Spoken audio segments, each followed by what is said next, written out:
Stand by for crime.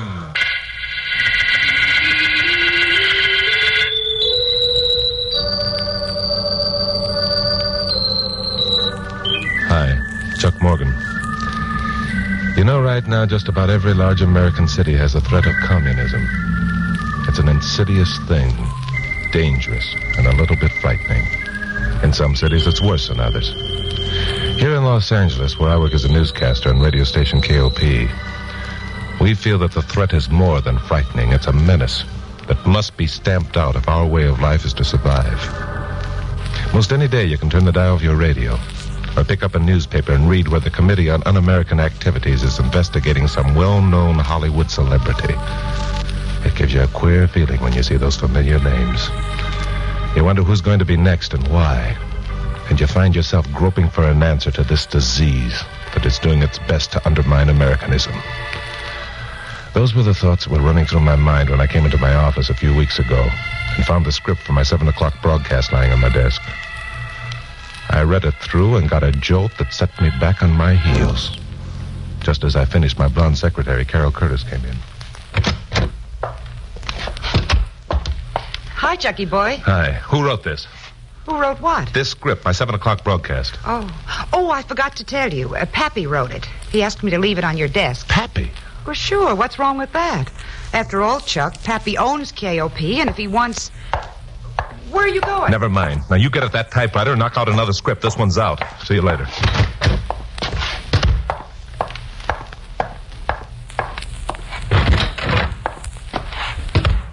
Okay, Mayor, it'll be on the air tonight. Goodbye. Oh, hello, Chuck.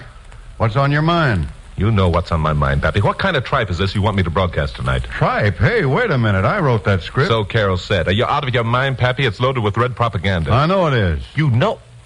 Now, hold it, Pappy. This I don't believe. Sit down, Chuck, and I'll tell you about it. You'd better make it good. Chuck, if you use this script on your broadcast tonight, there'll be a storm of protest that'll start your ears ringing. Don't worry. I'm not going to use it. As a matter of fact, if listener reaction becomes too great, I may have to go so far as to give you the can. I've already told you I'd hate to have to do it, Chuck, but after all, I've got the station and its policies to think of. You'd probably have a tough time getting another job. Yeah, I probably would. Now, suppose we cut out the double talk and you give me the pitch. Suppose that did happen, Chuck. Suppose I did have to fire you. And I would if you used that script. What do you think would happen? Let's not try to find out. I'll tell you what I think would happen. You're a pretty important guy. Your opinion carries a lot of weight. The communists know that. So? So sooner or later, you'd be approached. Maybe offered a job on some other station. They'd have a well-worked-out plan wherein you could be of service to the cause. I'm still hazy on this, Pappy, but if you think that Wait till I finish, will you, please? Now, if that should happen, you'd be in a position to put your finger on Mr. Big. Mr. Big? The FBI knows there's a big man here in L.A., a very big man. Maybe a high government official who's head of the communists. They want to know who he is. And they think I can locate him? It's a chance. That I'm not going to take. What do you take me for, Pappy? It might be weeks or even years before I could pull that chestnut out of the fire. I might never do it. And all that time, I wouldn't have a friend in the world. I'd be despised by everyone. But if you succeeded in doing the job, you'd have performed a service for your country that may be measured in human lives and freedom and a way of life we want to keep in operation. It's a thankless job. It might be, except to those who are close to you, like myself and Carol Curtis. After it's over, she'd know. After it's over? Do you mean that even Carol wouldn't No one's going to know about this, Chuck, but myself and the FBI. It's got to look like the real McCoy. You sound as if you expect me to do it. I do. Oh, you do? Well, get this through your noggin. It's a pretty good country, Chuck. Let's do what little we can to keep it that way. You've exposed plenty of other rackets. Why not this one? Is it because you don't like the idea of being inconvenienced a little? Now, wait a minute. I never said anything... You've had everything your own way before, with the police department behind you and the station behind you and every honest citizen in town behind you. Now that you've got a toughie coming up, what are you going to do? Chicken out? Why, you old goat,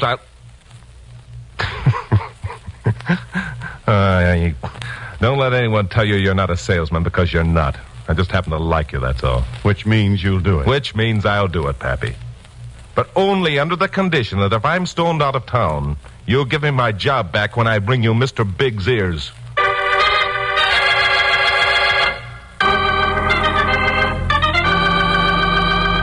Well, made the broadcast, and the storm of protest began to come in almost at once. Studio phones were ringing before my 15 minutes were up. Carol Curtis was waiting for me when I got back to my office. This, I knew, was going to be the worst ordeal of all. I was glad it was first and would be over quickly. Yes, that's right, Mary. Hold the calls until I let you know. Hi, Glamourpuss. What are you holding the calls for? I want to talk to you. Okay, go ahead and talk. I heard the broadcast. Naturally, it's one of the jobs you paid for. What's behind it, Chuck? Behind what? You know what I'm talking about. You know what those telephone calls were about. You didn't mean any of those things you mentioned while you were on the air, did you? Of course I meant them. But, Chuck, it was red stuff. It was un-American. Don't be silly. It depends how you look at it. Well, at least half the city's looking at it the wrong way. Oh, golly, I'll be glad when it gets to be 11 o'clock. Then you can tell everybody you were kidding. I wasn't kidding. Now, look, you get paid to be my secretary, not my critic. Get over to that typewriter and Stop it, Chuck. I want to know the truth. Did you mean those things you said? Yes, I meant them. A man's got a right to his own opinion, hasn't he? Not when it smells to high heaven of treason, he hasn't. Freedom of speech doesn't mean you can yell fire in a crowded theater. Fire in a crowded theater, what a comparison. Look, you're making a mountain out of a molehill. Now get out of my hair and go back to work. No. What do you mean, no? I mean that unless you give me some explanation of that broadcast, I'm through. I'm not going to work for a red lover. Oh, you're not. We'll get...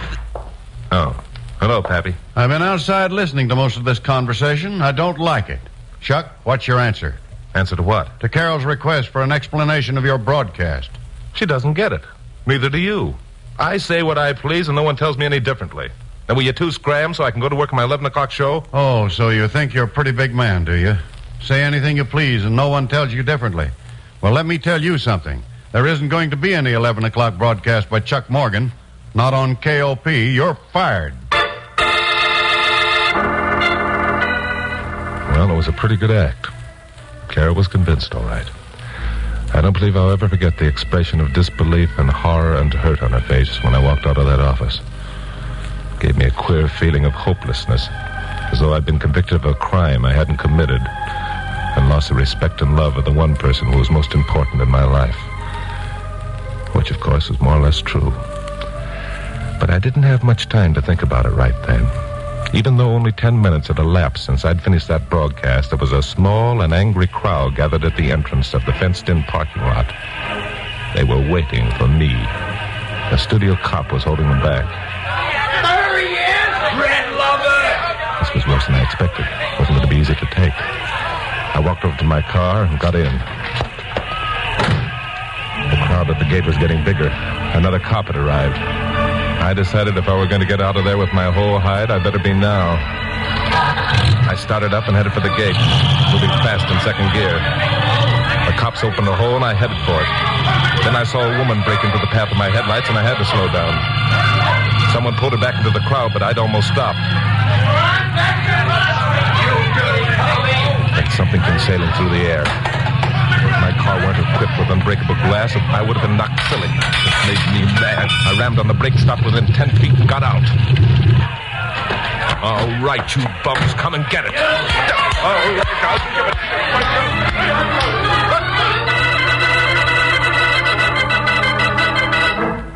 That was a mistake. It taught me a lesson. They didn't come and get it. They came and got me. I was taken home in an ambulance and left nursing my wounds by a couple of unsympathetic interns. At 11 o'clock, I snapped on the radio. Pappy Mansfield came on what ordinarily would have been my last broadcast of the day with a special announcement. Good evening, ladies and gentlemen. This is John Mansfield, president of KOP Broadcasting Company. I have an announcement to make that will interest you all. Charles Chuck Morgan was dismissed from his duties as a newscaster on this station early this evening. Most of you know why. For those of you who don't, I'll tell you why. Charles Morgan is a communist. He admitted it early this evening. And this station will have no part of... Pappy sounded convincing. Too convincing. I began wondering if when the time came he'd be able to convince people I was a loyal American citizen and loved being one.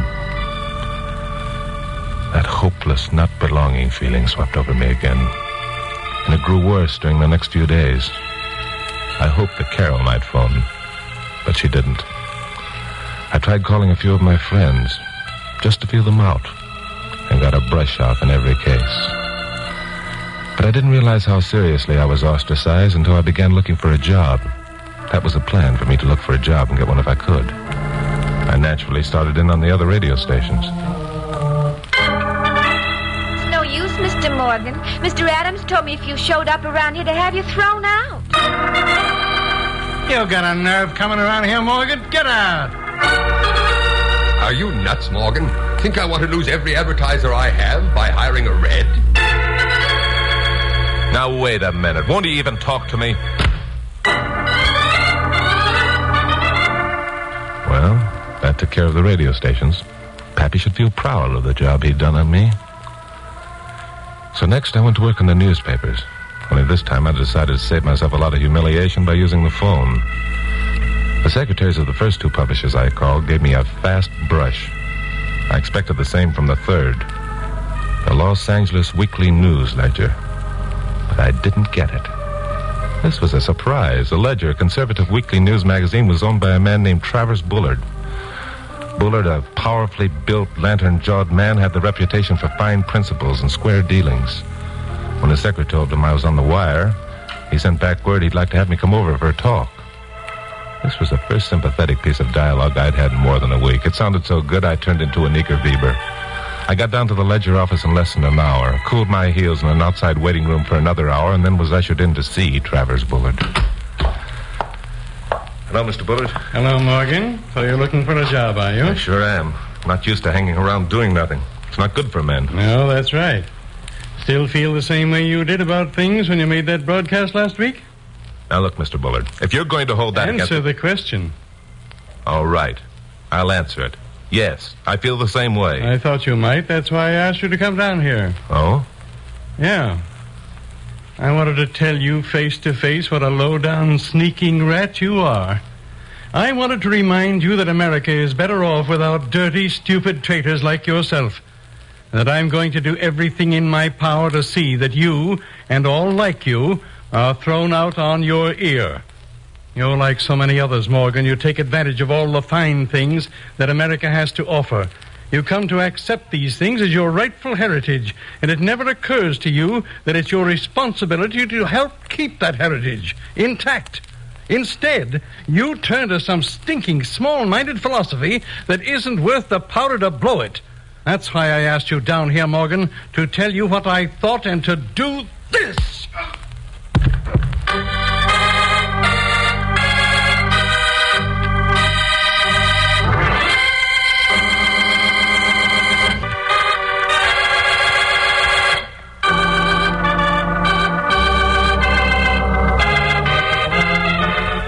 Just for the record, I'd like to say that if you're an American citizen, enjoying the privileges that America has to offer, you're lucky.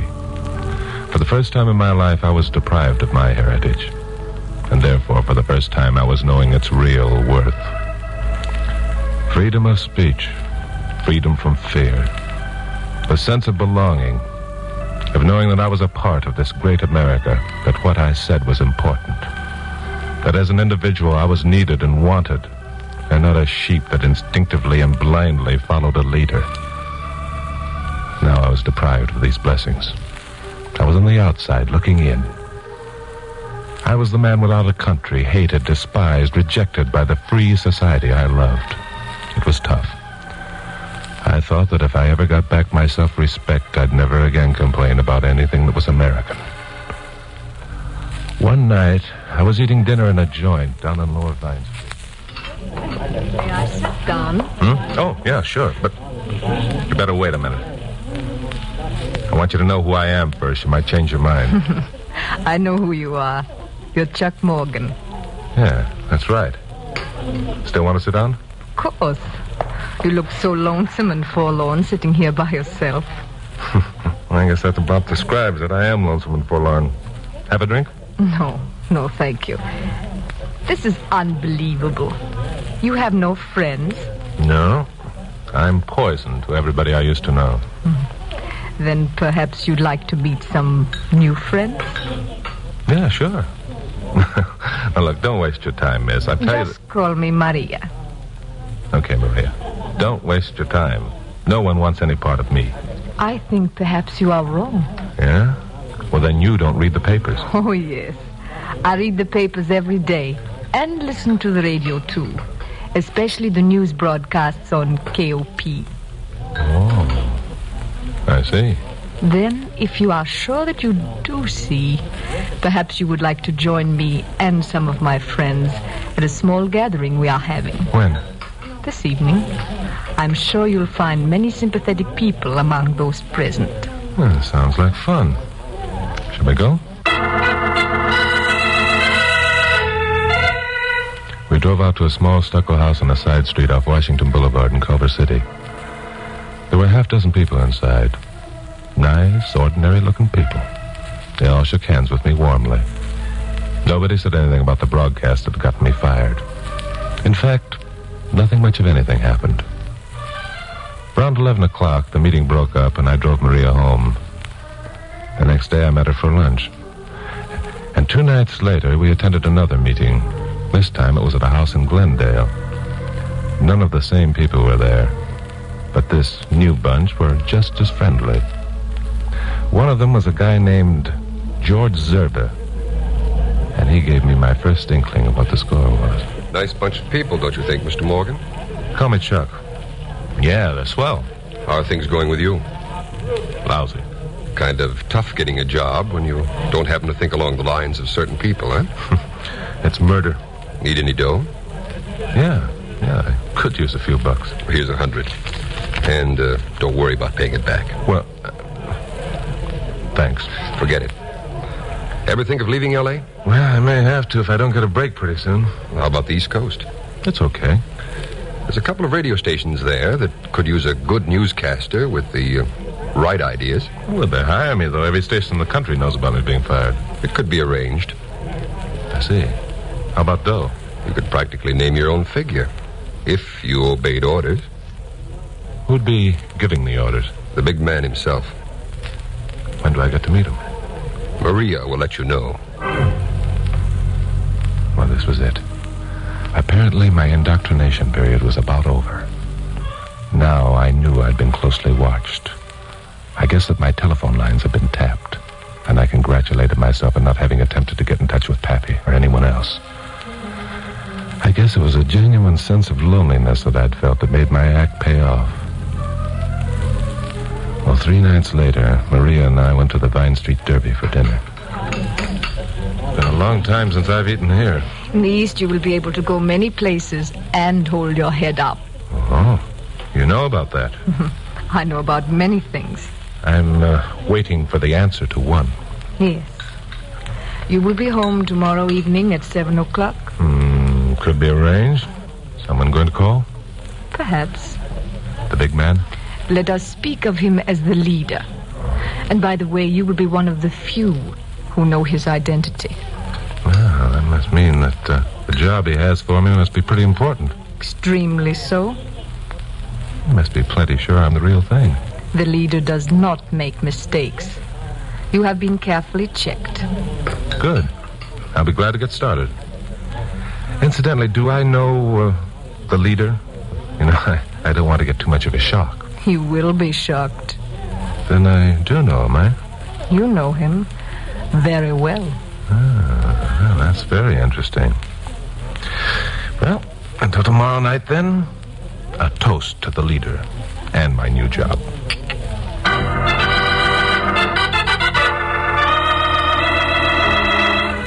The next day was the longest I'd ever lived. It was hard to believe that the ordeal of the past few weeks was nearly over. That almost as soon as tomorrow I'd be able to sit in front of a microphone at KOP and tell the world that I was an American, and glad of it. By 6:30, I was so nervous my hands were trembling. I went into the kitchen and poured myself a straight shot. I was still there when the door buzzer sounded. Well, here it was. I got up, feeling a sense of anticipation that was almost eerie. Then I forgot everything, in fact, but the job at hand, and crossed to the door. I knew the man who was standing there all right. Knew him very well indeed. It was Pappy Mansfield.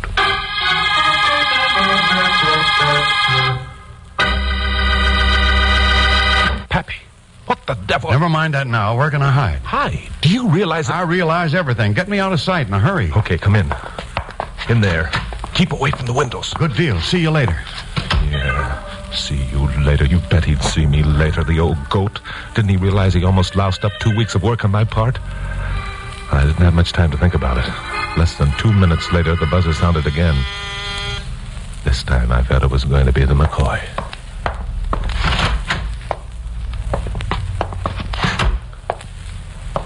Hello, Chuck. Travers Bullard. Surprised, eh? Yeah, I thought that you... Sorry about that crack on the jaw, my boy, but I had to make sure you were convinced I wasn't the leader. You convinced me, all right. And you convinced me and the other members of our little group that you weren't working a gag. You'll make a good member of the party, son. We're glad to have you with us. Thanks. Now, let's get down to business, shall we? You'll find all your instructions in this envelope. In 2 days, you'll leave for New York. One of our agents will meet you at the airport. Anything else in the envelope? One of the first things you'll have to learn, my boy, is not to ask questions. Just obey orders. But since you're new to the organization, I'll let you in on a few things. That envelope is loaded with information about the future plans of a couple of our biggest airplane plants. You mean that you... But how? The Los Angeles Weekly News Ledger is a big and powerful magazine, my boy. And a man as well trusted as I, well, there are ways. Now then... Travers Bullard. Well, this is a day I never expected to see. Mansfield. Morgan, did you... for 2 weeks we tried to trip you up. No, I don't believe it. Our organization is too perfect. We never make mistakes. You've made one, Bullard, a beaut. All the evidence we need to put you where you belong is contained right here in this envelope. No, you'll never expose me. Never. I've worked too hard. There's too much at stake. Watch him, Chuck. He's got a gun. Yes, I see he has. That makes things even. The man behind him has one, too. You can't fool me with that one. It's too old and corny. Now stand over there, both of you. Suit yourself, Bullard. If you figure that dying's better than prison. Look out, Pappy!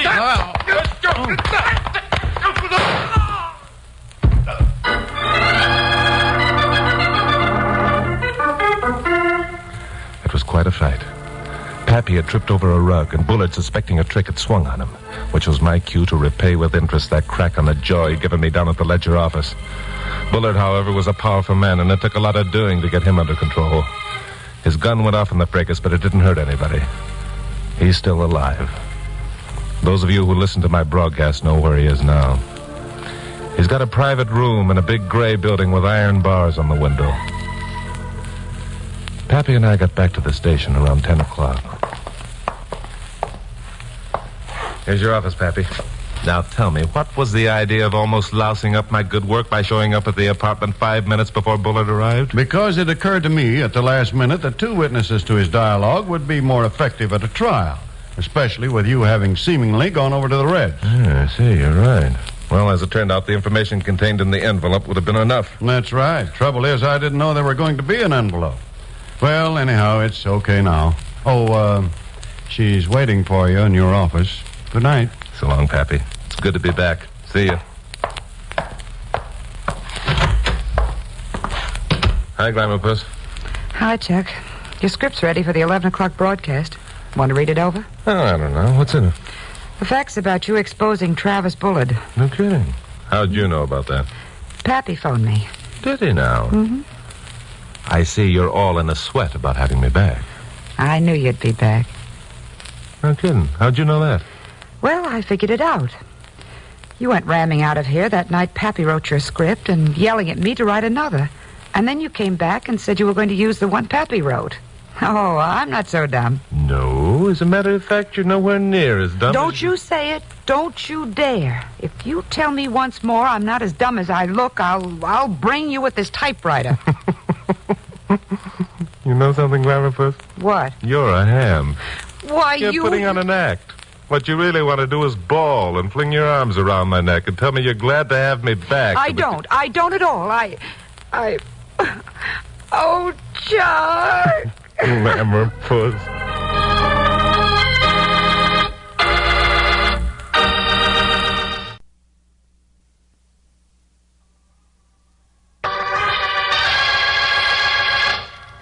Stand by for crime.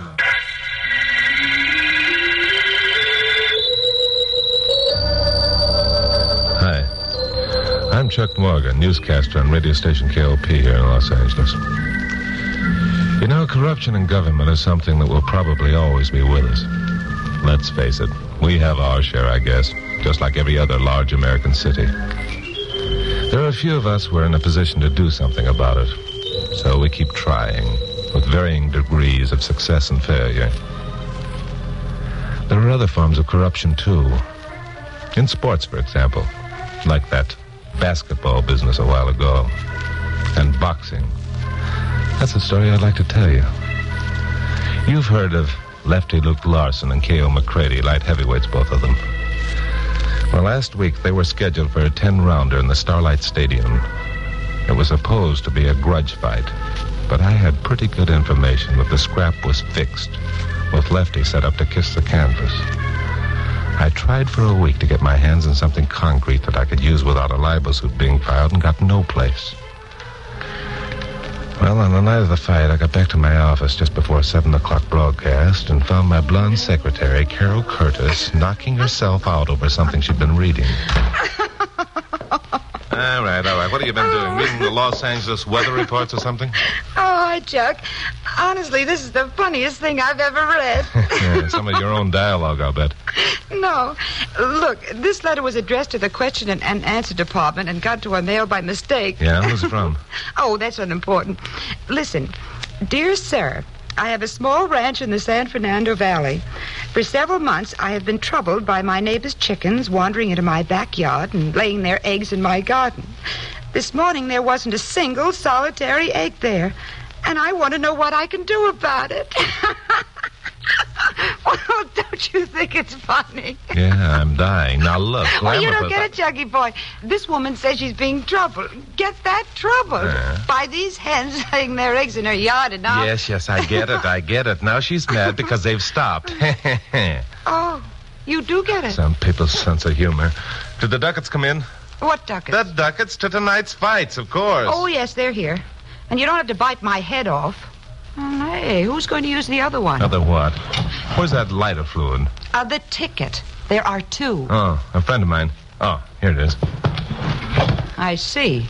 You know, Glamourpuss, I'm as convinced that tonight's fight is fixed as I am that the sun will rise tomorrow. It burns me up because there's nothing I can do about it. This friend... The fight game's always been pretty clean. It's a lousy shame the way a gambling syndicate can move in and put the fix on. Maybe your friend knows the answer. I don't think so. Glamourpuss, it's almost time to go on the air. Oh, listen, answer the phone, will you? Chuck Morgan's office. Oh, hello, Bill. Yes, he's here. Who is it, Bill Meggs? Yes. He sounds excited. Hello, Bill. How are things? What? No kidding. Half hour ago, huh? Yeah, I can get it on the show, but talk fast. There's only about 3 minutes to airtime. Take this down, Glamourpuss. Okay. Lefty Luke Larson, contender for the light heavyweight championship of the world, was found murdered in his apartment at 720 Citizen Street this evening.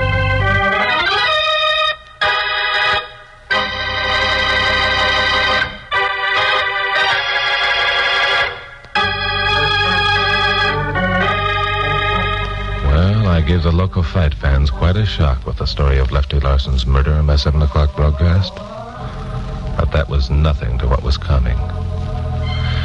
At 7:15, I left the studio and drove out to 720 Citizen Street. It was a small apartment house located up against the hills in the Las Feliz district. 2 cops were keeping a crowd of curious people moving. Both of them I knew, so they let me inside. Larson's apartment was on the ground floor rear. Tom Brady, the medical examiner, was just leaving as I entered. Bill Meggs was inside, another cop, and a red-headed girl. She was sitting in a corner, staring dazedly at the floor. Her eyes were red, and it was obvious that she'd been crying. How's it look, Bill? Not good, Chuck. The guy was murdered, all right. Tom says it was most likely cyanide poisoning, although he can't tell for sure until he performs an autopsy. You got a cold, Bill? Yeah, I'm just getting over it. Oh, that's too bad. What makes you so sure it was murder? It had to be. Come over here. All right. See that damp ring on this bedside table? Yeah, a glass containing some sort of liquid must have been there not long ago. That's right. Well, the glass is missing. If Lefty had committed suicide, it'd still be there. Unless someone else took it away. It isn't very likely that someone would come in and take that glass away with Lefty's dead body lying there in the bed without doing something about it. Unless it was the murderer himself. Unless it was the murderer himself, which, of course, it was. I figure's all right. What's your idea what happened, Bill?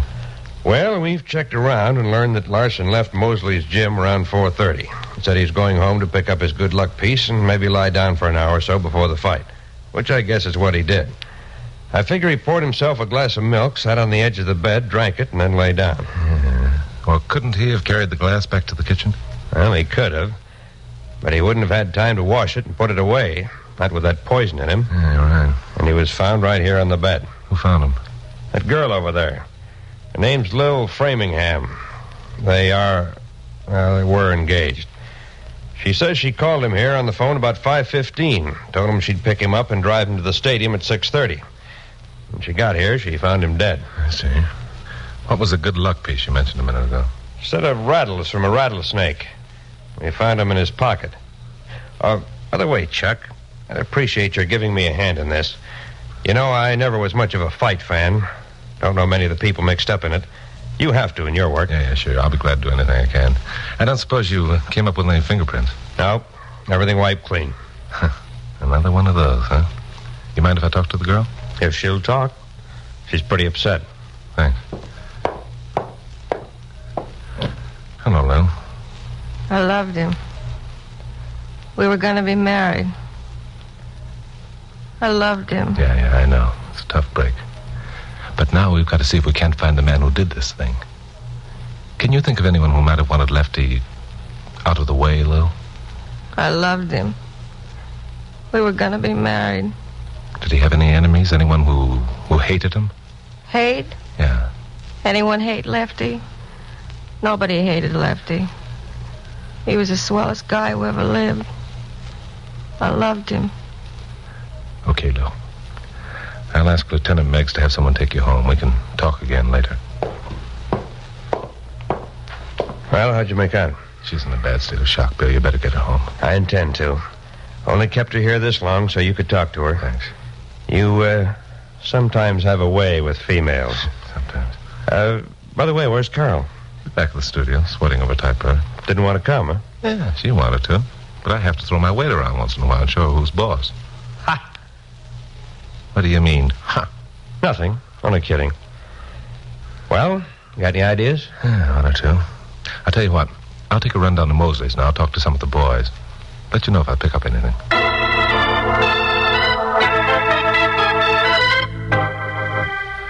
I changed my mind about going down to Mosley's and went back to the studio instead.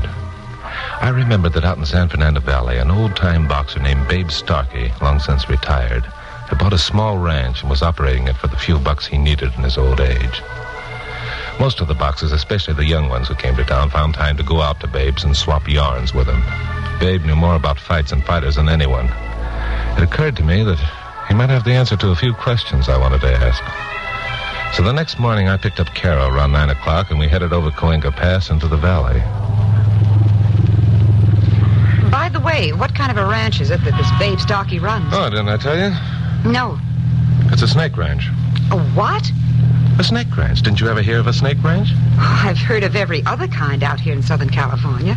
Orange ranches and chicken ranches and cucumber ranches and avocado ranches. But never a snake ranch.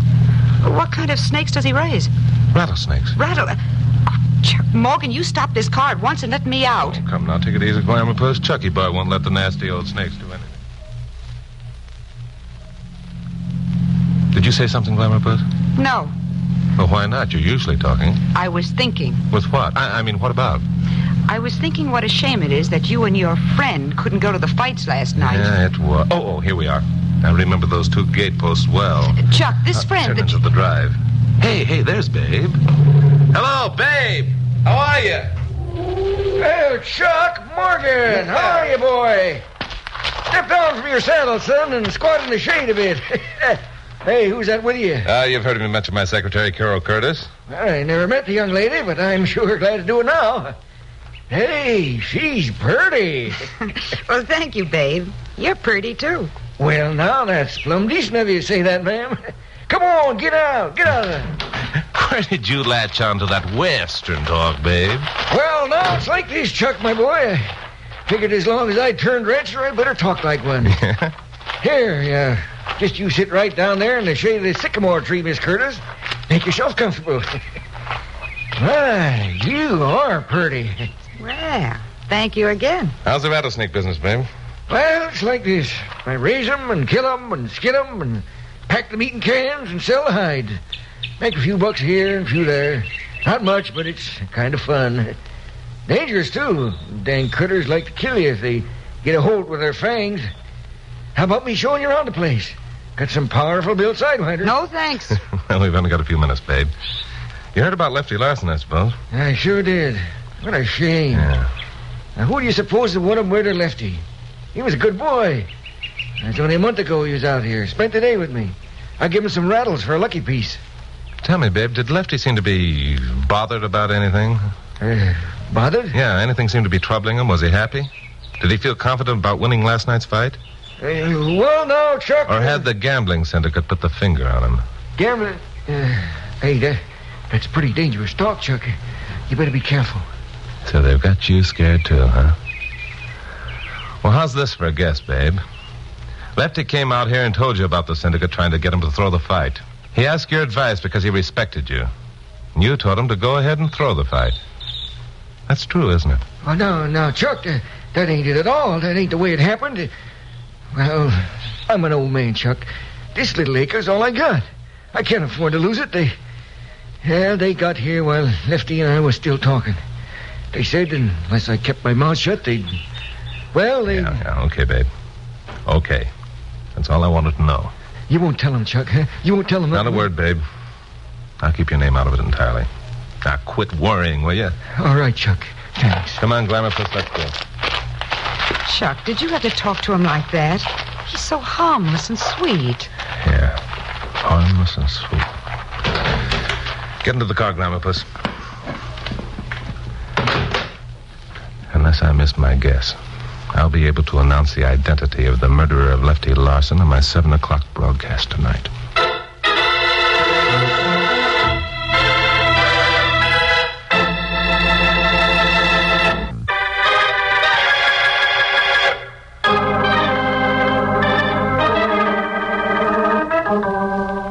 By the time I got back to the studio, I'd begun to wonder if I hadn't been a bit hasty in making the 7 o'clock broadcast a deadline.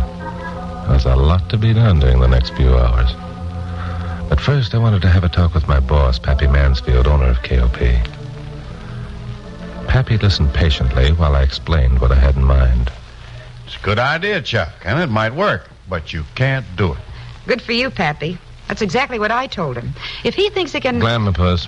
What? Drop dead. What do you mean I can't do it, Pappy? If my guess is right, we'll have one of the biggest stories of the year. Yes, and if your guess isn't correct, I'll be minus one good newscaster. Nope, not a chance. All right, Pappy, I'll make a deal with you. It's now 2 o'clock. I'll start from Mike Mosley's gym right now. If I'm not back by 4, you get hold of Bill Meggs and come looking for me. Well, why don't we get hold of Bill Meggs right now and go down there with you? For obvious reasons. Name 3. How about it, Pappy? Well, I don't know. Good, it's a deal. You stay here, Glamour Puss, and wait for the phone to ring. When it does, it'll be me with the solution to the mystery of the boxing champ murder.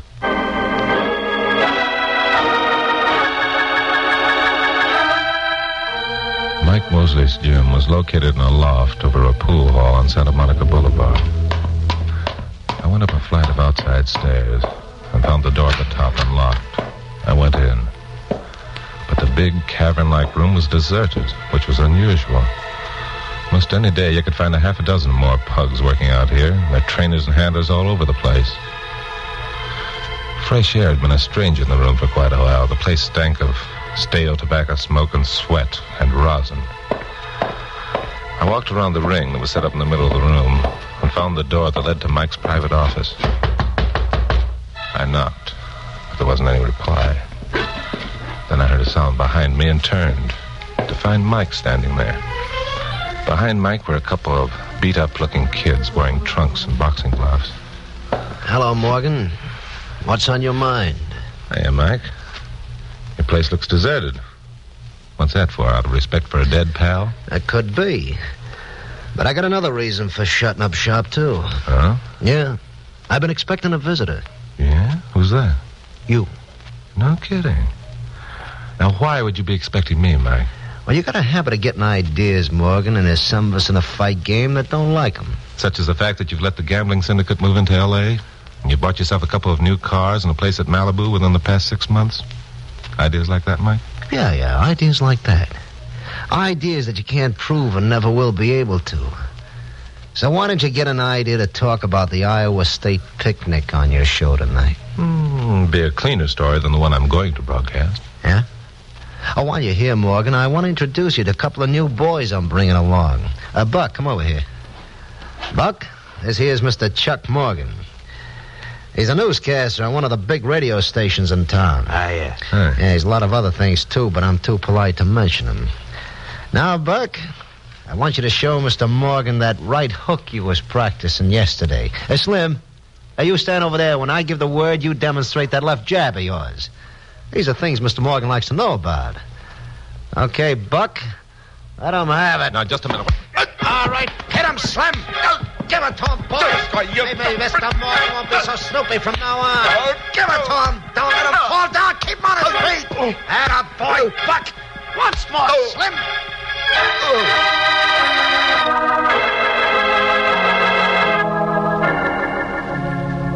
When I came out of that one, I was in a cab heading down Santa Monica Boulevard. My face felt like a boiled beet. I put my hand up where my nose should have been. Ow. Cabby. Don't ask me nothing, mister. I ain't seen nothing. I ain't heard nothing. Just doing what I got paid for. Who paid you? All right. Where are you taking me? Any place you say, mister. So long as it don't cost more than $2. Okay. Take me to KOP. I could tell by the expression on the faces of the people I met when I walked into the KOP building that Mike's boys had really done a job on me. Glamour Puss let out a yelp when I walked into the office. Oh, Chuck! Hi, Glamour Puss. Get me a drink of water, will you? Oh, Chuck! Oh, you poor boy. What happened? Were you in a fight? No. I got this way sitting under a sun lamp. Get me a drink of water, will you? All right. Carol, well, who's this? Chuck. Hello, Pappy. What happened? Were you in a fight? Oh, no, not you two. Here's the water, Chuck. Thanks. And here's the first aid kit. No, get away. And don't you dare tell me you're all right and don't need attention. Now, hold still. What happened, Chuck? Oh, ouch! Now, will you take it easy, Glamour Puss? Oh, don't be a sissy. Some of Mike's boys worked me over. Why? I guess they don't like me. Ow! I hope this will teach you to take someone else's advice once in a while. If you had let Bill and Pappy go down there Shut with up. you... I won't shut up. You're a newscaster, not a detective. Now, here, turn your head this way. Obviously, he's not a prize fighter either. Yeah? Well, let me tell you two something. I'm not bad at either one. You haven't seen those other two guys yet. And don't forget, it was I who figured out that fingerprint deal 2 weeks...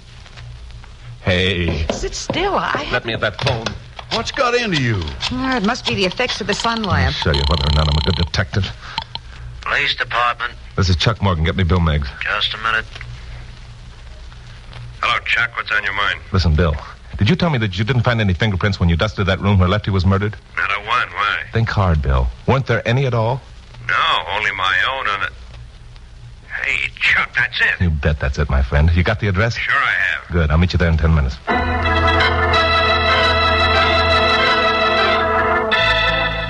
I got out of there fast, ignoring the protests of Carol and Pappy, and 10 minutes later, I was pulling up in front of an apartment house on North Hobart. Bill Meggs was waiting for me in the doorway. Oh, what the heck happened to you? You been in a fight? Yeah. I've been in a fight. Come on, let's go. The mailboxes gave us the number of the apartment we were looking for. It was on the second floor. We went up a flight of carpeted stairs and knocked on the door of 2A. Try it again. Yeah. Hello, Lil. Mind if we come in? Why, it's Lieutenant Meggs and Mr. Morgan. Why, no, of course not. Come on in. Hello, Morgan. Mike. Huh. Imagine finding you here. What's the matter? You been Yeah. You know Lieutenant Meggs, Mike? He's from headquarters. So? Mike and I are old pals. Oh, so you men know each other. Mr. Mosley's been so kind to me since Lefty passed on. Some of the boys at his gym took up a collection and gave me the money. When did this happen? Why, Today, I guess. How much money was there? None of your business. Mike, that is, Mr. Mosley asked me not to tell. You can call him Mike, Lou. We understand. What do you mean by that, crack? Well, I'll tell you, Mike. You've got your coat off and your tie loosened. That's rather informal when the girl only knows you well enough to call you Mr. Mosley. You're being rude. And you're being stupid, Lil. Seems to me you got over your grief pretty fast. Yesterday you were too stunned to talk. I don't like your manner at all, Lieutenant. I wish you'd leave. Oh, we're going to leave, all right. And you're coming with us. Why? Because you murdered Lefty Larson. I murdered Lefty.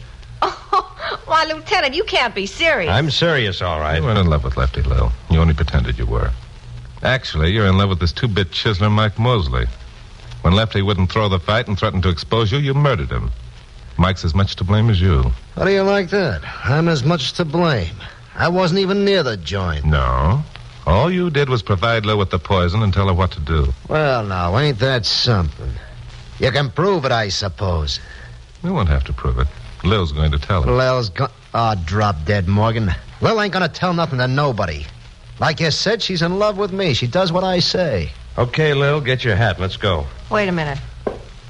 Mike, are you going to let me take the rap for this? Don't worry, kid. I'll get you out of it. You going to let them take me out of here without doing nothing to stop them? Take it easy, kid. I told you I'd get you out of it. Why, you cheap, two-timing jerk. You're in this as much as I am. It was you. Shut up. I won't. You gave me the poison. Shut up, I said up. All right, Mosley, that does it. Keep your hands off me, cop. That was one I sure owed.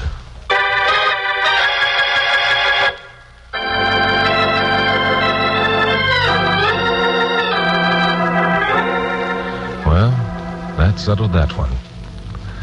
Lil gave a full confession, which of course implicated Mike Mosley. We guessed pretty accurately as to how the thing had been worked out. It was just another one of those cases in which a murderer thought he'd covered his trail enough to be very sure of himself. Will they ever learn? Of course, I had a lot of explaining to do to a certain blonde secretary and a gentleman named Pappy Mansfield. Okay, genius. Gather round, Pappy. This is the moment that Chucky boy likes. The ham. Glamour Puss, you're just sore because you didn't figure this one out yourself. All right. Now, if you two have exchanged the usual number of insults to assure each other that you're really in love, suppose you give it to us, Chuck. Sure, Pappy. It was really quite simple. Oh, you modest man, you. Go ahead and brag. For the moment, Glamour Puss, I'm going to ignore you and talk to Pappy. It was like this, Pappy. Lil said she called Lefty at his apartment and talked to him on the phone an hour before he was murdered. Yet Bill Meggs couldn't find any fingerprints except his own, which were on the phone. My guy. Lil had wiped everything clean of fingerprints, including the telephone. But Bill used the phone when he got there. Uh-huh. So both Bills and Lefty's should have been on that receiver. Oh, my. And to think our Chucky figured it all out by himself. Oh, say, Pappy. Yeah, Chuck? Those tickets I had for the Larson-McCready fight. They're sending me 2 others for the Aragon bout next week, so we won't miss out entirely. Oh, good. Chuck, Hmm? was Pappy the friend who was going to use the other ticket? Sure, didn't I tell you? No, you didn't. No, I'm sorry. Chuck Morgan, I think you're dreadful. Why? You knew I thought you were going to take some other woman, and you let me think so. Glamour Puss. What? You're purty. Oh, Chuck, I think you're pretty, too.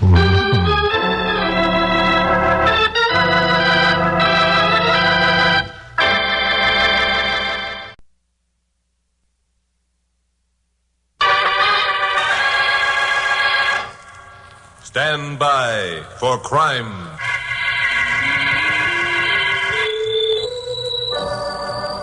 Hi, Morgan speaking, KOP newscaster.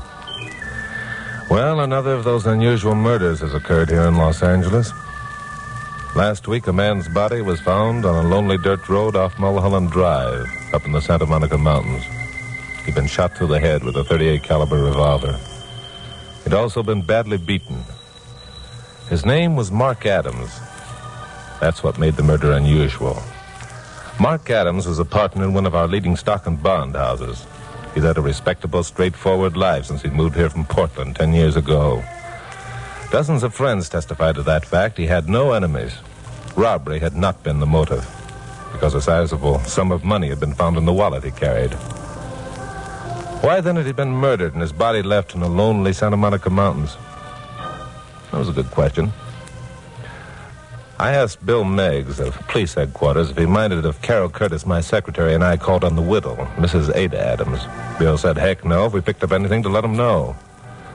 So Carol and I climbed into my jalopy and headed for the Adams residence, which was on Beddington Street. I guess this is it, Glamourpuss. I really hope she'll talk to us. I wouldn't blame her if she didn't. Well, if she doesn't, we'll come back another day. Ring the bell, will you? All right. So Carol pushed the bell button. We heard chimes ring inside the house. After a minute, the door opened. A woman of about 40, wearing a long-sleeved black dress, appeared. It was obvious she'd been crying. You Mrs. Adams? Yes, I'm Mrs. Adams. Well, I'm Chuck Morgan. This is Carol Curtis. We're from radio station KLP. Oh, reporters. Well, if you don't mind, We want to help you if we can, Mrs. Adams. Mr. Morgan has a reputation for aiding the police in these cases. Oh, you're that, Mr. Morgan. Well, I'm sorry. I didn't mean to imply I understand perfectly, Mrs. Adams. You're upset and confused and hardly know what you're saying.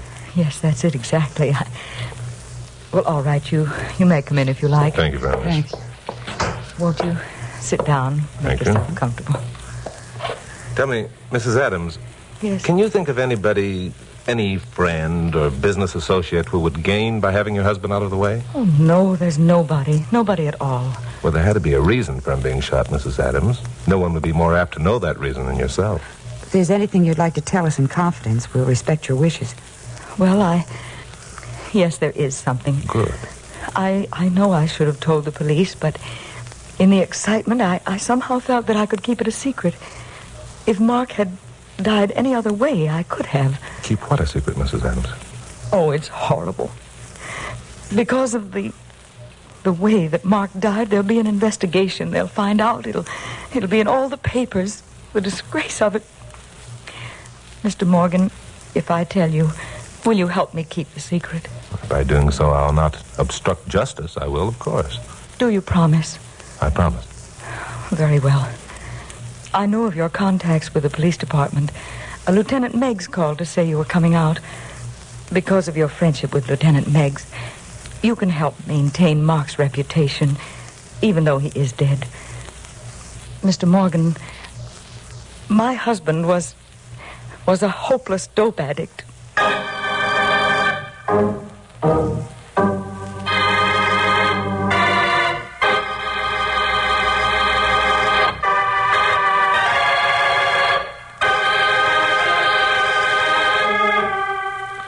Mrs. Adams had told us that her husband was an escaped convict. We couldn't have been more surprised. I knew Mark Adams by reputation, had met him on one or two occasions. He was a man of integrity, good habits. Neither I nor anyone else, I was sure, would suspect him of being a dope addict. Still, a clever addict can conceal the effects of the stuff without much trouble. Except perhaps when he needed a shot and couldn't get it. Yeah, this was a motive for murder, all right. But we had to have a lot more of a story than we knew now. Rather a startling bit of news, Mrs. Adams. I know.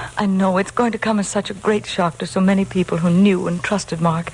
You will try to keep it from the press, won't you, Mr. Morgan? Have you told anyone else about this? Oh, no, not a soul knew it. Good. Mark was very clever about keeping his secret. As you may know, dope addicts can do that. How long had he had the habit, Mrs. Adams? Well, I don't know for sure. It was about a year ago that I first learned about it. I'd been away for a few days and returned earlier than I expected. It was the middle of the afternoon, and I was tired after my trip, so I lay down for a nap. When I awoke, it was almost dark, and Mark was just entering our bedroom.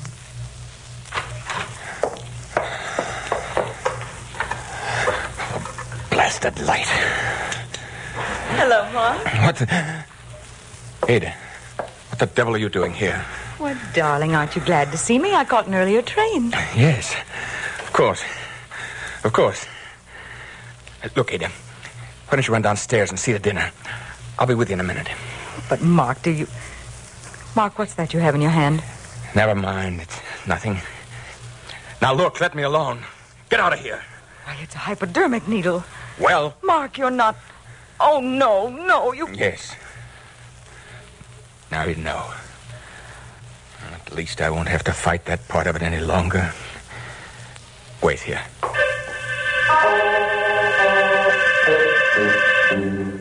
Mark went into the bathroom. He was gone about 10 minutes. When he returned, he was completely relaxed, seemingly normal. I couldn't believe the change that had come over him. I'm sorry, my dear. No, almost glad you found out. It's been pretty bad trying to keep my secret. Oh, Mark, this is awful. It's terrible. How long have you... It began in Portland, just before we came down here. If you'll recall, I didn't get that promotion at the office I was promised after old Hartley died. When Thompson gave the position to his son, I was pretty disappointed. A lot more so than even you suspected. I had to have some escape. And so you resorted to dope. I had a friend who used some occasionally. He assured me it offered complete freedom from care and that it was easy to break the habit. Oh, Mark, you fool. Don't you know that it's more habit-forming than anything you could possibly have done? I didn't then. I do now, much to my sorrow. But, Mark, what are you going to do? What are we going to do? They'll find out sooner or later at the office. They're bound to. It'll be the end. They won't find out, Ada. They mustn't. Not ever. But how can You can help me, Ada. Look, Ada, you must. I'm going to break myself of the habit. I've a vacation coming up. I'll go to a sanitarium. I'll take the cure. Look, I'll be off the stuff forever. Only you'll have to go with me, Ada. I'll need your strength desperately. Ada, will you help me fight this thing? Of course I will, darling. I'll do everything possible. Oh, my dearest, we'll fight it together and win.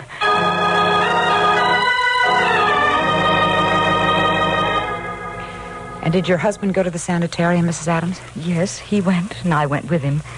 We stayed a month. It was pretty horrible the way Mark suffered. But it was worth it.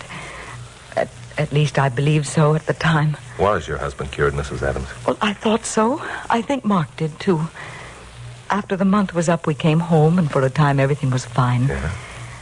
Then I began noticing the inevitable signs. Signs I'd learned to recognize at the sanitarium. A brightness in his eyes, a controlled nervousness followed by complete relaxation. At first, I closed my eyes to those things, telling myself I was overly suspicious because of what had happened before. But you knew in your own mind he was using the stuff again. I had to face it at last. 2 nights ago, I started out to attend my bridge club. I drove around the block and parked across the street from our house. An hour passed, and then a man came along the street. His hat was pulled down, and both hands were deep in his pockets. I got down out of sight and waited until I heard him climbing the steps to our porch. And then what happened? Mark opened the door, but didn't turn on the porch light. I couldn't hear what they were saying, but I knew they were arguing. After a while, they went into the house. I got out of my car and started across the street. I'd reached the sidewalk when I heard the shot. Did you see the strange man again? No. I'd forgotten my key. I guess I became panicky. I kept pounding on the door and screaming. After a long while, someone came, and then the police. I must have fainted. When I came to, I was lying on the living room couch. The house was full of policemen. There was blood on the floor. But both Mark and the strange man were gone. And the next time you heard of your husband was when they found his body up on Mulholland. Oh, what a horrible experience. How much of this have you told the police, Mrs. Adams? Only that I'd forgotten my key and came back for it and heard the shot and began pounding on the door and screaming. And you haven't any idea who the strange man was? No, none at all. A strange man could have been any one of several dozen dope peddlers in the city. Well, it's going to be quite a trick to keep this away from the press. The police will have to know. Oh, but you promised. Only if I didn't have to obstruct justice, Mrs. Adams. This dope angle not only gives a motive, but narrows the number of suspects down considerably. But, Chuck, isn't this something you can do? What? Well, think of how terrible it will be for Mrs. Adams if it becomes known that her husband was an addict. It's she who has to face all those people, you know. Yeah, I know. Well, let's talk it over with Bill Meggs. He's a good guy. Maybe we can dream up something. You can rest assured of one thing, Mrs. Adams. No one but the police will be told about your husband being an addict until we pick up his murderer.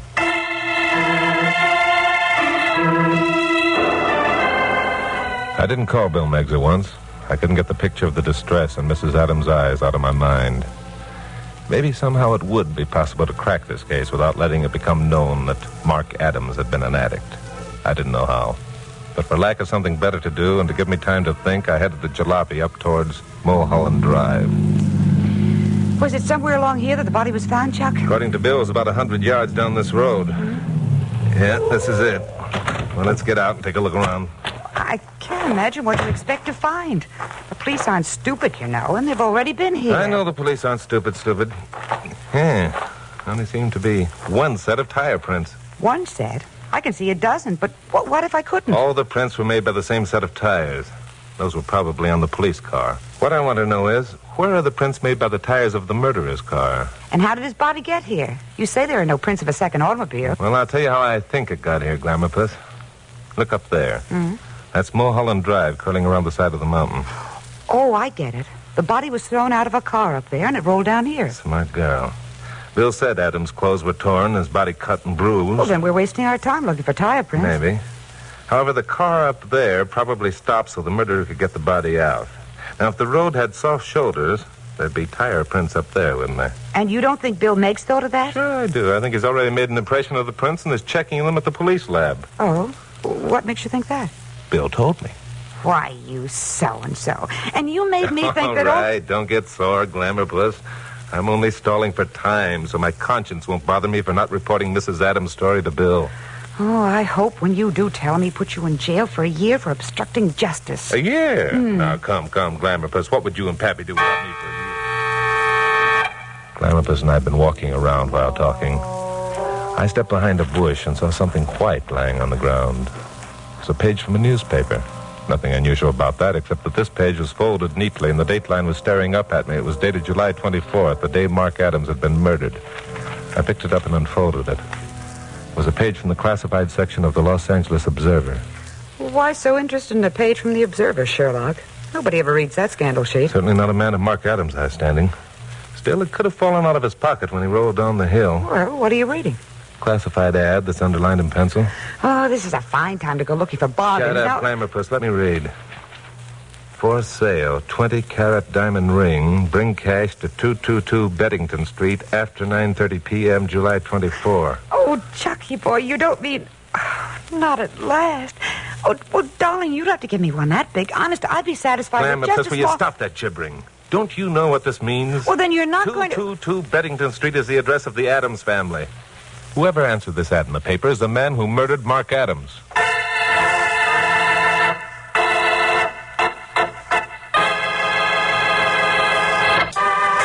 Now, the conclusion of Stand By for Crime. All dope addicts need money. Yeah. Mark Adams, made desperate by his cravings, and probably decided to sell his rings, inserting the ad in a paper that he knew his friends never read, and naming a date for the transaction when he knew his wife would be at a bridge club. Well, I felt that the advice of an older and wiser head wouldn't hurt this situation any. So Carol and I drove back to the station and told our story to Pappy Mansfield, owner of KLP. Well, looking at it purely from a news angle, Chuck, you may have something. However, the police have got to catch your murderer first. Unless I beat them to it. You? Here we go again. Look, Pappy, I've got an idea. You know Bugs Spencer, the gambler. Sure, everybody does. Well, Bugs has a penchant for rocks, diamonds. Big ones, little ones, medium-sized one. He owns a dozen of them. Everyone knows that, too. Now, it may be a shot in the dark, but it seems to me that a rock the size of the Adams diamond would make his mouth water. Oh, so you're going down and ask Bugs, man to man, if he shot Mark Adams so he could get that diamond without having to pay for it. All right. Be sarcastic. I'm going to ask Mrs. Adams to describe the ring. Then I'm going to find out if Bugs has it. If he has, I'm going to ask Bill to arrest Bugs and charge him with Adams' murder. That way we won't have to even mention the fact that Adams was a dope addict. You know something, Chuck? What's that, Pappy? It's a hot day outside. Yeah? The thermometer's up over 100. There's a rumor around that today's heat will break all known records. Now, if this happens and you wrote a story for your 7 o'clock broadcast... All right. I'm dying laughing. Just for that, I'm going to show you something. I was a jackass to ask anyone's advice. Go jump in the lake, both of you. Goodbye.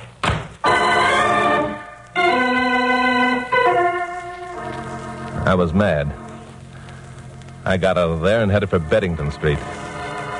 Rang the doorbell of the Adams home. Mrs. Adams, still in her morning dress, invited me in. A ring? A diamond? Oh, yes, Mark did have one. A rather large one.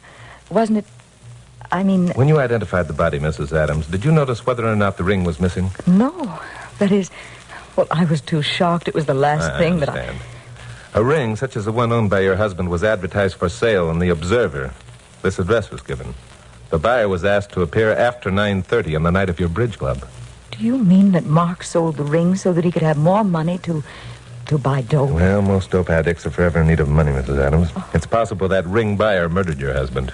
If you describe the ring as accurately as you can, we still might be able to pick up the murderer and keep the knowledge a secret that your husband was an addict.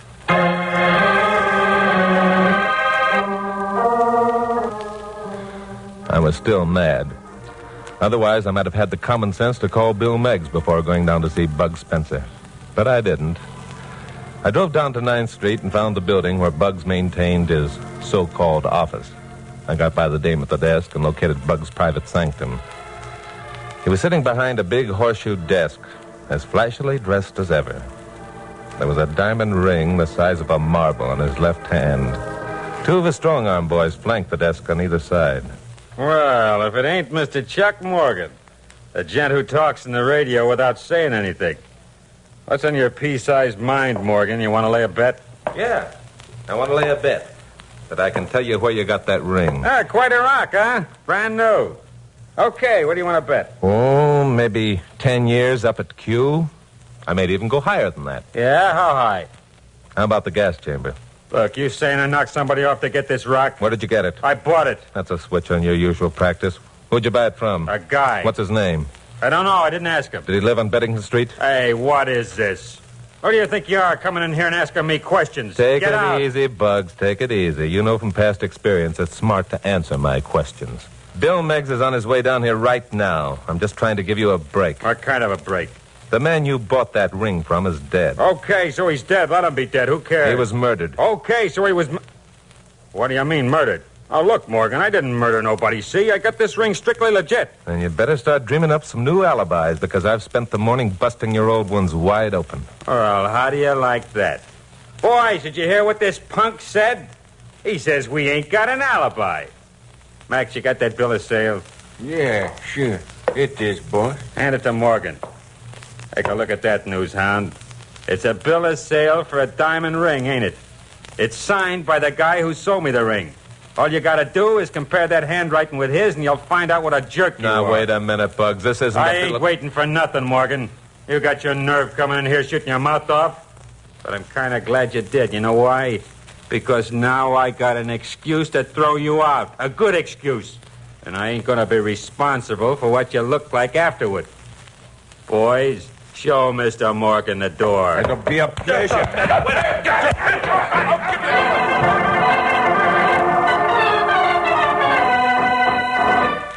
Bugs' boys had a peculiar way of showing me the door. I didn't see the door at all. I was unconscious when I went through it. I woke up in an alley behind the 9th Street building. The sun was beating down full force on my face. Flies were buzzing around a cut above my left eye, and I was soaked through with sweat. I got up on my knees and peeled off my coat. There was an outside water faucet and a patch of shade on the west side of the alley. I crawled over there and soaked my head into the cold water. 5 minutes later, I was in a phone booth talking to Bill Meggs. That's right, Bill. That's the address. What? Am I sure? Was I ever wrong? Yeah, I'm laughing, too. Okay, Bill, thanks. I'll be waiting. Well, I got in a jalopy and headed for Beddington Street to report to Mrs. Adams about the ring. She acted as though she'd been waiting for me and seemed almost cheerful. She was slipping on the jacket of her long-sleeved dress when she opened the door. Well, you certainly made a fast trip, Mr. Morgan. Sit over there, won't you? Thank you. Did you find the man who bought my husband's ring? Yes, it was Bug Spencer, the gambler, just as I thought. Did he confess to murdering Mark? Well, no, Bugs isn't the confessing type. Tell me, Mrs. Adams, why do you suppose your husband advertised the ring in the Observer instead of in a paper that a more, well, conservative and possibly wealthier type of reader would buy? Well, I suppose he didn't want any of his friends to read it. But didn't you know that most banks subscribe to practically every newspaper published in the city? Legal and probate notices are of great interest to bankers. Well, I don't believe I understand what you mean. Did someone stop out front? Yeah, I think that's Lieutenant Bill Meggs of Police Headquarters. Lieutenant Meggs? Well, I'll let him in. He won't be coming in for a moment or two. He wants to pay a visit to the garage first. Garage? Yeah. He wants to check the tire prints he made in Mulholland Drive last night with the treads on your tires, Mrs. Adams. Tires on my car? That's right. You see, when you parked, you wanted to get close to the embankment so you wouldn't have too far to carry your husband's body.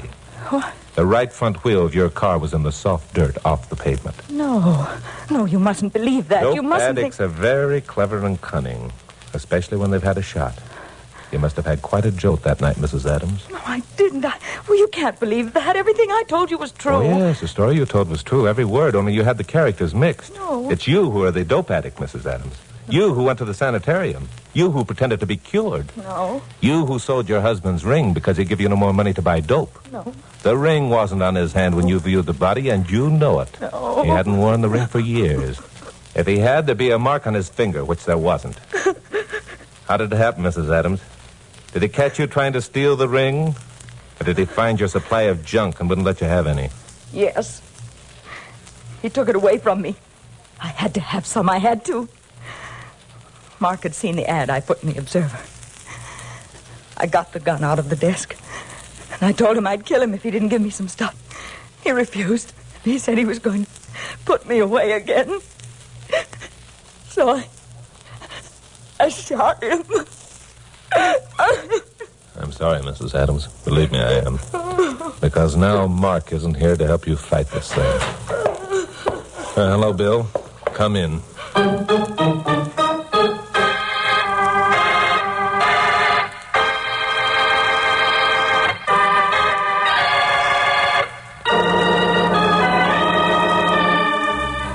Well, sometimes the job of a newscaster isn't as pleasant as it might be. Bill took Ada Adams off in the squad car, and I headed back for KOP.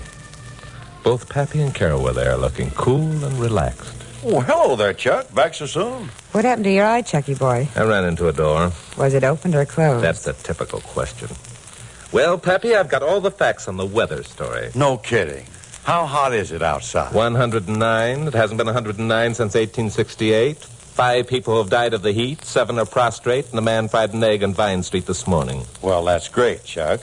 Make a good story, don't you think, Carol? Oh, I can hardly wait to hear it. Oh, you just try hard enough, and I imagine you can stand it, Glamour Puss. Well, I've got to get busy and bat this out on my typewriter. I'll devote the entire broadcast to You will not? What? What's that, Pappy? All right. We apologize. We shouldn't have made you mad. Now, how'd you know? No what? Well, you'll have to rub it in, Chuck. Bill called and told us everything. Oh. We've been sitting here on pins and needles waiting for you to tell us how you knew it was Mrs. Adams who murdered her husband. Oh, that. So you've been sitting here in this nice, cool office all this time while I've been out in the sweltering heat. Oh, stop reminding us how you've suffered. What's the sweltering heat got to do with knowing about Mrs. Adams' guilt? Everything. It's sweltering hot outside. Mrs. Adams was wearing a black wool dress with long sleeves. Why? No woman in her right mind would wear such a dress in this heat. There had to be another reason. She wanted to cover up something. Marks made by a hypodermic needle. Well, shall I write the story on the heat, Pappy?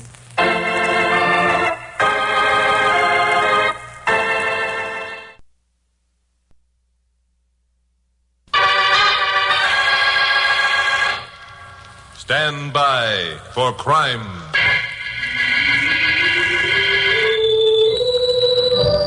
Chuck Morgan speaking, KOP newscaster in Los Angeles. You know, in spite of all the kidding that goes on between my blonde secretary, Carol Curtis, and me, she's really quite a gal. I depend upon her more than I sometimes care to admit. She's an eager beaver when it comes to lining up feature stories for my broadcasts, which, when you have to dig up 2 features a day, is a big help. But every once in a while, Carol goes overboard in her attempts to ferret out these features. Like last week.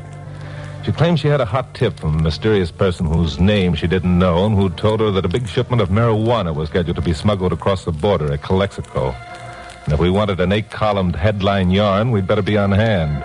Well, I wrote that one up to one of those crackpots that were forever phoning in and told Carol we'd cover the Iowa State picnic instead. 2 mornings later, I arrived at my office prepared to be greeted by Carol's cheerful grin, as usual, and instead found Pappy Mansfield, owner of KOP, sitting at her desk. Hello, Pappy. Where's Carol? Hi, Chuck. What do you mean, where's Carol? Didn't she tell you? Tell me? What? Why, day before yesterday, she asked for a couple of days off, and I told her she could have them. Oh, she did? And you did? Yeah. How do you like that? She's got a nerve. Who does she think she's working for anyway? If she wants to be my secretary, then Now, just take it easy, Chucky boy. It happens that you weren't around when Carol made that request, And since I only happen to own this coffee pot you're both working for, she probably figured that I was next in authority, so she asked me for the leave of absence. Leave of absence? That sounds as though she's going to be gone for a year. Where'd she say she was going? Your phone's ringing, Chucky boy. I asked you where she said she was going. She didn't say, and your phone's still ringing. How about that? I hire a secretary, and she walks out on me just when I need her the most. I ask you, how about that? Chuck, answer that phone. You know what I think I'll do? I think I'll fire that wench. Hello? She's got to understand that I'm the boss as far as she's concerned. Someone's talking to you, Chucky boy. Huh? Oh. Hello, who is it? What do you want? It's Carol, darling. Now, listen, Now, look, Glamour Puss, you're fired. Do you hear that? You're fired. Where are you, anyway? I'm in jail at Calexico. A likely story. Now, what did you say? I said I was in jail in Calexico. I was caught trying to smuggle marijuana across the border. Oh, you dope. You empty-headed dope. Pappy, kick that chair over here, will you? I think I better sit down. Sure. So she got caught, did she? You're not being funny, Pappy. I think I am. Chuck, are you still there? Who are you talking to? A man with no sense of humor. Now, look, Glamour Puss, I was framed, Chuck, and I'm mad and uncomfortable and disgusted. And you've got to come down and identify me because they won't believe I'm who I am. What do you mean you were framed? Well, I went across the border, and when I came back, the customs officials opened my suitcase, and there was about a ton of marijuana inside. Oh, and Chuck, the meals are horrible in this jail. Will you please hurry up? Framed? Meals? Hurry up. Okay, Glamour Puss, I'll be there. Anything wrong, Chuck? No, not a thing, Pappy, not a thing. By the way, I'd like to have a 2-day leave of absence. How about it? Why, sure, Chuck. Of course, you realize when you take a leave of absence, your pay stops. Yeah, I know. Okay, Pappy, stop my pay. I'm leaving for Calexico.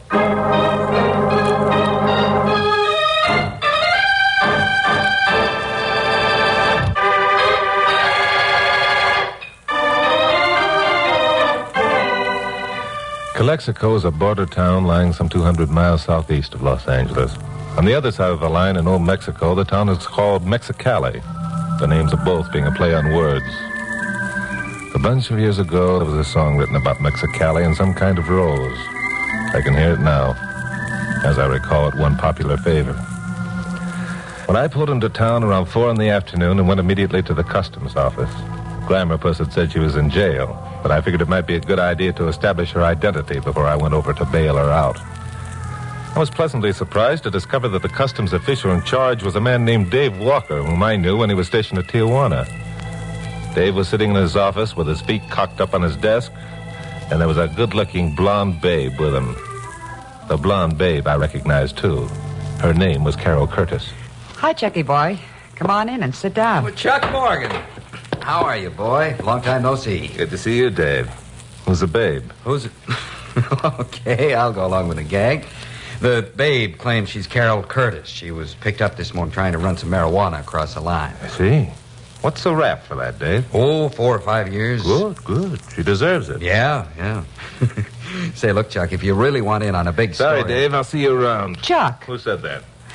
Okay, funny man. You've had your joke. Now, if you'll just sorry, listen... ma'am. You seem to have the advantage. Am I supposed to know you're a prisoner, Dave? Well, look, Chuck, you don't have to... There's only one thing I have to do, Dave, and that's get back to L.A. and report to Pappy Mansfield so I can get back on the payroll. I was asked to come down here and identify someone who was mistaken for a smuggler. Well, I haven't seen anyone to identify. Oh, Chuck, for heaven's sake. That expression sounds familiar, but I still don't know the face. Oh, there's just one thing, Dave. Was this babe actually picked up, and did you find marijuana in her suitcase? Well, yeah, only it was a gag. You see, she wanted That's you enough to come... for me. I've been sucked in on deals like this before. This time I'm bowing out. You have your prisoner and the evidence. Carry on, old boy. So long. Chuck! I went out of there and I was mad. I should have known the whole thing was a trick of Carol's to get me down here, just because of a crackpot telephone call. Well, it was high time that she understood that Then I stopped thinking along those lines and stood stock still, staring at a yellow custom-built convertible parked across the street. Most anyone in L.A. would have recognized the convertible. It belonged to Max Craig, the gangster, racketeer, gambler.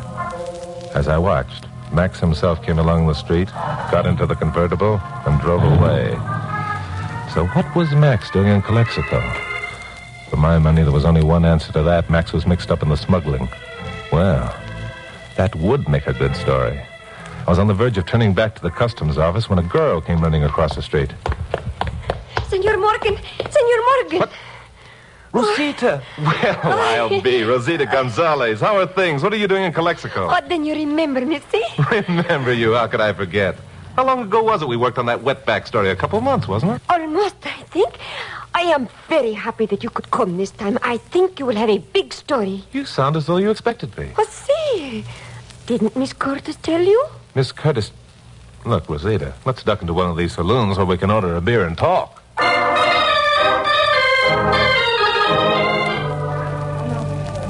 So it was you who called, Carol.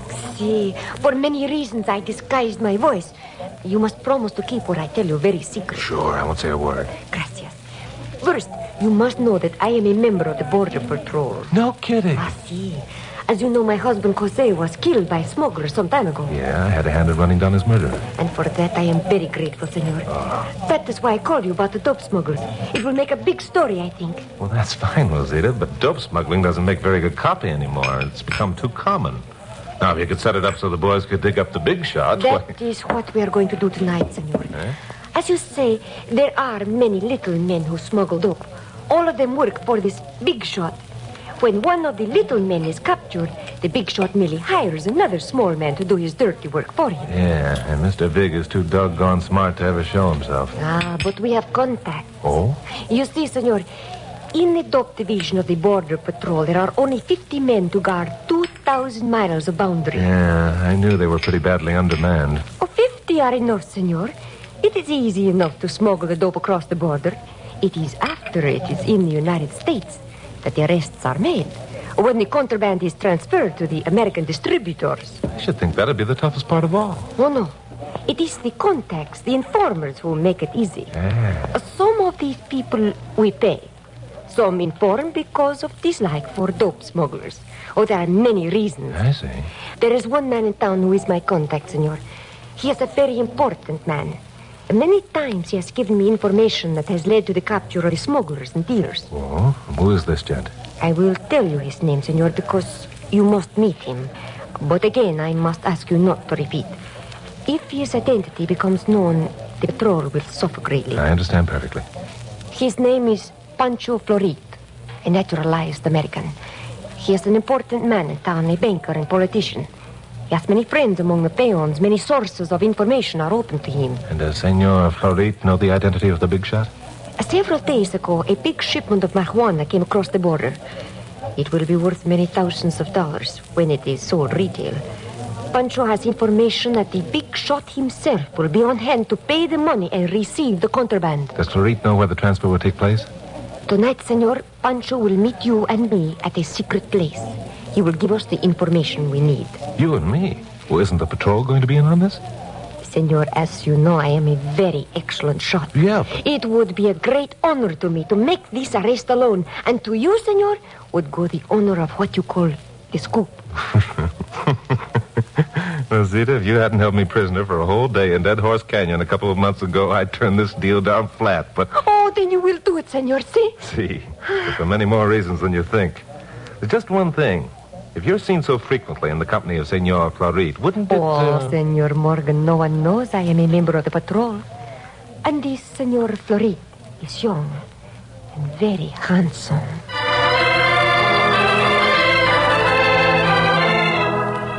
I drove out of town about 10 miles and stopped at a motor court. At 10 o'clock that night, Rosita picked me up. We drove along the highway for a half a dozen miles, then turned off into the desert. We came to a wide spot in a dirt road and parked, switching off the lights. There was a crescent moon hanging on the horizon and a soft breeze blowing. You sure your boyfriend will show up? He is not my boyfriend, senor. Pancho is married and very happy with his family. I envy him. But you said that... That he is young and handsome? See, it is very convenient for the roles we both play in this game. Ah, I see. Does the patrol pay Florit for the information he supplies? Pancho will accept no money. Oh? He has 3 children. People who handle dope he detests more than the lowest form of life. He has seen too many lives wrecked. Yeah, I can go along with him there. Listen.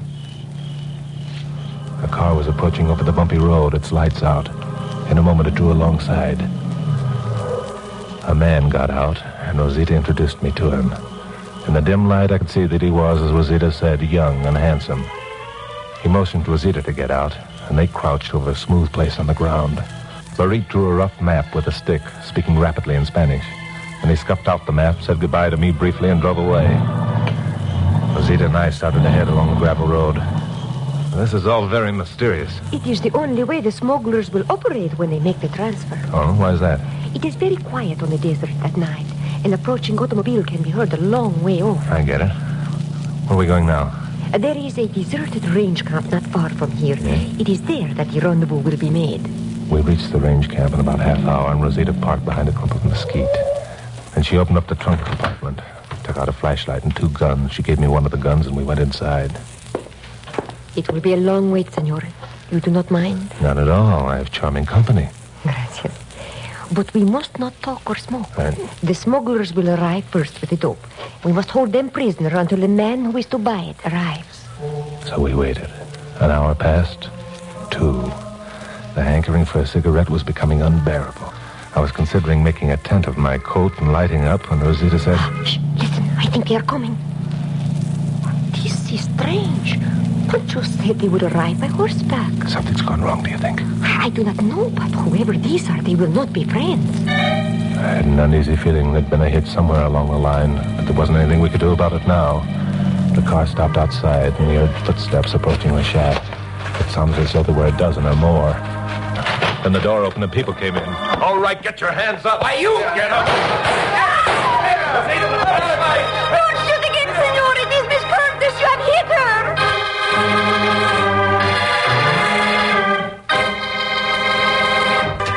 Now, the conclusion of Stand By for Crime. Well, this was a fine kettle of fish. Lying on the floor, blood staining the right sleeve of her blouse, was Carol. Standing above her, a gun smoking in his hand, was Dave Walker. Behind Dave were 2 other Border Patrol officers. But all this was only subconsciously registered on my mind. All I could see was Carol lying on the floor. I crossed quickly and kneeled down. Carol, darling, Blammerpa, speak to me. Hi, Chucky boy. You're all right? Well, as all right as anyone can be with a bullet lodged in your arm. Oh, Miss Curtis, I am so sorry. Rosita Gonzalez, what are you doing here? Yeah, and what are you doing here, Chuck? Never mind that. Right now, we've got to get Carol to a doctor. Rosita, let me have your scarf. Here. I'll bind this up, and then we've got to get out of here. Well, there wouldn't be any dope peddlers captured this night. If anyone had been within 10 miles of that range camp, they'd have heard the shots and yells. We drove back to town, rooted out a doctor, got Carol's arm fixed up. Then gathered in Dave Walker's office and were told where to head in. Rosita, you were under strict orders not to pull a stunt like that. I am sorry, senor. I only Being wanted to... sorry doesn't help matters, Annie. You're under suspension for a month. Aren't you being a little rough on her, Dave? If you want to know the truth, I'm being easy on her. What you people can't realize is that border patrolling isn't a game for a bunch of adventurers. It's darn serious business. As a result of tonight's escapade, we probably missed our one chance to pick up Mr. Big. All right. Simmer down a bit, Dave. I don't blame you for being sore and throwing your weight around, but if this is such serious business, why did you have any part in helping Carol trick me into coming down here? Oh, Chuck, that isn't fair. Sure, it's fair. Well, Dave? Yeah, you're right. It's my fault as much as anybody's. I apologize. Let's skip the whole thing. I'll probably be the one to be suspended when the boss hears about this. Well, the boss won't mind if we hand him Mr. Big. We've got a fat chance of doing that now. I don't know. You know Max Craig was in town? Sure. We've had a man on him ever since he got here. Uh-huh. You think he's your boy? If we did and could prove it, we'd have nailed him a long time ago. Sure you would. By the way, who tipped you off about the rendezvous at the range camp? Rosita isn't the only one who has good contacts in this outfit. I should have known it. It is all my fault.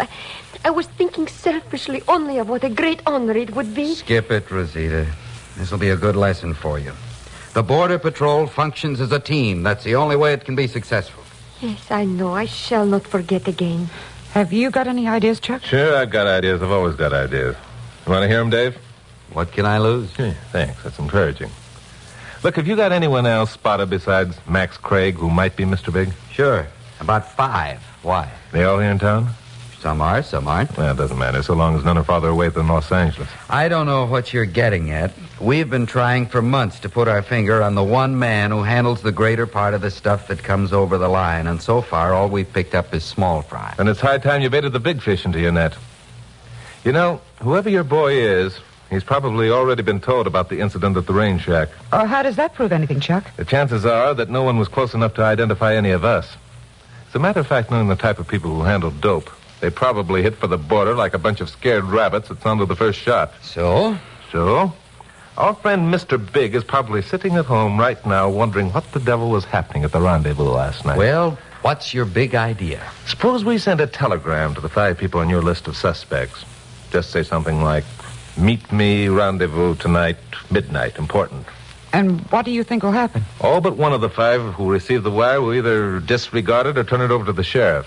The 5th, who'll be the boy we want, will be the only one who knows where the rendezvous is located. And you think he'll show up at the range camp? No good, Chuck. He'd become suspicious in a minute. I don't think so. He knows that something went wrong last night. He knows the smuggler won't contact him personally, but he'll understand that telegram. Okay, now how are you going to get the smugglers there with their marijuana? Unless a transfer's made, we'll have nothing on the boy we want. I'll be the smuggler, and you provide the dope, Dave. Just put a little in a box and fill it up with something to make it weigh as much as the shipment that came over the line a few days ago. Well, I finally talked Dave into it. Dave was in the position of a man who was willing to try most anything after the fiasco the night before. Frankly, I wasn't too hopeful that my plan would pay off. But I kept thinking that if this was a really big shipment, Mr. Big wasn't going to pass it up. There were too many other buyers who could take it over in small lots. So we sent the telegrams and then got some sleep. At 4 p.m., Dave checked the sheriff's office and was told that no one had reported receiving a mysterious telegram. Well, this wasn't surprising. The 5 men to whom the wires had been sent were all shady characters, and it wasn't likely that any of them would want any truck with the law. Just after dark, we all piled into my jalopy and drove out to the range camp. I parked in plain sight. Told Carol to stay in the car, and if anyone showed up, to get down and out of sight. I didn't want her to get mixed up in any more shooting. Rosita and I went into the shack. Dave and the other officer would come along, hid in the bushes. Waiting was a repetition of the night before. Only this time it was easier. I was pretty sure our man was going to show up. About 11:15, we heard a car coming across the desert. Car is coming, senor. Yeah, I hear it. Get over to that window, but keep down, out of sight. Oh, you needn't worry. You have the package? Yeah, right here. Well, here goes. So I opened the door of the shack and stepped out, keeping in the shadows, the package under my arm. A car was parked next to mine. Glamourpuss was nowhere in sight. I stood still and waited. At first, I thought the man behind the wheel wasn't going to get out. He just sat there, watching me. I didn't move either. After a while, the car door opened, and the guy got out and walked toward me slowly. He stopped about 10 feet away, his face in the shadows. That the stuff? Yeah. You got the dough? Yeah. Put the package on the ground. Back up. So I put the package on the ground and backed away. The man waited a minute, then he moved forward. His hat was pulled down and his coat collar turned up. Turn around. So I turned around and waited. A couple of seconds passed. Okay. I turned back. The package was gone. There was an envelope lying on the ground. The man was backing toward his car. I reached into my pocket and pulled out my gun. All right, Pancho Florit, get your hands up. Who are you? Florit didn't get his hands up. He'd been holding a gun all the time. He lifted one arm, slammed a shot at the shack. There was a crash of glass. Then he dropped to one knee and took a shot at me. I let go with an answering shot. But Florit was on his feet, zigzagging toward his car. Dave and his pal were coming from their hiding places. But Florit slammed the door of his car and meshed the gears. Then a figure rose up behind him and smashed something heavy down on his head. He sagged forward like an empty sack. I went running up and found Glamourpuss standing up in the back seat of the convertible with a heavy wrench in her hand. Glamourpuss! I'm sorry, Chuck, but I wanted to be in on this, too. Did I do all right? Did you do... Glamourpuss, remind me to tell you how wonderful I think you are the next time we're alone.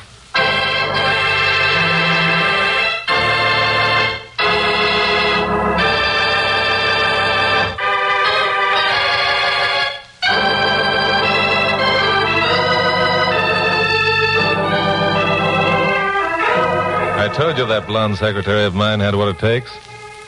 She'd been watching the shack and had seen Rosita's face at the window and had guessed what was going to happen. Rosita, after all, was a woman and was therefore curious and couldn't resist taking a look at Mr. Big.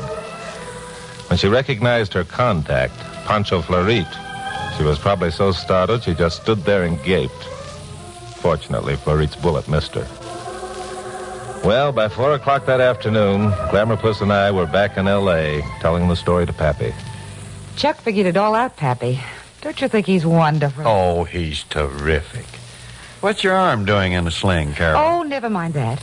You see, Chuck reasoned that Max Craig wouldn't be stupid enough to show himself in Calexico driving his familiar yellow convertible if he were Mr. Big. I see. You won't be able to run a typewriter for quite a spell, will you? Oh, who cares? So then Chuck figured that this Pancho Florit had to be Mr. Big. You want to know why? Was it an accident, or did Chuck break your arm? All right, I'll tell you. Pancho was in the business, so he knew everyone else in the business. So when anyone else began to get big, he just informed on them and had them eliminated. And at the same time, he kept himself in solid with the Border Patrol through Rosita. Get it? Chuck was pretty mad when he left here the other day. And also, Chuck reasoned that nobody but Pancho could have had enough information to know about the trap we were setting up that first night. I don't want to sound catty, but I can't help being glad that Rosita wasn't as smart as she thinks. Do you think I'm being catty, Pappy? Well, I'll tell you what I think, Carol, if you want to know the truth. I do. Well, then I think... Pappy. Oh, hello, Chuck. Are you still here? Yeah, back on the payroll again. Look, Pappy, do me a favor, will you? Now, Chuck, I told you that a leave of absence... The only thing I want you to do is get out of here. What? Yeah, scram. Beat it. Get lost. Well, if I'm in the way... You are. Well, okay. I'm the last man in the world to stick around someplace that I'm not. So long, Pappy. Bye, Pappy. Glamourpuss. Yes, Chuck? Want to know something? What? You're wonderful. Oh, Chuck.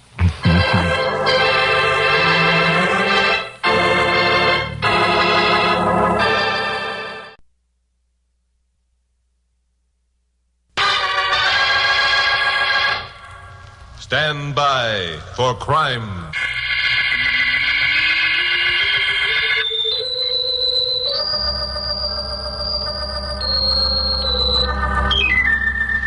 Hi. Chuck Morgan talking. You know, speaking of unusual stories, they never happen as frequently as most people think. Especially when you're a newscaster like me with 2 broadcasts a day over KOP here in Los Angeles. I made the mistake a couple of times of coming up with some off-trail material that really made good copy. Now my listeners expect me to do it every time. It isn't easy. But occasionally I do get a break. Like last week. Things had been pretty dull, and I was beginning to think my reputation might be at stake unless I pulled off some kind of scoop within the next few days. And, well, on Friday, I got back to my apartment just before midnight, looking forward to a nightcap and bed.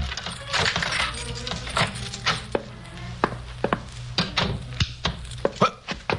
How did you get in here? Crawled in through the woodwork with the help of a skeleton key. Say, you're even better looking than they said. Who said? Friend of mine. How about a drink, dearie? How can I refuse so subtle an approach? There's a bottle of I'm way ahead of you, dearie. Setups are all ready. Say when. That'll do it. I don't want to seem rude, but I've always more or less thought of this apartment as my private domicile. No. How can a man who's as much in the public eye as you ever think any part of his life is private? I assume by that you know who I am. That's why I'm here. Oh? I have a favor to ask for a friend. Why doesn't the friend speak for himself, or doesn't he own a skeleton key? You're cute. By the way, where were you a week ago last night? I haven't the faintest idea. I got news for you, dearie. You were with me. Is that a fact? And what were we doing? We were at the Sun Beach nightclub dancing between the hours of 9 and 12 in the evening. Sounds like fun. Afterward, you took me home and arrived at your own apartment at 12:30 a.m. What? You mean you didn't ask me in for a nightcap? The name and address are written right here, in case you're ever asked. I see. Queenie O'Rourke. 999 South Belfast Drive. All right, Queenie. Suppose we stop fooling around and get down to cases. We're down to cases, dearie. Except for this. What's in the envelope? My instructions for further exploits? Open it after I'm gone, dearie. And, dearie, Yeah? don't be sucker enough to get any ideas. Now, wait a minute. So long, dearie. Here's hoping you enjoy good health for a long time. I didn't like that last crack. As a matter of fact, I didn't like any part of this. I felt like a dope for letting Queenie get out of there. Well, it was done now. I walked over to the table, picked up the letter, and studied it for a minute. It was a plain brown manila envelope, rather bulky. Well, I'd never know what was inside unless I looked. If the Japanese peace treaty had fallen out of that envelope, I wouldn't have been more surprised. I stared down at the pile of banknotes lying on the table. Stared down at $10,000 and $100 bills.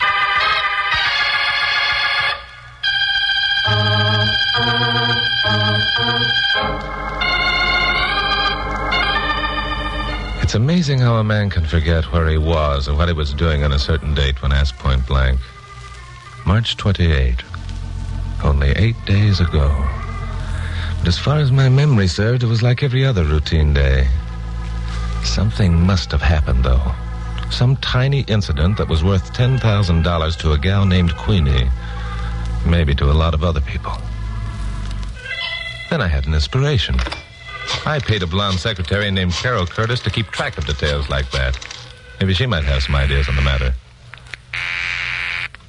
Hello? Hello, Glamourpuss. Chuck, what's the matter? I thought you were going to bed early. It's after midnight. Glamourpuss, I have an important question to ask you. Ready? Why, yes, I guess so. Where were we on March 28th? Oh, Chuck, you remembered. And I was so afraid you wouldn't. Remembered what? That was the night you proposed to me. But, holy smoke again. Oh, what did you say? Nothing, Glamourpuss, nothing. I was just thinking of something. You do remember, don't you? Yeah, sure, of course. Well, don't be silly. How could I forget? Look, Glamourpuss, I've got a wonderful idea. Tomorrow's Saturday. No broadcast, nothing to do all day long. But, Chuck, I thought you said I've got a better idea. Let's start out tomorrow and relive every moment of March 28th. You mean do exactly the things we did on March 28th? Even to the smallest incident. Just so you can propose to me again? Just so I can propose to you again. Oh, Chuck, I think that's the most wonderful idea ever. It'll be sort of like an anniversary. Yeah, like an anniversary. All right, honey, I'll pick you up at 11 in the morning.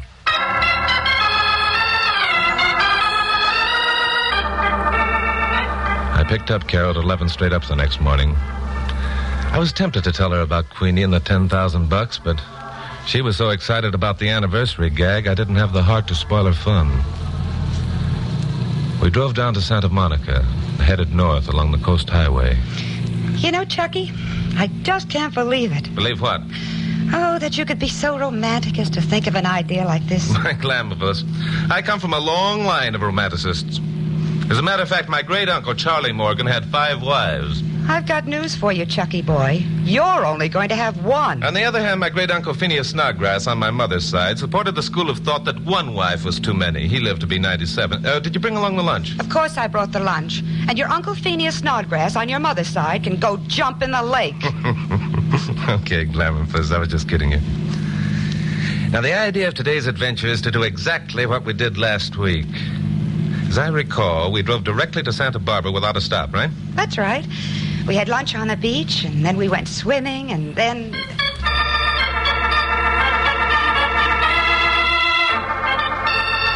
Once you start reliving a day like that, going over the same ground, doing the same things, the details come back with surprising accuracy. We ate our lunch in exactly the same spot on the beach where we'd sat on our previous visit. Later, we had our swim. Then sat on a rock and watched the sun go down. Still later, we drove to the beach club and ate dinner on a terrace overlooking the ocean. And then danced to the strains of soft music.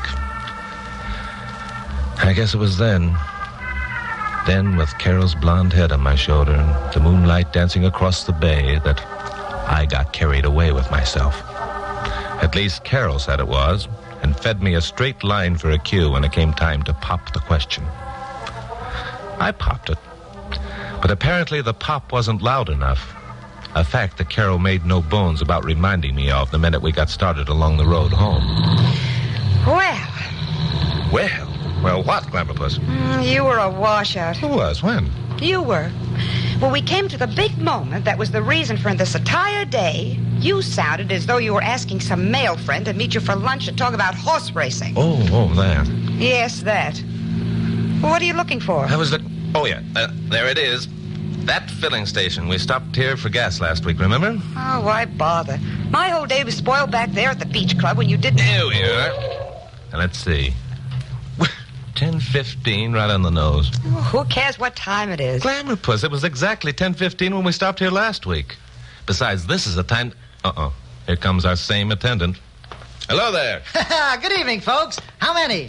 Well, but this is the nice young couple who stopped here last week. Chuck, he remembers us. Remember you? My dear, how could I forget such happy faces, such romantic looks? Why, it was almost as if, you'd just become engaged. Why, you little rascal, you. Did we really show it that much? Ah, my dear, you're looking at Roscoe Buttle, a man who in his youth was known throughout the length and breadth of the land as Casanova Buttle. Chuck, did you hear?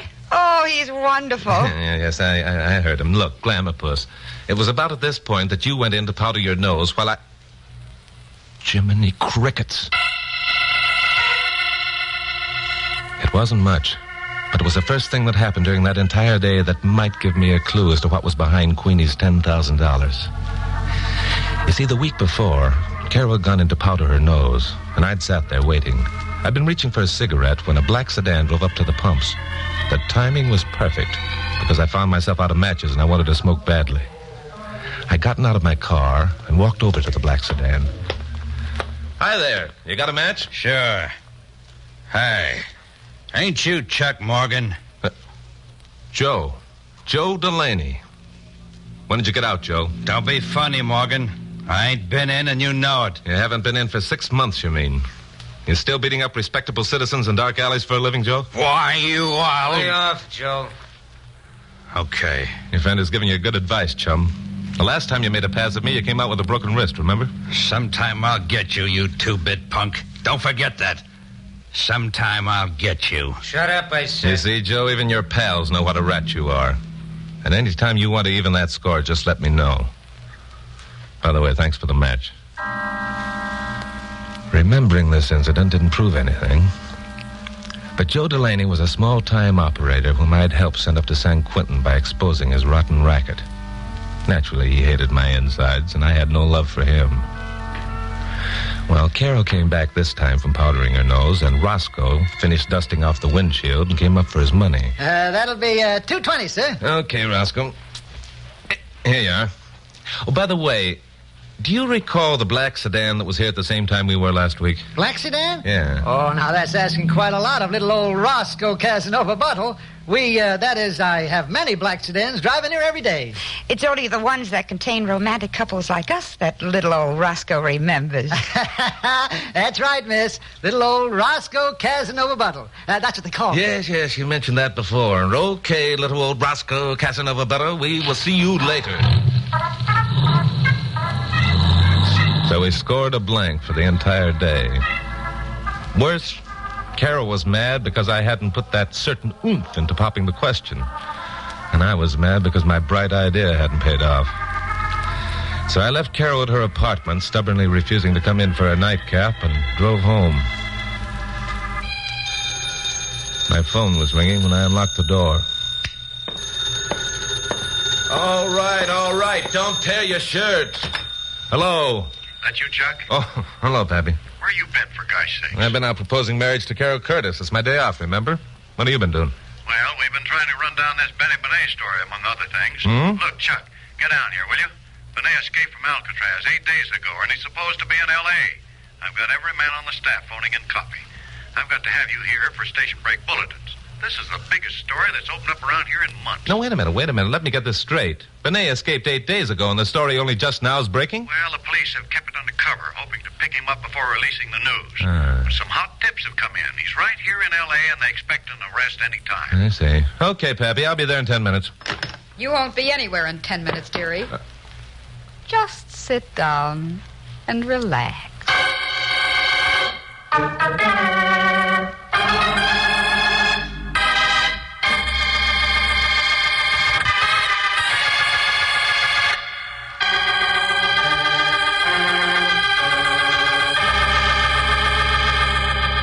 Well, now I had all the answers to the puzzle.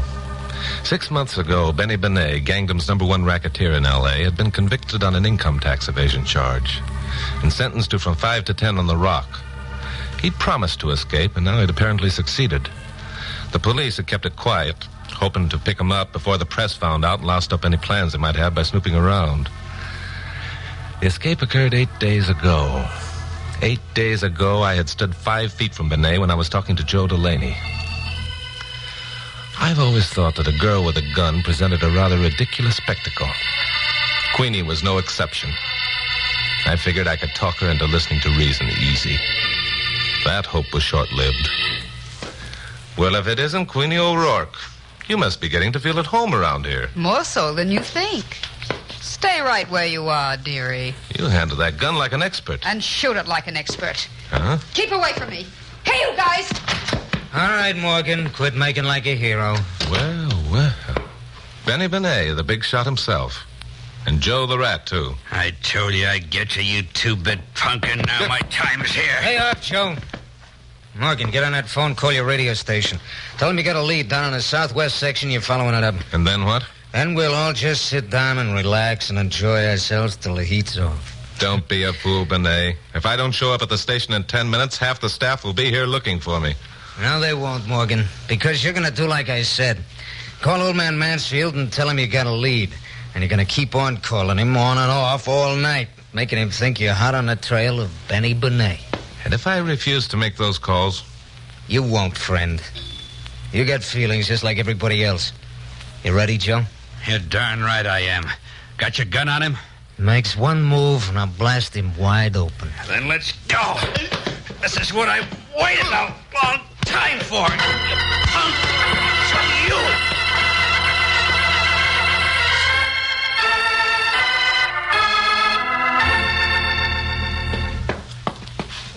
Can't you stop that pacing, Carol? You're making me nervous. Oh, sorry, Pappy. Oh, Pappy, you do think there's something wrong with him, don't you? You're scared just like I am. I don't know. In the first place, Chuck wouldn't have disobeyed your orders. And where could he possibly get a tip at that time of night? And why didn't he tell you about it? And why... Oh, quit it. You're getting hysterical. Maybe I am. But you can't convince me that Chuck isn't being forced to make those calls. And people don't force Chuck to do anything. So what does it mean?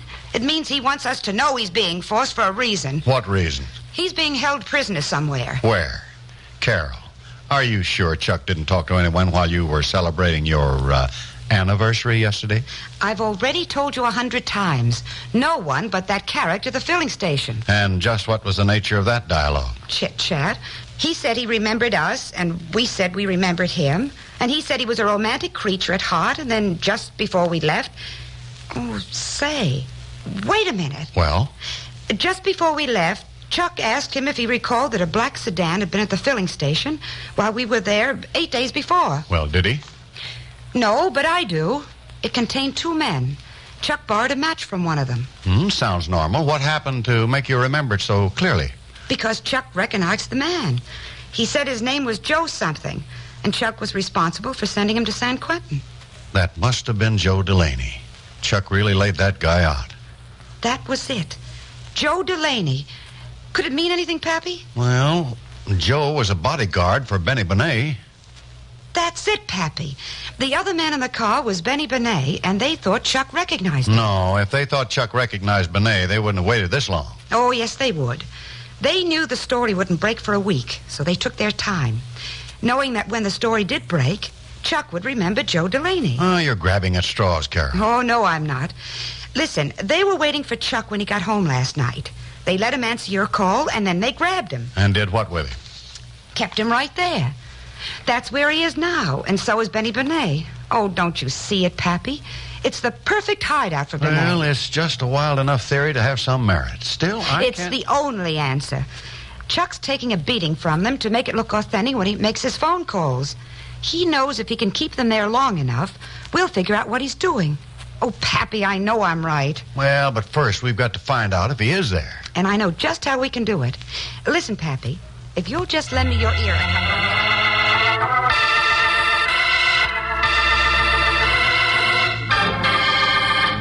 Queenie. Hey, Queenie.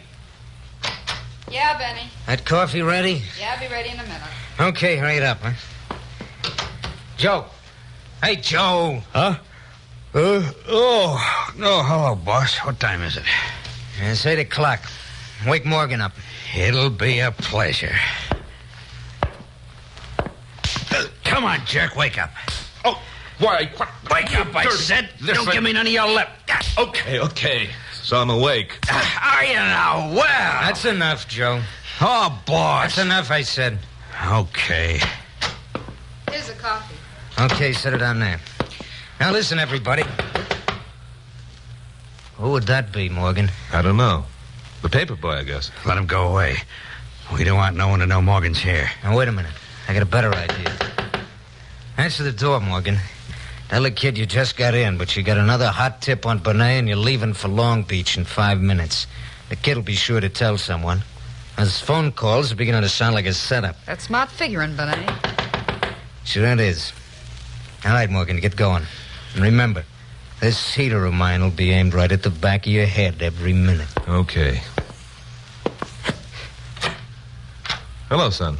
Hi, Mr. Moore. Gosh, what happened to you? Well, I got banged up a bit last night chasing Benny Benet around town. Just got in a couple minutes ago. Gosh, you sure did. Do you think the police will catch him, Mr. Morgan? Do you? Well, they might, if I don't catch him first. I'm leaving for Long Beach in about 5 minutes. Do you think he's down there? I think so. You got my paper there? Yeah, here it is. Thanks. So long. Hey, wait a minute. I guess you forgot to pay me. Pay? Oh, yeah, sure. I'm sorry. Here's a buck. Keep the change. Gee, thanks, Mr. Morgan. Sure. Nice going, Morgan. You're learning fast. Yeah, too nice going. Morgan, you ever seen that kid before? What's the matter, Benet? Getting the jitters? I asked you a question. Sure, I've seen him before. I see him every morning. Didn't you hear him call me by name? Sure, boss. This punk is so slap-happy, he ain't got sense enough to try pulling a fast one. I still ain't so sure. You give him anything besides that dollar? Sure. I handed him a large manila envelope containing a full story of your escape. I composed it while I was sitting here with my hands tied. Funny man, eh? Boss, you want me to work this joker over again? Now, wait a minute. Let me think. I got a hunch. My hunches ain't never wrong. We gotta get out of here. You're a dope, Benet. Where are you going? Every spot in town is covered by now. Hey, he's right, boss. We leave this place, we ain't got a chance. Sure, and we stay here, we ain't got a chance either. Mr. Morgan wants us to stay. Why, Mr. Morgan? I just can't stand being left alone. I see. I was right. Okay, Joe. Tie him up. We'll make him talk.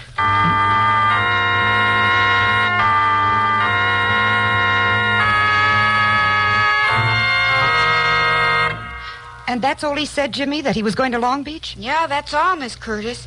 Gee, was his face a mess. Oh, poor Joe. And when you asked him for your money, he gave you $1 and told you to keep the change? That's right, Mr. Mansfield. Well, that proves Chuck knew it was a gag. Well, how does that prove it? Well, never mind now, son. Carol, you're sure you want to go through with the plan? Oh, yes, Pappy. Let's hurry. Okay. I'll check with Bill Meggs. You get started when you see my signal. All right, Pappy. Be careful now.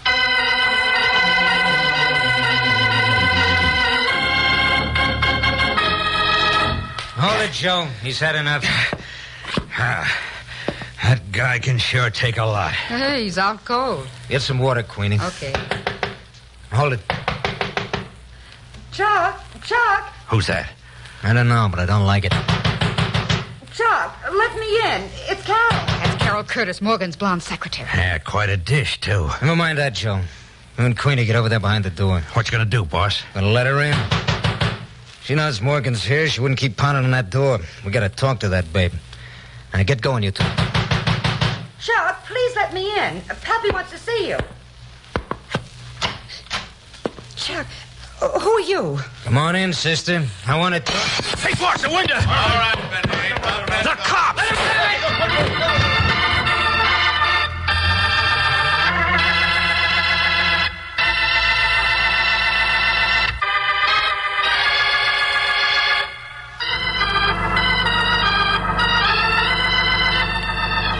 Well, most of the credit for Benny Benet's capture goes to Carol, bless her.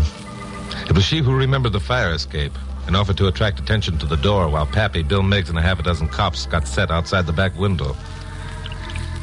Carol stayed after the others had gone to nurse my wounds. Take it easy, Glamour Puss. Oh, don't be such a baby. No. Here, let me put this salve on that cut over your eye. That Joe Delaney packs a mean wallop. I just wish they'd let you have 5 minutes alone with Joe Delaney before they sent him back to San Quentin. Why? What would I do? You'd knock the spots off him. Glamour Puss, you're wonderful. Come to think of it, I mean it. Mean what? You are wonderful. Oh, Chucky boy, you're just saying that because you think I'm wonderful. You know, it really was smart of you to figure out about that newsboy. Wasn't it, though? I knew that Benet wouldn't remember that you worked late, so you slept late. So you got a new boy to deliver my paper instead of the regular one? Sure. The regular one, knowing you slept late, left your paper outside the door and went away. So you reasoned that when I saw a new boy who knocked on the door until I opened it, I'd figure you knew I was being held prisoner and would hold out a bit longer. But what cinched it was when the boy asked you to pay him. That really must have convinced you. Well, as I mentioned before, Glamour Puss, you're wonderful. The next time I get to pop that question again, it's going to have oomph. However, do you know, there's one thing that you and Pappy forgot. What's that? Today is Sunday. And on Sunday, I always get up early to pay the paper boy.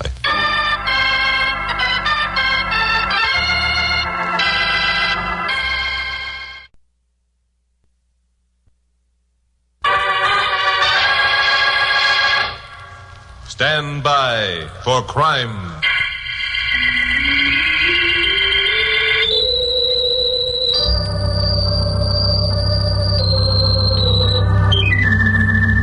Hi, Chuck Morgan again. Did you ever participate in a full-scale revolution? Well, I had that dubious pleasure less than a month ago. And when I say pleasure, I use the word loosely. Anyway, it made a good story, and I'd like to tell you about it. You see, Pappy Mansfield, owner of radio station KLP here in L.A., where High Workers newscaster, is a showman of the first water. When he heard rumors that the Ramon Escobar faction in the tiny South American Republic of Parana was going to attempt to overthrow the Leopoldo de los Rios regime, he contacted the powerful 250,000-watt station in Paolo, Parana's capital city. They set up a short-wave deal whereby I could broadcast the show back to the United States. Then he bought tickets for Carol Curtis, my blonde secretary, and me on the Braniff Airlines.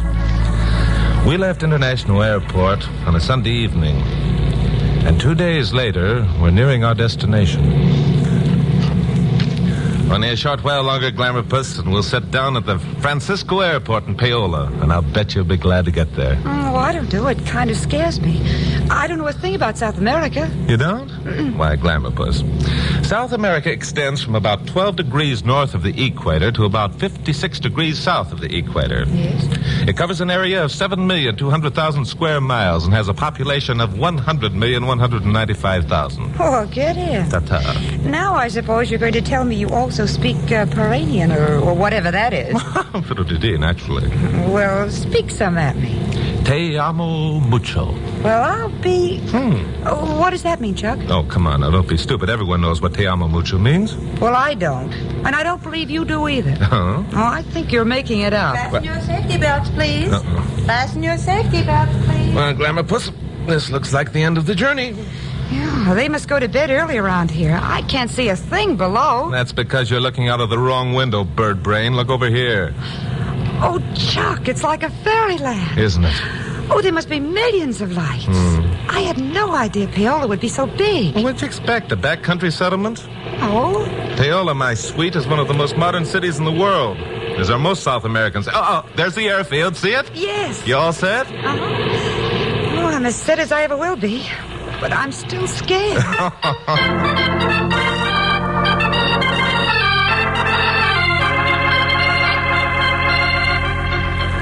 Senor Chuck Morgan. Yes, that's right. You must be Pedro Falcon. I am sorry, senor. I am not Pedro Falcon. I am a member of the great and glorious forces of Ramon Escobar. Ramon Escobar? But I thought that we were going to... You North Americans think too slowly, Senor Morgan.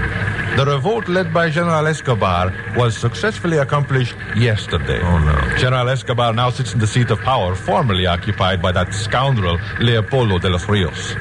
And you, Senor Morgan, are his prisoner.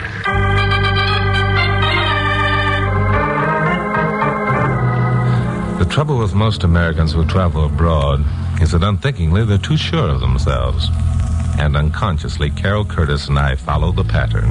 We protested violently at being treated like criminals. We offered to show our credentials, and we didn't get the chance. In less time than it took us to realize exactly what was happening, we were detoured around customs and forced into a curtained automobile, persuaded by a couple of blunt-nosed pistols pressed into our backs. Our captor, Senor Pancho Ortega, he said his name was polite but adamant. You will refrain from attempting to look from the automobile or in any way to attract attention. To do so would be most disastrous for both of you. I'm going to be pretty disastrous with you, my friend. Just wait until the United States Consulate finds out about this. The United States Consulate, I can assure you, is not going to find out. No? Well, don't be too sure. Everyone in Piranha knows we're here tonight. We've had more publicity than your whole two-bit revolution. Precisely, Senor Morgan. That is why you are our prisoner. I don't get it. You will get it, as you say, in due time, senor. We rode for about an hour, making a lot of turns and keeping at a moderate pace. Twice in the distance, we heard sounds of gunfire, which indicated that Ramon Escobar's coup wasn't so completely successful as our friend Pancho had wanted us to believe. After a while, the automobile made a final turn and slowed down.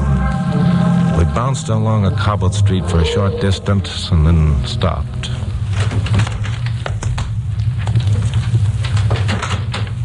You will get out, please. Now, look here, friend. You've gone far enough. If you don't... Please, no talking. But if we can't talk, how are we going to... The same goes for you, senorita.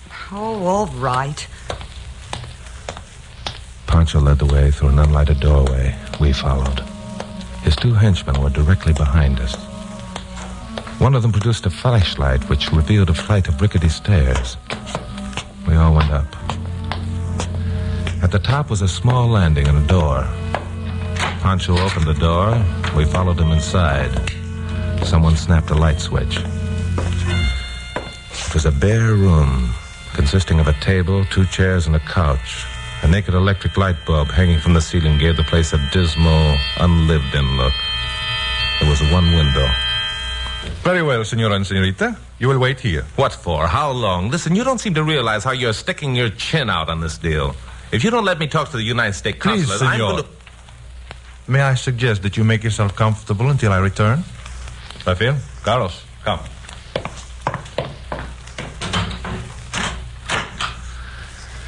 Well, Senor Morgan, we're in a fine mess. Oh, shut up. Relax, Glamourpuss.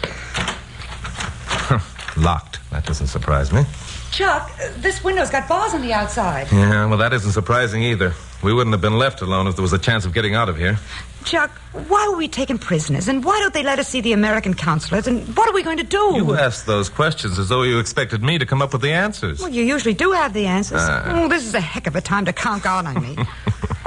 Come on, hang on to that sense of humor, Glamourpuss. You may need it. If that's a sense of humor showing through, then I'm going to be grinning at my own funeral. Mm-hmm. Oh, say something nice to me, Chuck. I think I'm going to cry. Now, look, Glamourpuss, get this. We're in a spot, and you start making matters worse by boiling up. Uh-oh. Well, back so soon, senor? I promised you only a short wait, remember? You will step this way, please. The room we followed Pancho into was a duplicate of the one we'd left. Only this one had more lights, more furniture, and more people. The first person that caught my eye was a lovely raven-haired girl. She was sitting at a table directly beneath the electric light bulb. Beside her was a man. I looked at the man and felt goose pimples breaking out all over. Chuck. Yes, I see. Oh, he looks exactly like you. There is a slight resemblance. Slight resemblance? Why, he's a dead ringer. Buenas noches, señorita. Señor. Ah, so you notice it too, eh? It is most uncanny, no? Yes. I mean, Chuck, say something. I think our host wants to talk a while, Glamourpuss. You are quite right, Senor Morgan. First, let me introduce myself. I am Leopoldo de los Rios, President of the Republic of Parana. De los Rios? But I thought... You thought that my loyal follower Pancho was a member of the Ramon Escobar forces. Quite. Only by posing as such was he able to enter the airfield and drive you away as his guest. Guest? Yeah, that's a hot one. All right, Rios, what's the rest of the story? As you pointed out to my loyal supporter Pancho, your arrival here received more publicity than our, what was your expression, two-bit revolution. Corny should have been the word. That's the trouble with you North Americans. You treat a revolution outside your own country so lightly. Nuts. You're amused. Hundreds of people were killed, and you are amused. Oh, no, Mr. Rios. We didn't think it was funny at all. Did we, Chuck? Keep quiet, Glamourpuss. All right, senor. You read about me coming down here in the paper, so what? And saw your pictures. All right, okay, so there were pictures. Please, Senor Morgan, this belligerent attitude will get you nowhere. Put yourself in my position, in the position of any Paranian. There is talk of a revolution. You plan to broadcast it over your radio as though it were some sort of cheap spectacle. Thousands of people have been killed, and you make sport of it. All right, you said hundreds before, but never mind. You've got a point. I admit it. I apologize. Now, where do we go from here? For the moment, senor, you will go nowhere. It is I who am going. Well, that's okay with us. You go your way, we'll go ours. Unfortunately, it will not be simple for you to go your way. You see, Senor Morgan, your thirst for publicity brought you much of it. Your picture was published and republished. And even I, Senor Morgan, could not fail to note the strong resemblance between us. All right, okay, so we're twins. Now what? Now, Senor Morgan, I will take your papers, all of your credentials, and escape from Parana. What? Yes, Senor Morgan. It is an excellent plan I have, well thought out, and it shall be well executed. You're out of your mind. No, far from it. At the moment, I am the deposed leader of my country. The police and the military are systematically searching the city. The time is short. It is inevitable that they will find my hideout here. And when they do? Ramon Escobar, Senor Morgan, has issued a decree. I am to be shot on sight. Chuck, do you realize what that means? If he takes your papers keep and... quiet, Glamourpuss. Go ahead, Rios. I think you understand the situation, senor. Since you North Americans make so light of our small revolution, since you think it is so amusing to come down here and make a spectacle of what to us is a most serious affair, you shall have your chance to be what is it you say, a sport about the whole thing? I think I get what you're driving at, senor. You're going to take my credentials, and posing at me, you're going to take the first plane out of here for safety. Precisely. You're going to leave me here, and when Escobar's gang catches up with me, I'm going to be executed in your stead. Oh, not necessarily. You are, I think, a clever man, Senor Morgan. Gracias. Perhaps you can avoid capture until I return from Cuba. Cuba? Yes, I shall leave the plane in Cuba. There I have many influential friends. There I shall reorganize my armies and one day return to Parana to liberate my people from the tyrant Ramon Escobar. One day return. And when will that one day be, senor? Who knows? A month, 6 months, a year? And during that time, I'm supposed to hang around here, ducking the cops and the army who will stop at nothing to get a rope around my neck. If you're still alive when I return, senor, you will be sent back to your country a free man. Well, that's mighty white of you, chum. But I have other ideas. So? Yeah, so. Your flunkies have failed to frisk either one of us when they picked us up at the airport. All right. Did you ever see one of these before? Yes, many times. That is a Colt 45 automatic, a very effective weapon. Do you intend to shoot us all with it, senor? Only if you're stupid enough to try to stop us from getting out of here. Carol. Yes, Chuck? Go over and see where that door leads to. No one in this room will attempt to spoil your fun, senor. It is outside the room you will be stopped. I'll take that chance. It's open, Chuck. And there's a hole outside and the stairs we came up. Good. Now stay where you are, all of you. One false move and you get it. Get out in the hall, Glamourpuss. As soon as I close the door, lock it. All right. I stepped quickly through the door, banged it shut. Carol turned the key. We spun toward the stairs, but we stopped. 5 men were gathered at the head of the stairwell. Drop your gun, J.R. We had our choice of shooting it out or being shot ourselves, so I decided to shoot it out. At the moment, I couldn't think of any alternative. Drop to the floor, Glamourpuss!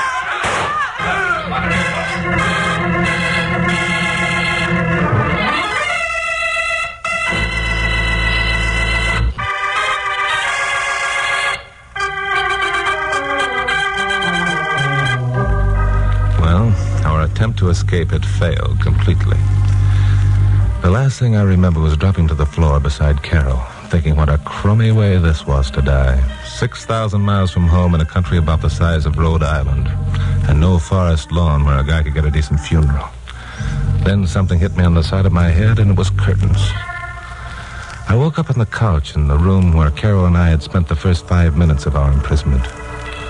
But despite that throbbing ache in my head, I thought I must surely be in heaven. For standing over me was an angel. I shut my eyes and opened them again. She was still there. She had raven black hair and eyes the color of midnight, and the skin that would shame the petals of a rose. The senor feels better? Oh, yeah, like $1 million. Drink these, please. What is it? It will stop the ache. I took the stuff and drank it. What did I have to lose? It tasted like the devil. But the ache had stopped in my head. Then I discovered two things. There was a bandage tied neatly around my head. And the angel with the rose petal skin was a girl who had been sitting at the table beside De Los Rios. Ah, so it's you. You feel better, see? Yeah. Thanks. Where's Glamourpuss? Glamourpuss? Carol Curtis, the girl who was with me. Oh, she's quite safe. I will take you to her in a moment. Why not now? First, I have to make what in the United States I believe you call the proposition. Uh-oh. I hope you didn't mention to Glamourpuss that you were going to say that to me. Let me explain, please. Huh? I am Conchita Cortez, the sister-in-law of Leopoldo de los Rios. Well, baby, I wouldn't brag about it. You must realize what a serious position you are in, Senor Morgan. Unless you permit me to help you escape, you will surely be captured and executed. Now, wait a minute. Let's take this once over lightly, chicken. Did you say that you would help us to escape? I did. What's the catch? The catch, as you call it, senor, is that you take me with you. What? I want to go to the United States. I must go to the United States. Oh, I see. And you figure this is your chance of getting out of the country, eh? It is more than that, senor. In North America is my fiancé. He waits for me there. A whole year he waits. We wish to get married. Well, that figures. Now, about this plan of escape. I know the city well. I have many friends and much jewelry to be used as gifts. Well, I'm still in the position of having nothing to lose, so okay, Conchita. It's a deal.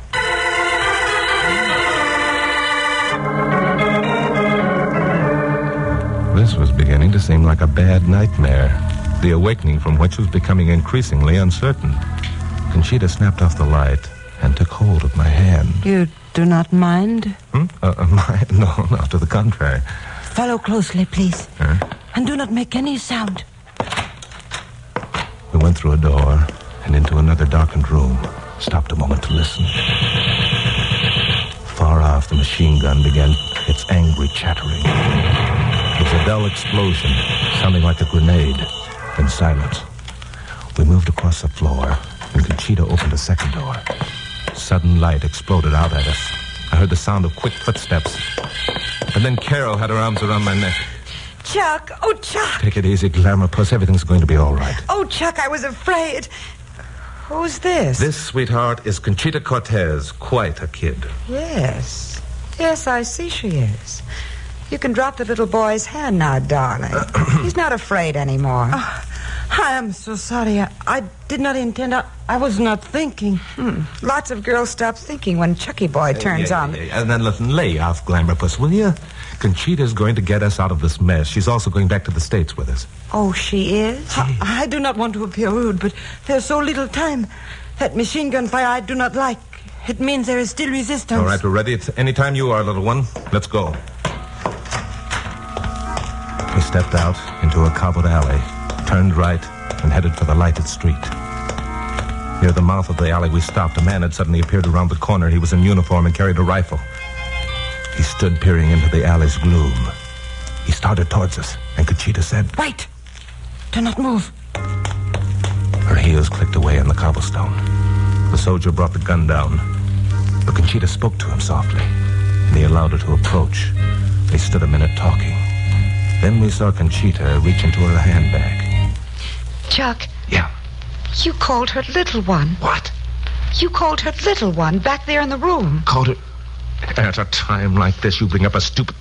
Listen, I called her Little One because that's her name. Conchita means Little One in Peranian. Oh, Chuck, I'm sorry. Well, you better be. Conchita returned, and she led us back to the street. The soldier had disappeared. As a matter of fact, there wasn't a soul in evidence anywhere. We crossed 2 intersections, then made a right turn, and the business district of Paola was before us.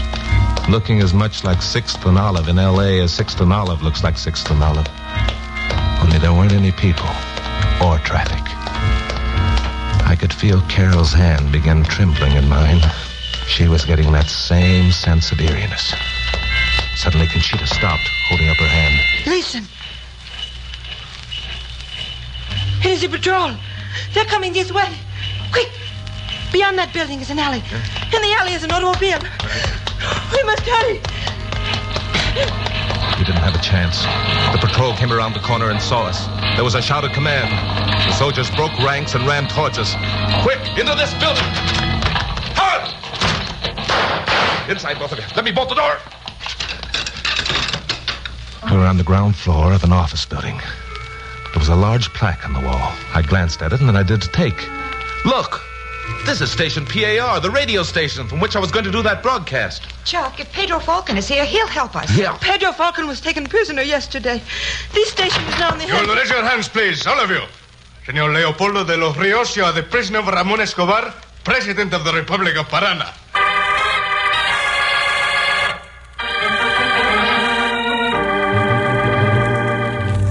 You've heard the old American expression, out of the frying pan into the fire? Well, that was us.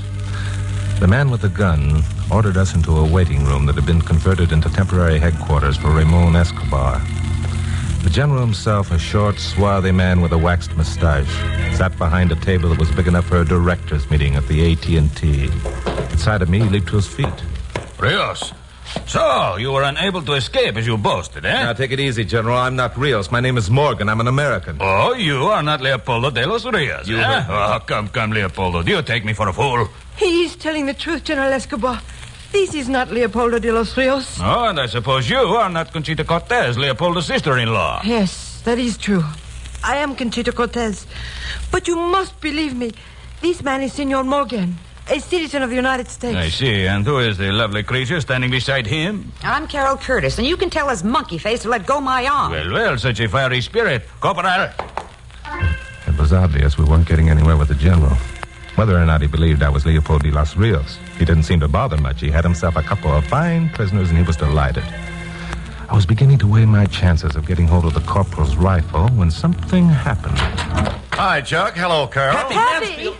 Now I've seen everything. How did you get here? Oh, Pappy, I was never more glad to see anyone in my life. Senor Mansfield, you know this Leopoldo de los Rios? Leopoldo, my foot, that's Chuck Morgan. He works for me. The blonde girl is Carol Curtis, his secretary. Ah, this is de los Rios. His face is very familiar to Chuck's me. face is familiar to me. Listen, General, does your friend de los Rios have a Yankee accent, or hadn't you noticed it? This is something I had not thought of. Well, you better think of it beginning now. Come on, you two. We're getting out of here. Okay, Pappy. Wait. The girl stays. Which girl? Conchita Cortez. She stays. She will remain as hostage. De los Rios will not attempt to leave Parana so long as he thinks she is in danger. Now, just a minute, General. You're wrong again. Conchita goes with us. So? And why is it you say this? Because I made a deal with her. She agreed to help us escape if I promised to take her back to the United States with us. Escape? But she did not succeed in helping you escape, That's senor. not the point. We made a deal. She tried to keep her part of it. I'm going to keep mine. And if I do not permit? You'll permit, General. First, because it was Conchita who contacted the American consulate, which in turn contacted me. And second, because if I'm not back at the consulate in 15 minutes, that broadcast I was telling you about is going on the air.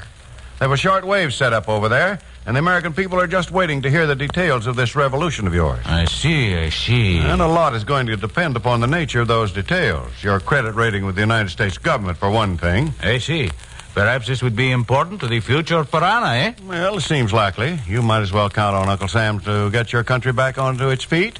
Everyone else does. Yes. This is most important. Most important indeed. Very well, it is a bargain. You will make the broadcast and explain to the people of the United States that the government of Parana is now...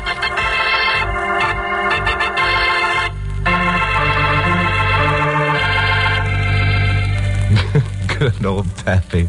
And what a liar he was. There wasn't any short wave set up at the American consulate, but General Escobar didn't know that. However, I did make a brief talk from station PAR, stating the facts of the revolution and refraining from any personal comment. Then the four of us were given safe escort to the airfield. That big four-motored Braniff airliner took off 5 minutes after we reached the field. Pappy squeezed himself into a seat beside the beautiful Conchita. Pappy's sure having himself a time, isn't he? Look at that old boy. He's getting a boot out of being so close to South American beauty. What does that mean? So were you. So was I what? Getting a boot out of being so close to South American beauty. Oh, now, glamour puss. Well, I found out something. What? Conchita doesn't mean little one. Oh? You just made that up. Now, look, glamour puss, under the circumstances... And I found out something else, too. What? I found out what Teo Mucho means. You found out what Teo Mucho... What does it mean? Well? Well? Say it in English. Okay, glamour puss. I love you very much. Oh, Chuck.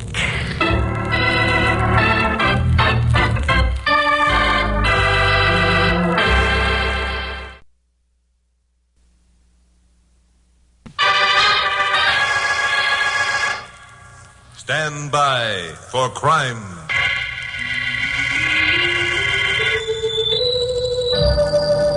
Hi. Chuck Morgan speaking. Newscaster on radio station KLP here in Los Angeles. You know, it's an interesting job, this newscasting. Sure, most days are like routine stories, routine happenings.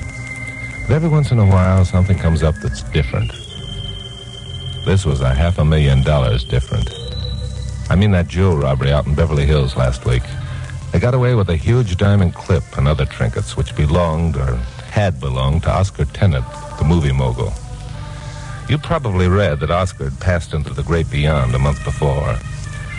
Well, his widow, Dora Tennant, a wheelchair invalid, had decided to have a private showing for a small group.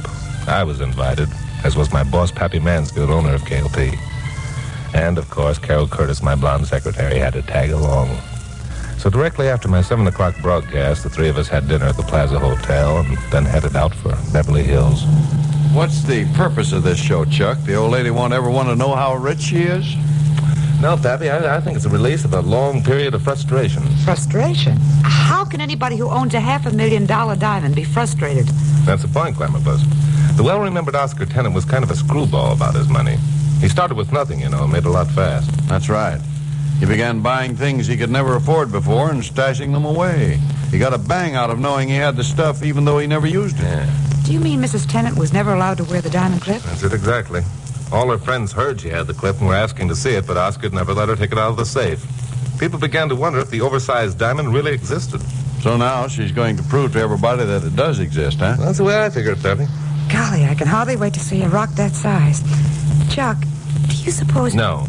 But, Chuck, you don't even know what I was going to say. Yes, I do. I can't afford even the little one. But, Chuck, after all, we are engaged, and Pappy would be No, I said. You tried having Pappy deduct payments from my salary once before, and I was broke for Chuck, 6... Look, I'd be... No.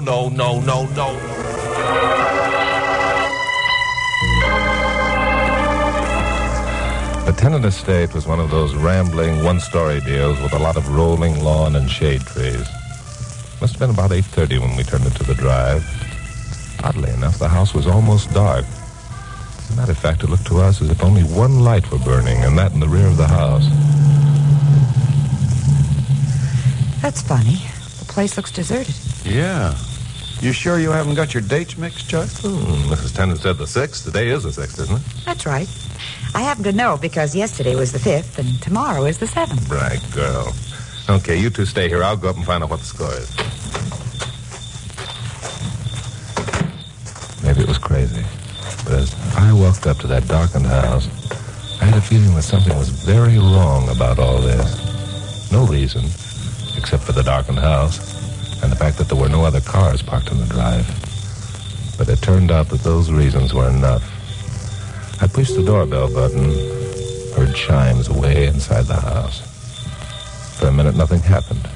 Then I heard a step behind me and felt something all too familiar pressed into the small of my back. All right, mister. Get your hands up. What? Who the devil are you? Never mind who I am. You're under arrest for stealing the tenant jewels.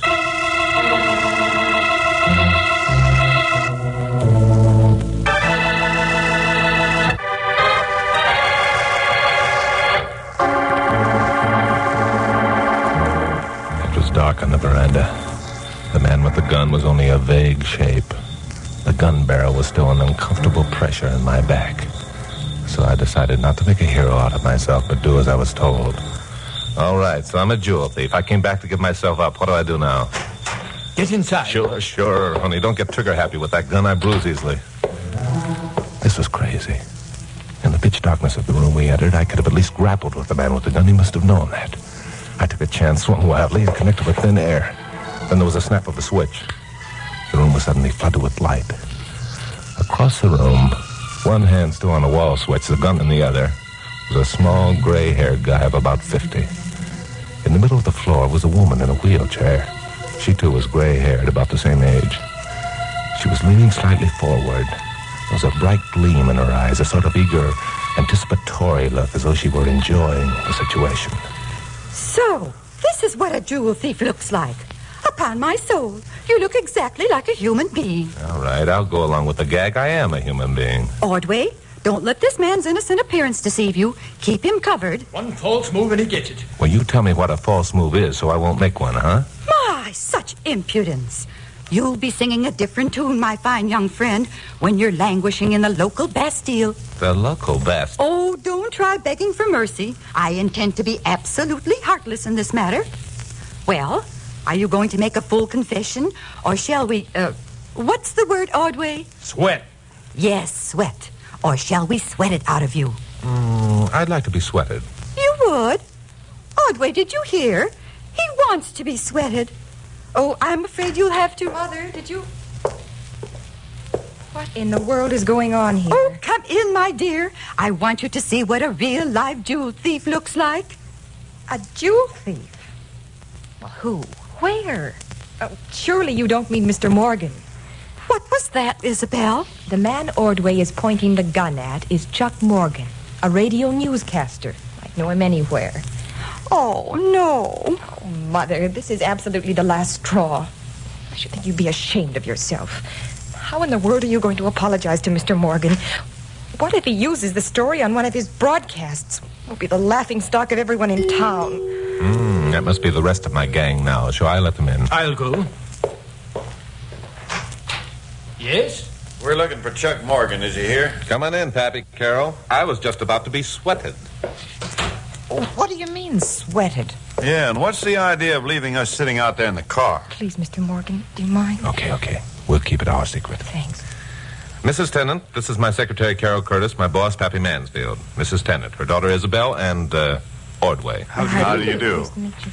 Well, when does the show start? I've got to get back to the station. But I don't understand. It was tomorrow night that I planned to put the jewels on display. So you did get the dates mixed after all, Chuck. Well, then my memory's taken a bad turn for the worse. I was positive you said the 6th, Mrs. Tennant. She did. But Isabel, darling. Oh, Mother, I was sitting right beside you when you called Mr. Morgan. You asked him out for the 6th. Oh, dear. Oh, I'm so sorry. Will you ever forgive me, dear people? Well, where's the harm? Now that we're here, why can't we have a look at the jewels? Why, that's simple. They've been stolen. Stolen? What? Do you mean you were actually serious when you thought that I had... But of course, dear boy. Why shouldn't we think that you were the culprit? Mother, I don't believe it. It's another of your wild attempts to be dramatic. Well, then look for yourself, my dear. I will. I don't get this. Seems as though something's wrong someplace. Oh, I assure you, my dear, there's not a thing wrong. The jewels were stolen about 15 minutes before Mr. Morgan arrived. 15 minutes before... Have you notified the police? No. Ordway and I planned to capture the thief ourselves. We almost did, too. Mrs. Tennant, pardon us if we all seem a trifle confused, but just why did you think the thief would return? Because he didn't get the diamond clip. Huh? Ordway and I knew that when he discovered that fact, he'd return. So we turned off the lights and waited. We doused the glim. Well, I'll be darned. Where is the clip now? Right in the safe in a separate package where I placed it last night, ready for the showing. It's true. The jewels are gone. Of course, dear. All but the diamond clip. That's still in the safe. I'm afraid you've overdone it this time, Mother. The diamond clip's gone, too.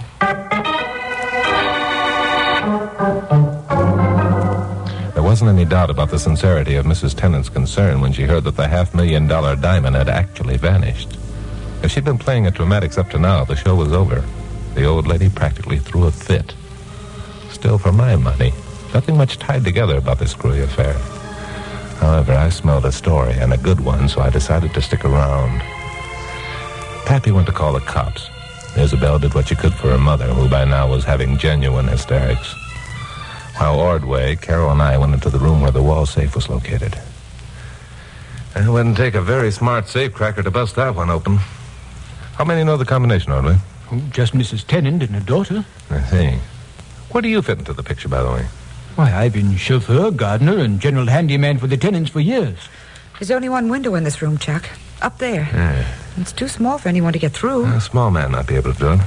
What's outside, Ordway? A flower garden, sir. You suppose you could scare up a flashlight so we could have a look? Oh, yes, sir. There's one right here in this drawer. Good. Carol, take a look at Mrs. Tennant, will you? She may need a doctor. If the police arrive... Oh, hello, Pappy. Get through to the police? No. Chuck, this may be a screwy deal, but there's a lot about it that isn't screwy. Yeah? The telephone wires have been cut. No kidding. No kidding. Tell you what, suppose you stick around here while I drive down and report this. That's a good deal, Pappy. See you later.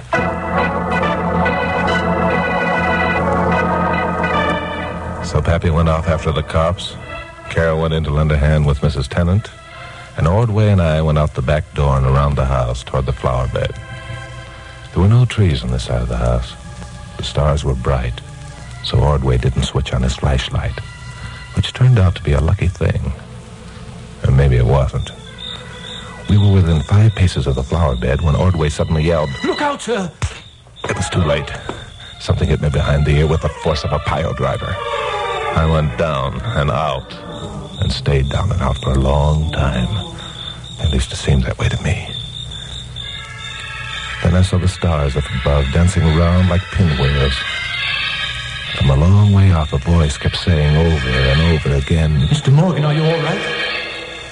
Mr. Morgan, are you all right? Mr. Morgan? Mr. Morgan? Shall I get a doctor, Mr. Morgan?" No, never mind the doctor. What hit me? I don't know who it was, sir. He jumped from behind that shrub. He had something in his hand, a club of some sort. I yelled, but he was too quick for me, sir. Yeah, what happened? Well, he ran off, sir, like a flash. Why did you go after him? Why, 2 reasons, sir. I thought you needed attention, and, well, I knew he couldn't get away. What do you mean he couldn't get away? Well, because he ran in that direction, sir. There's an 8-foot wall that nobody could get over without a ladder. Now, the only other avenue of escape is through the house or right past here, which means the man who hit you must be hiding on the grounds right now.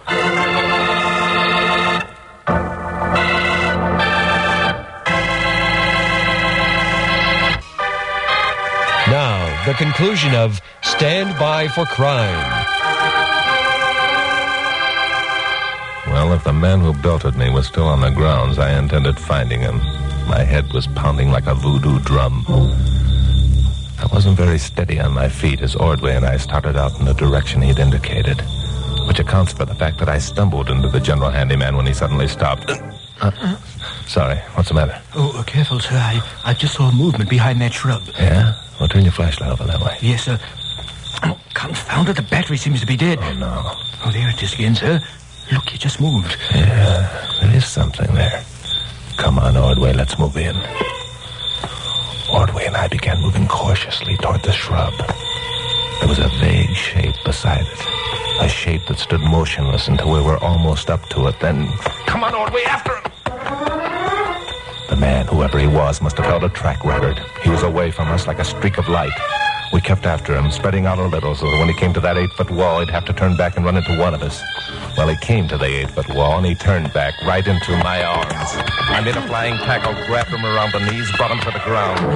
Ordway came running over, flung himself across the guy's chest, pinning him to the ground. We've got him, sir! We've got him! Yeah, we got him. Get up on your feet. Keep your hands off of me! Yeah. How do you think you're throwing around? Who do you think you're belting behind the ear with a baseball bat, huh? Didn't belt anybody with anything. Ordway, tell this jerk, whoever he is, who I am. What? So you know the young man, do you, Ordway? Why, it's Mr. Avery, sir. Yeah? Who's Mr. Avery? Mr. Paul Avery. He's He's a friend of Miss Isabel. I see. This is the way he does his courting, eh? Well, Mr. Paul Avery, let's get back to the house so we can take a look at you and ask a few questions. Paul Avery, a kid about 20 or 21 years old, was sullen and defiant. He didn't want to go back to the house, but he went with my help. When we got there, we found Carol and Isabel alone in the living room. The latter took one look at our prisoner and let out a cry. Paul! Oh, Paul, what have they done to you? It's okay, Isabel. I'm all right. They came charging at me and I ran. I guess they thought I was some kind of prowler or something. The idea. We thought it was more than that. In fact, we're practically sure he was the man who socked me behind the ear with a pile driver. Socked you? Oh, you big bully. Chuck, are you all right? Oh, of course I'm all right. Forget about it. I've already told you I didn't sock anybody. I was just coming here to... Paul Avery, what are you doing here? Haven't I forbidden you this house? Haven't I told you 100 Mother, please. No, Isabel. I made up my mind about this young man some time ago. He's not to be trusted. Ordway, what is Paul Avery doing in this house? I'm sorry, Mrs. Tennant. We found him prowling about the grounds. Mr. Morgan had been attacked, and we thought that... Naturally, you thought that it was Paul Avery who stole my jewels. I just examined the safe myself, and I'm sure of it. Ordway, will you please search Mr. Avery's pockets? Yes, ma'am. Now, wait a minute. I didn't rob any safe. I only came here to see Isabel. We were going to meet out there... Steady, son, steady. It'll only take a minute, and it'll be painless. Oh, this is ridiculous. He certainly doesn't look like a safecracker to me. Now, let's see here. Oh, what's this? Why, Paul. It's one of Mother's rings. I knew it. I knew it the minute I laid eyes on that young man. He's a thief. Paul Avery, where's my diamond clip? I don't know. I don't even know what a diamond clip looks like. Let's start with the ring, then. How did that happen to be in your pocket, son? I don't know. I never saw it before. Oh, that's rich. That's very rich indeed. Never saw it before. Then how did it get into your pocket, I'd like to know? Well, someone must have put it there. Yeah, that's it. Someone had to put it there, and who else had the chance but Ordway and this guy here? The idea. The very idea accusing Ordway or Mr. Morgan. Mr. Morgan, I demand that you arrest Paul Avery at once. Well, I'm not a policeman, Mrs. Tennant. If I were, I think I'd ask a few more questions and search a few more pockets before I arrested anybody.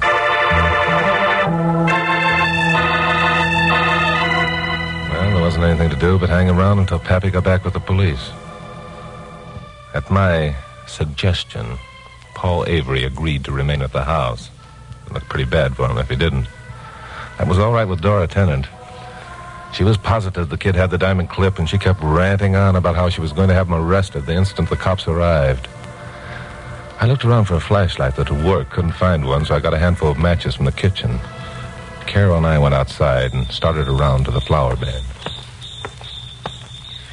Pappy's been gone long enough. Wonder what's keeping him. I was wondering myself.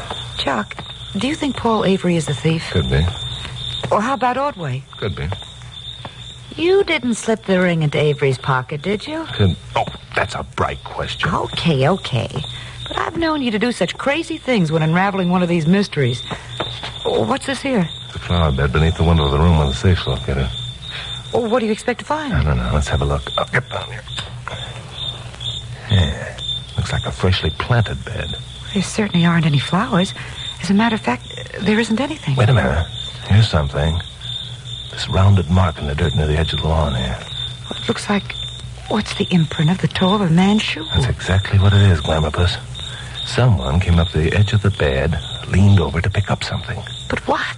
There's nothing there now. Wait a minute. Ow. We don't have another match. There we are. Now look, I'll be the man. I stand on the edge of the lawn like this with the toe of one shoe on the flower bed. I lean forward and... Hey! What is it? I still don't see anything. That depression in the soft dirt over there. Chuck, that's it. Someone threw something. Yeah. The box containing the jewels out of the window and then picked it up. No. That's wrong, Glamourpuss. The diamond clip was in the package by itself, remember? A diamond clip wouldn't weigh enough to make a mark in the dirt that deep. Wouldn't be shaped like that either. About 3 inches long and rounded. Then what did make it? I don't know. Let me think. How much a drop is that from the window, would you say? 8 feet, maybe? Yeah. Now, how much would an object dropping 8 feet have to weigh to make an impression that deep in soft dirt The consistency of which... I know a good one like that, too. Huh? If a boat is traveling due west at a rate of 25 miles an hour, how old's the captain? Sorry, Glamourpuss. I was trying to figure something out. Oh, you were just showing off, and I'm not impressed. So let's get back to the business at hand. Okay, let's go. Go where? Aren't you going to try and figure out what was dropped from the window? I did. Didn't you hear me? Do you mean you weren't kidding with all that double talk? Of course not. Didn't I ever tell you at school I was a whiz at mathematics? I remember once my teacher said... Morgan. Oh, Isabel. You looking for someone? Yes, I'm looking for you. May I talk to you a minute? Sure, go ahead.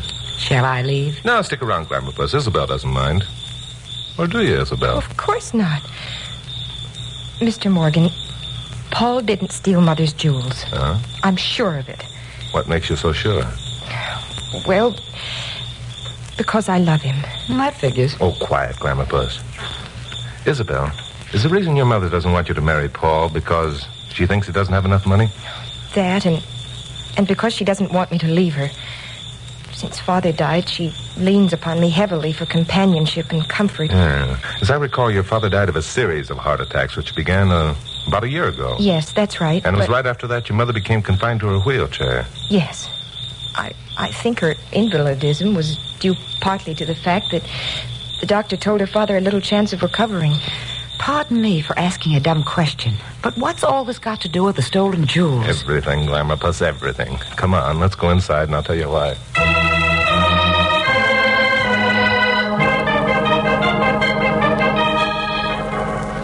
I can't understand why you've asked us all to gather in this room, Mr. Morgan. And I can't understand either why that man hasn't returned with the police. What was his name? Mansfield? Oh, yes, that was it. Mansfield. Or was it he who stole the jewels? Ah, perhaps I have something there. Perhaps he isn't Mr. Mansfield, or you're not Mr. Morgan. Well, Mr. Morgan? Are you through, Mrs. Tennant? I'm not sure I like the tone of your voice. I'm afraid you're going to like it less when I finish.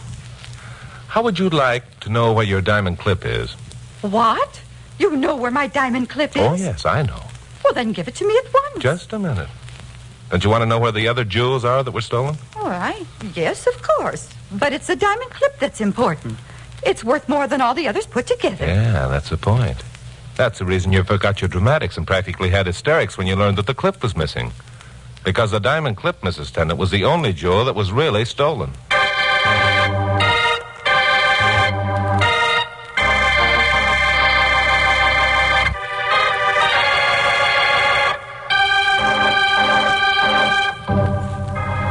Well, I was playing a hunch with only a few facts to back it up, but it looked as though it were going to pay off.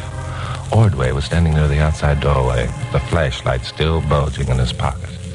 He looked at me blandly as I walked up to him. All right, Ordway, hand it over. Hand what over? The diamond clip, of course. Are you kidding? Why, you can search every pocket in my clothes and you won't find it. That's a good deal. I'll start in this pocket containing the flashlight. Just let me remove it, will you? Give me that. Give you what, Ordway? The flashlight? Why? It doesn't work. You said so yourself. But... Kind of light for such a big flashlight, Ordway. I wonder why. I'll tell you why. One of the battery cells have been removed. You took it out and threw it out of the window so you'd have a safe hiding place for the diamond clip, which you stole. You later recovered the cell from the flower bed after you slugged me. Ordway, not you. You couldn't have... Don't act so shocked, Mrs. Tennant. It was you who stole your own jewels. You and Ordway. That's why you weren't worried and you could play at dramatics until you found out that the clip was gone, too.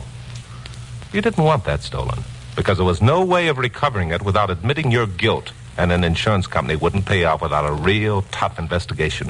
Why, the idea. The very idea. This is terrible. It's nowhere near as terrible as the fact that you're no more an invalid than I am. What's that? What's that you said? It's what you said that gave away your little game. You said you examined the safe yourself for the missing clip. That safe is more than 5 feet above the floor. Now, you couldn't very well search it from a wheelchair, could you? Mother. Wait a minute, Isabel. You better hear the rest of your mother's selfish tale. When she knew your father couldn't live more than a year after his heart attack, she decided to make herself dependent upon you so she'd never be left alone. So she confined herself to the wheelchair and worked on your sympathy. Then Paul Avery came along and you fell in love with him. Your mother was threatened with being left alone again. So she conspired with Ordway to have some worthless jewels stolen and to plant one on Avery. Then she invited me out, so the business would receive a lot of publicity. Only Ordway couldn't resist such a golden opportunity to pull a double cross and steal the clip. Am I right, Mrs. Tennant, or am I guessing? Oh, Isabel. I was so afraid of being alone. Mother, you didn't. You couldn't have done such a dreadful thing. All right, Morgan, and the rest of you, the show's over. I'll drill the first one who moves. So I'd forgotten about Ordway's gun. Well, that's me, always forgetting something important. Only this time I wasn't too worried. I'd seen something that Ordway couldn't have because of his position near the door. Outside, a car had stopped at the foot of the veranda steps. Pappy Mansfield and 2 uniformed policemen had gotten out of it. So I only stood there and watched. I watched Ordway back up to the door, thinking this was perfect timing, and that Pappy was, as is usually the case, going to have the final word. Ordway put his hand behind him and opened the door.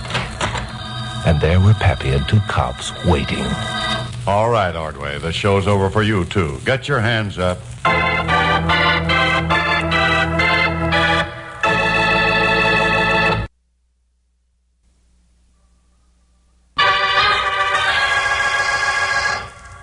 Stand by for crime.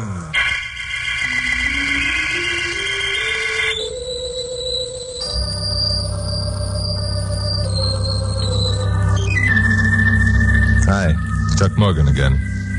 You know, being a newscaster on a radio station the size of KOP puts me in line to meet a lot of people. Statistics show that there are more than 5 million active criminals in the USA. These include the sneaking small-time petty thieves and the big-time operators who head up Murder Incorporated. They also include the racketeers, that group of sadistic, unscrupulous parasites who prey upon the weak, the innocent, the honest citizen. To my way of thinking, they're the worst. The ones we can best get along without. Especially those who deal in human emotions. Which is why when I reached my office last Thursday and found Carol Curtis, my blonde secretary, entertaining a stranger, I listened to her story and really got burned up. Have you been to the police about this, Mrs. Ellis? Yes, but what can they do? This woman, this Mae Dawson, she claims to be our baby's natural mother. She has a birth certificate to prove it. You see, Chuck, Mr. and Mrs. Ellis adopted Betsy when she was only 7 months old. She's now 6 years. Naturally, they think of her as their own. Oh, she is our own, Miss Curtis. Why, we love her more than if I were her natural mother. What about the adoption agency? Well, they went out of business a year after we took Betsy. Yeah, it's the usual pattern. If you people who adopt youngsters would only investigate these so-called... Chuck, Mrs. Ellis didn't come here to be lectured. I'm sorry. She knows she's wrong, but that doesn't alter things. She's in danger of losing her child, and she wants to know if there isn't something you can do to prevent it. Well, I don't know what. The police's hands are tied. What about this Mae Dawson, the child's natural mother? Well, she claims that after the child was born, she was unable to support it, so she left it with the adoption agency. And she told them that as soon as she was able, she'd come and get the baby and pay them for having kept it. Yeah, that follows, too. Oh, hello, Pappy. Come in. This is Mrs. Clara Ellis. Mrs. Ellis, Pappy Mansfield, owner of KOP. How do you do? Mrs. Ellis believes she's been victimized by one of those adoption agencies, Pappy. Oh, one of those, huh? Yeah. She's going to lose her baby, Pappy, unless someone does something about it. And I think Chuck should do it. Chuck? What can Chuck do? Well, he can at least talk to that woman. Now, wait a minute, Glamour Puss. Mrs. Ellis, have you said anything to this woman about money? I mean, did you offer her some if she allowed you to keep the youngster? No, I was afraid to. My husband's a tool and die worker, Mr. Morgan. He makes a comfortable living, and we've saved $2,000 against Betsy's education. Mm-hmm. If Mae Dawson took that $2,000, then she'd want more. We'd be bled for the rest of our lives. And if she didn't take the $2,000, then you'd have to assume that she was the child's natural mother. And you don't want to think that. Right, Mrs. Ellis? Yes, that's right. But whether she is or not, she hasn't any rightful claim to Betsy. Why, the woman hasn't seen the child since she was 7 months old. Now, how could she possibly... Your mother instinct is getting the best of you, Glamour Puss. Mm-hmm. You know, that money angle might give us the answer we're looking for. Now, just what do you think you're going to do? Yes, just what do you think you're going to do? I hope. Well, if the woman were offered some money, a sizable amount, and took it... It would prove the whole thing's a racket, and Mr. and Mrs. Ellis could keep their baby. And if she didn't, Chuck would be a sucker. How much money were you thinking of offering, Chuck? Oh, say $20,000? Well, that's a good, neat figure. Now, just where are you going to get this tidy sum to offer the lady? Where? Why, Pappy, I'm surprised. You're going to provide it, of course.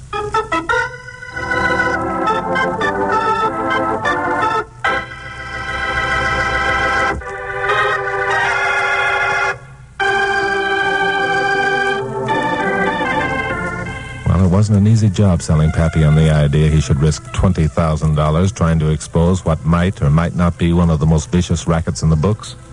He was only half convinced that Mae Dawson didn't have a legitimate claim, especially since Clara Ellis had no proof whatever that Mae Dawson wasn't little Betsy's natural mother. But, Pappy, that's what we want to find out. If it's a racket, then we want to know about it. Why? We're not in the racket-busting business, Chuck. We're running a radio station. Why should we... Because when you run a radio station or a newspaper or any other public service enterprise, it's supposed to be devoted to the best interest of the people who support it. And that's the public. My, just listen to Miss Curtis. Now, look, this is what I have in mind. Suppose I call her Mrs. Dawson. I'll represent myself as Mrs. Ellis's attorney. I'll tell her the Ellises are too upset to talk to her again. I'll hint around and finally offer them $20,000. Of my money. Oh, Chuck, I knew you'd do something. Mrs. Ellis, you haven't a thing to worry about from now on. Chuck will take care of everything. Now, wait a minute, Glamourpuss. Let's not get Mrs. Ellis's hopes up. I can't promise a thing. There's still a 50-50 chance that Mae Dawson is legitimate. If she is, there's nothing anybody can do. She won't take my baby, Mr. Morgan. I don't care who she is. She won't take my baby. I'll kill her first.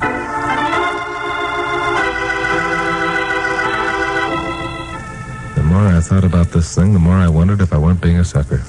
Even if, after talking to Mae Dawson, I became convinced she was pulling a racket, what could I do about it? The whole thing didn't make sense, except that I kept thinking what a terrible tragedy it would be if Clark and Clara Ellis had their baby taken away from them, or if Mrs. Ellis carried out her threat to commit murder. So it was with considerable misgivings that I rang the doorbell of an apartment in West Los Angeles, which was where Mae Dawson had told Clara Ellis she was living. Yes? Hello, you Mrs. Dawson? Yes, I'm Mrs. Dawson, but if you're selling... No, I'm not selling anything, Mrs. Dawson. My name is Simpson.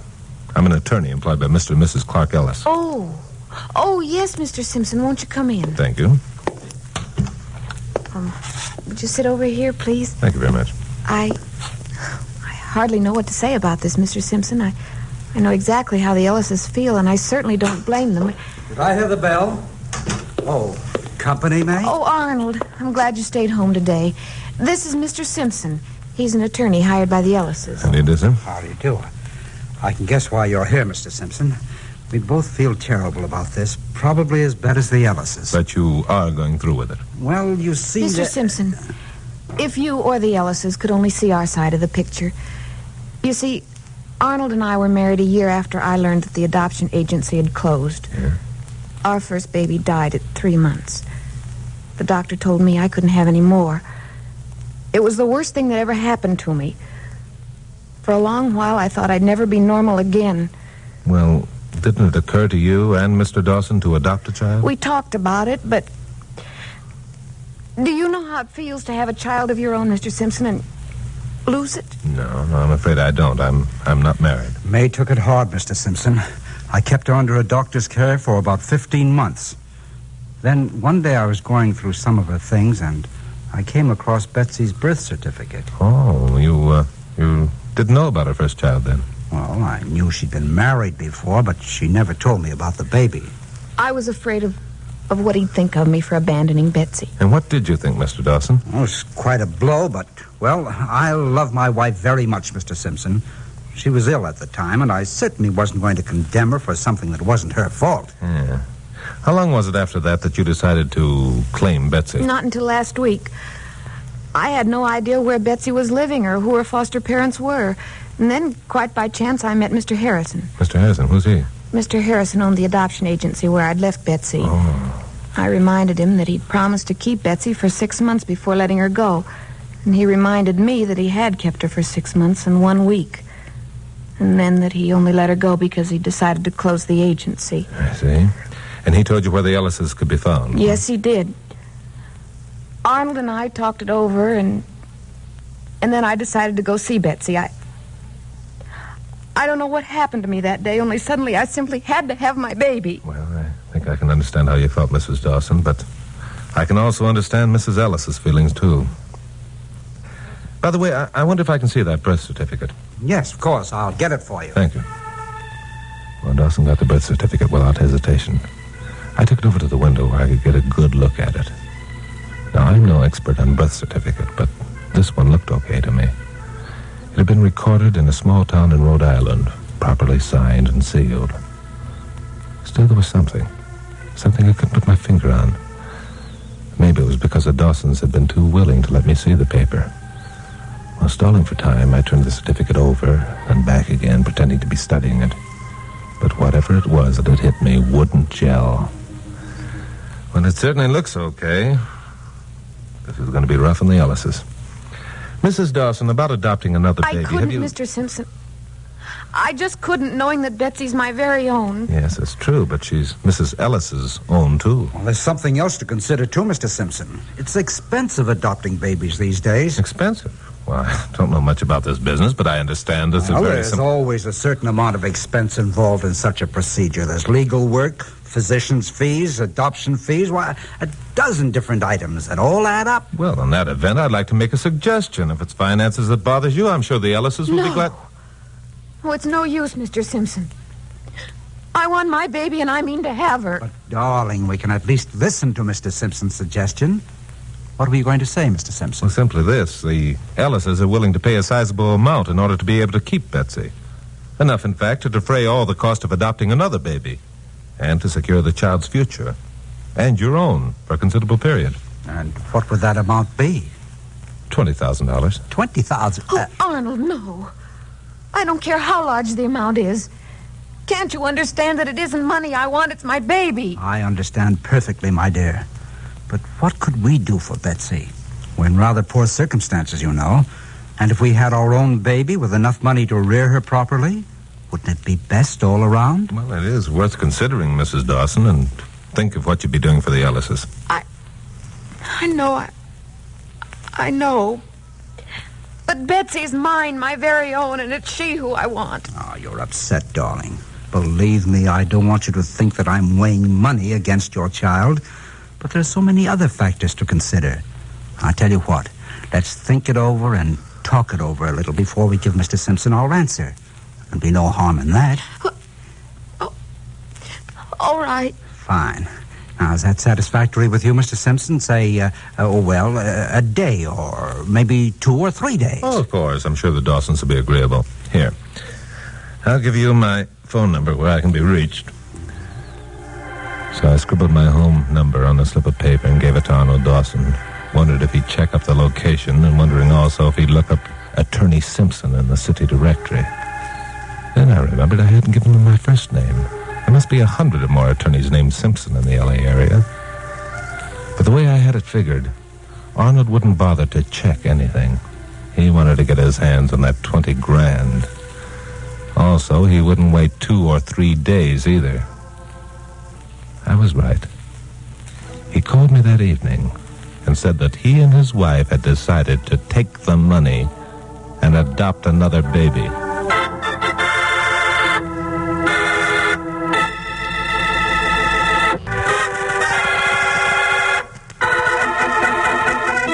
Well, I got down to the office early the next morning and found Pappy and Carol waiting. I'd called Pappy the night before and told him what the score was and was therefore not surprised at the reception I got, which wasn't promising. Are you crazy, Chuck? Everything you've told us about your visit yesterday proves that the Dawsons aren't phony. Give me a for instance. Sure, I'll give you a for instance. Good. If they were working a racket, they'd ask for cash. And you told me last night they were willing to accept a check. Now, don't let him talk you out of it, Chucky boy. You keep out of this, Carol. I'm sorry. I'm not going to let him talk me out of it, Glamour Buzz. These two are phonies working the smelliest racket I've ever known. Be reasonable, Chuck. Agreeing to take a check They'd be dopes to ask for cash, Pappy. It'd be a dead giveaway. They're phonies. I can prove it. How? Number one, they were too willing, almost eager to have me examine that birth certificate. Is that your proof? Number two, they asked for 2 days and took 2 hours before accepting the offer. Attaboy, Chuck. Carol, I've already told you. I'm sorry, Pappy, but Mrs. Ellis called me again last night and... I don't care if the Queen of Sheba called you last night. I'm not going to pour $20,000 down a rat hole just to hear the noise it'll make. Number three, I saw something on that birth certificate that definitely proves it was fake. Yeah? What was it? I don't know. Now, that's a good answer. You know what it sounds like? Sounds like Chuck Morgan trying to be cute. I'm not kidding, Pappy. The clue is on that birth certificate. I'm sure of it. But I've got to get my hands on the certificate and study it again. And the only way he can do that is to buy it with $20,000. Which means we'll expose the racket and have a whale of a story. And Mr. and Mrs. Ellis will be happy again. And my $20,000 will be gone. Pappy, I promise you it won't. If it is, you can take it out of my salary. Take it out of your salary? Why, that'll take I know how many years it'll take. I should live so long. Will you stop being so hard to get along with and open up that checkbook, please? Oh, okay. But just remind me to shoot myself directly after lunch, will you? Hand me that pen. So Pappy wrote out the check for $20,000 with a trembling hand and an unhappy expression on his face, and I took it, and I got out of there before he changed his mind. I started for West L.A., and then suddenly I changed my mind. A thought had occurred to me, a very bright thought indeed, and instantly I felt better. I pulled up at the drugstore, phoned Carol, gave her some precise instructions. Then I phoned Bill Meggs at police headquarters and asked him if he could meet me for a round of golf at the Burnside Country Club. He could and did. I told him the whole story. It was at the 9th hole where there's a water hazard. Then I remembered what was on that birth certificate that made it a phony. I told Bill about it, too. He agreed I had a case. So Bill and I had lunch and we parted. It was 2:55 when I finally pushed the doorbell of the Dawson apartment. Oh, hello, Simpson. Come in. Thank you. Mrs. Dawson's rather upset. Oh, I'm sorry to hear that. I hope you're not going to change your mind, Mrs. Dawson. I don't know. Every time I think of my own baby, No, stop. This makes me feel like a kidnapper. Perhaps if I talk to Mr. and Mrs. Ellis. Mrs. Dawson and I have made our decision, Mr. Simpson. Now, let's get this over as quickly as possible. You brought the check, of course. Yes, I have it right here. Excellent. Now, I've prepared a paper relinquishing any claims we have on Betsy. We've both signed it. Well, I'm not so much interested in such a paper as I am in that birth certificate. A birth certificate, Mr. Simpson? Of course. Without that, any claims you might make would be worthless. So I'm afraid I'll have to ask you for that certificate in exchange for this check. Yes, of course. I understand. And I may... Yes, I'll get it. So May went into the other room after the birth certificate. And sucker me didn't figure it out. She came back a minute later. Here you are, Mr. Simpson. Which was when I made my mistake. I turned and... Arnold must have had a pair of brass knuckles hidden in his pocket. Nothing else could have hit me harder or knocked me colder faster. Time passed, or I suppose it did. I was in no condition to check. All I know is that when I could see again, there wasn't anything to look at except a crack of light, which apparently came from beneath a door. Also, I was well trussed up, and the same old voodoo drum was beating its familiar tattoo inside my head. Then I heard a door open in the room beyond, and there was another sound, which was sweet, sweet music. Well, there's no one here, Pappy. No, it looks like we're wasting our time. Let's get out of here. Wait a minute, Pappy. Listen. Hey, sounds like someone's in that closet. It's Chuck. Well, so it is. Well, fancy. Oh, Pappy, stop being funny. He's hurt. Here, Chucky boy, let me untie that gag. Pappy, loosen the ropes. Sure. There. Chuck, what happened? Are you hurt? Don't touch my head, that's all. Just don't touch my head. Now, there you are, my boy. You're as free as the wind again. Thanks, Pappy. Did they get away? Who, the Dawsons? Yeah. Well, there's no one here but us, so they must have. You got the birth certificate, of course? No, but I remember what was on it that was phony. What was it? Before you answer that, there's just one question. Did they get the $20,000? Yes, but don't worry. I'm not that dumb. What do you mean you're not that dumb? If they've got that check, what stopped them from cashing it? Because I waited until almost 3 o'clock before getting here. They couldn't get to the bank in time. They'll have to wait until tomorrow morning to cash the check, and we'll be on hand to greet them. Well, you idiot. What do you mean, idiot? Knuckle-headed idiot. No, wait a minute. Everything occurs to you but the right thing. Huh? This is Friday, and on Fridays, the Los Angeles banks are open all day. A quick call to Pappy's bank confirmed the fact that the Dawsons had been there and cashed the check, and a quick exit by me prevented Pappy from firing me on the spot. 20,000 smackers. I began figuring how long it would take me to pay it back at the rate of $50 a month, but lost track when I became 70 years old. After all, I'm no Einstein. Brother, I'd really pulled a boner this time. Well, I went back to the office prepared to face the wrath of Mr. Mansfield. But luckily, Pappy wasn't in. But good old Glamorpus was waiting for me with a kind word and a cheerful smile. Never mind, Chucky boy. Pappy will forget the whole thing as soon as he cools off. Yeah, but it's going to take more than my winning smile to cool him off $20,000 worth. Oh, fiddly-dee. You know Pappy. Sure, tomorrow I'm going to be saying it's been nice to have known Pappy. Oh, don't be silly. Silly, she Look, said. I've got an idea that will make everyone feel better. Yeah, what's that? Well, in the disappointment of failure, all of us forgot the noble purpose of your venture. Please, darling, don't remind The Ellises will me. now be able to keep their little Betsy, and we haven't even told them. You know, you're right. Listen, give them a ring. Well, wouldn't it be better if we went out and told them in person? Huh? Well, after all, there'll be a good deal of satisfaction in seeing the expressions on their faces and hearing their thanks. $20,000 worth, maybe. And also, it might be a good idea if you stayed out of Pappy's sight for a while. Oh, Glamorpus, you're a genius. Let's go. So Glamorpus and I headed for the address that Clara Ellis had given us. As we got near, I found myself looking forward to this experience. After all, I hadn't failed in my purpose. Not by a long shot. The Ellises were going to keep their child. And by golly, that was worth 20 grand of anybody's money, even Pappy Mansfield. The Ellises lived in a white stucco apartment house halfway up a hill on Melrose Avenue east of Vermont. They had a ground floor apartment with an outside entrance. Carol rang the bell.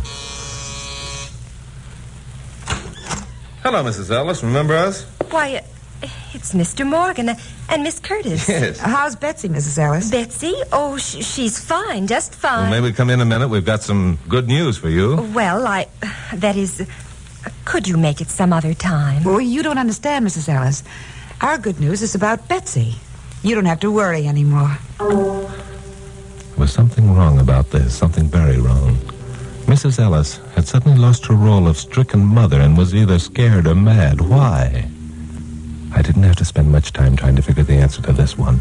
The answer appeared behind Mrs. Ellis. The door to another room opened and two people appeared. One, a man carrying a suitcase. Clara, where's my... The man was Arnold Dawson and the woman Mae Dawson.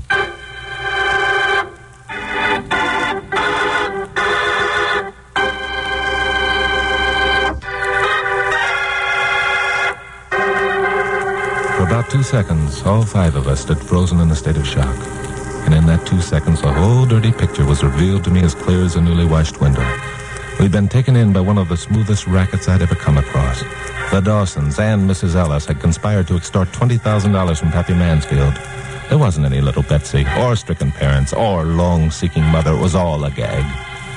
But it was the fact that they'd made a goat out of me that made me mad. I not only saw red, but all the other colors of the spectrum. It didn't make any difference that at that moment Dawson dropped his suitcase and reached for a gun. I went into that house like a charging bull. Out of my way, woman! Chuck, look out! All right, you two-bit chiseler, you just missed your only chance. Make a sucker out of me, will you?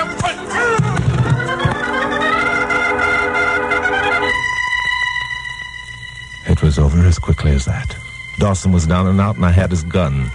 The two females had been too scared to move, so now they didn't have a chance.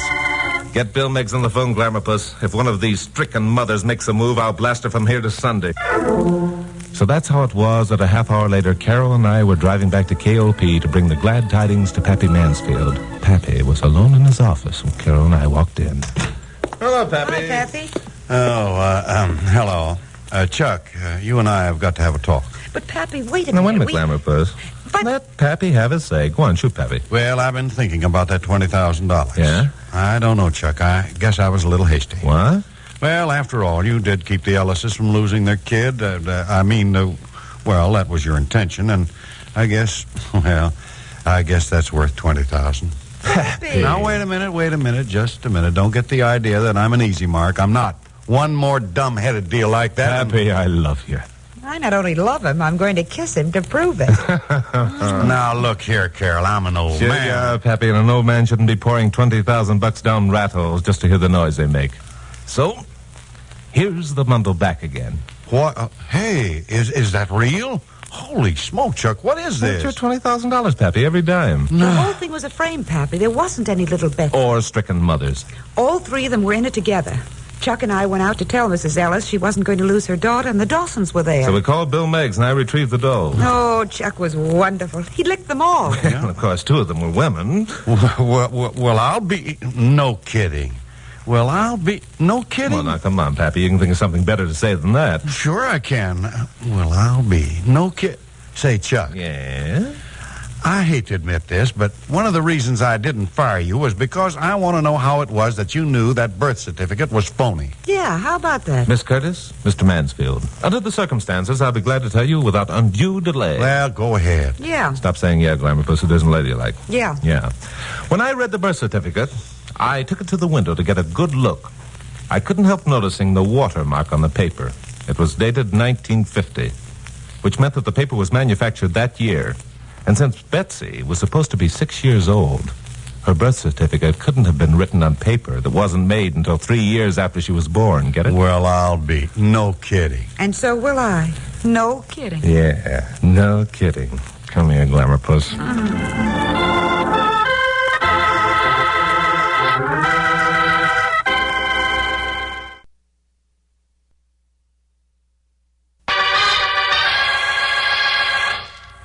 Stand by for crime.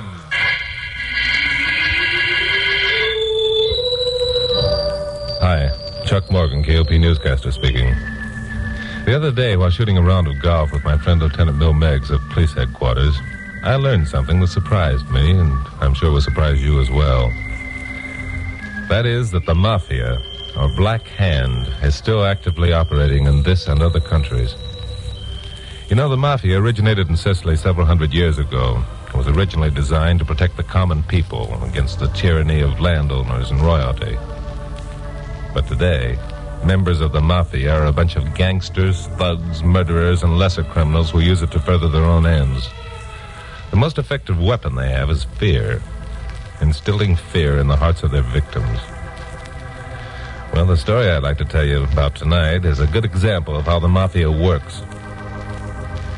Carol Curtis, my blonde secretary, and I were having dinner at Nick Adele's following my 7 o'clock broadcast.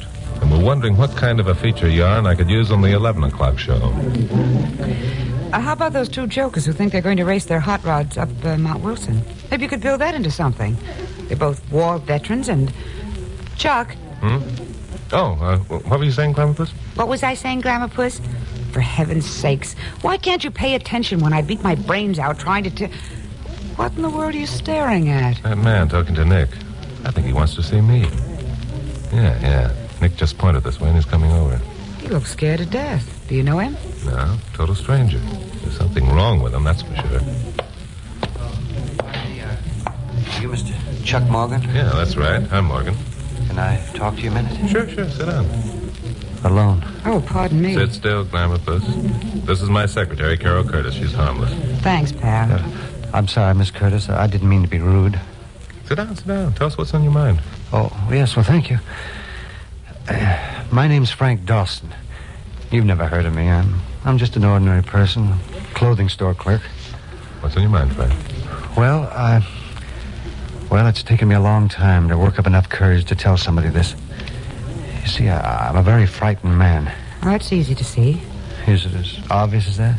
I try to cover it up, but it's no use. You sound like a man whose conscience has been bothering you and you can't take it any longer. Yes, that's it exactly.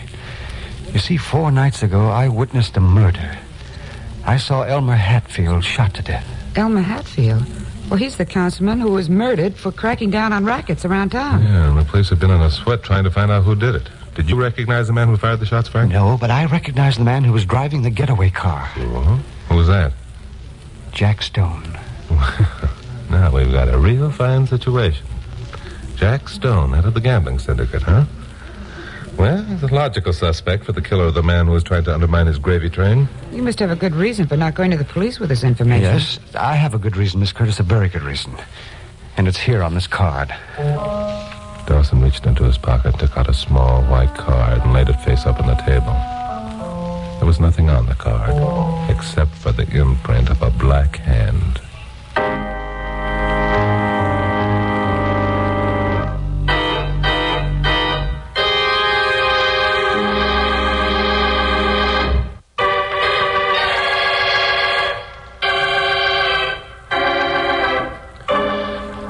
Meigs hadn't told me that story about the Mafia or Black Hand, I would have thought this was some corny routine being played by a practical joker. But Bill had told me the story, and had showed me facts and figures. And here was this Frank Dawson looking dead serious and scared to death. And there was that white square of card with the imprint of the Black Hand on it lying between us on the table. Well, that's nothing but a picture of Black Hand. Does it mean something? Means plenty, Glamourpuss. Haven't you ever heard of the Mafia? No. Have you? Certainly. When? Last week. Oh, last week. Yeah. Well, how about that? Acting as though you'd known about it all your life. Well, my goodness. That's enough, Glamourpuss. So that's why you haven't gone to the police, eh, Mr. Dawson?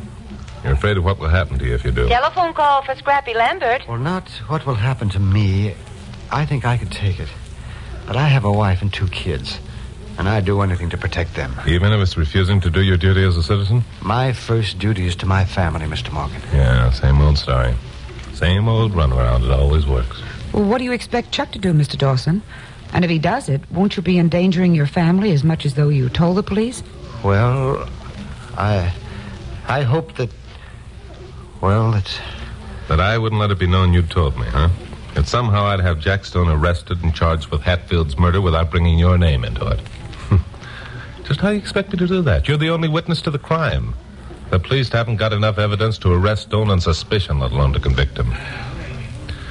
No, I'm afraid without you to testify, Frank, it's a dead issue. I can't, and I won't. They'll take my little girl. They told me they would. Who told you? The man who gave me the card. I didn't know that they'd even seen me. When I heard the shots and saw what was happening, I ducked into a doorway. Then the man who had done the shooting came running out of an alley and jumped into the car that Jack Stone was driving. They roared away, and then the other people in the cars appeared, and all I could think of was to get out of there and go home. And so I started, running most of the way. I was almost there when a car came up behind me and... Hey, you! Hold it! Were you calling me? Yeah, I was calling you. What's your name? Well, I don't know why I have to answer that. Don't. What's your name? It's Frank Dawson. Where do you live? Come on, talk. 2 houses down the street. But don't hit me again. And talk pretty. Where'd you come from just now? From work. I'm a clothing store clerk. The store stays open Friday nights. Yeah? Where's this store located? It's on the corner of Melrose and Catherine. Melrose and Catherine, eh? Then you must have walked down Catherine to get here, that right? Yes, that's right. You're the guy, all right. What'd you see in that alley? I didn't see anything. What'd you see? Nothing. I didn't see a thing. What'd you see? Nothing. I didn't see... What'd you see? Don't hit me again. And talk. I saw the shooting. That's better. You got any kids, Dawson? Yes. 2. No kidding. Kind of make you feel bad if anything happened to them, wouldn't it? Oh, no. No, you can't. You mustn't. My kids didn't do anything. You can do what you want to me, but don't touch my kids. I thought so. You and your old lady'd be kind of put out if one of those kids should disappear and you never saw him again, wouldn't you? Why, you dirty... Not so fast. Just take it easy. I'll break you in 2. You want some more? My kids! Nothing will happen to your kids if you're smart. Now, let's have a little rehearsal. What'd you see tonight? I saw the shooting. You saw what? Nothing. I didn't see anything. That's better. Just remember, you didn't see nothing. Not a thing. You didn't even come home that way. You walked down another street. Get it? All right. I walked down another street. And don't forget it. You walked down another street and you didn't see nothing. Remember it and nothing will happen to your kids. Forget it and one of them will be dead. You get that straight? Yes. I understand. Good. And just so you won't have a lapse of memory, here's something to keep it...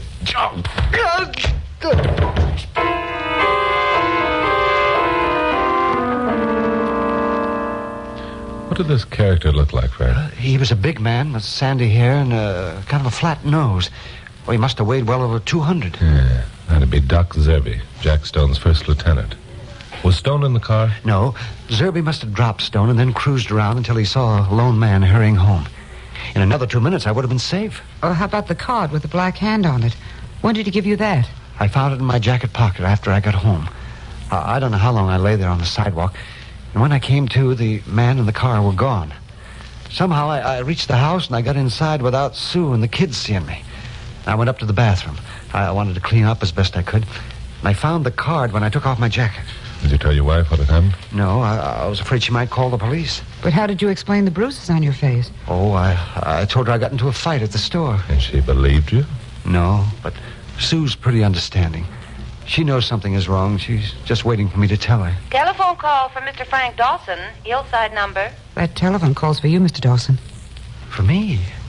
Why, nobody knows I'm here. Somebody does. You better answer. Oh, yes, I'd better. Excuse me a moment, please. So Dawson went off to answer the telephone. And I had an uneasy feeling that the message he was about to receive wasn't going to be good. He thought that no one knew he was here. So what did that mean? It meant that he'd been watched ever since the night of the murder, just in case he was foolish enough to think he could get away with telling his story to the police or someone else. So Carol and I waited, and both of us were thinking the same thing. We knew the minute Frank Dawson returned to the table, the worst had happened. Dawson was wild-eyed and his mouth was trembling. They've taken little Sue. They've kidnapped her. They told me that unless you promised to forget everything I told you, that I'd never see her again. Sit down, Dawson. You're attracting attention. But they've taken Sue. Don't you understand what that means? I was a fool. Sit down. Get hold of yourself. We'll get your youngster back. You won't go to the police, though, will you, Mr. Morgan? They'll kill her if you do. No, promise me you won't. Not while they have Sue, I won't. Oh, Chuck, this is terrible. What if you don't tell the police? That isn't going to get Mr. Dawson's little girl back. And when Mrs. Dawson finds out that Sue is missing, she isn't going to keep quiet. I know. You're right, Clamopus. Whatever we do, we'll have to work fast. Frank, do you think you can keep your wife from reporting Sue's disappearance for 24 hours? Well, I don't know. I'll have to make up some story about taking Sue to see her grandmother or something. I don't know. You'd better think up a story and sell it to your wife if you ever want to see your youngster again. But, Chuck, 24 hours is so short a time. You can't possibly do anything. Maybe no, maybe yes. Every man has a weakness, no matter how tough or cold-blooded he is. If my memory serves me right, Jack Stone's weakness is a nightclub singer named Bubbles Deering. Do you mean that redhead at the Silver Slipper? Yeah, that's the one. She's Jack's girl, and he's nuts about her. Wonder how he'd feel if she were kidnapped. Oh, Chuck, for heaven's sakes. You're not thinking of kidnapping a full-grown woman. No, not kidnapping. Have something else in mind. Glamorpus, by the way, you wouldn't mind if I made a couple passes at Bubbles, would you? Made a couple of... You wouldn't dare. Chuck Morgan, if you ever dream of making... All right, Glamorpus, okay, take it easy. This is strictly business. Strictly business. You're just using it as an excuse. That dizzy redhead. If she ever got her claws on you, she'd... Shut up. What? I said shut up. A child's life is being threatened and you're carrying on like a schoolgirl. Are you going to be sensible, or I'm going to have to knock you over the head with this water pitcher? All right, I'm sorry. But, Chuck... Yeah? You wouldn't... Only if it's absolutely necessary will I ask Bubbles for her autograph, Glamorpus.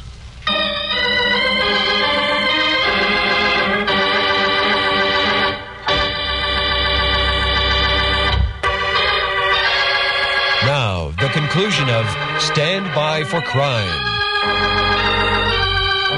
I haven't any illusions about my personal charm, but as a news reporter, it's my business to know all I can about what goes on in the underworld. The story about Jack Stone and his girl, Bubbles Deering, was common gossip. He'd imported her from New York about a year ago. And she hadn't been working at the Silver Slipper a month before he let it become known that Bubbles was his private property. A couple of guys had argued the point, but now they're in no position to argue or do anything else. So Jack Stone's chain of armor developed a weak link, huh? Well, if it was weak as I hoped, I might be able to cash in on it.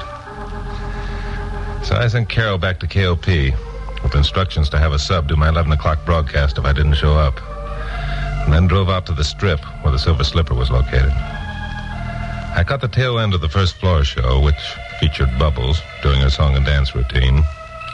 And sitting alone on the edge of the dance floor, I did my best to let her know her act was being appreciated. I had the feeling she was aware of my presence.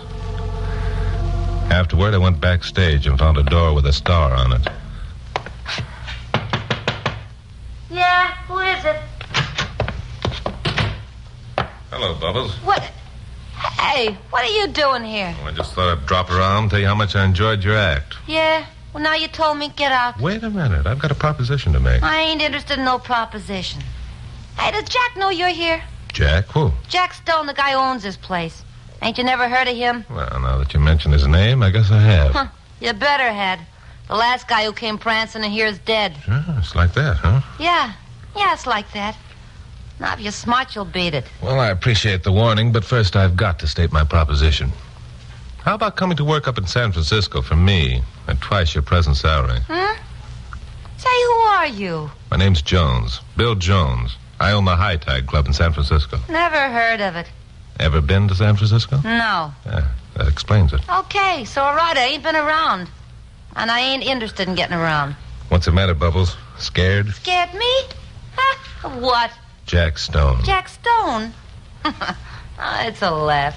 Hey, listen, Buster, I got news for you. I'm Jack Stone's girl. He's in love with me, see? Are you in love with him, Bubbles? Or do you just hang around here because you're scared of what will happen if you leave? I ain't scared of nothing. I tell you nothing.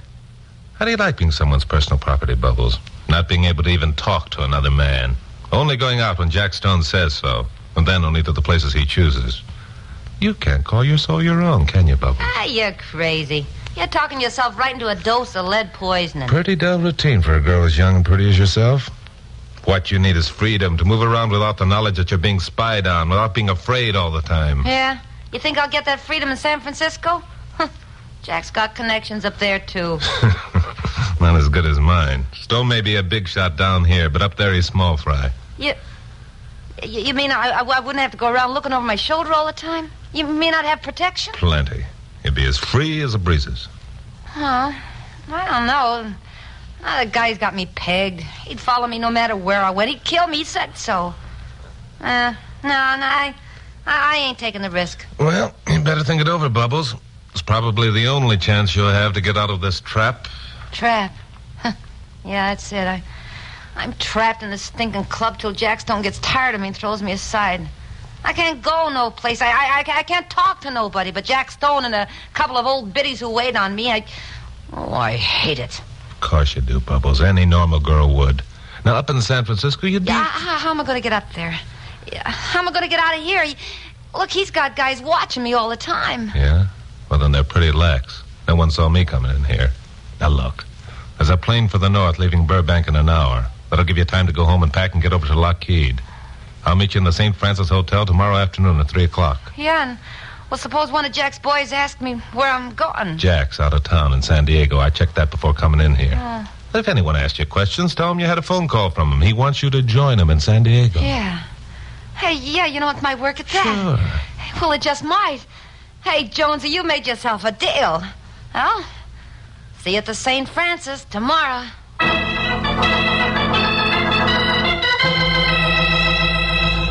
Well, maybe this would work, and maybe it wouldn't. Anyway, it was the best I could think of at the moment. I went outside, crossed Sunset, and got into my jalopy, which was parked on the other side. After a while, Bubbles came out of the alley that led to the stage door of the Silver Slipper and got into a cab. The cab started west. A sedan pulled away from the curb and followed. I made a U-turn and followed the sedan. Both cab and sedan turned left on Doheny, then made a right turn. The cab stopped in front of an apartment house, and Bubbles went inside. The sedan parked about a half a block up the street. I parked about 50 yards this side. A light came on in the upstairs apartment window. I caught a glimpse of Bubbles as she came over to draw the shade. 15 minutes later, the light went out.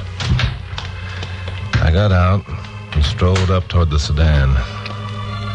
Reaching it just as Bubbles came from the apartment house and headed for the cab. The guy in the sedan started to get out. Hello there. You got a match? Huh? Oh, yeah, sure. Yeah. Wait a minute. Oh, yeah? These won't work. They're wet. They probably got that way from the clam who's been holding them. Hey, what is this? Let go my arm. Sure, Mac. There you are. And here's something else.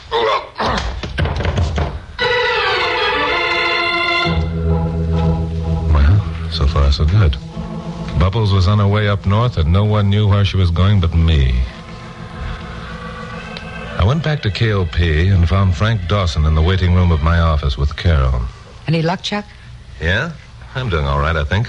Did Bubbles fall for that winning smile of yours? Oh, never mind that. Go find Pappy and tell him to put on a sub for my 11 o'clock show. Well, where are you going to be at 11 o'clock? At the Silver Slipper, picking up Sue. Now get going.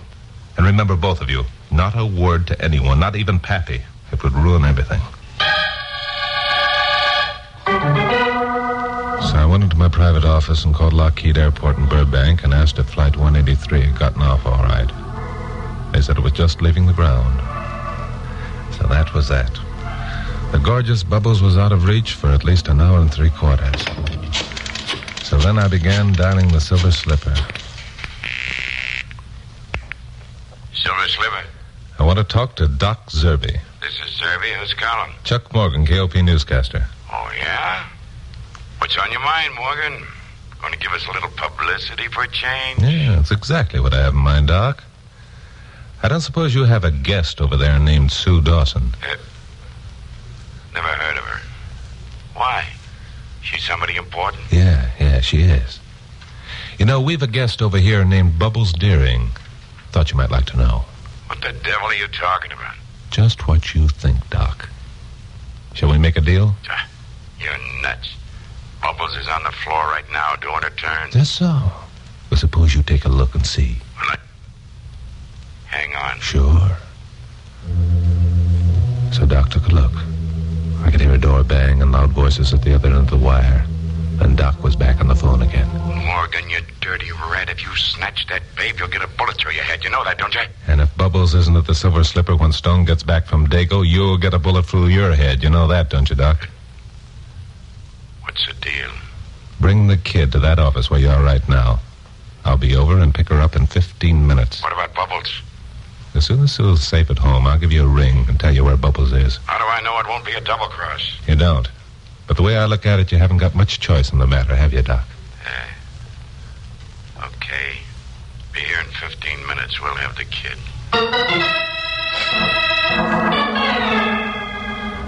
I knew what Doc was thinking. He was thinking he could snatch one of Dawson's kids anytime, but he couldn't get Bubbles back anytime, and he wasn't hankering for a hole in the head. So I told Carol and Frank Dawson to sit tight, and I drove out to the Silver Slipper again. The second show of the evening was over, and the handkerchief-sized dance floor was mobbed. I wandered around until I found a door that looked as though it might lead to an office. It did. Inside, Doc Zerby and a couple of his strong-arm boys were sprawled out in chairs. There wasn't any youngster in evidence, and I didn't like the sneering expression on Doc Zerby's face. I started to say something. And just then, a door across the room opened, and Bubbles Deering walked in.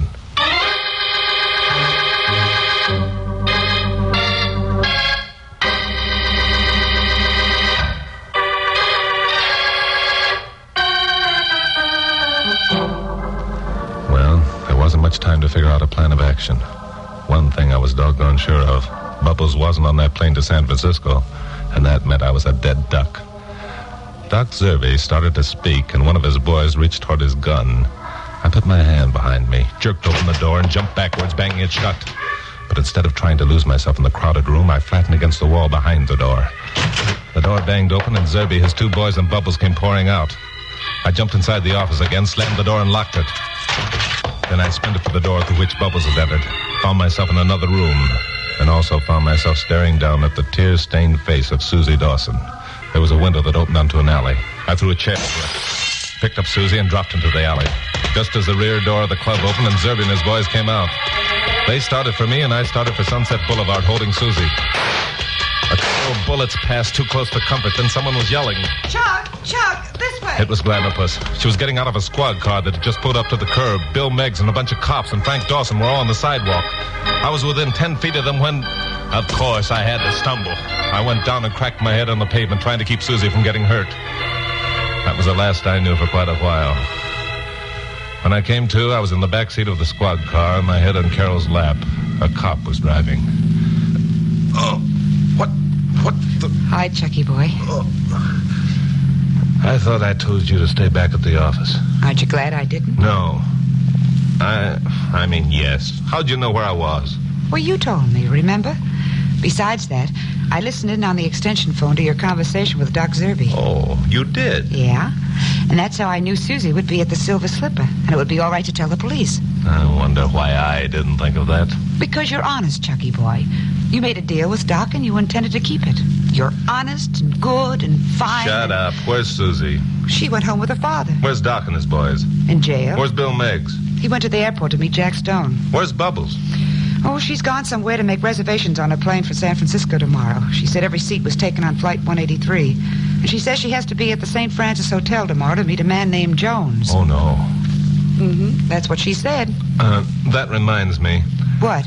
I have to be in San Francisco tomorrow myself. A very important date at the St. Francis Hotel.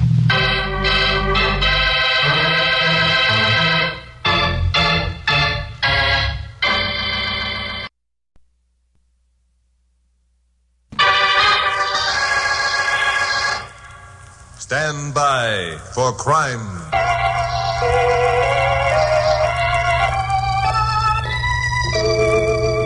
Hi.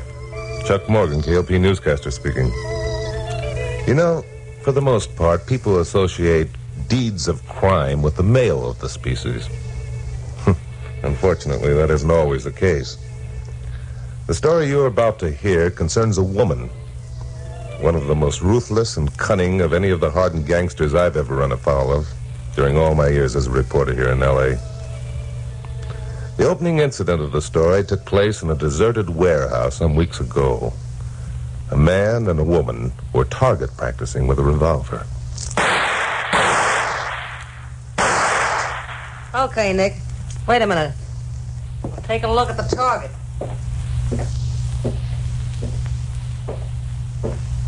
How am I doing? You're doing all right, Nicky boy. 8 bullseyes out of 10 shots. Yeah? Not bad, eh, Trixie? Not bad at all. I figured you'd get better with a little practice. Guess we can handle that bank job anytime now. Bank job? Yeah, First National Trust, remember? Yeah. Yeah, I remember. Look, Trixie, let's forget the bank job, huh? I got an in on the numbers racket with Bugs Flambeau. Bugs Flambeau, that small-time punk. Okay, then we'll get into something else. Banks is out of my line, Trixie, honest. Well, they're gonna be in your line from now on, chum. Get that and get it straight. Oh, listen, Trixie. You listen. Trixie Talbot, don't waste your time on nobody and then let them walk out of the sea. Nobody. Okay, Trixie, okay. You tied up with me so as I'd get you out of the small time, okay. So I went to work and began teaching you the angles. All right. So now we're ready to move and you ain't Welshing, see? You didn't say nothing about a bank job. Didn't I? Well, I'm saying it now. It's the First National Trust tomorrow at noon. Or do you still want to go back to the numbers racket? Trixie, you wouldn't... Wouldn't I, Nicky boy? I guess you don't know Trixie Talbot. See what I mean? Yeah, I see. 4 of them right in the bullseye. You're good, all right, Trixie? You're darn right I'm good. I got a reputation and I'm keeping it. Nobody ain't gonna say they walked out on Trixie Talbot. She can't afford to have that kind of talk going round. I get it, Trixie. You got your reputation to think of. I like you, Nicky boy. I figured you were smart. I figured we could go places together. That's why I let you come in with me. Sure, Trixie. You give me a chance, all right. I ain't forgetting it. Come here, Nicky boy. Yeah, Trixie. Put your arms around me. Yeah. See what I mean, Nicky boy? Yeah. You're all right, Trixie. I'm crazy about you. That's better. We'll get along. Sure, Trixie. We'll get along all right. Tomorrow at noon, we begin moving in on the big time. We start going places. You and me. Tomorrow at noon.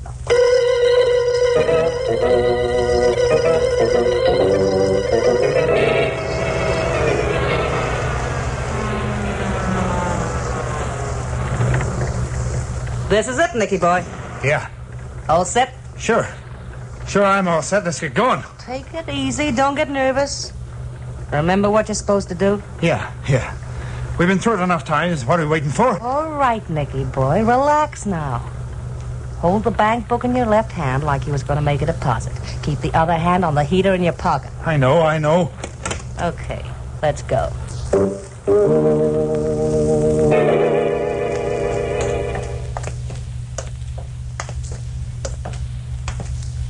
Hey, there's a cop. Shut up.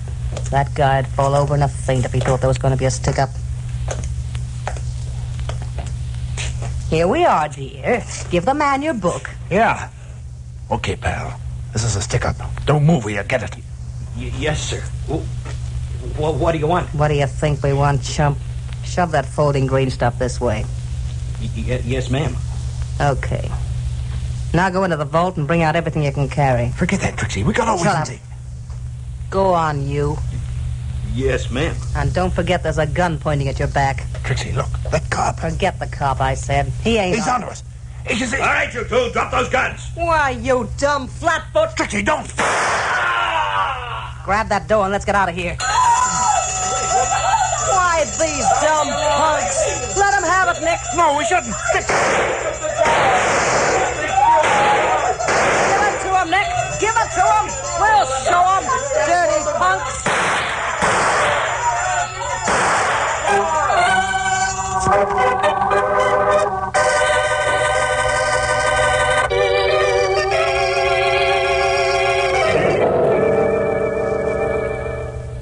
Lieutenant Bill Meggs at police headquarters dropped into my office to tell me about the robbery and the murders. Carol Curtis, my secretary, and I have known Bill a long time. We both suspected the purpose of his visit was more than to just give me a good news story. Well, that's the story in the holdup, Chuck. You got any ideas? Chuck's always got ideas. What we want to know is, what idea have you got up your sleeve? Never mind, Glamour Puss. What does your file record show, Bill? I've checked the files and records in every daylight bank robber in the country. This pair didn't follow the customary pattern at all. More than a week, my boys have been bringing in and questioning every known daylight holdup man in the city. So far, they haven't even made first base. Now, the way I see it, they've been looking in the wrong places for the wrong kind of guy. That makes sense. Yesterday, a young trooper, Sidney Richards, in an upstate town, he noticed some smoke and some signs of life coming from what he supposed was an abandoned house. Went up to investigate and hasn't been heard from since. Wait a minute. If he hasn't been heard from since, how do you know he saw signs of life? And how do you know he went up to investigate? It stands to reason. We found the tire marks of his motorcycle in the lane that leads to the house, but none returning. So you figure that whoever was living in the house prevented him from returning, huh? That's exactly what we think. Well, why don't you go up there and find out, for heaven's sake? Well, if you use your head, GP, you wouldn't ask such a nutty question. It's like this, Carol. Suppose the people who are occupying the house are our bank robbers, and that they've taken Trooper Richards prisoner and are holding him as hostage. Well, suppose they are. They can't hold him forever. What are you going to do? Just sit around and wait for... The life of one state trooper, Carol, is worth the lives of a dozen criminals.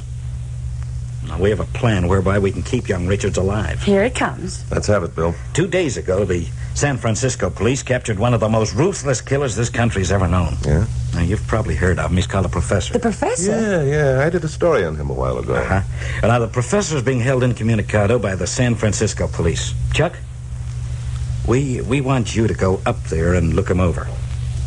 What's the gimmick? I'll bet you wish you'd never asked. Well, assuming that the people in the abandoned house are our bank robbers and that they're holding Trooper Richards, there's only one person who could get to him without arousing their suspicions. I get it. You want me to assume the identity of the Professor and make a call on the fugitives, huh? No. That's it, Chuck. You look a little bit like the Professor, and I think you could get away with it. No, I said. You stop getting in a sweat, Glamour Puss. There won't be any danger. No danger? Are you out of your mind? The first thing those two are going to ask is, how did you know they were hiding in the house? We've taken care of that, Carol. 2 days from now, there'll be a daylight holdup in the neighboring town of Bolton. Crime will be laid to the Professor. The Professor? But you said... Crime will only be attributed to the Professor.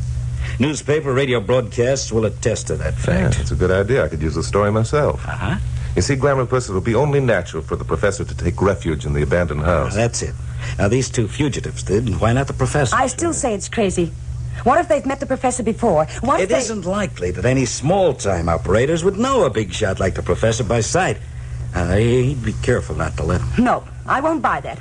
Chuck can't go. Listen to her. Now, listen, GP. Don't you realize a man's life's at stake? Yours will be, too, if you're sucker enough to agree to this plan. Anyway, your birds might have flown by the time you got there. Not a chance. The house has been watched night and day.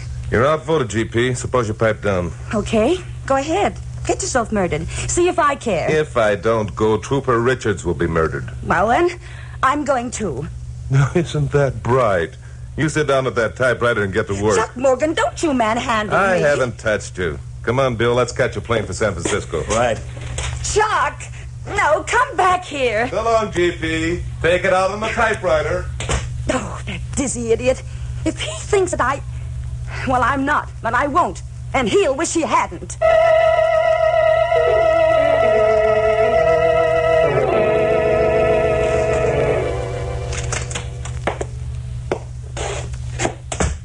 Hi, Nicky boy. Come on in. How's Trooper Richards this morning? Okay, I guess. Look, Trixie, do we have to keep that guy tied up all the time? Do we have to keep him tied up? Nicky boy, sometimes I think you got softening of the brain. Okay, maybe I have. Maybe having to stay here cooped up in this lousy dump's driving me nuts. Maybe... Shut up. No, I want to get out of here. I was a sucker to listen to you in the first place. You got anything else to say, Nicky boy? Oh, Trixie, put that gun away. Yeah, I'll put it away. One more crack out of you, chum, and the next time I won't miss. Okay, Trixie. Okay. You don't need to worry about me. I better not need to worry about you, you dumb punk. Why, if it wasn't for me, you'd be cooling your heels in a cell right now. I know it, Trixie. You're right. Forget I said anything, will you? If we could only get out of here. We'll get out when the heat's off, not until. But suppose they find us. Don't be a dope. I've had this hideaway case for weeks. Nobody won't find us here. The motor cop did. All right, so the motor cop found us. Why? Because you were dumb enough to light a fire. Why, just for that I ought to shoot your ears off. Okay. I already admitted it was my fault, didn't I? That's a big help, admitting it. How do I know you won't pull some other dumb trick? I won't, Trixie, so help me. You wouldn't want to. How long do we have to stay here, anyway? Well, maybe tomorrow, maybe the next day. Depends on how things look. 2 more days. Look, Trixie, that cop's going to be missed. They'll come looking for him. Let him. We're in the driver's seat no matter which way you figure it. Anybody comes here looking for that cop, we make a deal with him. His life for ours. Now quit worrying, will you? We're doing okay. I guess you're right. Besides, if they was looking for the cop, we'd have heard it on the portable radio. Sure we would. Turn it on. Let's have some music. Okay, Trixie. And it has now become definitely established that the lone bandit who shot and killed the paymaster at the Roberts oil fields was the gangster known as the Professor. State police are making an intensive search of the countryside near Bolton. Well, how do you like that? The Professor's operating again. And in Bolton, too. The Professor? I thought he was laying low after the Chicago job. Looks like he got tired of laying low. Huh. Them dumb cops thinking they can catch the Professor. Nicky boy, there's a character I'd like to meet. Him and me could go places together. Yes, sir. There's a guy who's got what it takes. You ain't never met him, Trixie? Of course I ain't, and there's few that have. He's a smart operator, that lad. Nicky boy, you ought to study the Professor's technique. Maybe you'd get someplace. Ah, Trixie, ain't I doing all right? That Professor. Yes, sir. Him and me could really go places together. Hey, Trixie, listen. It's an automobile. Look, it's coming up the lane. It's the cops. I knew they'd... Shut up. They'll get us. We ain't got a chance. I knew they... Shut up, I said. You dumb cluck. That ain't no cop. What do you mean? It ain't the cops? Because there's only one of them. You think a cop would come driving up here in broad daylight like that? A trooper did. Nuts. This is some punk who's lost his way or maybe wants a drink of water or something.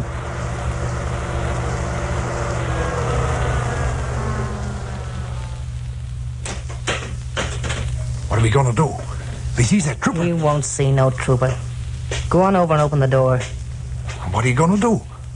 What's the idea of the gun? Never mind. Go on and do as I say. Trixie, you ain't going to... Ain't I? Nicky boy, you got a lot to learn in this business, and you might just as well start now. Open the door. No, Trixie. Look, I'll talk to him. Maybe I can send him away. Only don't... You jerk. You do like I say, or I blast you, too.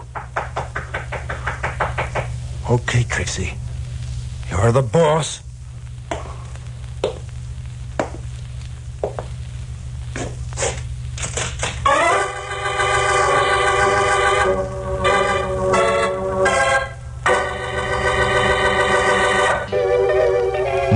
the conclusion of Stand By for Crime.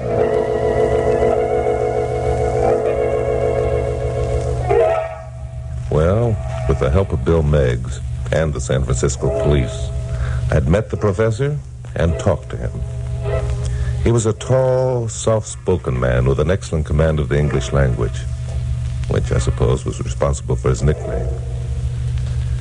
The fake bank robbery was pulled, and my broadcast on it recorded. I was then given a black bag full of money, which I was still carrying when I knocked at the door of the deserted house.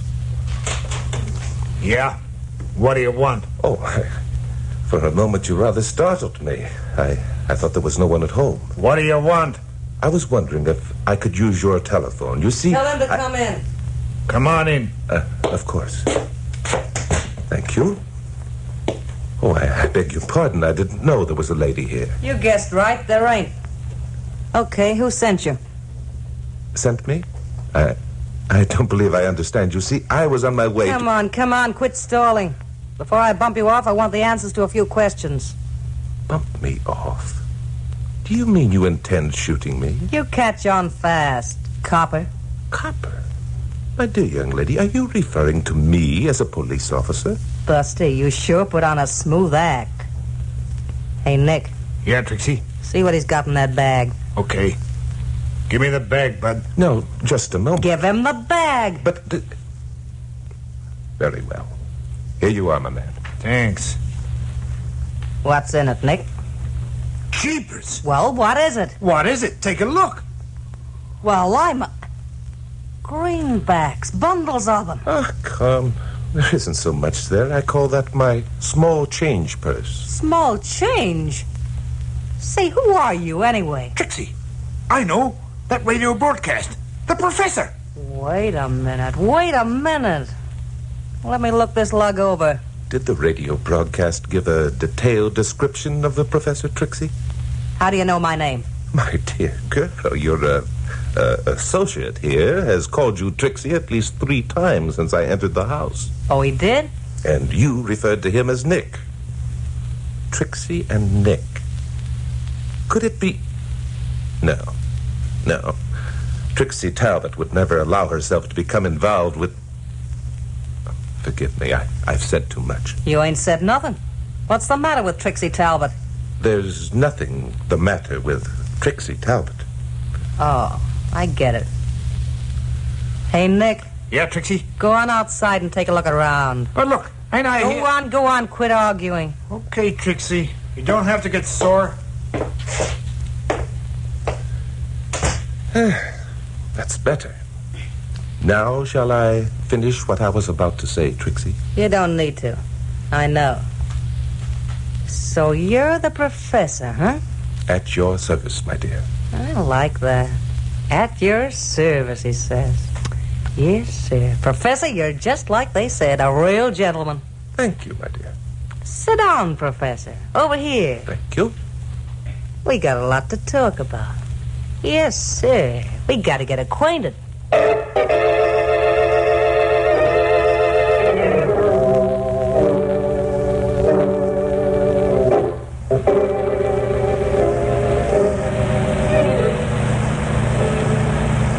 Can't you drive a little faster, Bill? Chuck may be dead by now. If he's dead, then there's no need of driving faster. Very funny. You cops are all alike, cold-blooded. Now, take it easy, Carol. Your boyfriend can take care of himself. I'm worried. One of those hold-up artists was a woman, don't forget. Ah, so that's what you're worried about. All that and other things. What other things? Well, suppose Chuck doesn't get away with his elect. Suppose they know he isn't the professor. In that case, as you yourself pointed out, he's dead. Oh, you... Sorry, but there's no need getting into a sweat until we know there's something to worry about. Bill Meggs, you're heartless. Either that or you've never been in love. Well, there it is. There what is? Oh, the house. You sure? Sure, I'm sure. I've checked it enough times during the past few days. What are we stopping for? Aren't we going up there and save Chuck? Oh, sure. We'll drive right up the lane, blowing the horn so they'll know we're coming. You don't have to be sarcastic. Bill, I'm scared. So am I.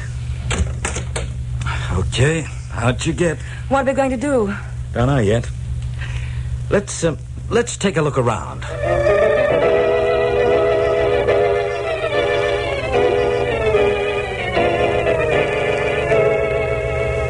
Professor, I gotta hand it to you. You done all right for yourself. You flatter me, Trixie. And now, about the proposition you mentioned a few minutes ago. Yeah, the proposition. Professor, how much dough is in the small change purse of yours? Possibly $10,000. Just like that, huh? 10 G's and you don't bat an eye. Brother, you kill me. Now look, see that bag sticking out from under the couch? Not unlike my own. It's just like it. And what's in it is just like what's in yours, too. Only there's more. More? Yeah. There's more than 15 grand in that satchel, Professor. You don't say. Yeah, I'm saying it. You add that 15 to the 10 you got, and it makes a pretty good steak, don't it? Indeed it does. Yes, a very good steak, Trixie. You get it, then? We start out with 25 grand, see? You and me together. But, my dear girl, I have only 10. Sure, so I chip in 5 more than you, okay. You got brains, you got fancy talk. You're a smart operator. I need a guy like you. We could go places together. Is it a deal? It seems fair enough, but there's one tiny item I'm afraid you've forgotten. Yeah? Yes. Nick. Nick? Oh, don't be a dope, Professor. You and me know how to handle guys like Nick. Why, when someone gets in our way, we just... Trixie, there's a guy in a base sneaking up through the woods. What? They're coming here. Cops. Let me see. Hey, Professor, come here. You see something, Trixie? I'll say I do. Look out there. Out where? Good heavens, it's... Something wrong, Professor? Yeah, put the gun away, Trixie. You can't... Friends of yours, maybe? Yeah, they're a couple pals of mine. What was that? Sounded like it came from the next room. It did. It's the state trooper. Maybe he's getting loose. Shall I go look, Trixie? Young Sidney Richards, eh? So he's still alive. How'd you know about him? I read about it in the newspapers, heard it on the radio. You never. It wasn't in no newspapers, and it wasn't on no radio. Trixie, he's Shut up, Nick. So, Mr. Professor, you thought you could put one over on Trixie Talbot, huh? Trixie, my girl, I think the time has come for us to be frank with each other. Yeah? Nick. Yeah, Trixie? Go out the back way and take care of them two outside. Stay here, Nick. If you do as Trixie says, you'll regret it, I'm telling you. Pipe down, you. Go on, Nick. Do like I say. Listen, Trixie. You gonna obey orders, Nicky boy? I'm going, Trixie. You don't have to get sore. Now, Professor, this is going to be a pleasure. You'll get twice as much pleasure if you let me explain who I am. For a guy who's going to be rubbed out, you got a nerve, mister. Who are you, anyway? The name is Morgan. Chuck Morgan, the newscaster. Chuck Morgan? Well, what do you know? I thought that voice sounded familiar, but it didn't... Well, that takes care of your friends, Mr. Morgan. You got any prayers you want to say before you join them? I've got a lot of things up. That you, Nick? Come on in. I want you to watch this. Tough, Trixie. That guy behind you isn't Nick. No? Don't try to kid me, pal. All right, Nick, speak up. The name isn't Nick, lady. Drop the gun. Why, you... Too bad, Trixie.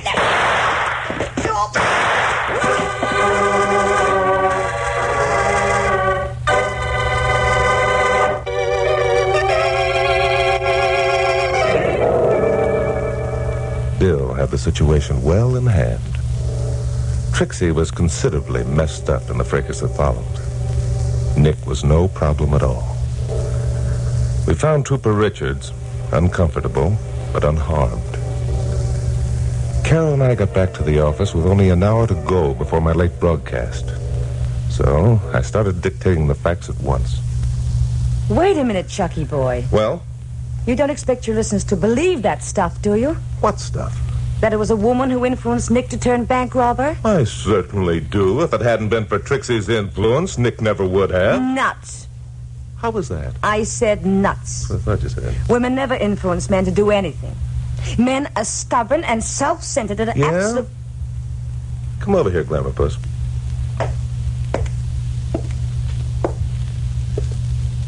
Well? I am about to demonstrate that your theory is cockeyed. No kidding? No kidding. Now, I'd planned on going bowling after tonight's broadcast. Why don't you influence me to take you out dancing instead? Hey, that's a good idea. Pucker up.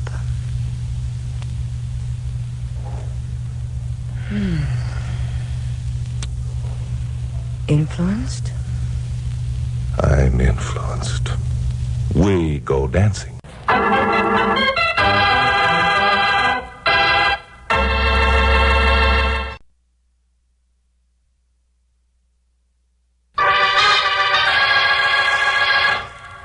Stand by for crime.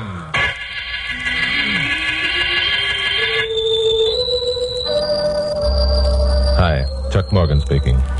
I'm a newscaster on radio station KOP here in Los Angeles. Like most newsmen the world over, I found it smart to have contacts in as many government agencies and among as many stratas of society as possible. You get tips on stories that way that might otherwise be on the wires a day before you become aware that it happened. Well, my contact with the local police is Lieutenant Bill Meigs. Bill is more than a contact. He's a personal friend, which is an added help. He's never given me a bum steer. So when I reached my office a couple days ago, my blonde secretary, Carol Curtis, told me Bill had called and wanted me to meet him at a certain address in Sereno, a small town north of Los Angeles. I smelled a good yarn. What's it about, Glamourpuss? Did Bill say? No. He just said if we came out, it would be worth our while. Did he say we? No, but I did. Bill expects me. Oh. And what makes you think that? Well, because he always expects me to be along when you go after a story. I see. What's at this street address where he wants me to meet him in Sereno? I don't know. Has there been a murder? I don't know. How long will Bill be there? I don't know. Are you a parrot? I don't... Oh, funny man. Well, how can you expect me to answer your questions if I don't know the answers? I don't know. Now you've got me saying it. Get on your hat and shoes and we'll go see if Bill knows the answers.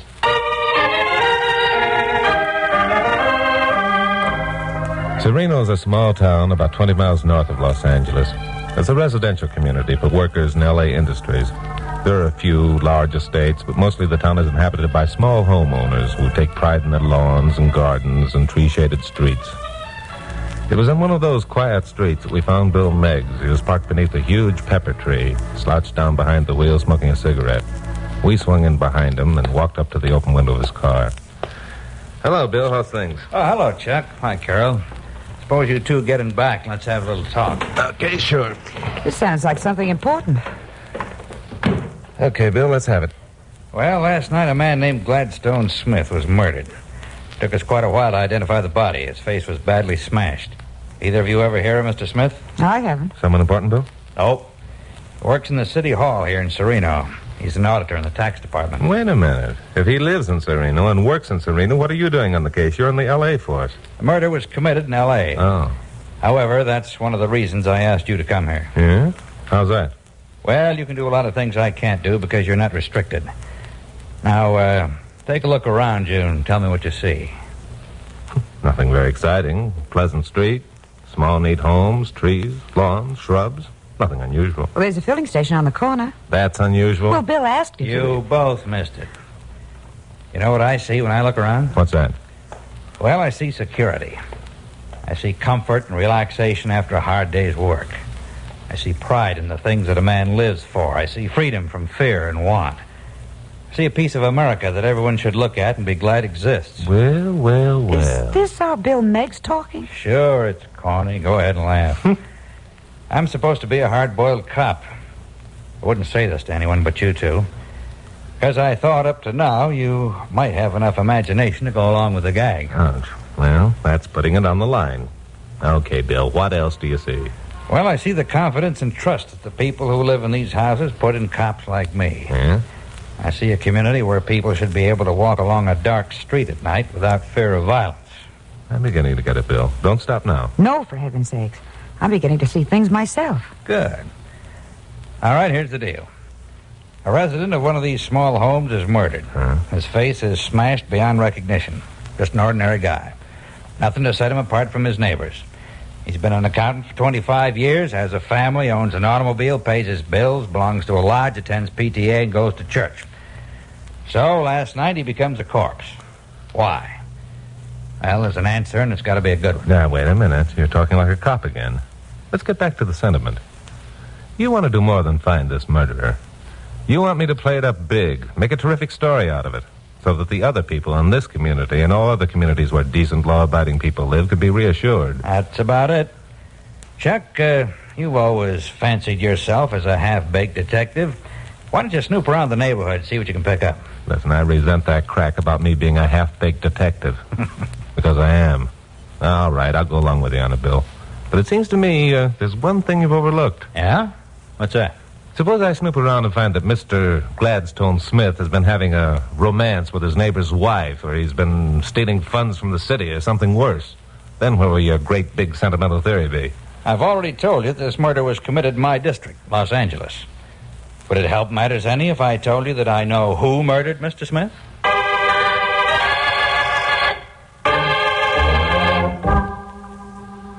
Well, when Bill Meggs announced that he knew who murdered Gladstone Smith, I didn't know whether he was throwing us a curve or not. It wasn't like him. But one thing I was sure of. There was a whole lot more behind this murder caper than he was admitting. He had a long-range plan that somehow involved me and the publicity I could give the results. Well, that was okay. But before committing myself, I wanted the answer to a few questions. Oh, wait a minute, Chuck. Before you say anything, I have a question I want to ask. Okay, Glamourpuss, go ahead. Bill, if you know who murdered Gladstone Smith, why haven't you arrested him? That's a good question. Because the man who murdered Gladstone Smith is a sneaking little cur named Spider Morelli. Well, that's a good answer to a good question. Why? What difference does it make what his name is? If he murdered Gladstone Because, Glamourpuss, Spider isn't the man that Bill wants. Spider's a paid murderer. He kills for money, not motive. Bill wants the man with the motive, the man who hired Spider. That's it. And he thinks that I, under the guise of a newsman looking for a story, can find that man. That's it. So we'll just drift around the neighborhood, talk to Gladstone Smith's friends, and see what we can pick up. That's it. Bill, do me a favor, will you? Sure, Carol. Stop saying that's it. And there's one other thing. If the man who hired the sneaking little cur to murder Gladstone Smith gets suspicious of what Chuck is up to, which he probably will, then he's going to hire the sneaking little cur to murder Chuck. Did you think of that? Sure I did. Well? Well, what? Well, what if Chuck is murdered? Well, then Chuck will be dead. Now, don't worry, Glamourpuss. Bill isn't going to let that happen. Oh, by the way, Bill, Smith's family has been notified, I suppose. No, they haven't. Huh? We haven't told anyone about this thing yet, so you'll have to work fast. But the family should be notified, Bill. Yes, they should. I thought I'd let you two handle it. Let us. Uh-huh. Bill, you're supposed to be a friend of mine, aren't you? Well, yeah, sure. I've known you for years, Chuck. Why? Get lost.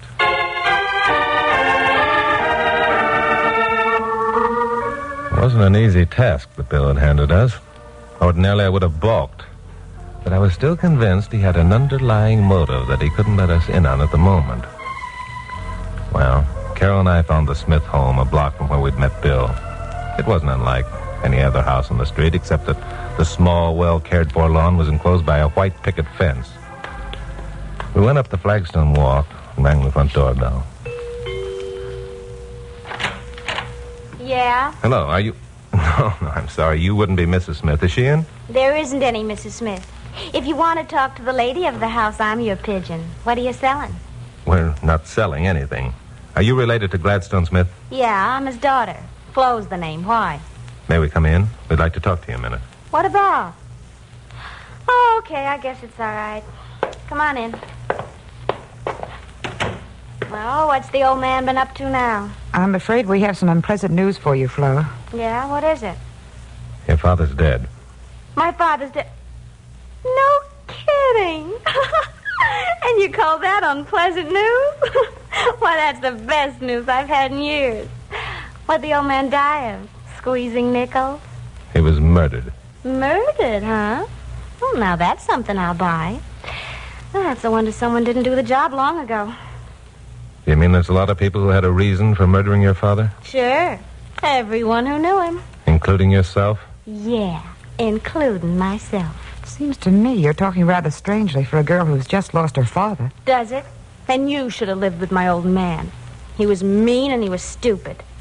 Stupid? I'll tell you how stupid he was. Last week he paid the real estate tax bill. Paid it to his own office, and it bounced. How do you like that? It bounced. Oh, brother, did Barney get a laugh out of that one. Who's Barney? Oh, he's my boyfriend. The guy I'm going to marry. I should think you'd have married him long ago just to get away from your father. The old man wouldn't let me. He said Barney was too old. He used to get a big bang out of reminding me he was still boss. How old are you, Flo? 17. But don't get me wrong, Buster. I've been around. Yeah, I can see you have. Around the wrong places and the wrong people, I'm afraid. Well, I suggest you don't do anything as rash as to marry this Barney until the juvenile authorities have a talk with you. Also, I suggest you don't leave town until the police have learned just which one of your father's friends or relatives hated him enough to commit murder.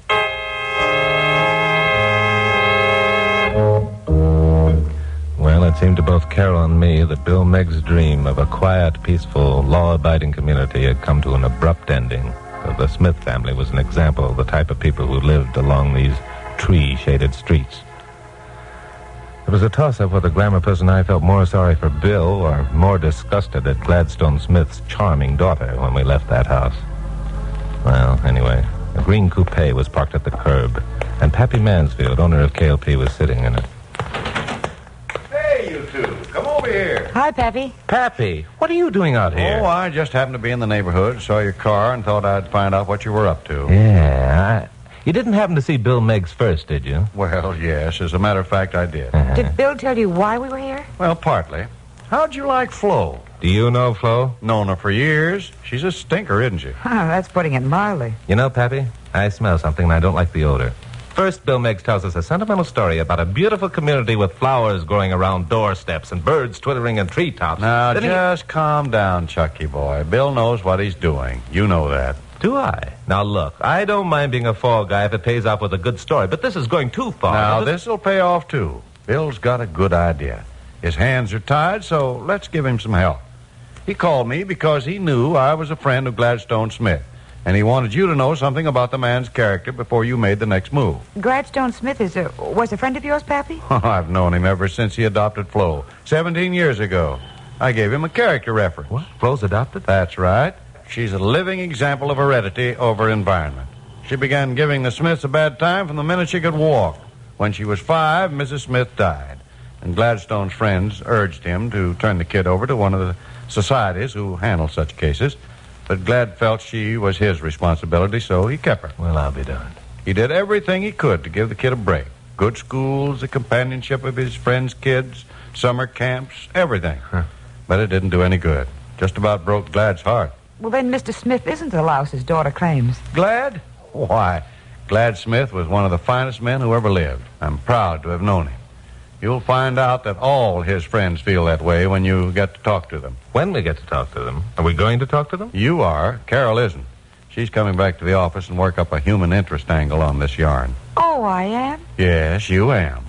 Chuck, the next man you're to talk to is B.L. Darcy. Who's he? He's the tax collector of Sereno, man Glad Smith worked for. So, what am I going to talk to him about? Tell him Glad's been murdered. Ask him questions about Glad, about his work, about Flo. You'll find out why we want you to talk to him, and you'll get a more surprising reaction than you did when you talked to Flo.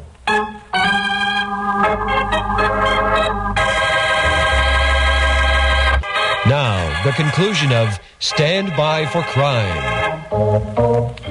Well, this was a switch in my usual procedure, and I wasn't sure I liked it. So what if I didn't? Pappy Mansfield was my boss. Bill Meggs was my friend.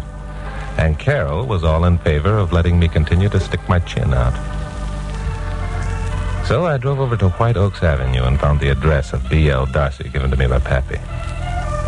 It was one of Sereno's small estates, a comfortable ranch-style house set on 2 acres of well-landscaped ground with shrubs and shade trees. No one answered when I rang the front doorbell, so I walked around back. and found a man in shirt sleeves burning some trash in an incinerator. He was in his middle 50s, well-dressed, pleasant appearing. Hello there. Looking for me? If you're B.L. Darcy, I am. That's right. I'm Darcy. My name's Morgan. Chuck Morgan, newscaster on KLP. Oh, sure. Listen to you a lot. Thank you. What can I do for you, Mr. Morgan? I guess you haven't heard about Gladstone Smith's death. Glad Smith dead? That's right. Finally caught up with him, eh? A pity. What caught up with him? He had a heart condition. Been favoring himself for years. Oh, no, it wasn't his heart, or at least the police don't think so. They believe Smith was murdered. Murdered? Glad Smith? Huh? Well, that's a hard one to believe, Mr. Morgan. Who would want to murder harmless old Glad? Well, that's what the police are trying to find out, and I'm trying to work up a story on the case. Do you mind if I ask a few questions about Smith and his family? No, not at all. Just wait till I stuff the rest of these papers into the incinerator. Sure. There we are. Let's walk back to the house, and I'll buy you a drink. What kind of a man was Smith, Mr. Darcy? None better. Quiet, unassuming, credit to his job. Huh? Sit down here in the patio, Mr. Morgan. I'll go mix us a drink. No, I'm afraid I'll have to skip the drink. Thanks, just the same. What member of your department will replace Smith as auditor? You could work up a good case there without half trying. Harry Thomas has been after Glad Smith's job for years. Now he'll get it. What kind of a man is he? Different type than Glad, but equally as reliable. No, Mr. Morgan, I'm afraid you'd be wasting your time if you tried to make a murderer out of Harry. He isn't the type. Well, I think I'll have a talk with him anyway. Thanks for your time, Mr. Darcy. I'm glad to be of help. Anytime you want a favor, just call on Barney Darcy. Well, I'll do that. And wait a minute. Yeah? Barney Darcy. You're not the Barney who's going to marry Gladstone Smith's daughter, Flo. Why, yes, I am. We'll be married as soon as Flo comes of age. Anything wrong with that?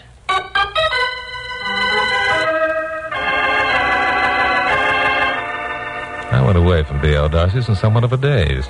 Mr. Darcy had put it right on the line. What's wrong with me marrying Flo Smith, he'd asked.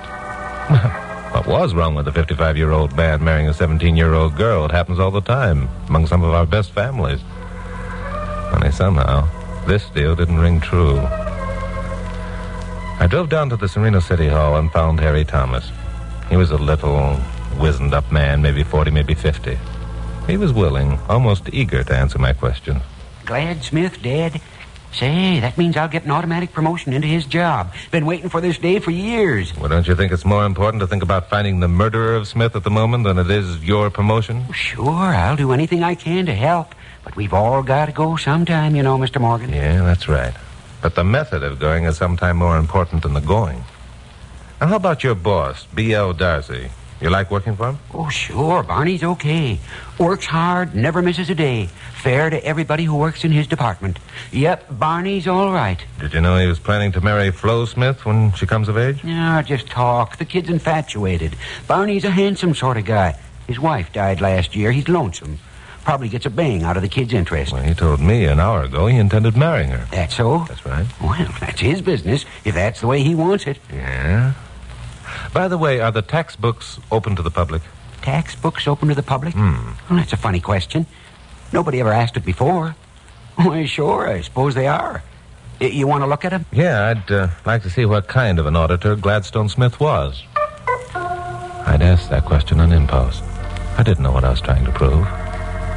Anyway, Harry Thomas showed me the books, and I began going through them haphazardly, not knowing what I was looking for, but all of a sudden finding something. It was there in the third book I looked at, and the only reason I found it was because the book fell open to a certain page when I picked it up, as though someone had been looking into the same book not too long ago. Well, 10 minutes later, I was back at the Gladstone Smith house, talking to the charming Flo. Where's the blonde babe? She give you the brush? Never mind that. I want to see the tax check your father wrote that bounced. Oh, you do, huh? Why? Just go get it. I'll explain later. Oh, you will. Look, jerk, who do you think you're ordering around? Play it for all it's worth, Flo. I happen to know you can't show me that check because there is no such check. What are you talking about? Didn't I tell you I saw it with my own eyes? Prove it. You gave that check away to protect the murderer of your father. Are you nuts? Okay, just to show you what a knucklehead you are, I will prove it. It's right over here in this desk. The old man kept all them things in his drawer. Well, Flo, It isn't here. Hey, what kind of a game are you trying to pull anyway?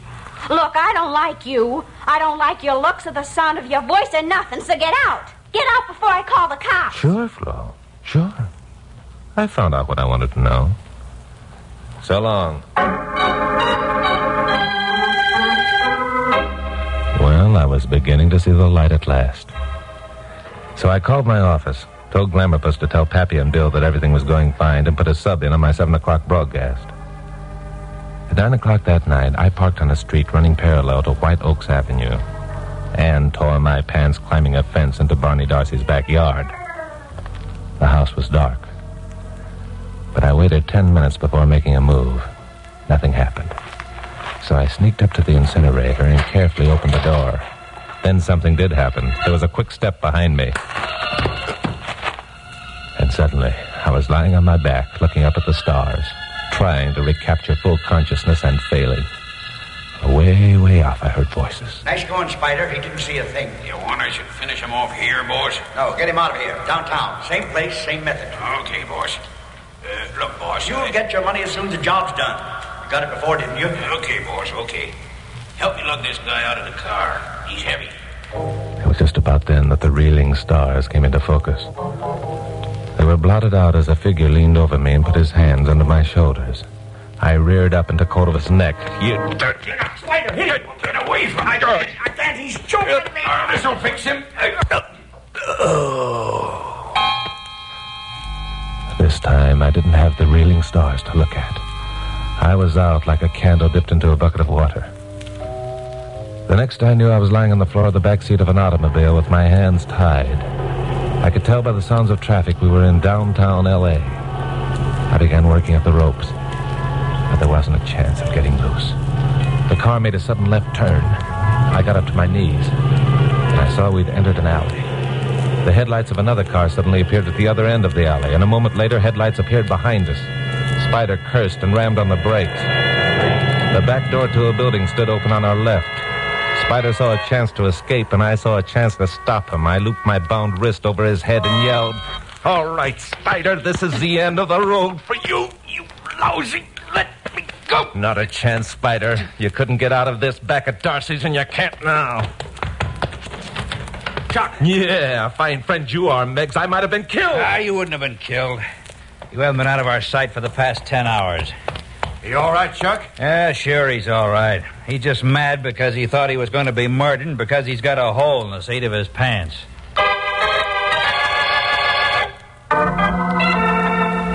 Well, the thing wound up about as Bill Meggs had planned. He'd had a tail on Barney, Spider, Flo, Harry Thomas, and myself ever since the caper started.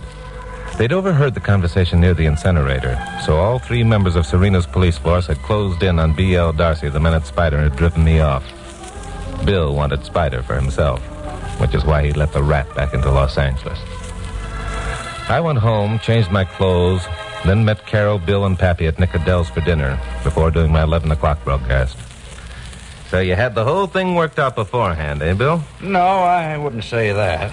I talked to the Sereno police. We suspected Darcy, but we also suspected Harry Thomas, and we figured Flo was mixed up in it somehow. We didn't have any proof, which is why it was necessary to bring someone in from the outside. That's why I suggested you. You're not a cop, and we wanted to keep this as quiet as possible. Sereno's a nice town. Was Flo mixed up in it, Chuck? No, she wasn't putting on an act when she discovered that the canceled check was missing. You see, it wasn't a check that had bounced. It was a check that would prove that B.L. Darcy was guilty of juggling the Sereno tax books. Well, just how do you figure that? Because Gladstone Smith had occasion to check the books one day, Pappy, probably for some other purpose entirely, and found that his own taxes were in arrears. This bothered him because he knew he'd paid them. He went home, dug out his canceled checks, and found the one that paid the bill. He must have said something to Flo about it. And she thought he was talking about a check that had bounced. Sure. Flo thought it was a good joke, and she mentioned it to Barney Darcy. Mm-hmm. So Darcy knew that Gladstone had to be liquidated or his little racket would be exposed. So he hired Spider. There's a lot of other things made me suspicious about this Darcy. A man as well off as Darcy wouldn't be burning his own rubbish in the middle of the day, especially a man who had the reputation of never missing a day at his office. So you went back to the incinerator to find out what he'd been burning, hoping to find a fragment of Smith's canceled check. That's it. So Darcy and Spider will probably go to the gas chamber. The charming Flo is taken over by a welfare society. And Harry Thomas gets to be tax collector. That's it. Wait a minute, Chuck. That's my line. What's your line? That's it. Oh. Okay, Bill, it's your line. Here comes Vince with the check. Bill will take it, Vince. That's it, Bill.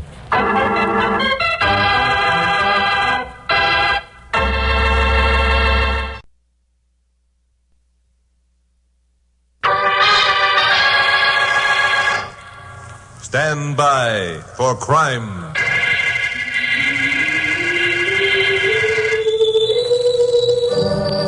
Hi. Chuck Morgan, KOP newscaster speaking.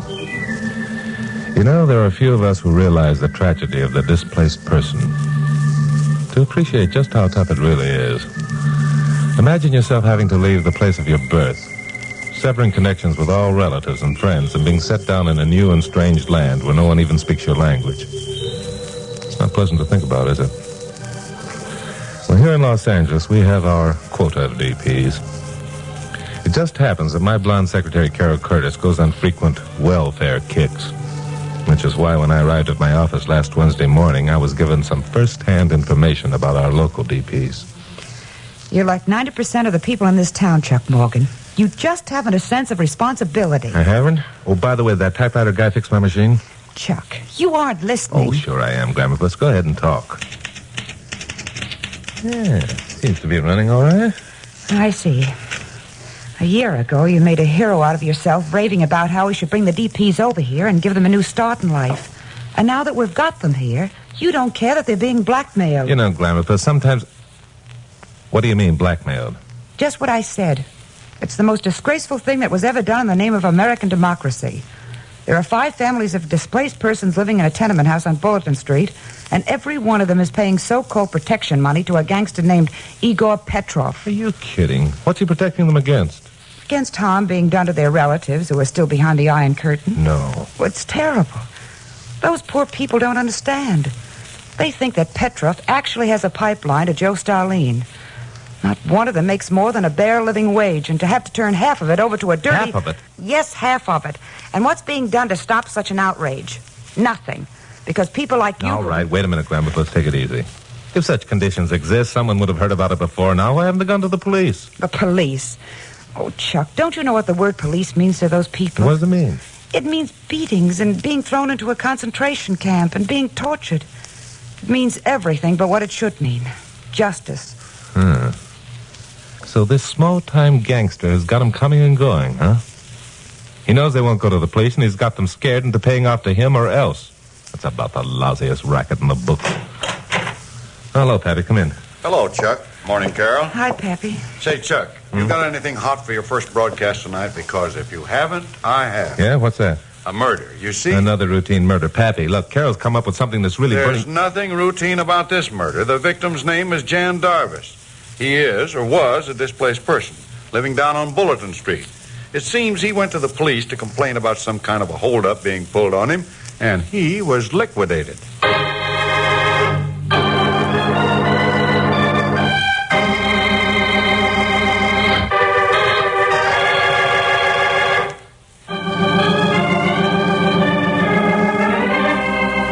Pappy Mansfield is owner of KOP. Usually he lets me alone regarding the nature of the stuff I use on my broadcast. But occasionally he gets into a sweat about a particular story and demands that I give it the full treatment. Only got into a sweat about this one, which accounts for the fact that 5 minutes after he'd announced the murder of Jan Darvis, Carol and I were on our way to Bulletin Street. We found Bill Meggs of police headquarters and a couple of uniformed cops at the scene of the murder, which was an alley behind a pool hall. Hello, Bill. Oh, hi, Chuck. Hello, Carol.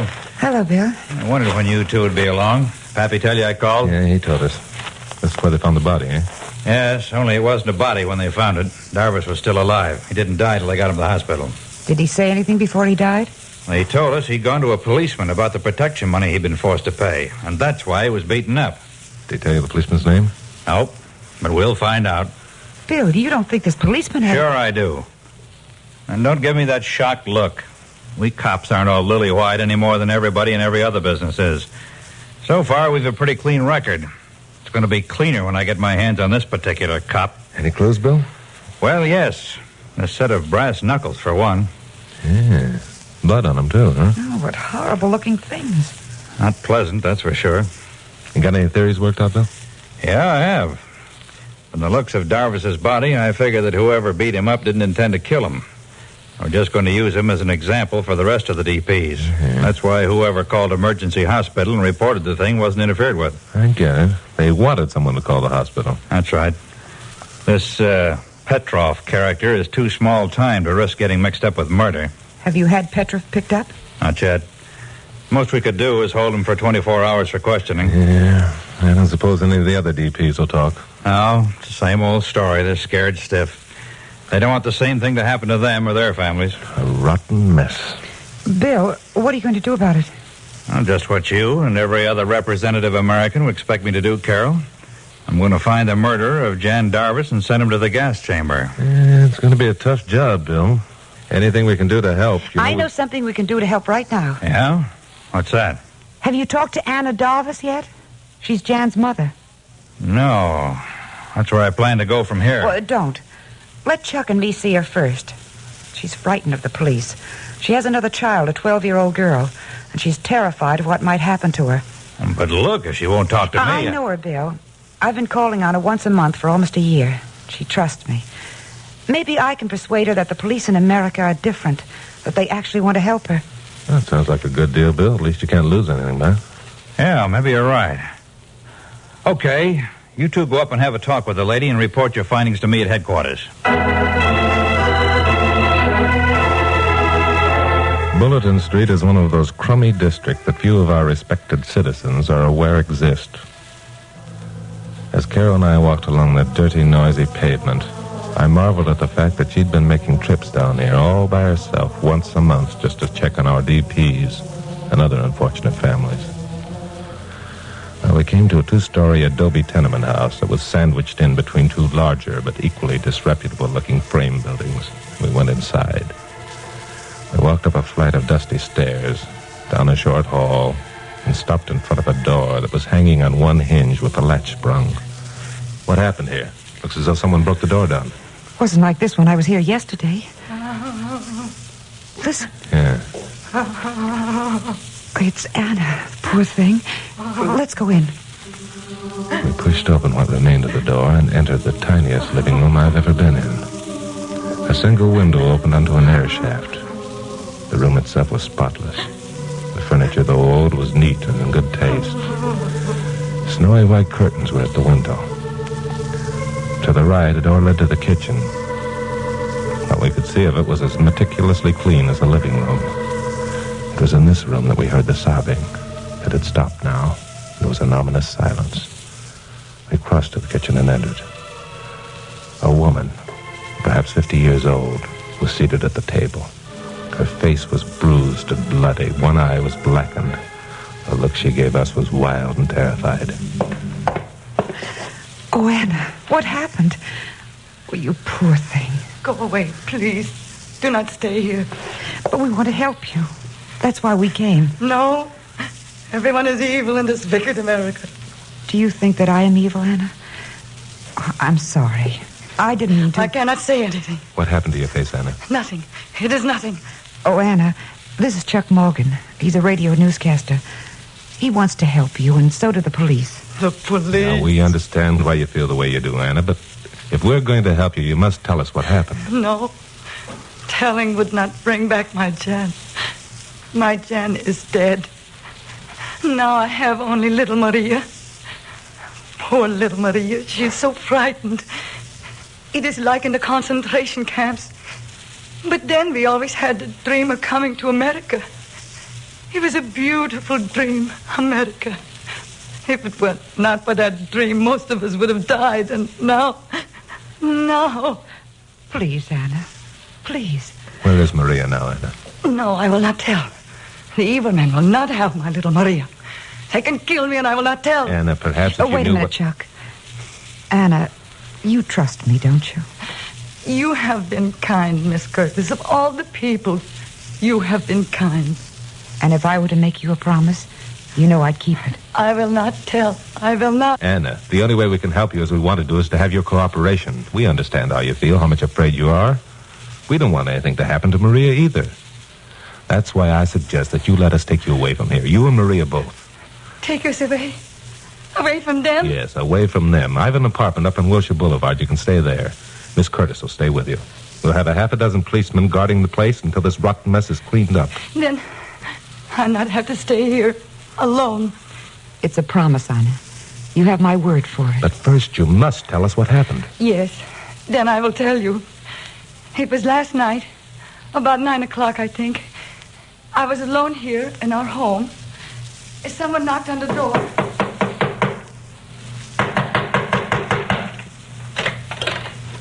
Yes? Who is it, please? Never mind who it is. Open up this door before I break it down. No, this is my home. You cannot come in. No, I can't, eh? Don't tell me what I can't do, old lady. In this district, Igor Petrov goes where he pleases and no one stops him, see? Then you are Igor Petrov? You heard me. Where's that yellow-livered kid of yours? If you mean Jan, he is not here. Now you must go. I'll go when I get ready. Oh, no, please. You must not break our furniture. We have so little. Yeah? Well, you're gonna have a lot less when I get through. Where's the kid? I do not know. Oh! Where is he? No, please. My boy is not here. He's hiding. Where? I will not tell you. I will not. Listen, you old buzzard. I ain't got much time. That red-faced brat of yours went to the cops. He squealed. Now, don't tell me you didn't know about that. Yes. My boy did go to the police. I am proud of him for doing that. He is brave, my Jan. He wants what is right and no more. He does not think that here in America it is right for evil men to take any part of money that is hard earned by honest people. This America is to us a wonderful land. And we believe the police will protect us if we tell them the truth. Yeah? Well, let me tell you something, old lady. The cop your kid squealed to is on my payroll. Get that? He does what Igor Petrov says. And so does everybody else in this district. I'm boss here. Nobody crosses me. Nobody. And that goes for that punk kid of yours. Now, where is he? I will never tell. Never. No? When I get through with you, you'll tell, or you'll think that concentration camp you were in was a bed of roses. Where is he? No. Oh. Where is he? Where? No. Where? Where?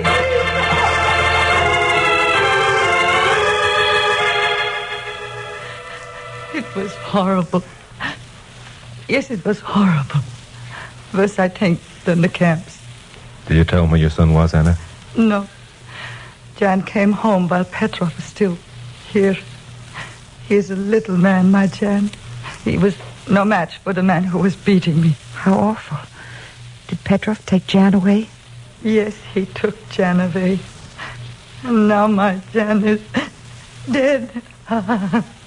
Anna, no one can blame you for your present opinions of Americans. Except for Caro, our people haven't been very well represented among those you've met. That's going to change, beginning right now. Caro, I want you to pick up Maria, wherever she is, and take both her and Anna out to my apartment.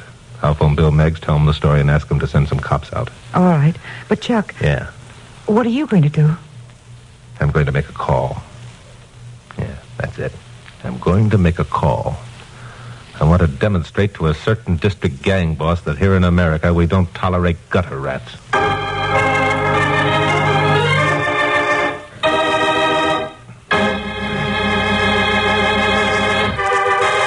Now, the conclusion of Stand By for Crime.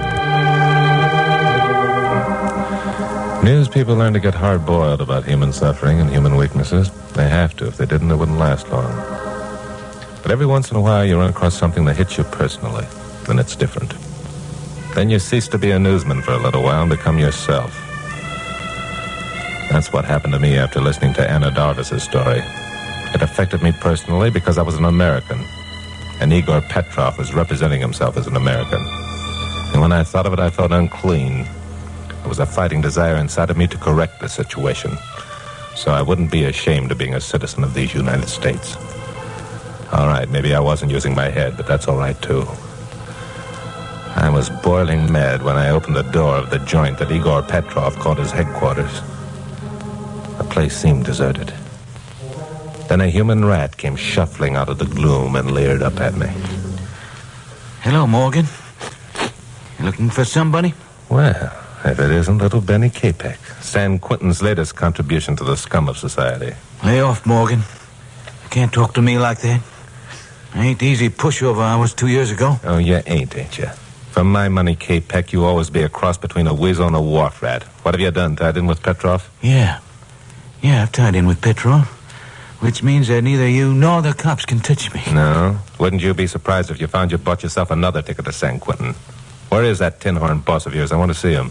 What did I tell him you want to see him about? I want to remind him how to act when he talks to a lady. Out of my way, slime face, before I start in on you. Come back here. You can't go in there. Capek, this is all I needed for an excuse.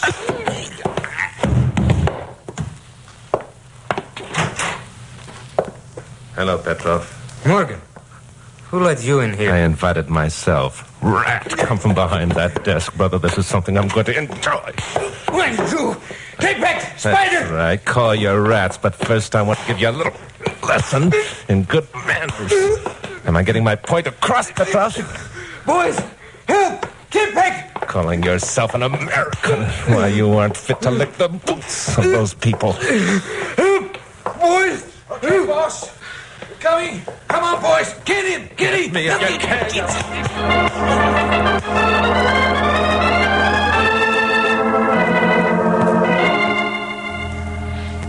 But, Bill, Chuck's been gone almost 3 hours. That means he's either in trouble or dead. How can you and Pappy calmly sit here smoking cigarettes and not even worry about him? I am worried about him. When he called me on the phone, he asked me if I'd give him until 6 o'clock before I picked up Petrov. Said he had a plan. Chuck's plans usually pay off, Carol. Oh, not always. Why, I've seen him so beaten up he looked as though he had been run through a meat grinder. I didn't say he didn't get himself worked over occasionally. He's a glutton for it. But he usually gets what he goes after. Oh, you men. We have Mrs. Darvis's story. Isn't that enough to arrest Petrov on, for heaven's sake? She was an eyewitness. Not to Jan Darvis's murder. That's why Chuck wanted some time. He thinks he can get the information that'll pin the murder rap on Petrov. My guess is he'll do it, too. Mine do. Oh, for heaven's sakes. Carol, why don't you quit saying for heaven's sakes and just sit down and relax? Relax? How would you feel if your boyfriend were in danger of being murdered? I haven't got a boyfriend. That's not very funny, Pappy. Sorry. Oh, forget it. I tell you what I'll do, Carol. If we don't hear from Chuck within the next 15 minutes, all three of us will take a run down to Bulletin Street and have a look around. Okay?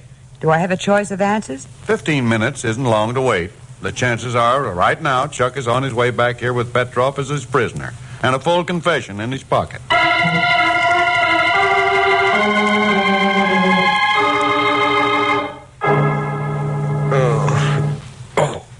Oh, my head. Take it easy, Morgan. You'll live. Capek. Yeah, Capek. Only now the situation's a little different. Ain't it, Morgan? You dirty rat, untie my hands. Yeah, I'm apt to untie your hands. Oh. Having fun, Capek? Yeah, I'm having me a dandy time, boss. Petrov, if you had a brain in your head, you'd know you couldn't get away with this. I've got a brain in my head, and I am getting away with this. You ready to talk, Morgan? About what? You know about what. You hit the old lady and the kid. I've already told you. They're in my apartment on Wilshire. There are 7 cops guarding the place. And I say there ain't no one in your apartment on Wilshire. And I say there is. And why don't they answer the phone? Maybe they don't want to. If they're not in my apartment, they're at police headquarters. Why don't you call the chief? Okay, Morgan, suit yourself. You ready to play some more, Capek? Boss, ain't nothing I'd rather do. All right, you got 15 minutes. Make him talk in that time, or you and me is going to have an understanding. Oh, I'll make him talk. Just leave me alone with him. I got my own particular methods. So Petrov went out of there, and Capek began having his fun. Only this time I wasn't as cooperative as before. I passed out almost at once, or pretended to. This made Capek mad. There wasn't any fun beating an unconscious man. But it also gave me time to think. I told Bill Meggs I had a plan. That was partly to keep Bill away from Bulletin Street until I had had a go at this deal myself. And partly because there had been an idea in the back of my head. But what was it? At the time, I'd been too mad to analyze its worth. Then I remembered. The brass knuckles that Bill had found. But what about them? There'd been dried blood in those knuckles. Sure, that was it. Dried blood. Well, it wasn't much of a plan. But in my present situation, who was I to be choosy? I cautiously opened one eye and saw Capek sitting 2 feet away, watching me. Okay, Morgan. You ready for some more? Hold it, Capek. I've got something to say. You bit ahead. Go on. Talk. What about the brass knuckles? Huh? What about the brass knuckles? They're going to prove that you murdered Jan Darvis. They're going to send you back to San Quentin, this time with a reserved seat in the gas chamber. They ain't going to prove nothing. Now, cut out... Wait a minute. There was blood on those knuckles, Capek, your blood. So how's anybody going to prove that? Easy. The cops will take a sample of your blood, compare it with the blood on the brass knuckles, and you'll be charged with murder. Hey, you're crazy. Anyway, they want my knuckles. I didn't have nothing to do with... With what, Capek? None of your business. Now, you going to see... So far, you've been nothing but a small-time operator, Capek. Murder's out of your line. The only way you can save yourself from the gas chamber is to tell me who owns those brass knuckles. Turn me loose. Shut up. I won't do it. I can save you from the gas chamber, Capek. I'm the only one who can. Petrov would double-cross you in a minute. The cops are on their way here right now. You haven't got much time. You kidding me, Morgan? I'm giving it to you straight. Mrs. Darvis has already told her story to the police. The only reason you and Petrov haven't been picked up yet is because they didn't have proof of the murder. Now they've got it with the blood on those brass knuckles. You'll see that I don't get no murder rap? Yes. I don't want to take no rap for nothing I didn't do. Then you won't. It's a promise. Okay, Morgan. I'll take a chance. But if you pull a cross on me... I never pulled a cross on anybody in my life. Now hurry up. We haven't got much time. I held my breath while Capek worked on the ropes for fear he'd change his mind.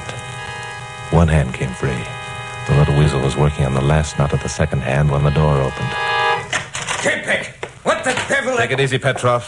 Capek and I have made a deal. He's going to turn state's evidence on you, and I'm going to see that he doesn't take a rap for a murder you committed. Why? Come on, Capek, let's get him. You're a lousy shot. Too bad, because you won't get a chance for another. Well, Pappy, Bill Meggs, Glamourpuss. Fancy meeting you here.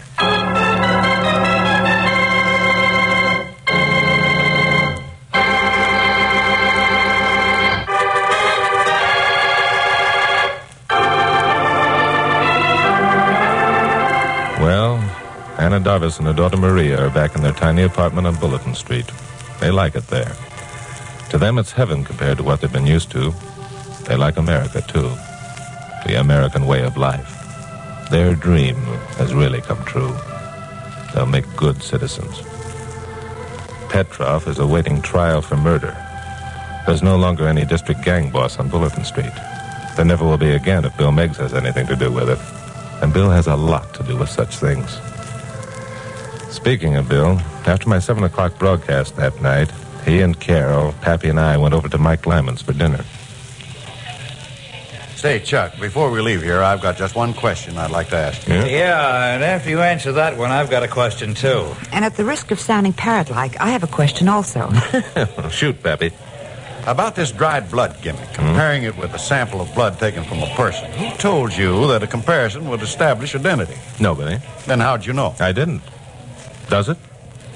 You see, you don't know either. So how could Capek be expected to know? You mean you just made that one up out of thin air because it sounded like a good idea? Why, sure. Now, what's your question, Bill? How about that deal you made with Capek? What right had you to promise him he wouldn't have to take a murder rap if he turned state's evidence? Because I have a friend on the police force who was a very nice guy and who I knew would stand behind me. His name is Bill Meggs. Oh. You see, you can't win with this man. He talks his way out of everything. And now, at last but not least, we come to your question, Glamourpuss. What is it? Oh, never mind. I just answered it myself. Oh? When I said you can't win with this man, or can I? Glamourpuss, as far as I'm concerned, you won 3 years ago. The day I hired you, remember? Oh, Chucky boy, you say the nicest things to me.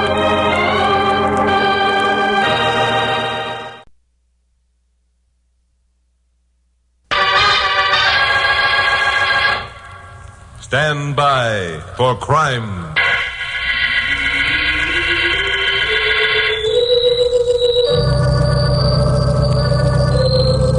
Hi.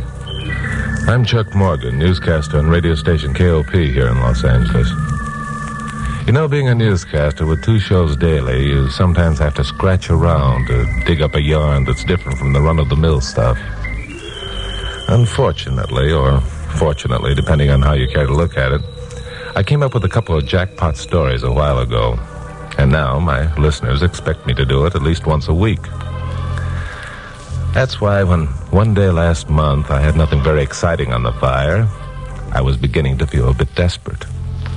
And that's why also when the phone rang and a mysterious voice said that if I'd come to a certain address, he'd give me a story that would jack up my Hooper rating at least 5 points, I decided to go, even though the address was 35 miles away in the Elizabeth Lake region. So Carol Curtis, my blonde secretary, and I climbed into the old jalopy and headed north along Highway 99. Well, Glamourpuss, how do you like this country? I like it. Gee, I had no idea there was such lushness so close to L.A. Yeah, there's a lot more now that you're here. Oh, you're just saying that because you... I know, just because I meant it. Oh, you're a cute, Chucky boy. Oh, gosh, look down there in that canyon. What? There's a creek with real honest-to-goodness water in it. Sure, that's Elizabeth Lake Canyon Creek. Runs the year round, which is unusual for Southern California. Oh, how do you know it runs the year round? Oh, I've been up here before. Doing what? Just riding around. Oh, I see. Who was with you? Who was with... Glamourpuss, you're jealous. I am not. Who was with you? Nobody. I came up to get some material on that Elizabeth Lake monster story. Oh, sure, I remember. It was that yarn about the monster that used to rise up out of the lake and frighten the Indians in the old days. Mm-hmm. Is that where we're going now? Yeah, we're almost at where we're going now, if the directions Amos Bugsby gave me are correct. Just who is this Amos Bugsby, anyhow? That's what we're up here to find out. Well, don't you know anything about him? Mm-mm. What he does, or what he looks like, or why he phoned instead of coming in, or anything? Yeah. All I know is he said he had a hot story, and if I wanted it, come on up and give it to me. Oh, he sounds like one of those crackpots to me. Let's hope so. Makes the trip more interesting. Well, there's the cliff. What cliff? That cliff with the niche in it. Bugsby said the road at his place turned off to the left just before we got to it. Yeah, there it is. Good gosh, it doesn't look as though a car had been here for years. I hoped we'd find something like this. Why? More chance of a good story. There's the cabin. Oh, it's just a shack hidden away in the bushes. Looks deserted, too. Well, let's get out. Wait a minute, Chuck. What's the matter? It isn't deserted. There's a rifle barrel sticking out of that window. Yeah, and a man behind it. Duck, Glamourpuss, he's going to shoot.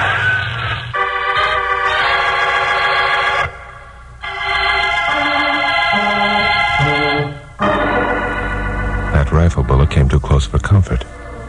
I began to think that this Bugsby was not only a crackpot, but one of those crackpots about whom I'd broadcast something at one time. And now he'd baited me into a trap to get his revenge.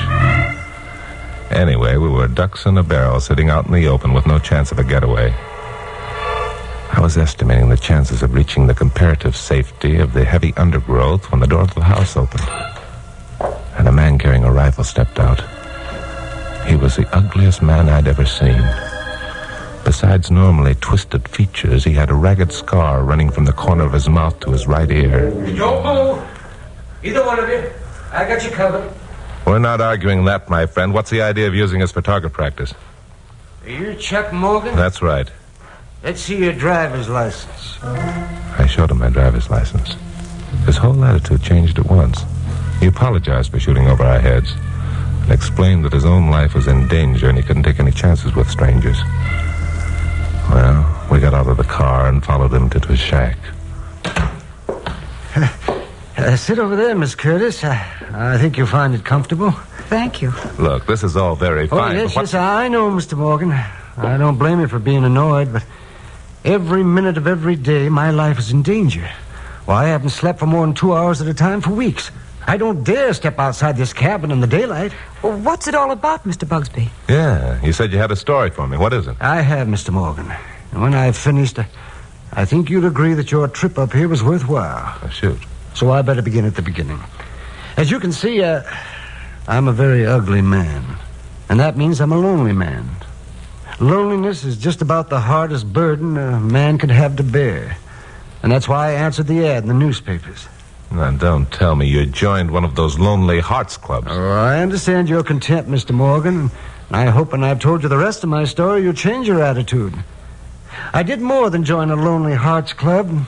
I replied to an ad which stated that a young widow desired correspondence with a middle-aged gentleman who lived in the country. My home was in Lancaster. I have a wheat ranch there. Well, we corresponded, and eventually Helen Cutler, her name is, asked me to visit her at her home in Santa Monica. I accepted, but with a certain amount of misgiving.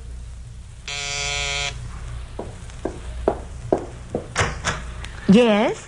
Are you Mrs. Cutler? Yes, I am. I'm Amos Bugsby. Amos Bugsby, after all these weeks. Oh, this is exciting. Please, come in. Then you're not disappointed? Disappointed? Why, what a strange thing to say. Why should I be? Well, that is my looks. Nonsense. I'd be a fine one if I were just interested in a man because of his looks, now wouldn't I? You just sit down here and make yourself comfortable. We've a great deal to talk about. Well, yes, we have, Helen. You know, I was really worried about letting you see me. It was foolish of me, wasn't it? It certainly was. Now, come in, Bob. I want you to meet Amos Bugsby. Amos, this is my brother, Bob. Oh, well, how do you do, Bob? How do you do? What'd you say the name was? Bugsby. Amos Bugsby. Bugsby, eh? Helen, is this the man you've been telling me about? Yes. I've been urging him to come and see me for weeks, but up to now he's been afraid I wouldn't like his looks. Well, now, his looks are unimportant. But there are other things that are. Remember that, Helen. But, Bob... See you later. Oh, dear. Well, what's wrong? Did I do something to offend your brother? What'd I do? Oh, it isn't that, and Bob didn't intend to be rude. It's just that... Well, since my late husband died, Bob has been taking care of me. We aren't very well off, and he's so afraid I'll marry some man who hasn't the means to... Oh, well, he needn't worry about that as far as I'm concerned. Oh, my, no. Really, Amos? Yes, indeed. I have a wheat ranch, you know. It's a big one, too, and I've saved my money. I'm a rich man. I guess I'm worth nearly $500,000. Oh, Amos, that's wonderful. I can well afford to support a wife. Yes, I can. You're embarrassing me, Amos. Oh, I'm sorry. I didn't intend to appear forward. You're not angry? Of course not. And you will let me call again? Well, of course. I want you to call just as often as you can. Can't be too often to suit me.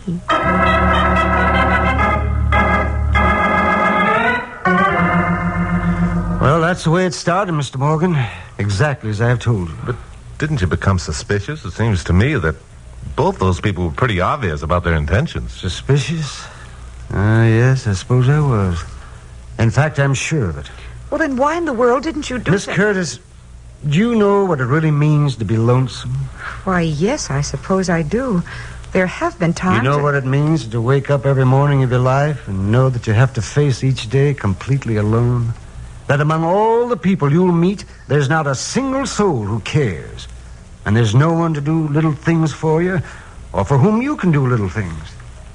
That when night comes, you'll go to bed in an empty house and you'll lie awake there, longing for the sound of a friendly voice or the touch of a loving hand. Well, that's the way it's been all my life, Miss Curtis. I've never been without an ache in my heart and a longing. Oh, I'm sorry. Oh, no. That's all right. I just want you to know why I closed my eyes to those suspicions and why I only saw and heard the things I wanted to see and hear.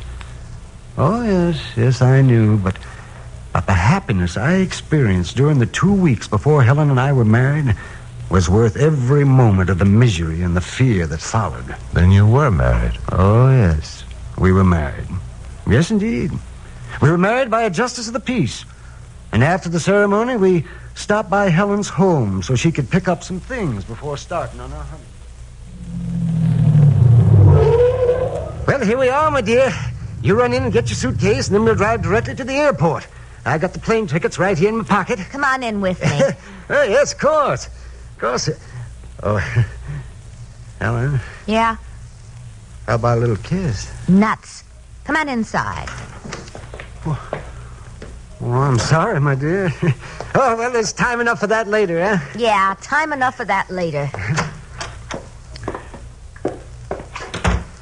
Well, here we are. Now, you hurry along. Don't be too long.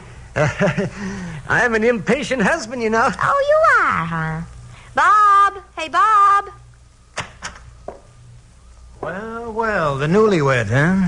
So you got him, eh, Helen? Yeah, I got him. Everything ready? Everything just dandy. Okay, stupid, get in here. What's that? You talking to me? Well, what do you mean in here? Look, monkey face, don't ask questions. Just do like you're told. Well, Helen, what's the meaning of this? Just do like my brother says, darling, and you'll find out. Yeah, but I don't understand. Why are you pointing that gun at me, Bob? So you'll know I mean business. Are you going to do like I say, or do you want it right here? Well, doesn't he understand that I'm your husband? That you're in love with me? In love with you? Are you kidding? Who could fall in love with a mug like that? But, darling... Don't darling me. Look, knothead. Let's face it. You fell for a sucker game, and now you're going to pay off. Sucker game? Do you mean that you don't love me? That you think I'm ugly? Ugly? Why, you don't even look like a human being.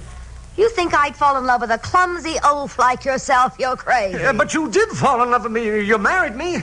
You're my wife. I won't be for long. What do you mean by that? Just what you're thinking, old man. Right now, I'm your wife. 10 minutes from now, I'll be your widow and heiress to $500,000. Oh, no, Helen, you can't mean that. Well, you wouldn't... All right, lover boy, cut out the sob stuff and get in here. No, you can't. Why, not in cold blood. Well, give me a chance. I'll pay you. If that's what you want, Hey, who's that? How should I know? We can't ignore it. His car's out front. I'll take care of him. I'll answer it. Okay, lover boy. This will fix you.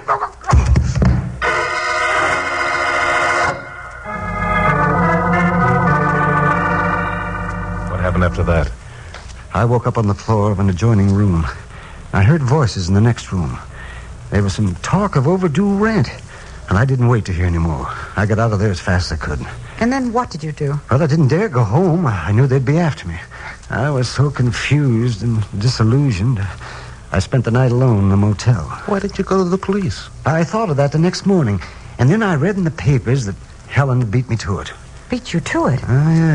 Yes, Helen was very clever. She told the police that I had married her and then deserted her. So now the police are looking for me, too. Helen and her alleged brother are clever, all right. Even if you did go to the police, what kind of a case did you have? The records show you were married. You have no proof other than your own word that she and her brother had threatened to murder you. On the other hand, you'd run away. That's it, Mr. Morgan. That's it exactly. Yeah. But until I'm dead, Helen cannot inherit my estate. And that's why I'm hiding out here. That's why every minute of every day I live in fear for my life. Yeah, vicious circle. On the other hand, Helen and her brother won't leave town until they do locate you. And in order to exist, they've got to continue with their lousy business. What do you mean by that, Chuck? I mean, I know something about this racket. Helen and her brother move from city to city working on people like Amos. This is probably the most important job they've ever run afoul of. So they'll stay here until they find Amos, working the same gag, only under different names. And what are you going to do about it? I'm going to watch for the next newspaper ad to appear. Then I'm going to answer it. And marry Helen myself.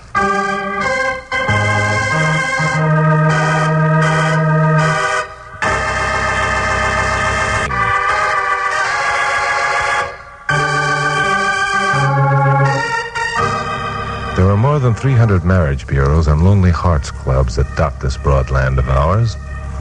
Some are on the level and some aren't. Of those that aren't, the vast majority stop at merely fleecing the poor, unsuspecting victims of their life savings. And then there are those, like the one that sold Amos Bugsby down the river, that go in for cold-blooded murder. Well, Carol and I left Amos in his mountain hideout and drove back to town. I'd made him a promise and intended keeping it, but it was going to take a lot of doing. I had a talk with Pappy Mansfield, owner of KLP. And 2 days later, an ad appeared in the papers that could have been inserted by the same gal who trapped Bugsby. This time, her name was Mary Hayden. She was living in Pasadena.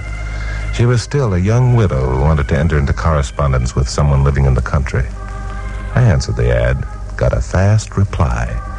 And for 2 weeks, we kept up the hottest correspondence you ever read. Then came the inevitable invitation to visit her. So on a Thursday morning, I drove out to the address she'd given me in Pasadena. It was a small frame house set in among some pepper trees. The girl who answered my ring fitted the description of the woman Bugsby had married perfectly.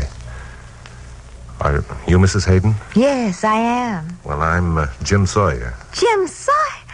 Well, this is a surprise. A pleasant surprise. Won't you come in? Well, thank you. It's a pleasant surprise for me, too, Mary.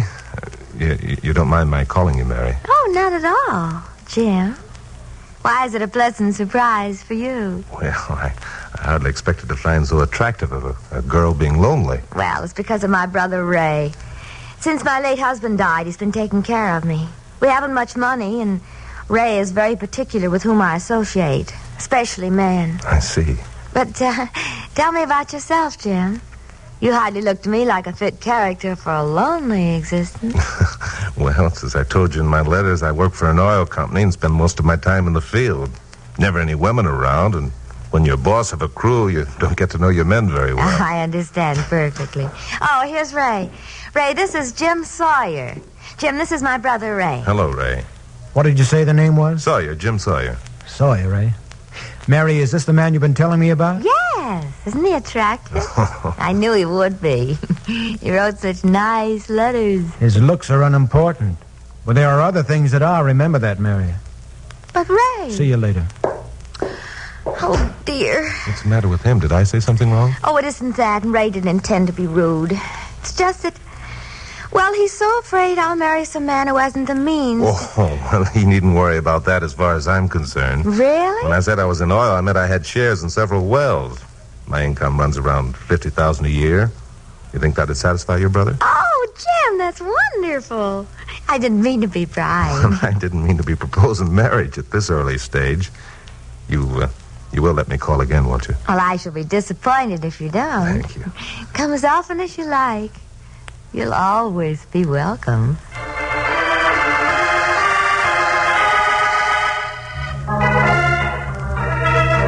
Well, the whole thing was following the Amos Bugsby pattern perfectly. That pair read their lines without a fluff. Ray had entered on cue. The entire act was running as smoothly as the oil on my alleged wells. During the next 10 days, I saw a lot of Mary. We did the town. And in spite of myself, I had a pretty good time. Especially since every tab I picked up was on Pappy Mansfield. I was glad that Carol Curtis wasn't around to witness some of our cozy rendezvous. She'd have blown her top. As a matter of fact, she came pretty close to doing just that when I told her the date was set for Mary's and my wedding. From where I sit, Mr. Morgan, marrying this female is entirely unnecessary to the success of your nutty idea. And from where I sit, Miss Curtis, marrying this female is entirely necessary to the success of my plan. Why? Because she's already married to Amos Bugsby, remember? If we can't get her on anything else, we can charge her with being a bigamist. Well, I still don't see why... Then stop trying to see. I'm going through with it. I've worked for a month on this story, and I'm not going to junk it just because some dumb blonde... I'm sorry, Glamour Puss. Oh, Chuck, please don't do it. I'm worried. About what? Well, what if they decide not to murder you until after the honeymoon? Decide not to murder... Oh, Glamour Puss. You're wonderful.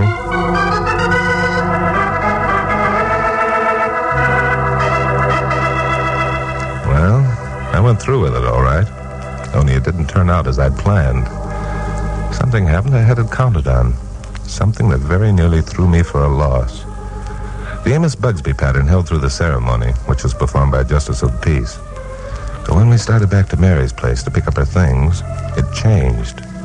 Mary didn't say 2 words until we stopped in front of the house. And she just sat there. Well, what's the matter, sweetheart? You don't look very happy. I'm not. You get over it. Lots of brides are unhappy the first couple of hours. Come on now. Get your things and we'll get... No, Jim, no. I don't want you to go in there. Well, why not? I want to say goodbye to Ray. Ray isn't home. He had to leave town this morning on business. Well, look, I'm not going to let you carry those heavy suitcases. They aren't heavy. I can manage them all right. You stay here and wait for me. I'll be right back. I sat there a minute or two trying to figure this one out. Then I saw a car pull up to the opposite curb. Bill Meigs and Pappy Mansfield were inside. They sat there watching me. Well, this was it. I signaled them to go around back of the house, got out of the car, and started up the walk. You two-timing little chisel, you think that's going to make any difference? I mean, Don't, Jim, you can't. I won't let you. What's going on here? Well, if it ain't the brand new groom, all in a sweat to get started on his honeymoon. Now stand over there, jerk. Put down that gun, Ray. It might go off and hurt someone. Well, now, that's just what it's going to do, and you're going to be on the receiving end, punk. And my name ain't Ray, it's Bob. Before that was Joe, before that was Charlie. Stop it, Ray, stop it. Oh, wow. Shut up, you little tramp. I don't care whether you fall in love with a square or not. To me, he's just another sucker walked into our little trap. I'm going to knock him off. And you're going to inherit his dough and split it with me just like we always done. Please, Ray, please. He's my husband. I'm in love with him. I didn't think it would ever happen to me, but it has. It's the first decent feeling I've ever had. I don't want him to die. I want him to live. Why, you dope. Just Listen, a minute, Ray. Mary, in a way, I'm glad this happened. Now you know how the others felt. They had good, clean, decent feelings, too.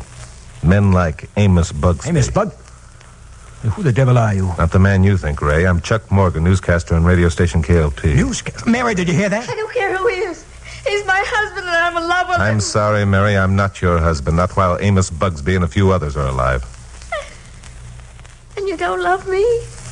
I despise you, Mary, for a cheat and a murderess. Oh, no, you can't mean that. You do love me. All those things you said. None of them were anywhere near as bad as the things you said or did to men like Bugsby. You're no good, Mary. Instead of winding up on a honeymoon, you're going to wind up in a gas chamber. Well, listen to that, will you? Wind up in a gas chamber. And just how do you think you're going to pull that one out of the hat? You know, if you got an idea you're going to walk out of here without a hole in your head, you're nuts. I'm not altogether a fool, Bob. Listen. You hear that? That's the police coming in the rear door. The minute I give the signal, they'll be coming in the front door, too. Why, you... Oh, not before I take care of you, they won't. Mary, stand back. Get out of the way. No, you're not going to shoot him. I don't care what happens to me. I love him. Get out of the way, I said. No, I don't care what happens to me. You're not going to shoot him. Mary. You little fool. Let him have it, Bill. Wait,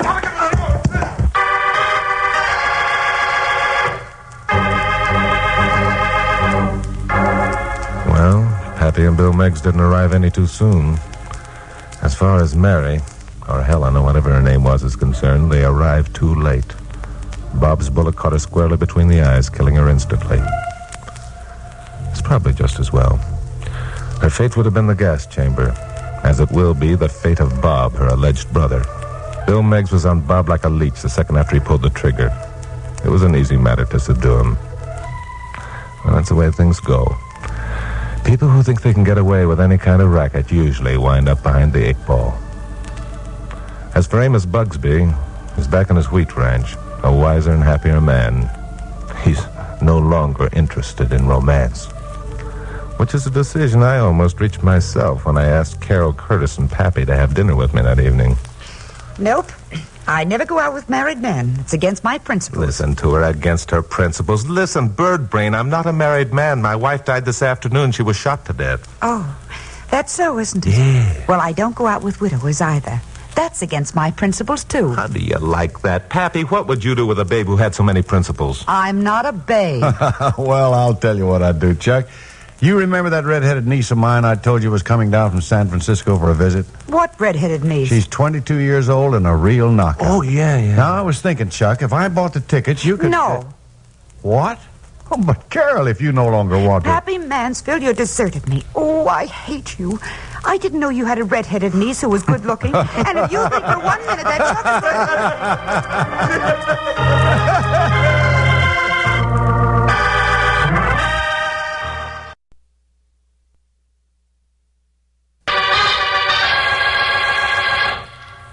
Stand by for crime.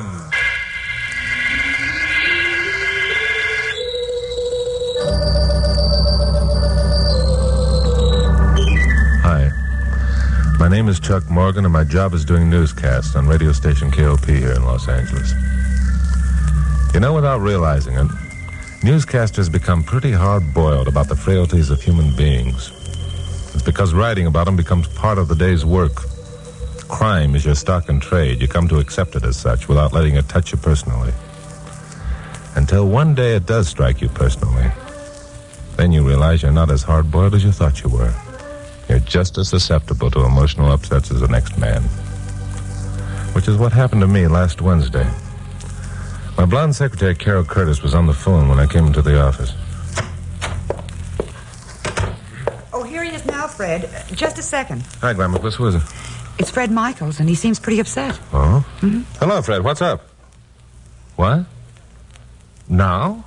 But look, I've got... Oh, I see. Yeah, okay, Fred. Okay, I'll be right over. That's funny. Well, what's the matter? Did he say? No. He just said he was in bad trouble, wanted to see me. Said he couldn't talk over the phone. He wouldn't take no for an answer. Well, that doesn't sound like Fred. Yeah. Are you going over? Well, sure. Get your purse. Let's go. All right. Fred Michaels was an old friend of mine, a fishing companion with whom I'd spent a lot of pleasant weekends. He owned a jewelry store over in the Miracle Mile, was doing all right for himself. Ordinarily, Fred was a jolly-faced, likable sort of guy with a good sense of humor. But when we walked into his store that Wednesday afternoon, he was anything else but that. His face was a pasty gray, and there was a terrified look in his eyes.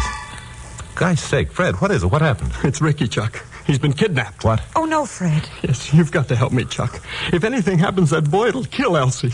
He's all we have. Chuck, I don't know what... All right, cut it, Fred, cut it. Get hold of yourself. Of course we'll help you. We'll do everything we can, but you've got to pull yourself together. Do you hear me? Yeah. Okay. I'm all right now. Good. Have you notified the police or the FBI? No, the man who called me told me if I did, they'd... Yeah, sure. That's the usual procedure. The police have to be notified, you know. Not until I get my boy back. They meant it when they said what they do. Tell me exactly what happened, Fred. Will you promise you won't call in the police? But look... No, I can't do it, Chuck. I can't. Okay, I promise. What happened?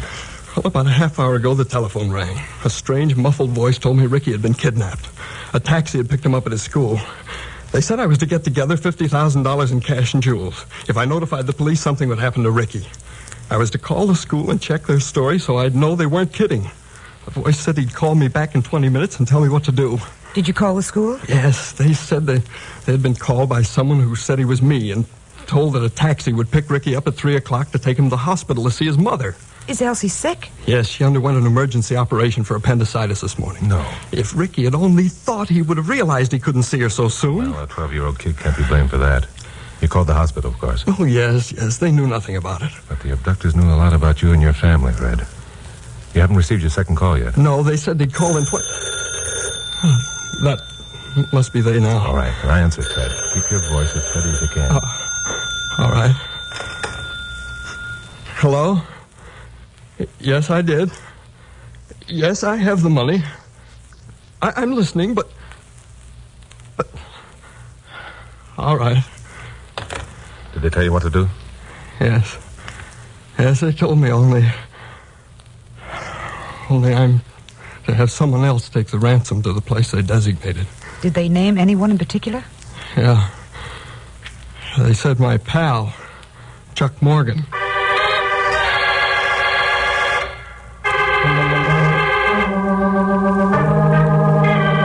These kidnappers really had things worked out. Actually, it wasn't surprising they should designate me as the one to deliver the ransom. Because in the first place, they probably reasoned that in his frantic condition, Fred would arouse suspicion in a crowd. And secondly, they must know who I was, as they called me Fred's pal, which meant I was a familiar figure to them. Lastly, they must have reasoned that I could obey their orders in a level-headed manner. Fred had every word of their instructions clearly imprinted on his mind. You're to take the ransom to the American bus line station at 629 South Main Street. Have you got it ready, Fred? Yes, it's here in this box. Good. There's only $1,000 in cash. I had that much in the store. The rest is in diamonds and other gems. Okay. And what am I to do when I reach the bus line station? Well, there are 2 telephone booths at the left-hand side of the waiting room. Yeah. You're to stand near the first one and wait there until the phone rings. Then I'll be told what to do next, huh? Yes. They've got it timed to the second. You're to leave here in a cab at exactly 3:45. Brother, this is really a cooked-up deal. Chuck, you'll be careful, won't you? Don't worry about me, Glamorous. Look, I'll tell you what to do. The minute I leave here, call Bill Meggs and tell him to stand by. Tell him I've got something hot and I want Chuck, you promised. Listen, I'll keep the promise, Fred. The minute Ricky is turned over to me, I'm going to call Bill. Carol can fill him in on the details, and we'll go to work and get your money back. Okay. Just wait until you have Ricky. Don't worry. I will. Well, it's 3:45. I'd better be going. Please be careful, Chuck.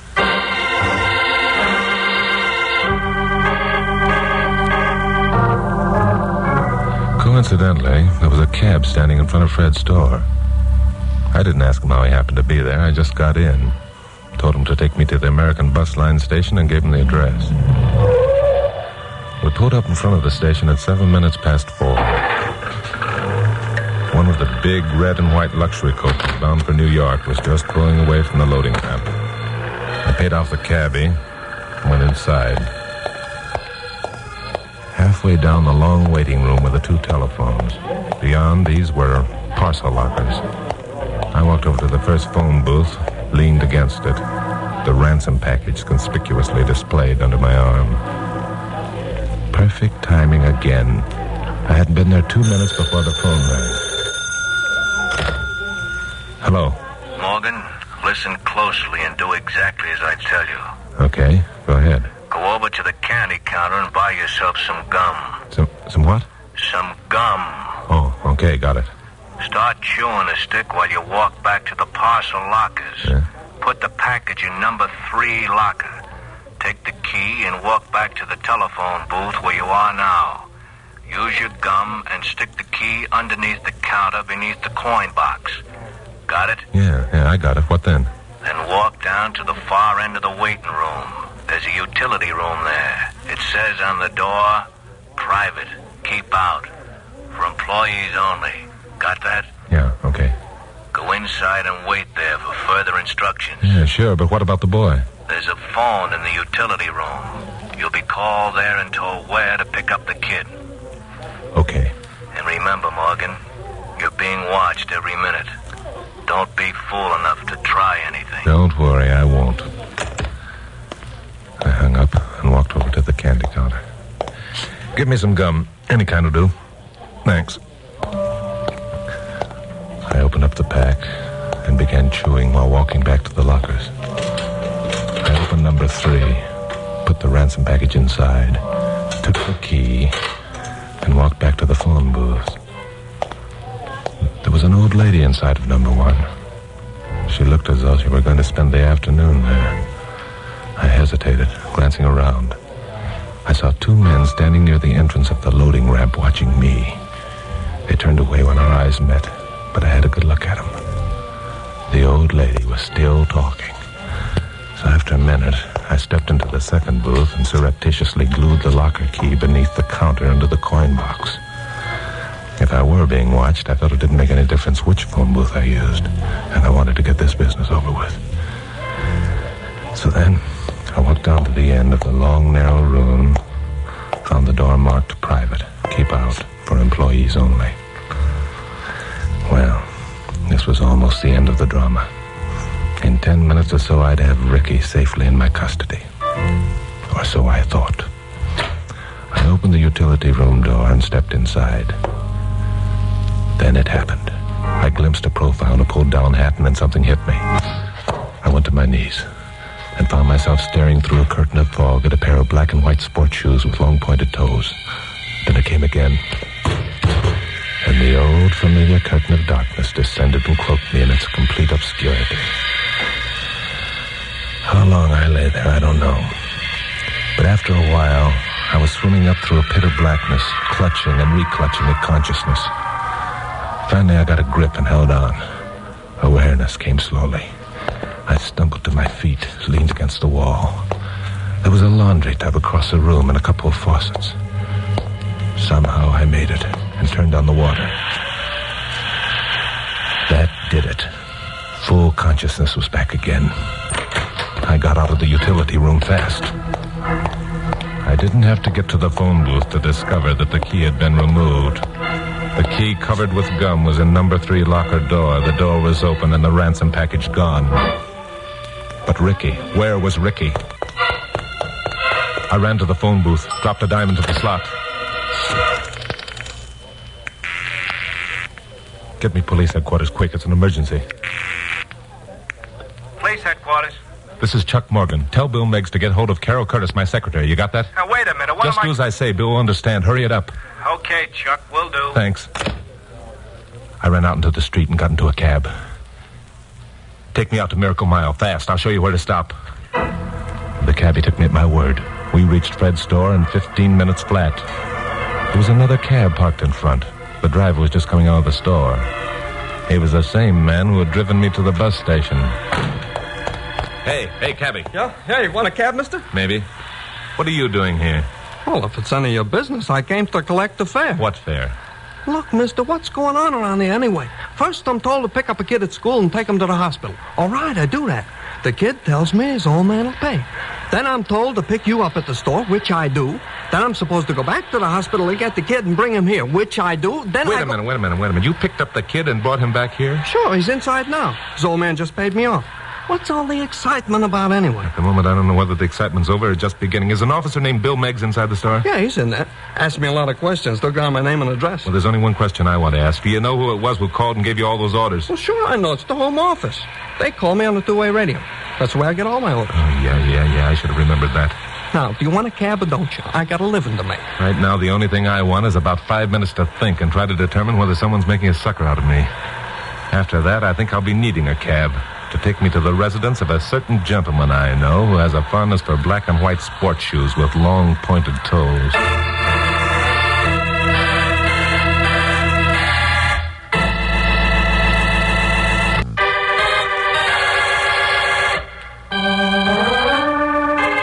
Well, this was one for the book.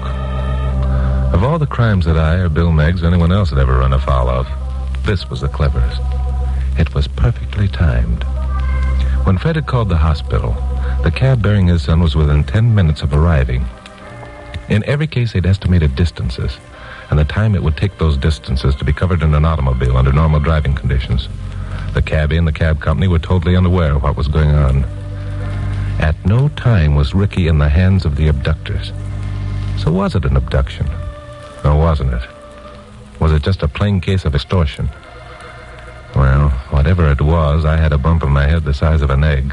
I had been the dupe of the little game, and I intended doing something about it.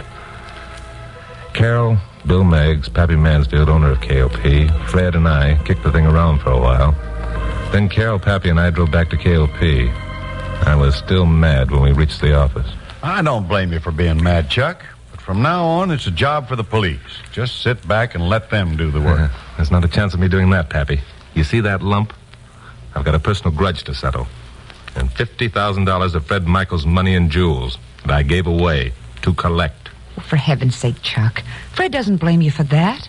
Besides, he's happy enough to have Ricky back. I don't care whether Fred blames me or not. I was a sucker in this business. I'm going to get the dough back. How stubborn can you be? And this crazy idea of yours about black and white sports shoes. Hundreds of people wear them. That's where you're wrong, Pappy. Hundreds of people don't. Not with long pointed toes. You haven't seen a pair for months. Neither have I. Except on one man. So you think you're going down to Skid Row, find a man wearing black and white sports shoes, and he's going to confess to the kidnapping. Sounds simple enough. Don't be sarcastic, Glamourpuss. I might surprise you both. Anyway, that's where I'm going. I'm going alone, and nobody's going to stop me.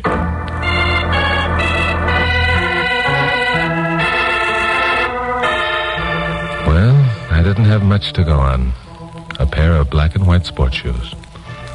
If the guy who had slugged me suspected for a minute that I'd noticed his shoes, he certainly wouldn't be wearing them now. On the other hand, a man who had a penchant for black and white shoes wouldn't think of himself as dressed any more conspicuously than anyone else. That's a heck of a theory to hang my suspicions on. Anyway, I went down to the row, parked my jalopy in front of Ace Murdoch's pool hall. Ace had run afoul of the police a good many times, but they'd never been able to make the charge stick. He was too clever. I got out, crossed the pavement, and entered the building. The air in the place was thick with layers of tobacco smoke. At least a dozen pool tables were ranked the length of the long room. Every one of them was in play. Other men lounged around the walls or sat in chairs. Ace Murdoch himself was playing a game of 8-ball with a thin-nosed man at the table nearest the door. Involuntarily, my eyes went down to Ace's feet. He was wearing black and white sports shoes. I looked further and saw that his partner was also wearing black and white sports shoes. And then I discovered that every man in the room, and there must have been 25 or 30, was wearing black and white sports shoes. I walked over to Ace's table. 3 ball in his side pocket. Well, hello, Morgan. Been expecting you. Buy a new pair of shoes for the occasion, Ace? Yeah, good looking, ain't they? 6 ball in the corner. What was there, a sale at some wholesale house on out-of-style models? Nope. I decided to start the fashion again, and the boys thought they'd go along with the gag. 8 ball in the corner. Well, that does it, Fatso. Pay me later. Quite a gag, Ace. Kind of cute, I thought. Trouble is, right now a pair of black and white sports shoes has become an identification tag for a bunch of kidnappers. Kidnappers? Yeah. Don't you read the papers, Morgan? According to what I seen, there wasn't no kidnapping. A kid took a ride in a cab. When he got through, his old man paid off the driver, and no harm done. I got news for you, Murdoch. A smart prosecutor isn't going to have any trouble convincing an honest jury that it all adds up to kidnapping. Yeah? Well, I got news for you, Morgan. There ain't going to be no prosecutor nor no jury because there ain't going to be no one to prosecute. Yeah, we could start in on the boys wearing the black and white shoes and ask questions. Oh, now, mister, if the city wants to give free room and board to all the gents you're going to find wearing black and white sports shoes, it's okay with me. You're going to find 400 of them. You're getting to be a pretty big man, aren't you, Ace? Bigger than you think, Newshound. In a year's time, I'll be running this town. It was then that I noticed a circle of faces had closed in around us. There were men behind me. I knew what that meant. Well, I'd taken one beating from this gang of hoodlums today. I wasn't going to take another. Ace had carelessly laid his cue on the table. The thick butt was within half an inch of my hand. I grabbed it, reversed the handle, and clouded the nearest head. The guy went down like a dropped anchor. I began swinging the cup wildly back and towards the door.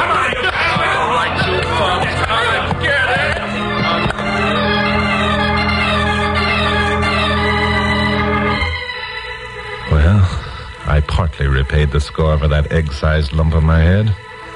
But what else had I gained? At first it seemed like nothing. But the more I thought, the more it occurred to me I was closer to this thing than I realized. Well, like always, I decided to talk things over with Carol. When I really wanted to think, Carol has a knack of feeding me straight lines that often gives birth to a train of thought that pays off. So I went back to KOP, made my 7 o'clock newscast, and took Carol over to Hatton's for a beer. But, Chuck, Murdoch's right. Bill Meigs would never stand still for having 400 men picked up simply because they were wearing black and white sports shoes. I realize that. Then why did Murdoch dream up this gag? Just to be funny? I don't think so. He's too smart for that. Well, maybe he did it to protect the man who slugged you. Could be. Murdoch has a reputation for protecting his boys. That's why he's become so big. But I think there's more to it. Well, perhaps he figured that the man who slugged you might not have sense enough to throw his sports shoes away. That could be, too. Maybe he figured the guy would one day take a chance and wear them, and let's lay off that angle. There's something else that's bothering me, something I saw in the pool room that didn't fit. Something you saw? But what was it? I wish I knew. Somehow I associated with being slugged in the utility room at the bus station. But you already said it was the shoes. No, it was something else. Something I can't put my finger on. I'll tell you what, Glamourpuss. Let's go down to the American bus lines again, and I'll reenact my experience of this afternoon. Hey, that's a good idea. We did it once before, and it paid off. Right, come on, let's go. Okay.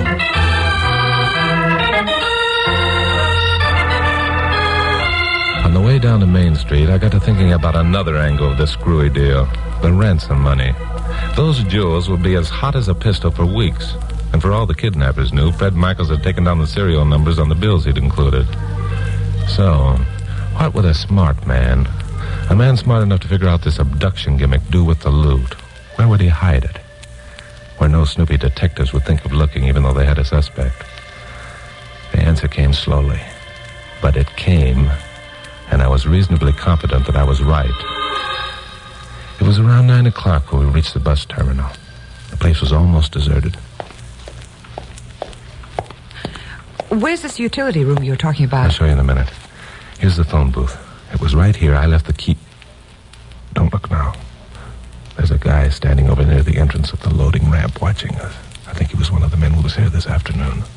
Well, what would he be doing here now? Unless I'm away off the beam, I think he's guarding the ransom money. Guarding the ransom money? Are you serious? I'll explain later. Come on. We walked down the long room, stopping at the candy counter to buy some gum. The guy near the ramp entrance kept watching us. We came to the utility room. I turned the knob of the door, pushed it, and stepped back. The door swung inward and to the left, but nobody appeared with a pair of brass knuckles this time. I took a look inside, then came back and closed the door. You didn't really expect anyone to be in there, did you? No, but I found what I was looking for. You did? What is it? No. No time to explain. Now listen carefully.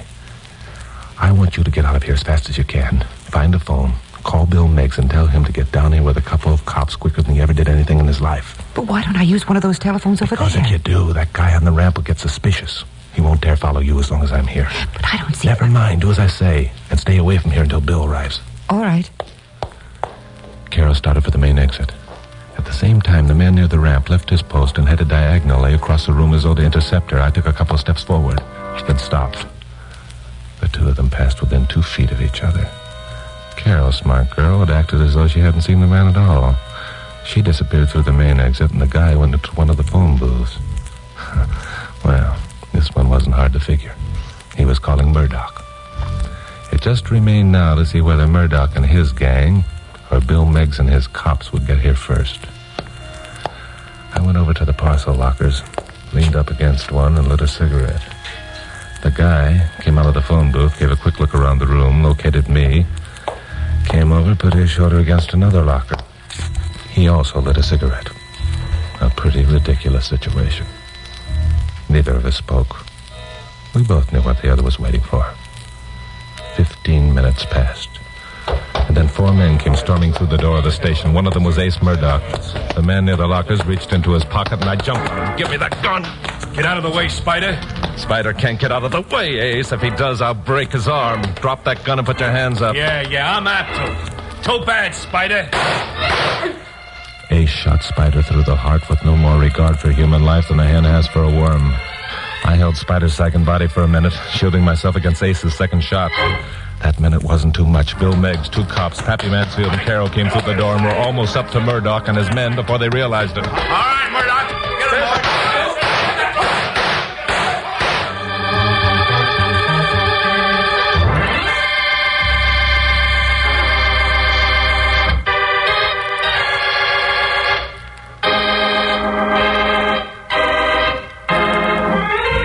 We got back to the studio just in time for me to go on the air for my 11 o'clock broadcast. There wasn't any time for anyone to write a script, so I made a few notes while Carol drove the jalopy, which meant I wasn't able to satisfy her curiosity about a lot of things that were unexplained in her mind, and the minds of Pappy and Bill Miggs, for that matter. Carol, Pappy, and Bill stood in the control booth and watched while I had led my way through 15 minutes of news concerning the kidnappers. I could tell by the expression on their faces I wasn't going to have any peace till I gave them the answers. But this time I fooled them. I gave the answers to the listening public first. And through some intelligent thinking on the part of the police, it was reasoned that a man with the twisted mind of Ace Murdoch would hide the ransom money in the last place anyone would expect to look. One of the lockers near where I had been ordered to place it earlier in the afternoon. Well, later, this was proven to be correct. As for my own experience, I'd noticed that the man playing pool with Ace Murdoch this afternoon was left-handed. But this meant nothing until I revisited the waiting room of the American bus line station. I opened the door of the utility room where I'd been slugged. It swung inward and to the left. This afternoon, I glimpsed only the profile of a man who had slugged me. This meant that he, too, must have been left-handed. Well, that about winds it up, ladies and gentlemen. Thank you for listening. This is Chuck Morgan inviting you to be with us at my next newscast and to stand by for crime.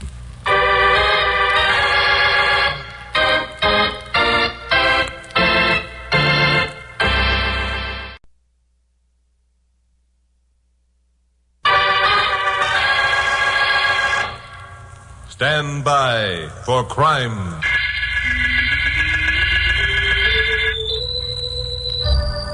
Hi, Chuck Morgan again, newscaster on radio station KOP here in Los Angeles.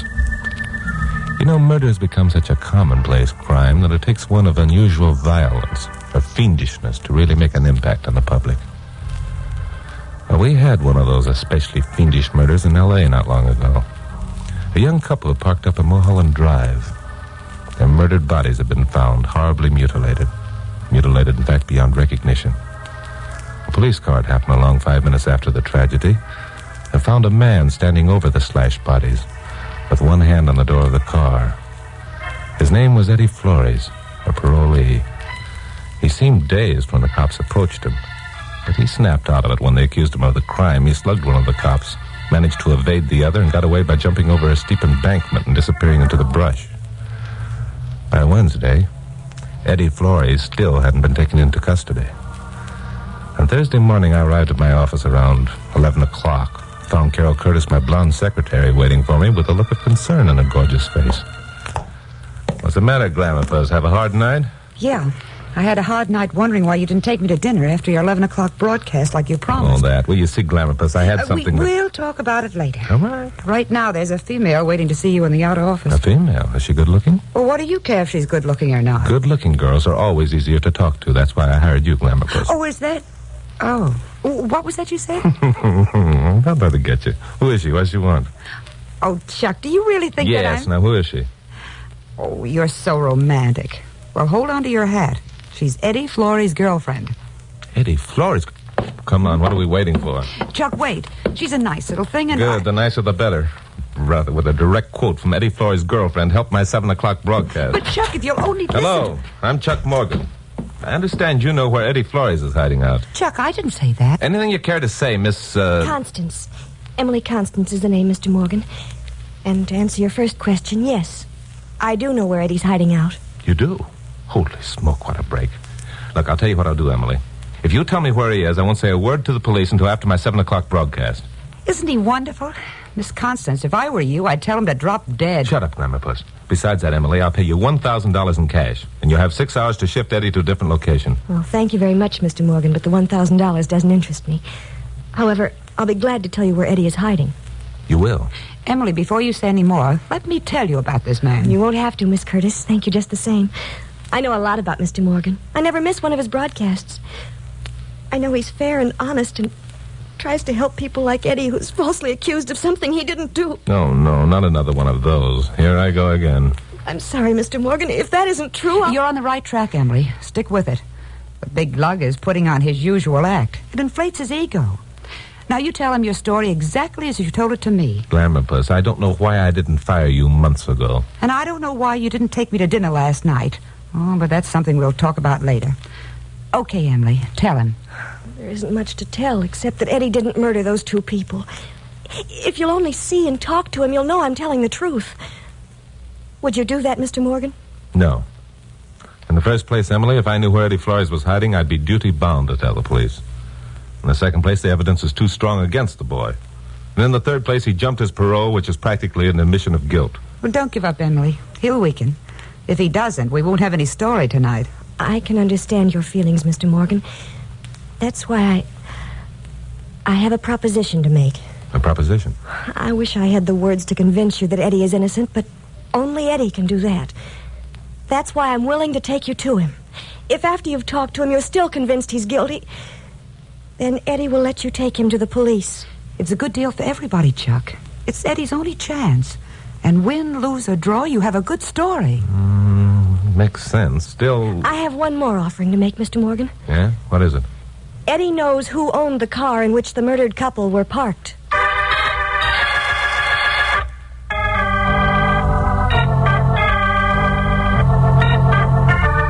Well, as Carol said, win, lose, or draw, I'd have a story if I took Emily Constance up in a proposition. So, directly after my 7 o'clock broadcast, I headed for the address Emily had given me. It was no wonder the police hadn't been able to pick up Eddie Flores. He was hiding out in the last place I or anyone else would expect to find him. In an apartment in Longwood Towers, the swankiest and most expensive apartment house on Wilshire Boulevard. It didn't make sense because Eddie had been working part-time in a tree nursery, earning less than $50 a week. Well, anyway, I survived the lofty looks of the uniformed doorman and the uniform elevator boy and found apartment 1121.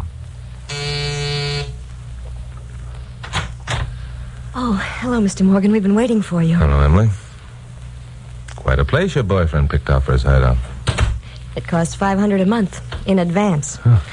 It took every cent Eddie and I could scrape together, but we knew no one would look for him here. And you don't expect to be here for more than a month. We hope that Eddie will be leaving tonight. Oh, here's Eddie now. Eddie, this is Mr. Morgan. Hello, Mr. Morgan. So you're Eddie Flores.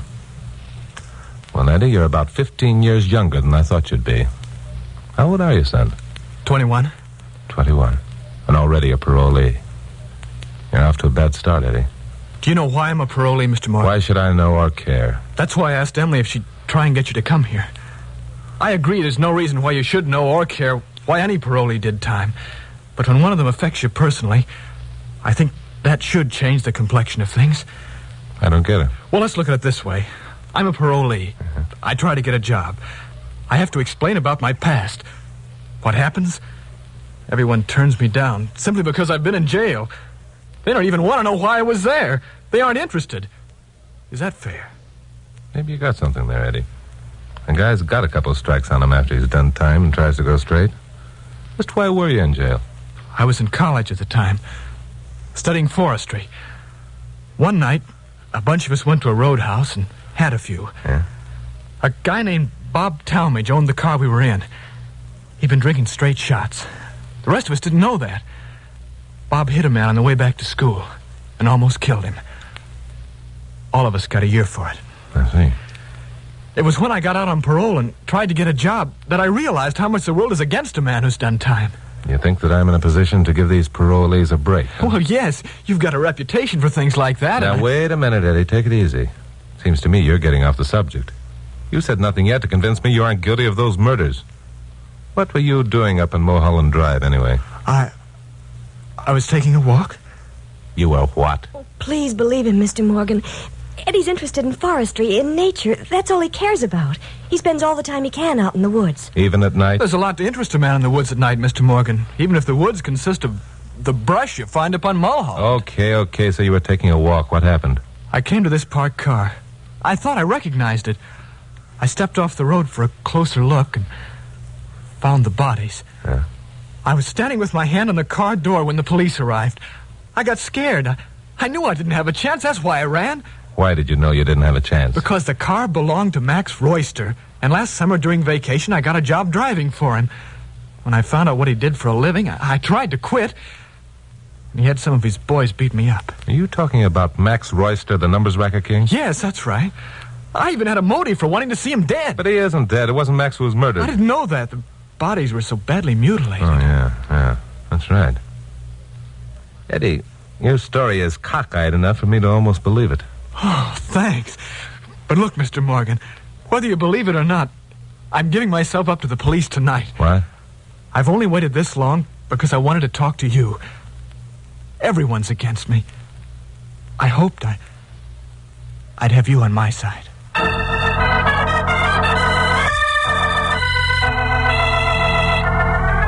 Well, I went out of there with mixed feelings of doubt and certainty. I was more than halfway convinced that Eddie was telling the truth. If he turned himself into the police within the next half hour, as he promised to do, I'd be practically sold. But what could I do? Devote some time to trying to sell the public on the idea that jailbirds should be given a break? What would that prove? Eddie Flores didn't need me. He needed a smart detective who could prove him innocent of murder.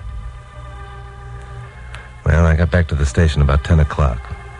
Pappy Mansfield, owner of KOP, and Carol were entertaining a guest in my office.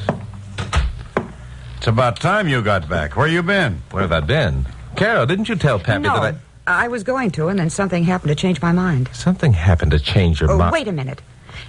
Chuck, this is Peggy Melbourne. She's a friend of Max Royster. Hello, Mr. Morgan. Peggy's got a story to tell you, Chuck. Better listen. I'm listening. I'll bet I can guess where Mr. Morgan's been during the past hour or so. He's been talking to Eddie Flores. That where you been, Chuck? What makes a young lady think that's where I've been? Because I know Eddie, and I know it's exactly the sort of thing he'd do. He worked for us, for Max for a while. He used to listen to every one of your broadcasts and talked about them all the time. He used to say that if a guy ever got into a jam, Chuck Morgan would be the man to see to get him cleared. I see. Go on. Oh, the kid was an actor. He had us fooled for a long while. Said he was studying forestry or something. Then one day we found out he was stealing our receipts. He and Max had a fight. Max beat him up. A sort of dog-eat-dog routine, huh? It was then. It isn't now. Max quit the racket 3 months ago. He's going straight. We're going to be married. Well, Maxie's quit the racket. Mm-hmm. Chuck, there's a scoop for you. Quit isn't the word to describe it. Retired would be better. Why, I'll bet Max Royster has That's not fair of either of you. A man tries to go straight, and he gets a reaction like this every time. What's wrong with the numbers game? Is it any worse than betting at the racetracks or playing poker or investing in the stock market? No one's forced to buy a number. Well, the only thing I can think of that's wrong with the numbers game is that it's illegal. So you think that Eddie Flores has sold me a bill of goods, Oh, sure, he knew he couldn't stay in hiding forever, so he picked the one man he hated and tried to frame him, making you the goat. That's not an unusual experience for Chuck. Quiet, Glamourpuss. Now look, Peggy. Yeah? There's something about all this that smells to high heaven. Either you or Eddie Flores is an awful liar. Right now, I don't know which one of you is putting on the act. Would you believe it if I told you Eddie Flores gave himself up to the police a half hour ago? Nah, he's not that much of a sucker. What if he has? He hasn't. If he told you that, you were a fool to believe him. I know that little weasel better than anyone. Well, let's find out. Police headquarters? This is Chuck Morgan. Get me Bill Meggs, will you? Hello, Bill. I suppose you know about Eddie Flores turning himself in. What? Well, how about one of your substations? Oh, no in a minute, huh? I see. Well, okay. Are you positive? No, that's right. Fingerprints don't lie. Okay, Bill. See ya. Well, what was that all about? Did Eddie give himself up? No, Eddie didn't give himself up. And they've identified the body of the man who was murdered. Well, who was it? Max Royster.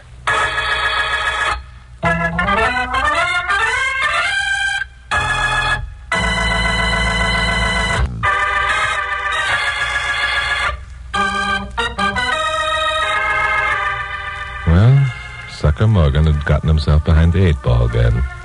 And as Glamourpuss had remarked, it wasn't unusual. The trouble was that most times before I'd seen an out and had taken it. This time I couldn't see anything but a lot of ribbing from Pappy and Carol for the next few weeks, which would be tougher to take than my regular weekly beatings. Which is why the next morning, after confirming that Eddie Flores hadn't checked in at police headquarters, I told Carol to get into a pair of slacks and take a ride with me up to Mulholland Drive. What I can't figure out is how Bill identified the corpse of Max Royster. From what you told me, his face was mashed to a pulp and all identification marks removed from his clothing. You're too used to thinking I'm the only smart man in town, Glamourpuss. Oh, yeah? Bill's smart, too. Oh, don't be so modest. First, he identified the automobile. That took a little doing because Max had used an alias when registering the car. Once he had that problem unraveled, all he had to do was check Max's fingerprints with those on file at headquarters. Not bad. Chuck, do you really believe that Max had given up the numbers racket? Sure, I believe everybody. That's why I'm always getting myself in one of these jams. And here we are. Here we are where? This is a turnoff where the murder took place. Oh. Come on, let's get out. Oh, what a wonderful view from up here, Chuck. Yeah. That's Hollywood over there. All the glitter and glamour of Chuck, do you ever wish I were a movie star? You are. You're Adele Juergens. Now quit fishing for compliments. Let's get going. We've got work to do. Work? I didn't know we were coming up here to work. Hey, what kind of work are you talking about, I hope? Look, Glamourpuss, why don't you take the car and go home? I'll walk back. Oh, Chucky boy, I'm sorry. Well, what do you want me to do? We're going down into that canyon and look around. Now, don't ask me what we're looking for. I don't know, but I'll recognize it when I see it. That makes sense. No, wait, I didn't mean it. Let's go.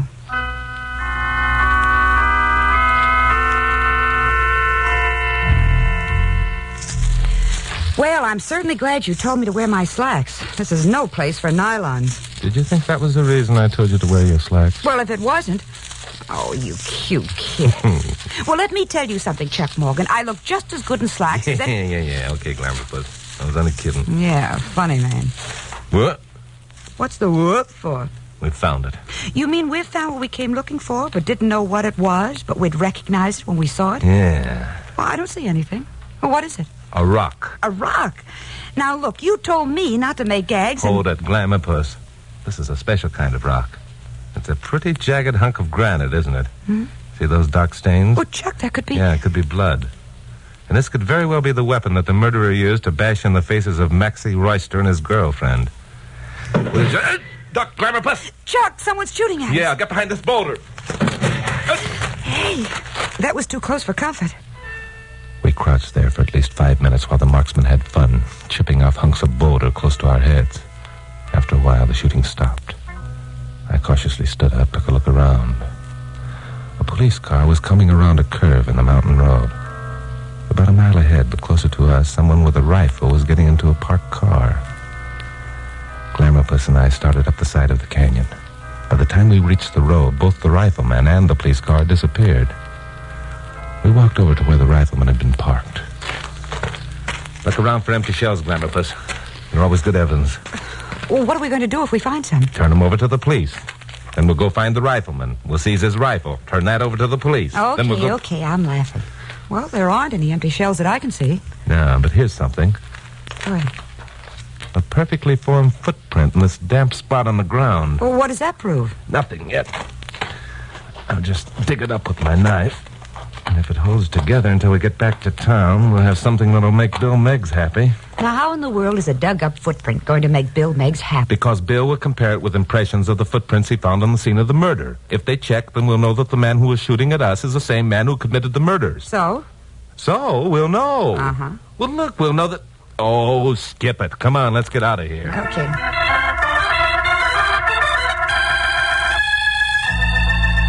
Well, we drove back to town. I dropped Carol at the studio and drove over to headquarters. I turned my footprint over to Bill Meggs and ran into another blank wall. The murderer of Max Royster had been thorough in more ways than one. The police hadn't found a single footprint at the scene of the crime. Well, anyway, Bill promised to make an impression of the footprint I brought him, and I also turned over the blood-stained rock, asked him to dust it for fingerprints. On the way back to the studio, I got started off in a line of thinking that I couldn't shake off. It was still with me when I went on the air at 7 o'clock.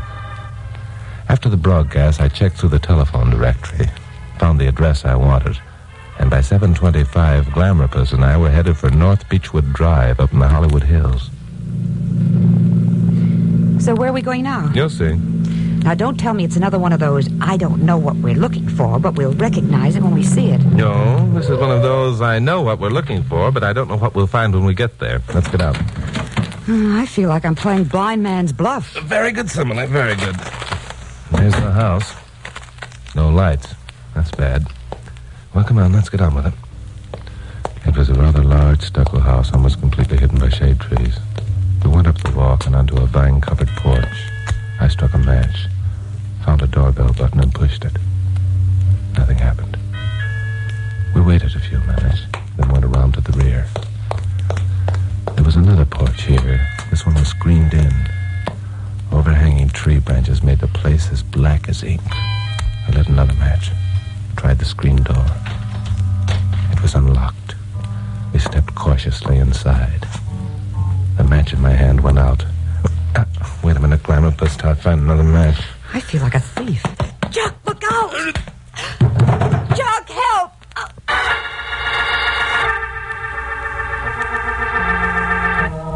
Well, we walked into another one. I was out like a light. Eons of time later, I heard Glamorpus calling me from a great distance. Chuck, are you all right? Chuck, are you all right? Chuck, speak to me. What? Oh, my head. Glamorpus, where are you? I'm right here. How do you feel? Great. What happened? You were slugged and I was practically choked to death. They tied us both up and left us here. Where's here and who are they? We're somewhere in that house, and I don't know who they are. All I know is that there were two of them. Look, for the past 5 minutes, I've been trying to get my nail file out of my purse. It's in my hands behind my back right now. Glamorpus, you're a genius. Let me back up to you. We scuttled around on the floor until I could get the ropes about my wrists across the edge of the nail file. It was slow work, but finally a strand of rope parted. A minute later, I was free and I was loosening Glamorpus. Let's get out of here. There's no place for us. No, we've come this far. Let's finish the thing. What are you going to do? Light a match first and see where we are. Oh, it's just a room. There's a door over there. Come on. Okay. We crossed to the door. Listened a minute. Heard nothing. Then tried the lock. The door opened inward. Across this second room was another door. A shaft of light showing beneath it. We started toward it when suddenly... Chuck, listen. Yes, I hear it. Look, someone on the floor. A man and a woman, both bound and gagged. It's Eddie Flores and Emily. Quick, Glamorbus, help me untie them. We made short work of untying Eddie and Emily. Eddie's shoes were off, but they were on the floor beside him, and the first thing he did was to put them on. Oh, thank heaven someone found us. Are the police with you, Mr. Morgan? They were going to kill us, I'm sure of it. Oh, you poor kid. No, we're alone. Who took your shoes off, Eddie? They did. That was last night. They brought them back this afternoon. Well, there's an easy answer to that. Listen. It's the doorbell in the other room. Hello, Peggy. May I come in? It's Pappy. Yes. Mr. Mansfield, what are you doing here? Well, I got to thinking about things, and I wanted to ask you a few questions, that's all. What kind of questions? When you were at the station yesterday, you acted as though you didn't know Max Royster was dead. So? Good old Pappy, he's figured it out. Well, it seemed to me that if Max was missing for even a day, you'd know about it. As a matter of fact, that's the reason that I see. Don't shoot now, Joe. I want to hear what else Grant has to say. Okay, Peg. I wouldn't shoot at all if I were you, Joe. You two didn't think that I came here alone, did you? The police are all over the place. It was at this point I thought I'd better get into the act. If Pappy was kidding about the police, he'd be shot down like a clay pigeon. I wasn't willing to take that chance. I opened the door a crack and almost hit the back of Joe, who was standing near the door holding a gun which was aimed at Pappy. Pappy was near the front door. Peggy was over on one side of the room, partly turned away from me. This was going to be easy. All I had to do was bang the door open and it would knock Joe silly. We don't scare that easy, Gramps. If the cops are with you, why didn't you bring them inside, Because first we wanted to hear you admit that you shot Max Royster and his girlfriend, and then bashed in their faces with a sharp rock. You did it because Max had thrown you over for the girl he was with that night. You thought you had a perfect opportunity to frame Eddie Flores for the job. Too bad, Gramps. You're a nice old coot, but you know too much. Let him have it, Joe. No, you don't. Joe!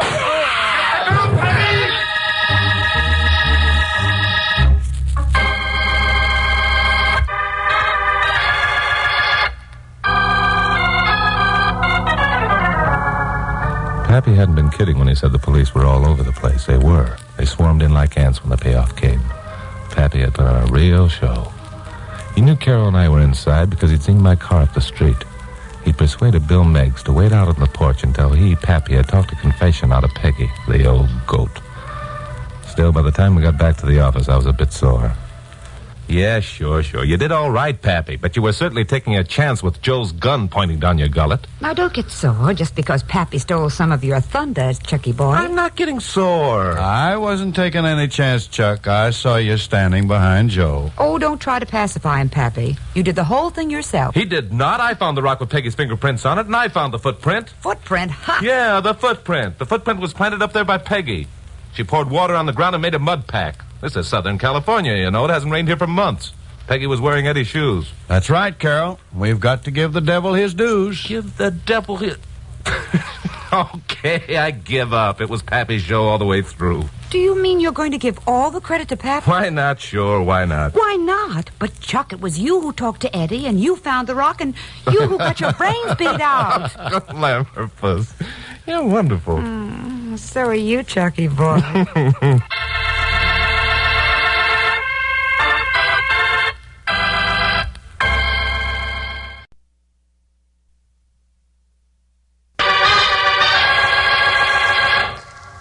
Stand by for crime.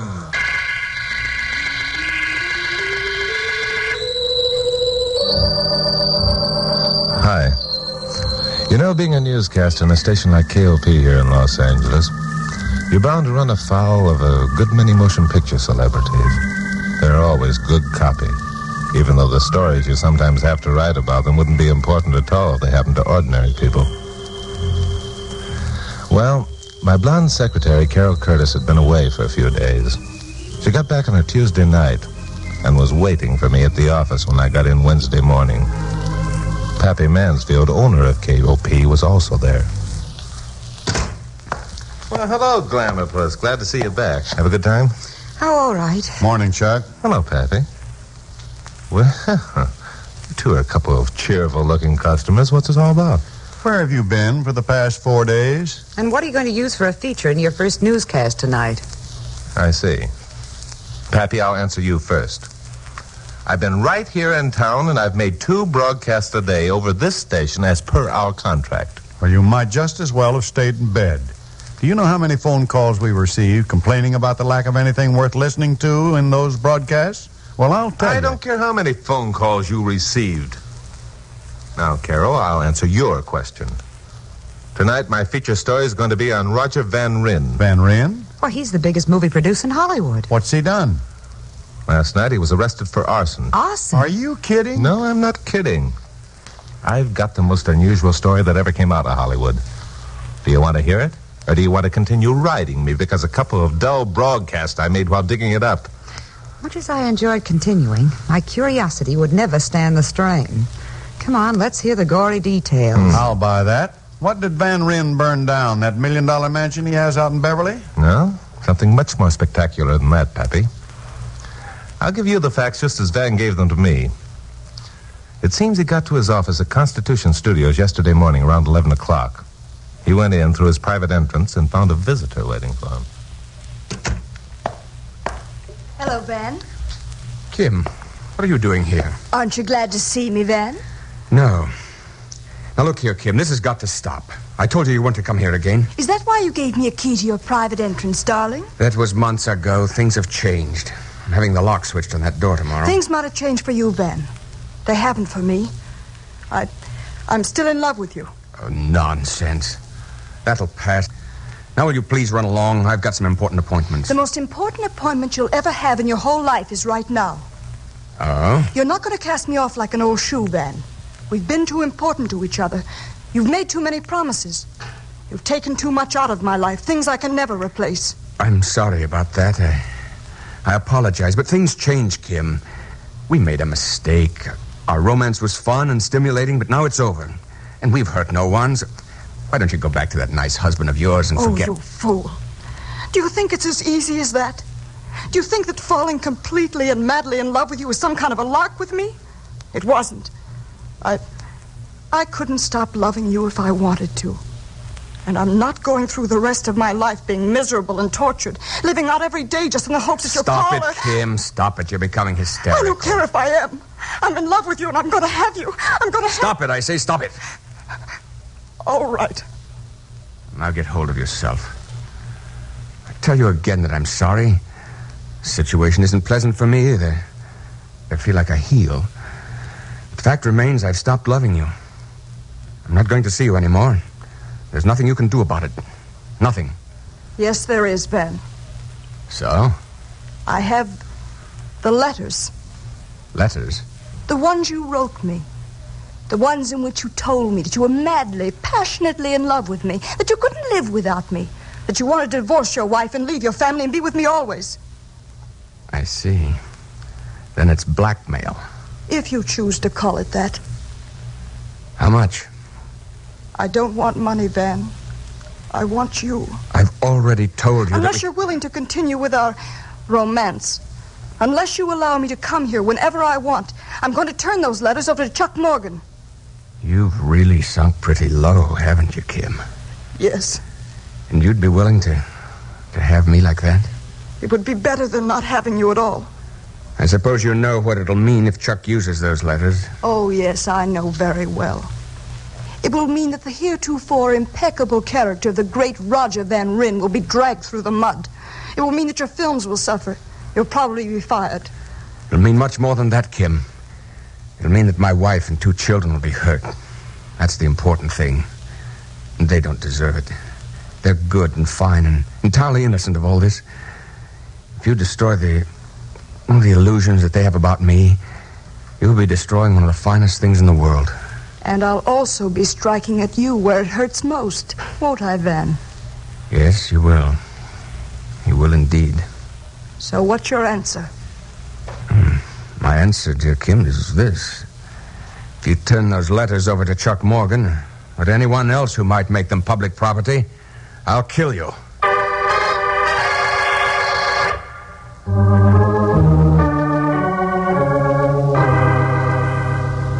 Well, so far, you've got me all in a sweat, Chucky boy. Now, where does the arson gimmick come in? Don't tell us that Van Ryn found the letters and burned them. Could a man be arrested on a charge of arson for burning a few private letters? All right. Let's hear the rest of the story. Did Kim turn the letters over to you? No, as a matter of fact, she didn't. It wasn't her fault. What do you mean it wasn't her fault? Did she try to? I don't know. Van Ryn called me the next morning and asked me to drop by at his office at Constitution. He told me enough to make the trip sound interesting, so we set up a meeting for 10:30. I was there on the dot, and I was told that Van Ryn would be 10 minutes late. Van Ryn's private office was one of those luxury deals you're always reading about in the fan mags. Besides being about 3 times as big as the living room in my own apartment, it had a bar and a private bath. The walls were hung with photographs of Hollywood's great and near great, all affectionately autographed. I was examining these, especially those involving a bit of cheesecake, when I heard a key in the door of the private entrance. So, you're the great Roger Van Ryn. Now, wait a minute. I'm not Van Ryn. Sure. Of course you're not. You just happened to be waiting at Van Ryn's office while he went out for a cup of coffee. Now, look, I'm telling you... Don't be scared, Van Ryn. I'm not going to shoot you with this gun. I just brought it along in case you got any ideas. I see. And who are you, anyway? Who am I? How many people have keys to your private entrance, Van Ryn? You're not... Yeah, that's right. I'm Steve Dancer, Kim Dancer's husband. So, what am I supposed to do? You're a cool one, Van Ryn. I found the letters you wrote, Kim. Also the key you gave her to this office. Oh? I came here to tell you what I'm going to do about it. And what's that? First, let me explain something to you. This thing came to me as quite a shock. I had no idea that Kim was two-timing. You see, I love Kim very much, Van Ryn. She's my whole life. That's why I'm going to kill her. That's crazy talk. What are you trying to prove? You wouldn't understand. So I won't try to explain. I want you to know one thing. I don't blame you for what happened. Oh? Then whom do you blame? Myself. If Kim's and my marriage failed, it was my fault. I guess I was wrong in restricting her, but I can't let her live for someone else. That's why I'm going to kill her and myself. Then you assume that I'm still in love with Kim. Forget that approach, Van Ryn. Letters are all the evidence I need to know how you feel. That's why I'm going to let you live. Shooting you would be letting you off easy. You're going to live and suffer. I don't get it. You're a pretty big man around Hollywood, Van Ryn. You've a wife and a couple of kids. You value your reputation. If I killed you, no one would suffer but your family. If your romance with my wife is as much of a shock to them as it was to me, it's not fair to let them suffer alone. So you're going to mail those letters you have to my family, and then you're going to shoot your wife and yourself, eh? If you love Kim as much as you say you do in those letters, you're going to be a miserable man the rest of your life. Also, you're going to be a ruined man. Dancer, you let this thing upset your mental balance. You're not rational. Now, if I were you... Keep away or I'll... Give me that gun. All right. Now, let's see if we can't talk about this thing sensibly. Sit down there in that chair. No. Kill me if you want to. Turn me over to the police. But it isn't going to make any difference. I can't let Kim go on living knowing she loves someone else. All right, take it easy, boy. You're going to work yourself right into a sanitarium. Now, go on over. Sit down in that chair like I said. No! Give me back my gun or I'll... I'm sorry, old man, but you asked for it. Sorry I kept you waiting, Chuck. Who's this? Someone I think you ought to know, Van. His name's Dancer, Steve Dancer. Oh. He found the letters you wrote his wife, also the key. Has he got the letters with him? Keep away from him, Van. What do you mean, keep away from him? The guy's had enough. Besides, he wouldn't be fool enough to carry the letters with him. Yeah. I'm sorry, the poor devil. Well, now you know practically the whole story. If he sends the letters to you, are you going to use them? I'd be a heel if I did.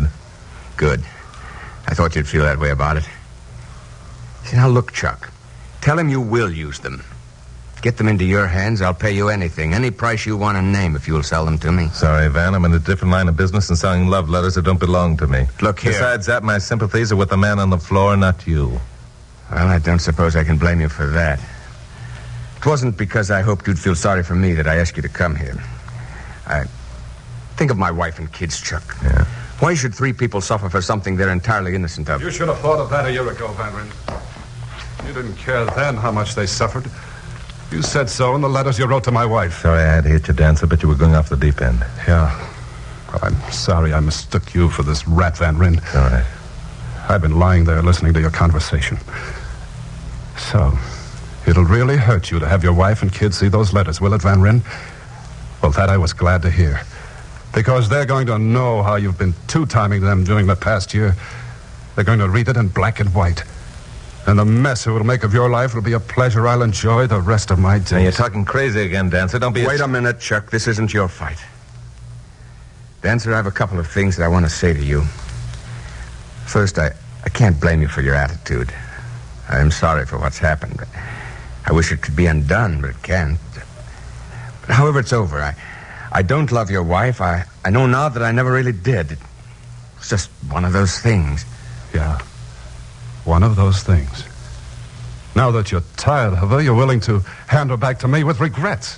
Why, you did hold the Dancer. Take it easy. Okay, Dancer. I won't say any more. I can see that the more I talk, the less you'll think of me. But this much I'm going to tell you. My wife and kids aren't going to pay for my mistake. You'll never send them those letters. That I promise you. You'll never send them those letters.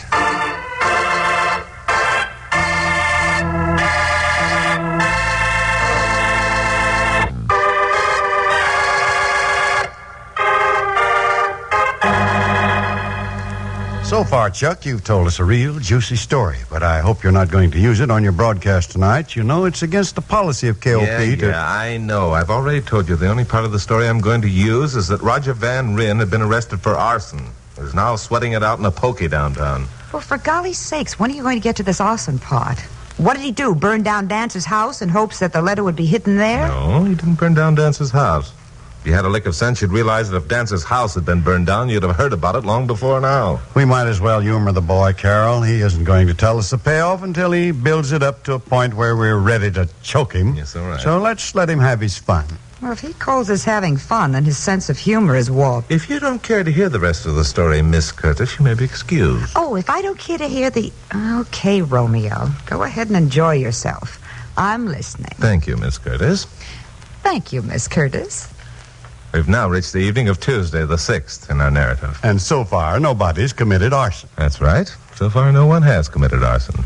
And if you two don't stop interrupting, you'll have to wait until my 7 o'clock broadcast to find out who did and why and when and where. You sound serious, Pappy. My humblest apologies, old great one. Pray continue. That's better. Well, when Steve Dancer left Van Ryn's office, he spent the afternoon batting around town. When he told me about it later, he wasn't quite sure of where he'd been or what he'd been doing. He visited a couple of bars and spent some time in a movie house. The poor guy was beside himself. He felt that the world, the only world he cared about, had collapsed about his head. There wasn't anything left in life worth having as far as he was concerned. He fully intended shooting his wife and himself. But there was one urge that was even stronger than that. Revenge. Before he died, he was going to wreck the life of the man who had wrecked his, Roger Van Ryn. He was going to send Roger Van Ryn's wife those letters. He had no thought for innocent parties being hurt. All he knew was that by hurting someone else, he was going to hurt the man who had made him miserable. Well, about 5 in the afternoon, Dancer went home. His wife wasn't there. He stayed in the house about 15 minutes and then went out again. It was 7:15 when he returned for the second time. Kim was waiting for him in the living room. Oh, Steve, I've been waiting for you. There's something I want to talk to you about. Oh? I don't know how to begin or how to put it into words, but whatever your reaction is, will you let me say all I want to say? Yeah, sure. Go ahead. Steve, I've been unfaithful to you. Unfaithful? I'm sorry, Steve. I have no excuses or apologies to make. I won't blame you for anything you want to do. I just want you to know that now I realize what a silly fool I've been and that I love you very much. So, you found out about it? Oh, no, Steve, let me finish. It happened today, my awakening. The realization that I couldn't leave you. That nothing in the world would be worth having without you. And just why did this great awakening come about today? Because yesterday I saw the other man. He told me he no longer loved me. He was through with me. After I left him, I walked around for hours. I tried to picture how life would be without you, Steve, and the picture was bleak and empty. I bet. It was then that I knew that I'd been a foolish girl for the past months, that the only feeling I'd had toward the other man were childish. So, where do we go from here? It's your decision, Steve. I'm completely at your mercy. I see. If it were merely a matter of forgiving you and taking you back, the decision would be easy. I can't change the feelings I have for you, Kim. I love you and always shall. Oh, Steve. No, wait. I happen to know you're telling me this for another reason entirely. That I can't tolerate. Even loving you as I do, I'd be better off alone. What do you mean I'm telling you this for some other reason? What are you talking about? Do you mean that you don't believe what I've told you?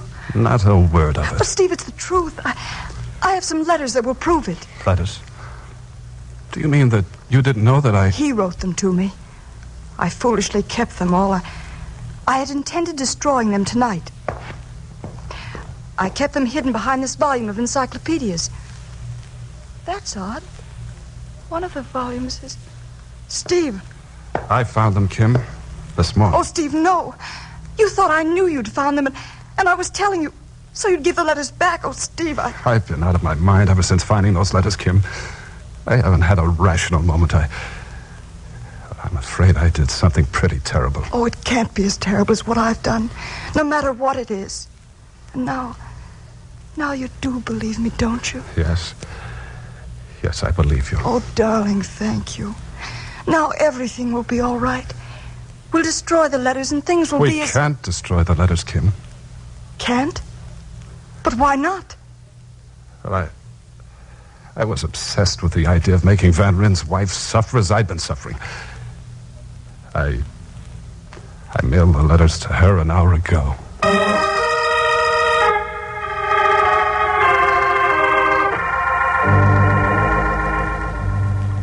Dancer must have been out of his mind to pull a scurvy trick like that.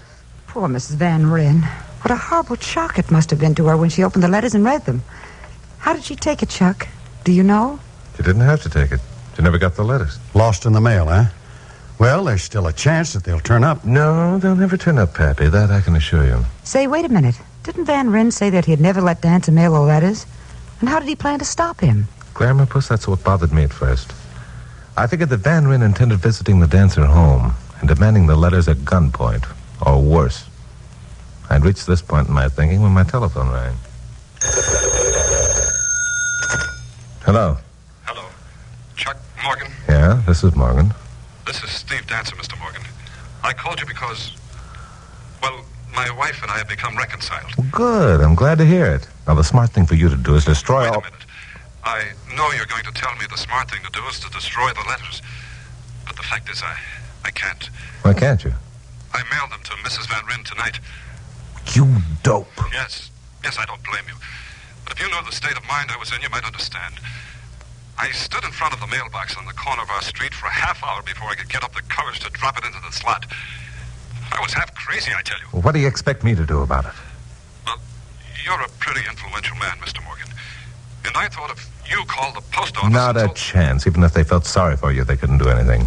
Once a letter is dropped into a mailbox, it becomes a property of Uncle Sam until it's delivered to the proper address.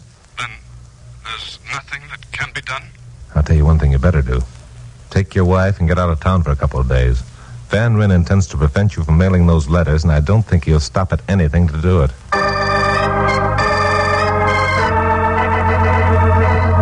Well, I hung up and then tried to get Roger Van Ryn on the phone. I was now positively convinced that Van intended taking those letters by force. So with a growing sense that haste was the essence, I drove out to Beverly Hills and parked near the Dancer place. The house was dark. 2 doors away was an intersection, and on the corner was a mailbox. I made a quick survey. Found no other mailboxes within the block, so decided this must be the one. The next pickup was at 9:15. It was now 9 straight up. I was vaguely thinking of a way of bribing the pickup driver when I saw a man approaching. Hello, Van. Chuck, what are you doing here? Several things. Waiting for you, for one. Waiting for me? You're too late, Van. The dancers have become reconciled and have left town. Who told you that? Dancer did. Letters. What's he going to do about the letters? He's already done it, my friend. They're right here, in this mailbox. Presently, the property of Uncle Sam. He couldn't have mailed them. He didn't have the guts. Why was I fool enough to wait this long? Tear this thing apart. What, you fool? You want to get thrown into the pokey for tampering with government property? It'll be better than what I'll have to go through with if those letters reach my wife. Listen to me, you idiot. You couldn't get those letters out of there even if you got the box loose, which you can't. Now, if you meant what you just said, I've got an out for you. But What? Here, have a cigarette. Never mind the cigarette. What's the... Take the cigarette and light it. Okay. There you are. Get it going good. All right. In about 5 minutes, a pickup truck is due to arrive. You got anything to mail, Van? Van stood there a full minute, just staring at me with his forehead wrinkled. Then suddenly he had a brilliant idea. He reached up, pulled open the letter slot, and dropped his lighted cigarette inside. It worked fine. Save for one thing, a police car happened along just as Van mailed the cigarette. It swung him to the curb, but the damage was done. There wasn't any way they could extinguish the blaze inside the mailbox without calling the fire department, which they did. Then they arrested Roger Van Ryn and booked him on an arson charge.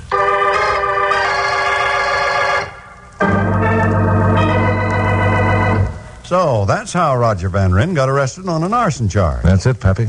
But won't he be charged with tampering with the United States mail also? Well, that depends on whether the local police can make the arson charge stick. Now, before we go into that, there's one or two things I'd like to get cleared up. Sure. You said that the pickup truck was due in 5 minutes. Did it get there before the fire department? It did. The driver opened the box and stamped out the smoldering letters. Was there anything left of them? Dancer had placed the half-dozen letters Van Ryn had written to his wife in one large envelope and addressed it to Mrs. Van Ryn. All but the Ryn in Mrs. Van Ryn's name had been burned. Parts of the love letters had also been burned. Now, all a Van has to do is prove his own identity, and what's left of the letters will be given to him. When he gets out of jail. If he goes to jail. Isn't he going to jail? In court tomorrow morning, Van is going to plead that it was an accident. You know, lots of people hold cigarettes in their hands when mailing letters. But you were a witness to the whole thing. You'll be asked to testify. Are you going to commit perjury? And what are you going to say? No, I'm not going to commit perjury, Glamour Puss. And I'm going to tell them exactly what happened. I'm going to tell them I was looking in another direction when I heard the mailbox open and close, which is true.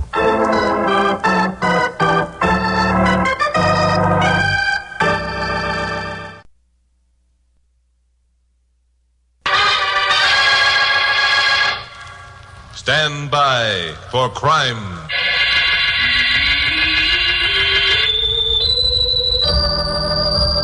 Hi, Chuck Morgan speaking. You know, being a newscaster on a station the size of Los Angeles KOP, you're bound sooner or later to step on somebody's toes. Well, reactions are varied. The one I want to tell you about came from a man named John Hendricks, a gold mining speculator. He bought an abandoned mine up near Las Vegas on the California side of the Nevada boundary. And besides diamond drilling for a cross vein, was working some of the old drifts. This type of work has plenty of hazards. But it didn't seem to me it was hazardous enough to have 3 men meet their deaths on the job in as many months. Especially when I learned that each of the trio had been insured for a sizable amount, with Mr. Hendricks himself named as beneficiary. Well, I made a vague reference to this in one of my broadcasts. The next day I received a phone call from Mr. Hendricks. He insisted I visit him at the mine and then decide for myself whether my remarks were justified. Well, the next day was Saturday. So I told my blonde secretary, Carol Curtis, to pack a toothbrush, and we'd spend a couple of days in the country. We started in the cool of the early morning. You know, Chuck, it was only about 3 months ago that we were driving along this very road. Glamour Puss, unless I'm wrong, which I seldom am, you're right. And unless I'm wrong, which I never am, you promised me we were going to Las Vegas on that trip, and we never got there. You're right again. Well? Well, what? Did I bring my strapless evening gown for nothing this time? That depends upon what we find at the Straight Banana. I beg your pardon. Okay, Glamourpuss, I should have mentioned it before. Straight Banana is the name of a mine that John Hendricks bought. There's a range of hills nearby that looks like a banana that someone straightened out. Oh, I see. Like that range over there? Like that range... Oh, I'm glad you noticed that. I'd have driven right by. What sharp eyes you have, Grandma. There are a lot of things about me that are sharp that you never Now, noticed. look, don't start bragging. There's a road that turns off to the mine. I'm not bragging, but a girl likes to be complimented once in a while, and you never... What was that? Sounded like a shot. And history is repeating itself. The last time we were up here, someone took a pot shot at us. Only it's different this time. We aren't the ones being shot at. Look. What's a man running as though he were being shot at? He is being shot at. As a matter of fact, he's being hit. Glamourpuss, we've stepped into another one. Let's go.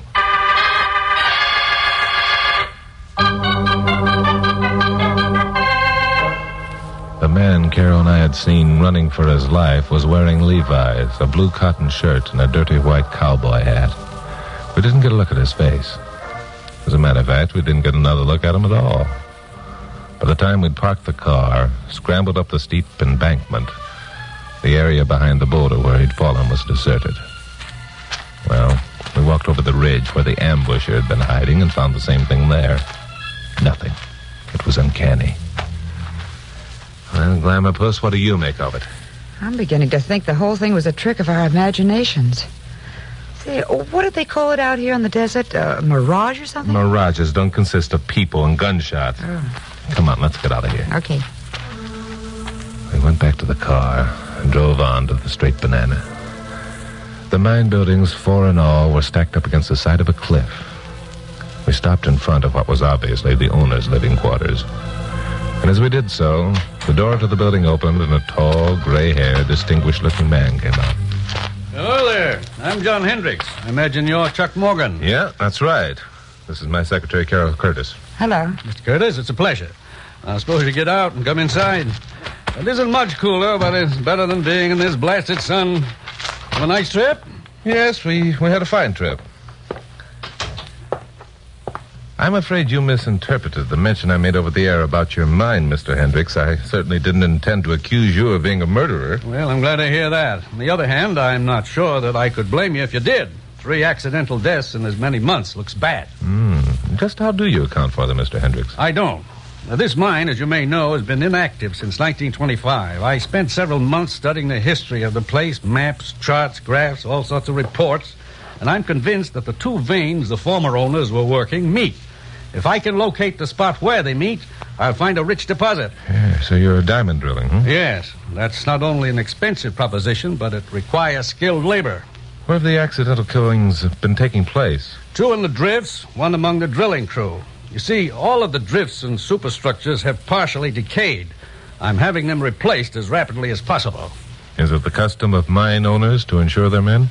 Well, I don't know about the ideas of other mine owners, but I take out 2 policies on all of my men. One for $5,000, naming the mine as beneficiary, and one for $10,000, naming the insured's family as beneficiary. Well, that seems more than fair to me. You didn't know about the policies for the insured's families, did you, Chuck? No. As a matter of fact, I didn't. However, I'd like to ask you, Mr. Hendricks, how the insurance company feels about all this. The company carrying my policies canceled them after the 3rd accidental death. After a considerable amount of effort and wire pulling, I finally succeeded in getting the Intermountain Insurance Corporation to write up the business. I see. However, now I'm having trouble hiring labor. Trouble is, I have to have a good many technical men, and the best I can do at the moment is to hire bindle stiffs at an exorbitant wage. Bindle stiffs? What are bindle stiffs? Bindle stiffs are peculiar to the West, Glamourpuss. Back east, they're called hobos. Oh. Where I come from, they call them bums. Well, you're not in Brooklyn now, so let's stick to bindle stiffs, huh? Oh, I'm sorry. Oh, not at all, my dear. Come in. Miss Curtis, Mr. Morgan, this is my daughter, Laura. Hello. Well, now, my dear, was there something in particular that you wanted to see me about? Yes, Dad. There's a man waiting in the office. He wants to see you about a job. He says he's a mining engineer. Well, this is good news. Does he know about Yes, I asked him. He says he doesn't care. He still wants a job. He's English, I think. I'll go talk to him at once. You two will excuse me? Certainly. Of course. Oh, thank you. Laura, why don't you make the folks a cool drink? Of course, Dad. John Hendricks went into another room and left the door ajar. His daughter disappeared into the kitchen. Glamourpuss and I could plainly overhear the conversation that Hendricks had with the man who was applying for the job. Well, sir, my daughter tells me you're looking for work. That's right, Governor. I'm a mining engineer. I got references from mine. I worked in South Africa and Alaska, too. Well, that's fine. You understand the risks you'll be taking if you come to work here? Why, sure, sir. That's why I came out. Think you'd be paying a real decent wage scale. Well, that's rather sharp reasoning. I doubt that we'll have any trouble over wages if your references prove you're as good a man as you'd like me to believe. Read them, sir. See for yourself. Yeah, well, let me see here. Yes, indeed. I couldn't ask for anything better than this. Oh, I'm a good man, sir. I know all about gold mining. You needn't worry about that. You know all about it, huh? Well, that's fine. Now, I tell you what you do. See that small building over there? Right, Joe. That's the foreman's office. His name is Hal Browning. Tell him I've signed you on. And then come back here. I want you to talk to my insurance company this afternoon. I happened to be sitting near a window that looked out on the side of the house. The man Hendricks had been talking to came into my line of vision. He was wearing Levi's, a blue cotton shirt, and a dirty white cowboy hat. As I watched, he turned and called a reply to Hendricks' last remark. Right, Joe, Governor. And thanks very much. This time I had a full view of his face. He wore drooping mustaches and seemed about 50 years old. I was positive he was the man Carol and I had seen shot an hour before. I'm sorry I was so long, but I'm sure you'll find these were worth waiting for. Well, they certainly look good. There you are, Miss Curtis. Mr. Morgan. Thank you. Thank you. Is Dad still talking to that engineer? No, I saw the engineer leave for the foreman's office a couple of minutes ago. Oh, excuse me. I'll go in and see what's keeping him. All right. Oh, Dad, there you are. Confound it, Laura. Where did I put the telephone number of that insurance company? If it were any closer to you, it would bite you.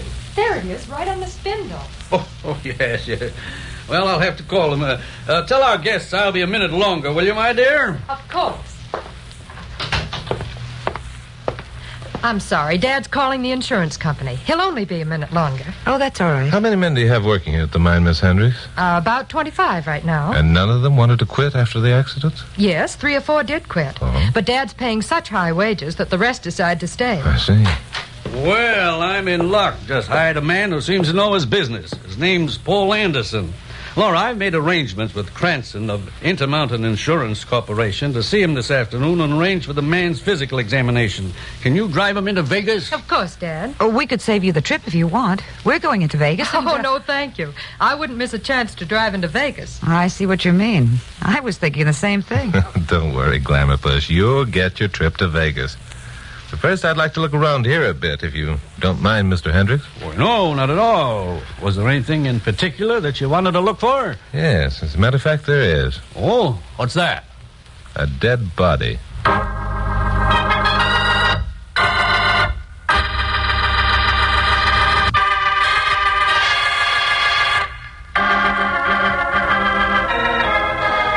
Well, I had a purpose in making that crack about looking for a dead body. I wanted to see Hendricks' reaction. What did I get? Nothing. He made a joke of it, kidded me about thinking of him as a mass murderer. Glamourpuss and I spent an hour looking the mine over. We took an elevator to the top of the cliff and watched the diamond drill crew at work. While we were up there, we saw Laura drive out with the new employee. And I couldn't help wondering if the poor devil was going to be victim number 4 in the accidental death routine. Well, we looked around for about 15 minutes more, went back down in the elevator, thanked John Hendricks for his hospitality, and headed for Las Vegas. Oh, I just can't believe it. I can't either, Glamourpuss. You can't? You can't believe what? That those deaths are accidental. Oh, fiddly-dee, of course they were. John Hendricks and his daughter were the nicest people ever. Besides, that wasn't what I meant when I said I couldn't believe it. Well, don't you want to know what I can't believe? No. I can't believe we're actually on our way to Las Vegas, Turkey Boy. Boy, are we going to have fun. Well, anyway, I'm glad I didn't mention to Hendricks about the shooting we witnessed. Hey, how about that? What were you being so coy about? 2 reasons. If Hendricks is playing games, I didn't want to warn him. Secondly, Was anybody actually shooting at the man in the white hat? Of course someone was. We saw it happen. Yeah, we didn't. We heard a shot, saw a man running. We saw him being hit and falling. We saw him stumble, perhaps. We didn't find his body. And I saw the guy when we were at the mine. He wasn't dead. You saw him? When? Was it the same man? He was the engineer who applied for work. I'm sure no two men in these parts would be wearing Levi's, blue cotton shirts, and dirty white hats. Oh, well, maybe we'll find out something from the insurance agent. Hold on to your bonnet, Glamour Puss. I'm going to step the old crate up to 30 miles an hour.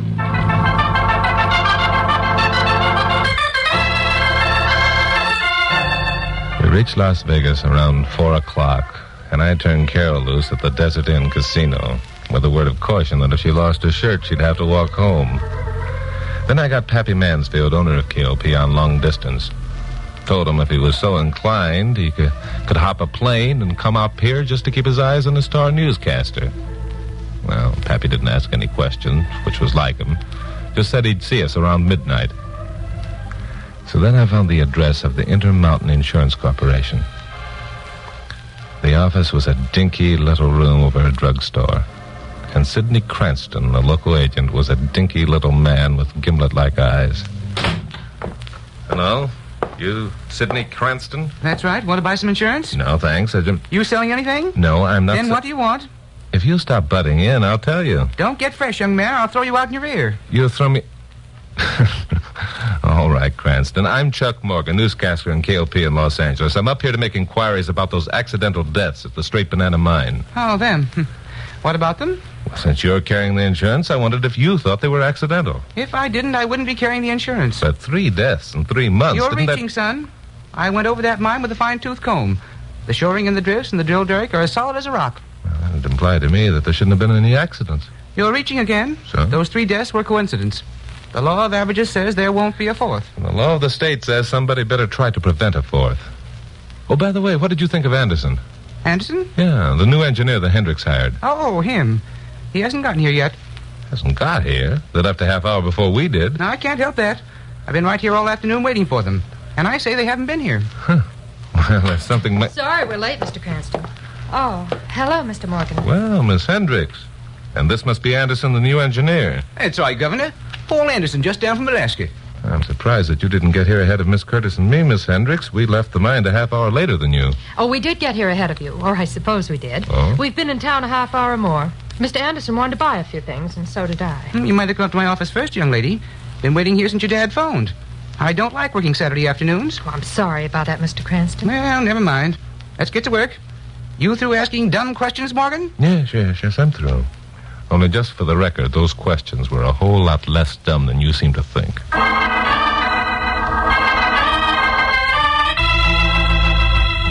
Well, so far, I'd succeeded only in increasing my own suspicions.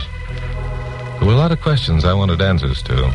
But right at the moment, the possibility of getting answers to any question seemed remote.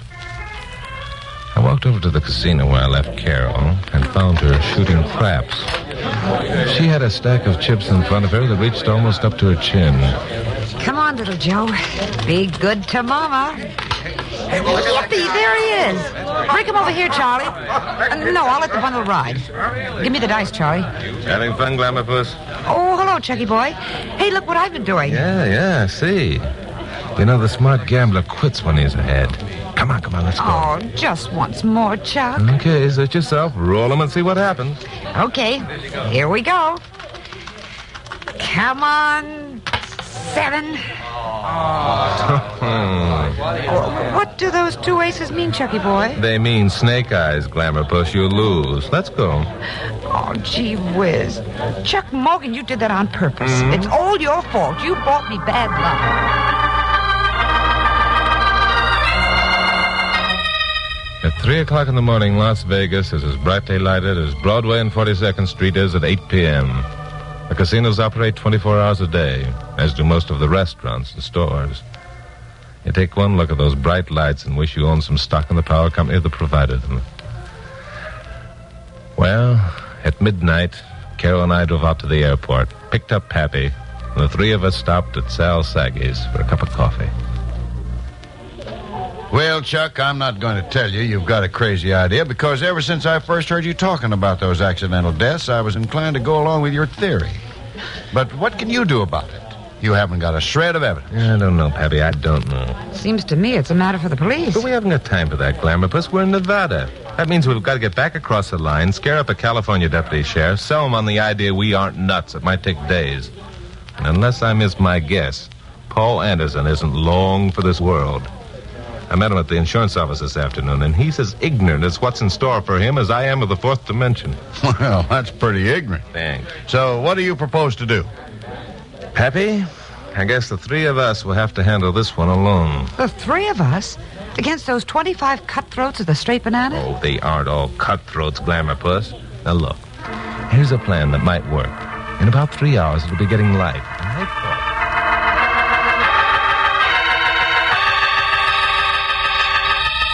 Streaks of light were showing along the eastern horizon when I turned the old jalopy off the main highway and headed up toward the straight banana. About a mile this side of the mine, I parked and set out on foot.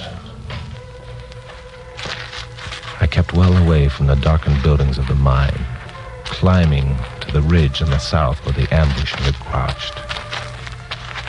Here I found a secluded spot and waited, smoking endless cigarettes, until the sun tipped the eastern horizon and dawn crept across the desert like a benediction. Then I began my search, inching over the ground, covering every likely spot where I might find the thing for which I searched. I found it. A freshly dug hole in the ground. Beside it were 3 not too old mounds of earth. 3 graves and a new one ready for its occupant. So far, so good. But my good luck ended right here. Well, Mr. Morgan, I thought newscasters slept until noon. Oh. Hello, Miss Hendricks. Out for some early morning rabbit shooting? Yes, and I hope you'll be smart enough not to make like a rabbit. This rifle shoots true. These 3 graves testify to that fact. The occupants of the graves weren't shot, Mr. Morgan. Of course. Bullet holes would be telltale evidence. Well, you're in command. What shall I do? Dig another grave for myself? We have more capable hands for that chore. In the meantime, let's go down and have a talk with Dad.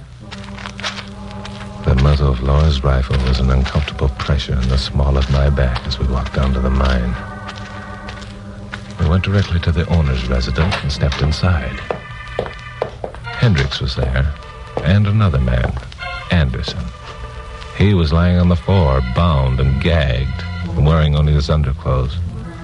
The Levi's, cotton shirt, and dirty white hat were piled beside him. It was sight of these that gave me the answer to the big mystery with a jolt that rocked me back on my heels. Greetings, Morgan. Glad to see you gave Laura no trouble. Shooting you would have been messy. Now, don't tell me it would have bothered your conscience, Hendricks. Or do you prefer to be called Anderson? Ah, I see you've guessed the answer to our little game. Sure. At one time, you must have been an actor of sorts. An actor, dear fellow, of excellent reputation. Specializing in dialects, I might add. Particularly Cockney English, huh? That was only one in which I was proficient. Okay, Dad. Let's forget that and get this over. In a moment, my dear. First, I must know what aroused Mr. Morgan's suspicions. That's a ham in him, Laura. Well, I'll be glad to satisfy your curiosity. The police aren't due for 5 minutes. How corny can you get? The police aren't due at all, and you know it. Very well, you are going to explain.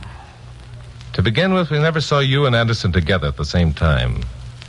While you were hiring Anderson in the next room yesterday, you were changing into the clothes you'd taken from the poor devil an hour before. Then you passed in front of the window where I was sitting, so I'd be sure and see what you looked like. Excellent. I congratulate you, Mr. Morgan. Later, we saw Laura drive you away from the mine. But by the time we got down from the cliff, you had time to return and appear once again as Hendricks. That's why we were able to get to Las Vegas a half hour ahead of you. But you didn't expect to find me in the insurance office, did you? It was almost your undoing. A pity such brilliance can't be put to more profitable work than newscasting. Well, I prefer to live, Hendricks, as I imagine those Bindle Stiffs would have liked to live. So you figured out about them, too. Bindle Stiffs usually have obscure backgrounds, don't they? No one would be likely to know if one died or had been murdered. That's why you always selected one of approximately your own size, dressed yourself in his clothes, and played the role of Cockney, French Canadian, or any other character of which you were proficient.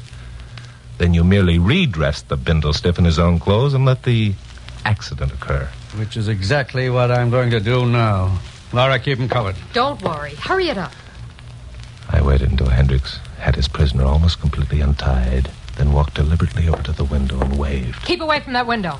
Don't forget that bullets leave telltale holes, Laura. He gave some sort of signal. Someone's up on the ridge. Give me that rifle. All right, Anderson, let's get him. Come on, man.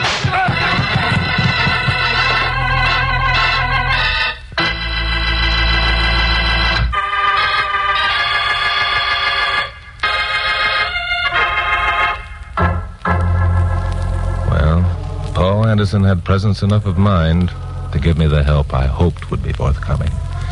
It was Carol who'd fired the shot. Pappy was waiting outside, and he was in on the fight like a Marine. We found a sheriff after considerable search, turned our prisoners over, told him our story, and then Carol and I persuaded Pappy to ride back to L.A. with us in the jalopy. But how about the man we saw being shot at, Chuck? Was that Anderson? It was Anderson. The ambusher was on the ridge. He couldn't see our car, but he could see Anderson. He shot over Anderson's head. Anderson took cover, and behind the boulder, there was a second man waiting for him. That was so there'd be no bullet holes when the dead bodies were examined, eh? Right. Now, about the second insurance policy, the one made out to the deceased family. You know, I have a hunch, Pappy, that Hendricks' organization was pretty far-reaching. The families were probably plants who took the money and split it with the Hendricks. Well, that makes sense. Say, Chuck. Yeah? How long have you owned this car? Oh, Pappy, I'm glad you asked that question. It's so old that the record of its birth was lost before the war. I thought so. Pappy, getting you to ride back with us was a trick. He thinks you'll take pity on him and buy him a new car. As a matter of fact, it might not be a bad idea. Oh, hold it. My, were those bumps or did a wheel fall off? You see, Pappy, I knew if you were made aware of the crate your star newscaster was forced to ride around in, you'd want to buy me a new one. Yeah. Well, I'll tell you what I'll do. I'll make you a deal. Good. What's that? If you let me off at the next town so I can catch a train for the rest of this trip, I'll buy you one.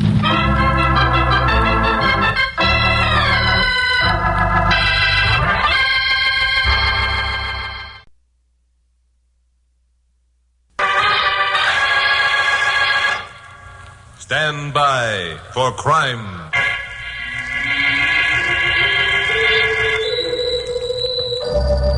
Hi, Chuck Morgan talking, KOP newscaster. You know, people who live in Los Angeles sooner or later find their way down into old Mexico. Well, Carol Curtis, my blonde secretary, and I took a day off last week and drove down into Tijuana to have a look around. It was dark when we got started back. At Customs, it turned out that one of the officers was a friend of mine, so we were waved ahead with no more than a cursory glance inside the jalopy. Well, we're back in the good old USA, Glamourless. You feel good?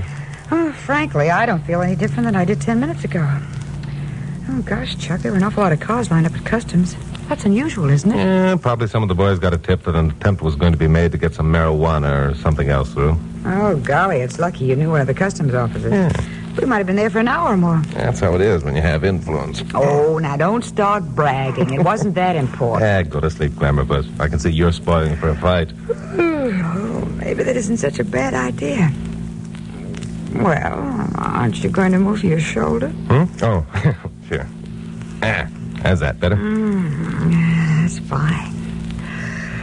Oh, good night, Chucky boy.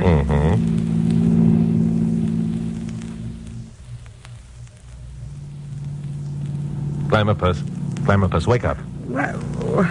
What's the matter? There's a roadblock up ahead. They might think you're drunk if they see you sprawled out like that. I'm not sprawled out. What's the roadblock for? Well, we'll know in a minute. Now, you don't have to fix your face. They're only a couple of cops. They're men, aren't they? They're men, aren't they? Women, I'll never understand them. Hello, officer. You must expect something pretty hot coming over tonight. We do.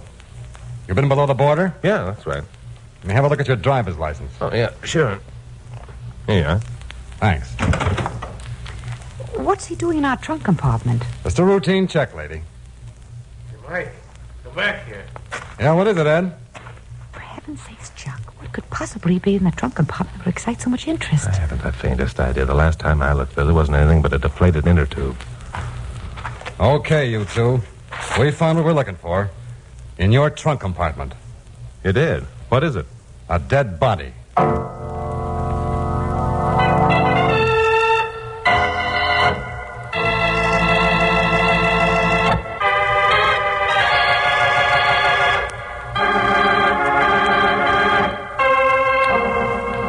Well, we had quite a time proving we weren't murderers carrying our victims around in the trunk compartment of the car. Mike Tanner, the Border Patrol officer who had stopped us, called my friend at Customs. Then he called Pappy Mansfield, owner of KOP. Then he called Bill Meigs of police headquarters in L.A. Well, I guess you're clear, Morgan. Sorry to have inconvenienced you. Well, I should think you would be. Shut up, Grammerpuss. Well, it's all right, Mike. Now that the excitement's over, who was the stowaway we packed across the border? Name's Jose Gonzalez, a wetback. A wetback? Thought Mexicans didn't become wetbacks until they got over the line. This one had been over and went back again. Oh. Well, that sounds like something I could use in one of my broadcasts. Do you mind filling me in? Well, I don't know. We've been keeping this pretty quiet. Oh, Chuck will give you plenty of publicity, Mike.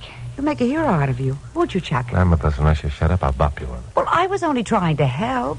Well, as a matter of fact, a little publicity wouldn't hurt the Border Patrol a bit. Maybe if more people knew the job we had to do down here and how badly undermanned we were, it might plant a seed that would bear fruit. That's a good deal, Mike. You can count me in. Now, what's all the hubbub about? Well, we've suspected for a long time that someone on this side of the border is operating a wholesale smuggling ring. He's guaranteeing to get any Mexican into the country and get him a job at a price. What makes you think that? Because this operator, whoever he is, knows exactly when and where the Border Patrol is at any given time. As I mentioned before, we're undermanned. We have to concentrate on one spot at a time. I see. I suppose you've suspected a leakage in your own ranks and checked. Oh, yeah. And we're positive it isn't an inside job. Well, what makes you so positive? Well, a week ago we found 4 corpses in a place called Dead Horse Canyon. 4? All of them were wetbacks, and all of them had been shot with a 30-30 special. Well, how does that make you so positive? Because originally there were 5 in that group. One of them was a member of our patrol. He'd gone below the border and set himself up as a laborer who wanted to get into the United States. He came across with 4 others. Apparently the American contact got suspicious. He decided to kill all 5 rather than take chances. And the 5th one, your man got away, huh? That's right. He escaped back into Mexico. Yesterday, he was murdered. His body was the one you've been carrying in your trunk compartment. Jose Gonzalez.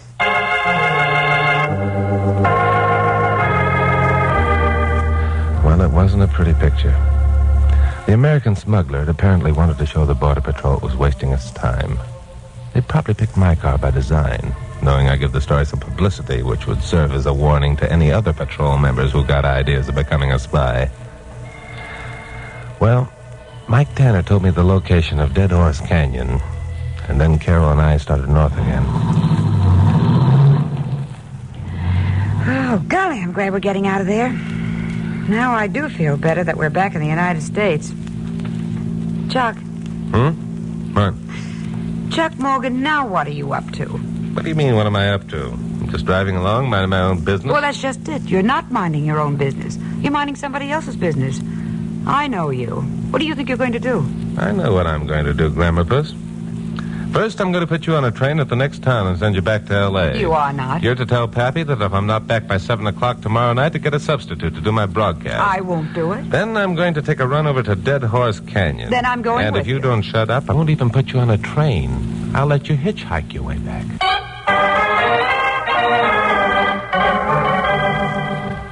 Well, I finally persuaded Carol to take the train by promising I'd do some serious thinking about making a down payment on the diamond ring she'd been needling me about ever since she'd decided we were engaged. Then I turned the jalopy around and headed back south. My watch told me it was 3:30 in the morning when I came to the turnoff that Mike Tanner had said would take me to Dead Horse Canyon. By 5 o'clock, it was full daylight. I rounded a curve in the mountains and stopped short. A road gang was just starting their day's labors. One man was sitting on a boulder cleaning his tools. 4 others were emerging from a tent that was pitched in the only available flat area within miles. I got out of the car and approached the man on the boulder. Hello there. Didn't expect to find a road gang way down here. Buenos dias, senor. The road must be maintained even way down here, see? I suppose you're right. Where's the road lead to, anyhow? Oh, this road? To Dead Horse Canyon. Well, that's where I'm going. What do I find when I get there? Oh, there's nothing there, senor. Well, then why the road? Oh, the road, senor, is a shortcut into Old Mexico. Uh-huh. Who uses it? The ranchers, senor, who trade with Mexico. Also the Border Patrol. You're kidding. Well, I haven't seen a ranch or a human being for the past 2 hours. Where are these ranches located? Oh, back in the hills, senor.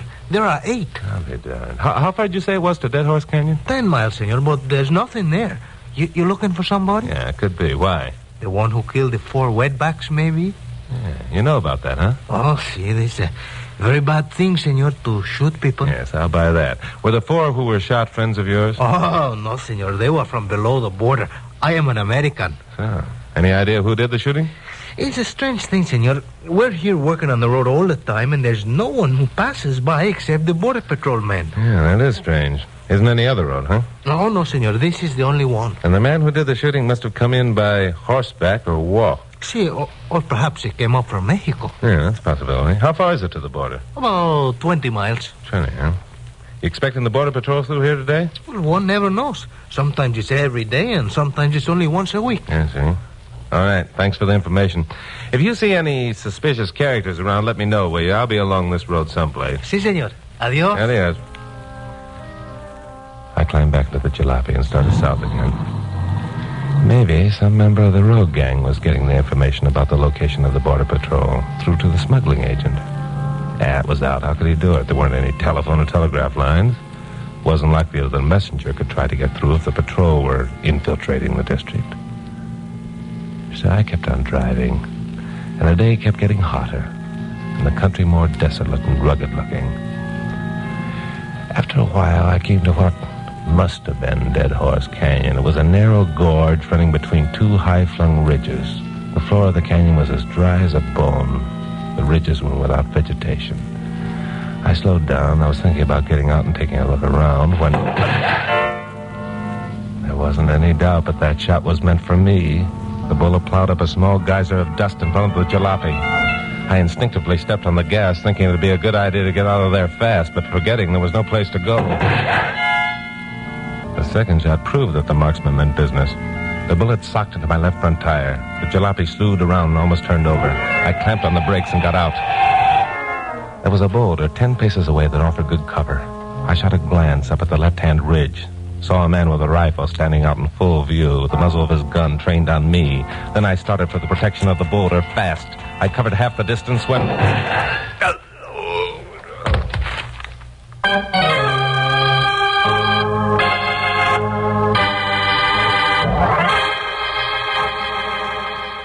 Now, the conclusion of Stand By for Crime.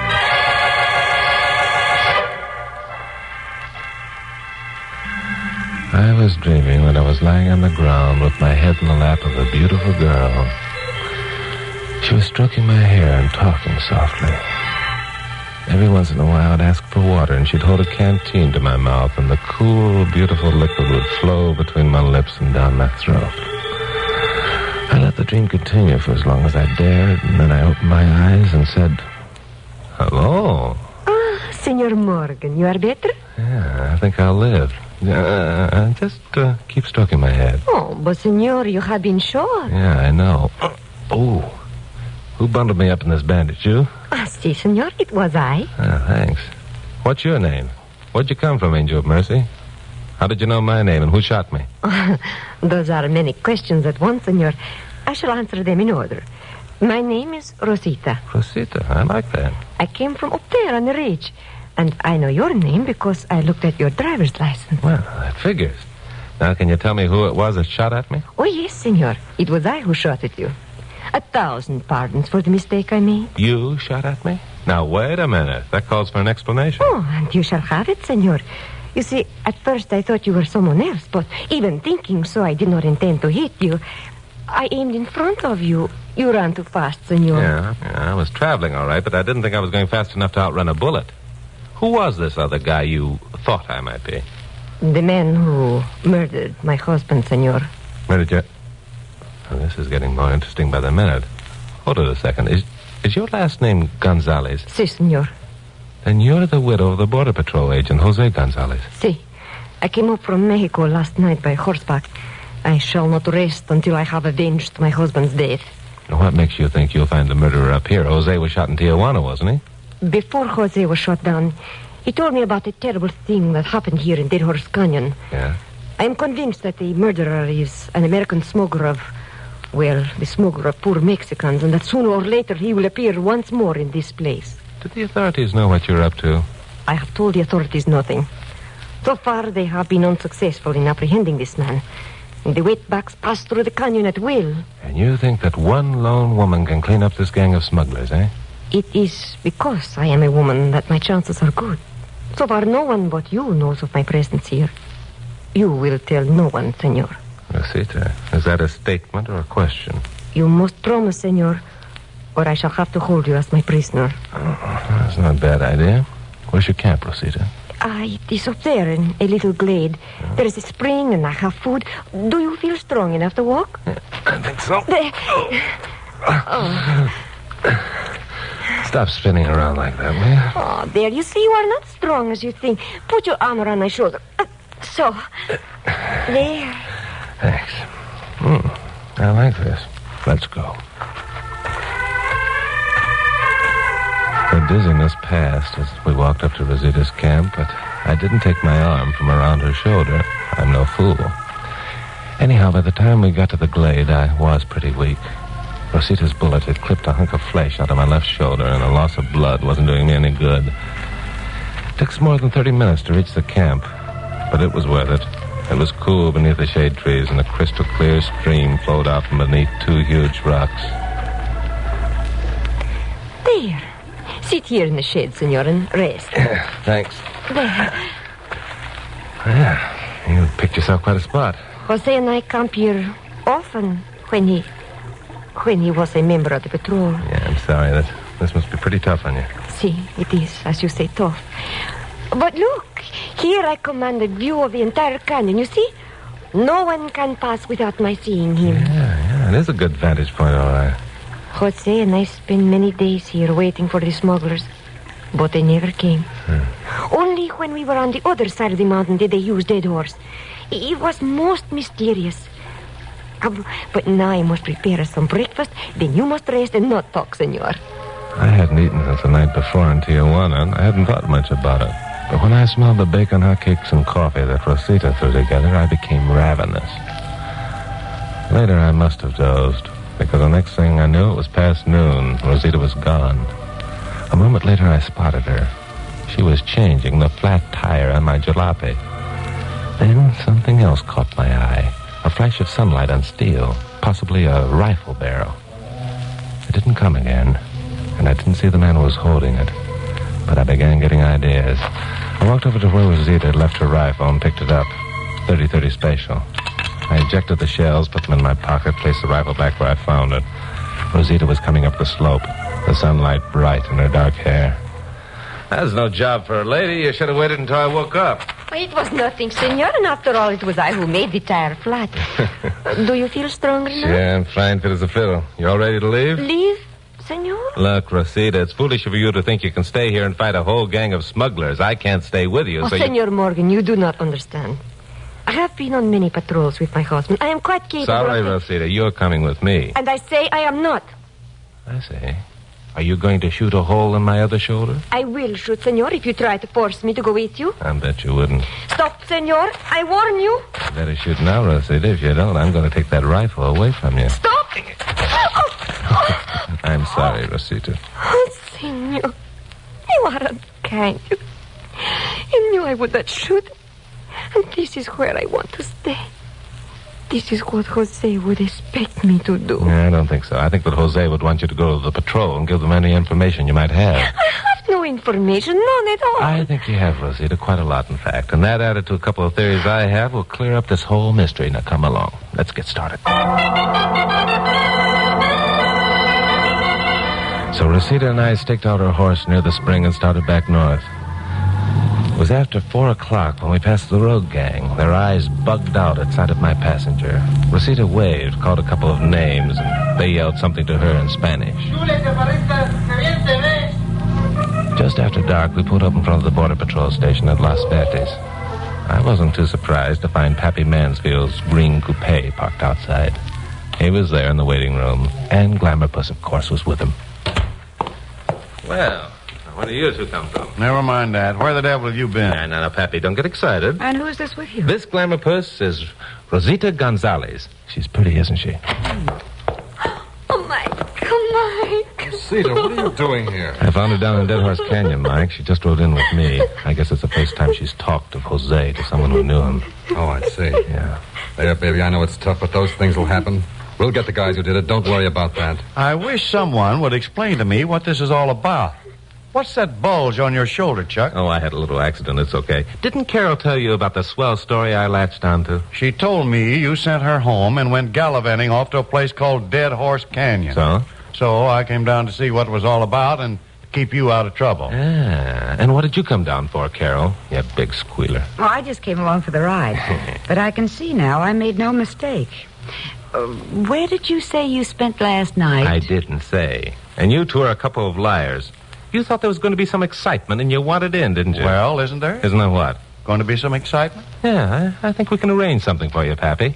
Mike, how about that rogue gang working north of Dead Horse? Well, I've known them for years. I checked them just to make sure. But there wasn't much to check, since the only way they could get a message over into Mexico was by mule bank. There wouldn't be time for that, even if a spy could get away from the camp without being missed, which he couldn't. Well, that takes care of that. A month ago, we had a 3-day rain period, remember? Were any wetbacks smuggled across during that period? Now, that's a good question. Typical. Well, that's kind of hard to remember. I'd have to check the record. No, you won't, Mike. No, you won't. Because I can tell you right now, there weren't. Now, here's my theory, and here's a plan. It might work. Tomorrow morning, send a couple of men down to Dead Horse Canyon.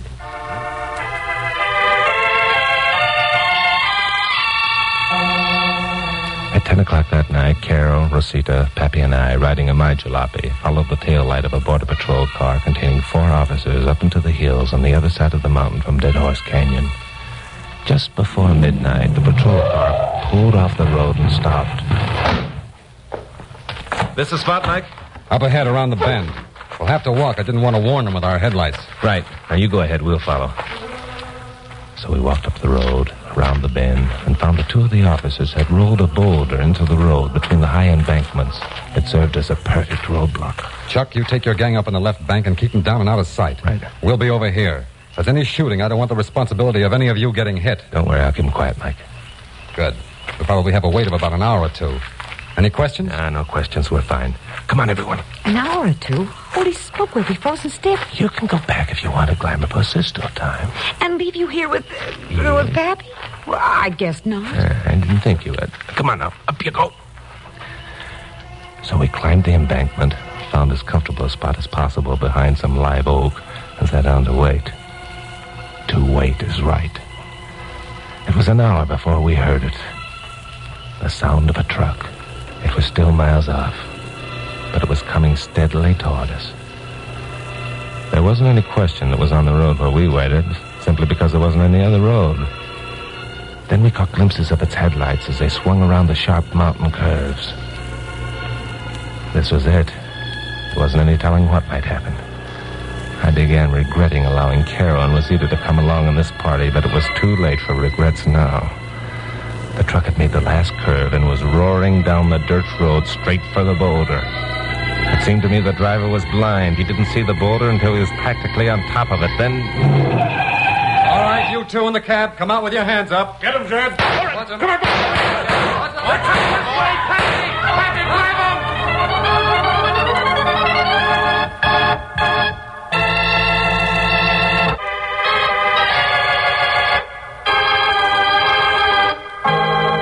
It was the cargo of the truck, the wetbacks, who'd stampeded up the embankment on our side of the road. But when they saw Pappy and me charging out at them from behind the live oaks, they must have thought the place was alive with Border Patrol cops. They went back down the embankment into the waiting arms of Mike Tanner and his men. Well, the next day, Mike went down and arrested the foreman of the rogue gang on the Dead Horse Canyon Road. Why? Because it was a foreman who had been signaling a lookout on a mountain ridge about the activities of the Border Patrol. He'd been using one of the oldest and simplest signaling systems known to man. heliography. The art of flashing messages by reflected sunlight. Usually a mirror is used, but a mirror isn't necessary. This one used a shining surface of his shovel, which he kept scrupulously polished. Well, that same afternoon, Carol, Pappy, and I drove back to L.A. We got there in plenty of time for dinner at the Knickerbocker Hotel before my 7 o'clock broadcast. Well, Pappy, I guess the time has come. I guess it has, Carol. You know, sometime we're going to fool this lad by not asking. Well, Pappy, that's all right with me. Well? Well, what? How'd you know? Oh, that. Oh, get him. As if he didn't know what we were talking about. All right, Chucky boy. How did you guess about the signal business? I didn't guess. I figured it out. Yeah, sure. Yeah, sure. Well, I did. The foreman of the road crew was polishing his shovel before he started work. Hmm? Now, a good laborer cleans his tools after work, not before. Well, that figures. Oh, what else? Well, when I was sitting in our camp, I caught the glint of sunlight in what I thought was a rifle barrel. Only it couldn't have been a rifle barrel. A rifle barrel is too dark.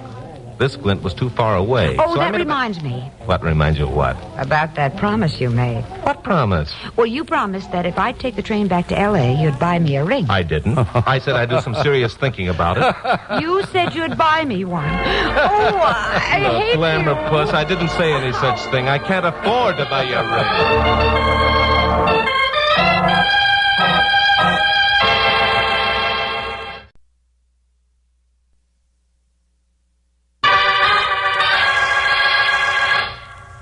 Stand by for crime.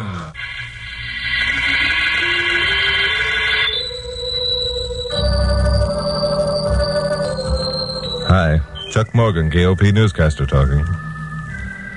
Well, it was June here in Los Angeles, which meant that the countryside looked just about as it does the other 11 months of the year. You know, the seasons pass you by out here with seldom enough change to let you know what's going on.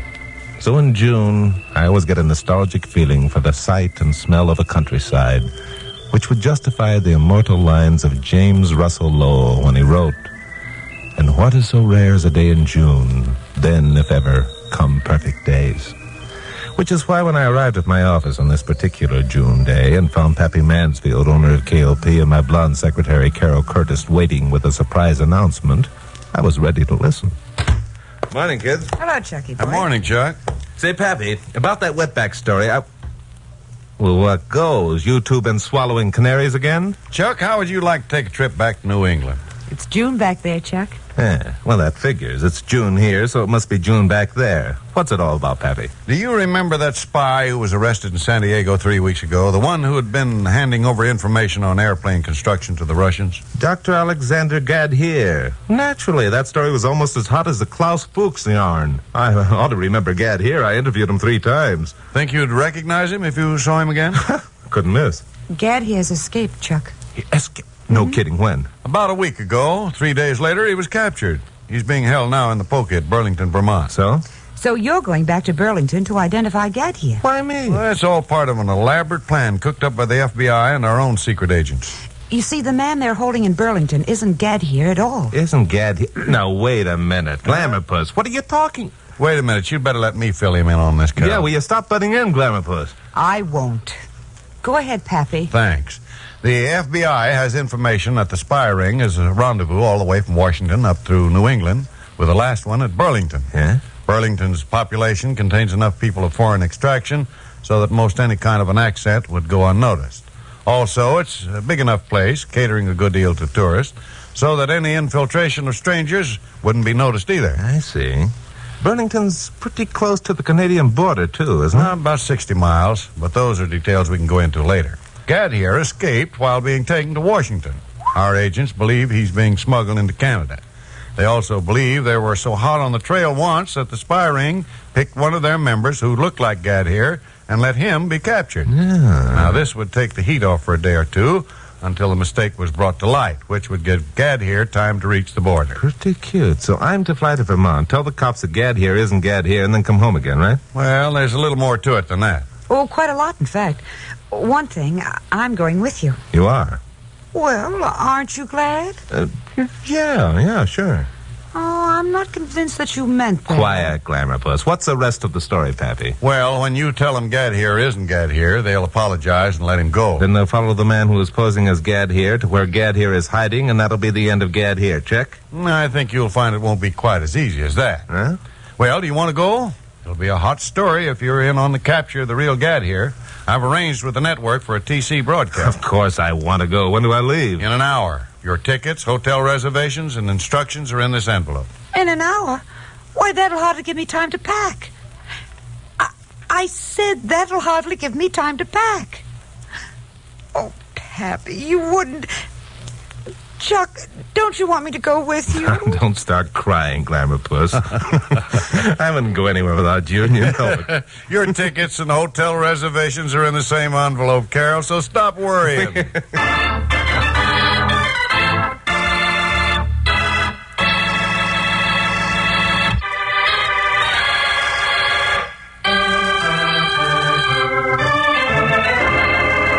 A TWA Constellation set Glamour Puss and me down at LaGuardia Field in New York the next day at 3 o'clock. 15 minutes later, we were aboard an Eastern Airlines plane bound for Boston. Glamour Puss was like a kid just let out of school.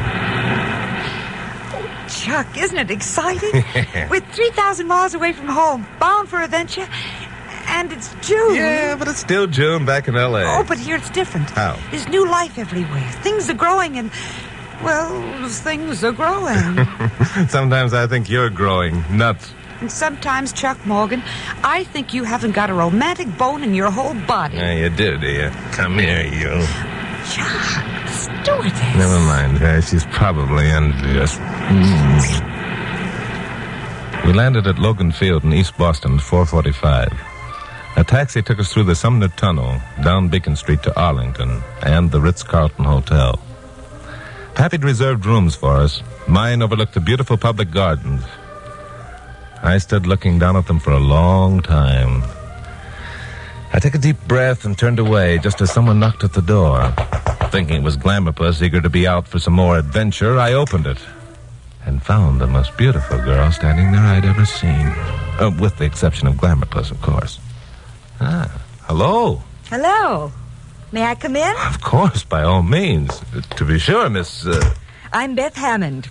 Your Mr. Mansfield probably told you about me. No, as a matter of fact, he didn't, but don't let that bother you. Can I fix you a drink? Oh, no, thanks. I don't drink. I'm a pilot. Well, that's... you're a what? A pilot. If Mr. Mansfield didn't mention me by name, he probably spoke of Hammond Airlines. Hammond? Oh, yeah, that's right. He chartered a plane from them to fly us to Now, don't tell me that... That's right. You don't mind flying with a female pilot, I hope? No. No, on the contrary, it's just that it's unusual. Is that the word you're groping for, Mr. Morgan? Yes. And will you call me Chuck? Okay, Chuck. Thanks. Most people have the same reaction when they learn they've hired a female pilot. So I always present myself first and offer them a chance to back out if they want to. No. Don't you even think about such a thing. Splendid. My brother and I own the airline, and I have umpteenth flying hours to my credit, and... Uh-oh. Think fast, Chucky boy. Oh, hello, Miss Curtis. Come in, won't you? Miss Curtis? What in the name of... Oh. Miss Curtis, I'd like to have you meet Miss Hammond. Miss Hammond, this is my secretary, Miss Curtis. Hello, Miss Curtis. Hello. I don't want to seem too personal, but... Miss Hammond is the pilot of the plane Pappy chartered to fly us to Burlington tomorrow. Oh, she is? Good old Pappy. Pappy thinks of everything, doesn't he? I know what you mean. Well, are you ready to dictate those letters? Letters? What letters? Oh, I'm sorry. I should have known you'd be busy. Busy? No, wait. I'm sorry, too, but the letters really can't wait. They're terribly important. Of course, I understand. I'll see you both tomorrow, then. 8 o'clock sharp at Pier 13. Pier 13? Oh, I'm sorry I didn't mention it before. We'll fly up in a seaplane. Oh. That way I can put you down on Lake Champlain, right at Burlington's front door. Well, that's wonderful. Well, we'll see you tomorrow, then, at 8. Right. Goodbye, Miss Curtis. See you tomorrow, Chuck. Right, Chuck. Goodbye. Yeah. Chuck? What? Oh, don't give me that what stuff. Why was she calling you Chuck? Chuck? Now, look, Glamour Puss... I don't like that dame. She's too good-looking. Glamour Puss, can I help it if a woman She had a wicked gleam in her eye. She called you Chuck, which was forward, and she was rude to me. Oh, I give up. I don't. Spy ring or no spy ring, I'm canceling that charter right now and hiring another. Glamour Puss didn't cancel the charter. I didn't let her. So the next morning at 8 o'clock, a cab dropped us at Pier 13 on Atlantic Avenue. And we found Beth Hammond waiting for us there with a speedboat. She was dressed in a pilot's uniform and looked lovelier than ever. Hello there. Hi. You're ahead of time. Jim will take your luggage. That's the plane out there. Are you sure you know how to fly it, Miss, what was the name? Hammond. Beth Hammond. And you needn't worry, Miss Curtis. I have umpteenth flying hours to my credit. Yeah? How many is umpteenth? A lot. Now look, Glamour Puss, either you're going to get some sense into your head and begin acting like a lady, or I'm sending you back to L.A., which will be. But, Chuck, I'm only trying... I mean it. Make up your mind. Oh, all right. I'm sorry, Miss Hammond. That's better. Okay, Jim, you grab hold of our luggage, huh? Thank you. Glamour Puss felt better, and so did I when we got into the air. We skimmed the Custom House Tower and headed northwest. In no time at all, we'd flown over northeastern Massachusetts, cut across the southwestern corner of New Hampshire, and picked up the silvery trace of Lake George in New York State. Directly ahead, serving as a boundary between northern Vermont and New York, was Lake Champlain. I was beginning to regret having blasted Glamour Puss and was thinking up some kind of an apology when something happened. Chuck, something's wrong. Yeah, it sounds that way. Any trouble, Miss Hammond? I don't know. Sounds like a clogged gas line. Oh. Clogged gas line? Oh, I knew that woman was to be trusted. Chuck, are we going to crash? No. Don't get excited, Glamour Puss. This is a seaplane, remember? Right down there is Lake Champlain. We can set down as light as a feather. Yeah? Well, I don't like it. Don't worry, folks. We'll be all right. Sure, we were all right. I knew that, as far as crashing was concerned. But I had to agree with Glamour Puss. I didn't like it either. We hit the water with hardly a splash and taxied close into the shore. Almost at once, a motorboat put out from a tiny inlet. The only unusual thing about this was that the shoreline was a veritable wilderness. What would a motorboat be doing here? There were 4 men in the boat. 3 of them carried objects cradled in their arms. Cradled is right. They were submachine guns. Now, what the... All right, big shot. Sit right where you are. Chuck, she's got a gun. Yeah, and it's pointed right down your gullet, mushmouth. One move and you get it. Mushmouth? Chuck, did you hear what she called me? Yeah, I heard her, Glamour Puss. Well, aren't you going to do something about it? Yeah, he's going to do something. Get over and open the door, big shot. Yeah, of course. I'm glad to accommodate you. Chuck, for heaven's sakes, are you going to... You talk too much, mushmouth. Keep it up and the next one takes a hunk off your ear. Everything okay, Beth? Everything's swell, Fred. Take 'em off. Okay, you two. Get down into the boat. Here, let me help you, Carol. Oh, Chuck, this is awful. We're being kidnapped. I think we'd better do as the man suggests. You're a smart cookie, big shot. Too bad we didn't have time to get better acquainted. Well, maybe it isn't too late. Sorry, good-looking. Where you're going, you're not going to have time for anything. Sucker.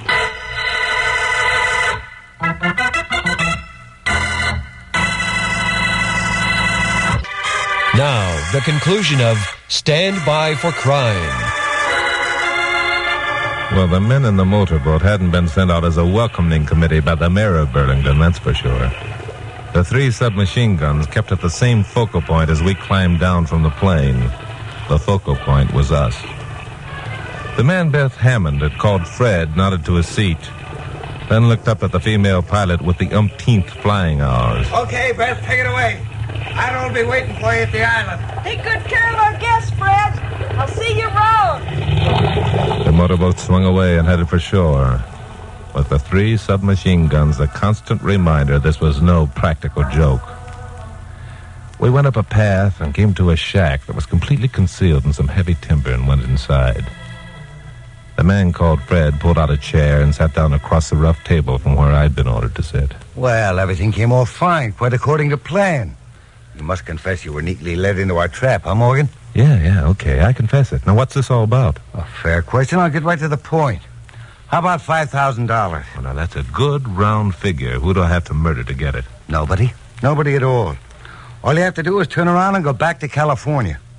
Now, please bear with me if I seem a bit dense, but just why do you want me to do that? Isn't the reason obvious? No.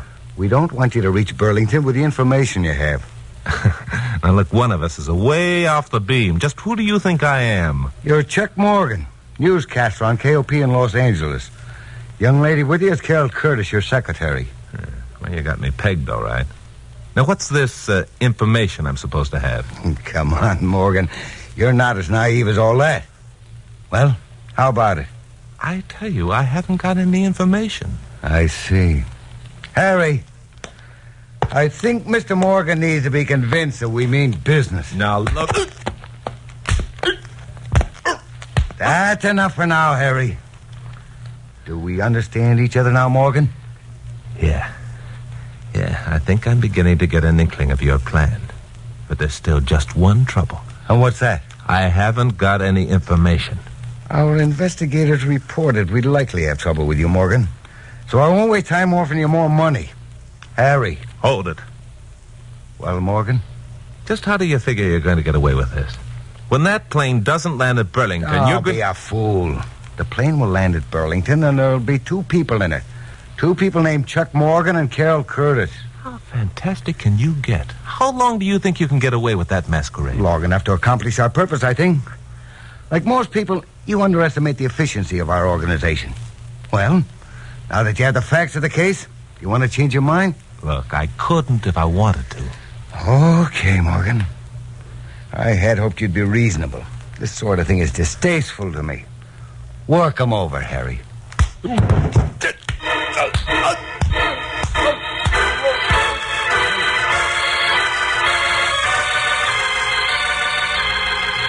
Harry worked me over all right. He had a special technique. I didn't lose consciousness for at least 5 minutes.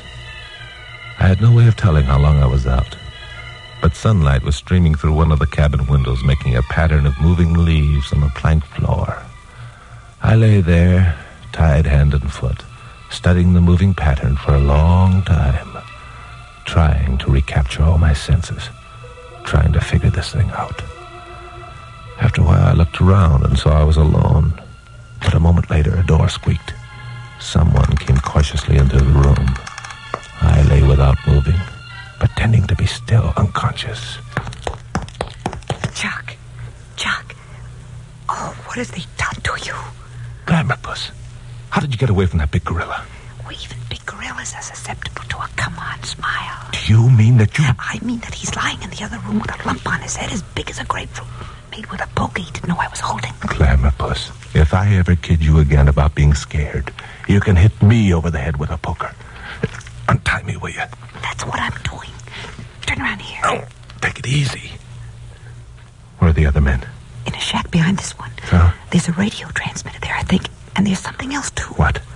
An automobile. No kidding. Any chance of us getting it? Well, there might be. As soon as I get you loose, you can take command. After all, it's the man's place to take command. It was at times like these that I realized Glamourpuss was more than a beautiful blonde who played straight man for me. She had what it takes. We went out the front door and sneaked around the cabin.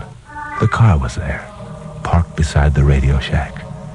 It was our only hope, and a slim one. I stood there, wondering how we could lure the men inside the shack, outside and away from the car, and thinking there wasn't much chance. And suddenly it was done for us. Fred! Hey, Fred! Come here! It's the gorilla. I guess I didn't hit him hard enough. You did fine, Glamourpuss. Here come 2 of them. The 4th must still be inside. Yeah, but it's our only chance. Come on. We took off of that automobile like a couple of jackrabbits, praying the keys would be in the ignition. We reached the car just as the 4th gorilla appeared in the Radio Shack's doorway.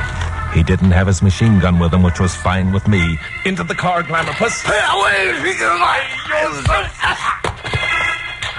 My knuckles were sore for days after that one. I heard the car motor start, and I knew we got a real break because the keys were there. Then things happened fast. There was a yell from the direction of the cabin, but Carol had the car underway and I was in it. We were a good 50 feet along the wooded road when the first burst of machine gun fire came. Apparently, the marksman was too excited for effective shooting because the bullets sailed merrily overhead. Then Carol jerked the car out of sight around the curve, and we were safe, at least for the minute. Keep it up, Glamour Puss. You're doing swell, honey. Chuck, I'm scared. You drive. Not until we get a lot further away than this. Come on, give her the gun, baby. What if they have another car? What if they have? With you at the wheel, they haven't got a chance. Please, Chuck, just because I hit a man with a poker... Now, don't start bragging. Drive. I'm not bragging. I'm just too scared to hold the wheel steady. All right, Glamour Puss, all right. I guess we've got enough of a lead. If we had time, I'd kiss you. Oh, maybe I'd better anyhow. So we changed places. And a half hour later came to a gravel road. We turned north on this.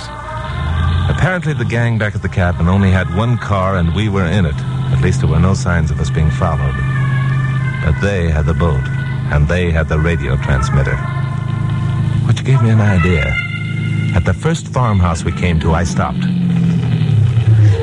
What are we stopping here for? You see those telephone wires running into that farmhouse? Uh-huh. Well, I'm going to make a call. Well, who are you calling and why? Unless I'm greatly mistaken, there's going to be a reception committee waiting for us at Burlington, and I want to be sure we're prepared for it. But, Chuck, I don't understand. How could you... I've got time to explain now. I'll give you the details when I get back. Keep the motor running. Well, I made my phone call and got through to the party I wanted. Then Carol and I headed north again. I told her what my idea was, and she told me I was smart to have figured it out. And I told her she was a brave, good girl, and we both agreed we were wonderful. By that time, we'd reached the outskirts of Burlington. Burlington, Vermont's largest city and probably one of the most beautiful cities in New England. As we drove along the quiet, tree-shaded streets, it was hard to believe that foreign intrigue of the worst sort was running amok beneath the peaceful scene. We reached the city hall and police station and pulled up near the park in front. As we did so, a young couple, a tall, distinguished-looking man, and a police lieutenant emerged from the police station. It was perfect timing. Carol and I got out of our car and we all met on the sidewalk. Hello, Miss Hammond. We meet again. I beg your pardon. Don't recognize me, eh? Well, I can't blame you for that. Carol tells me your boyfriends were quite successful in changing my appearance. But how about Carol? Do you recognize her? How could she forget me, mushmouth? I haven't the faintest idea what either of you people are talking about. Officer, will you please ask Just a minute, Miss Hammond, if that's your name. Is this the man that you just got through telling the police is not Dr. Gadd here? How did you... I mean, I still don't know what you're talking about. Oh, yes, you do.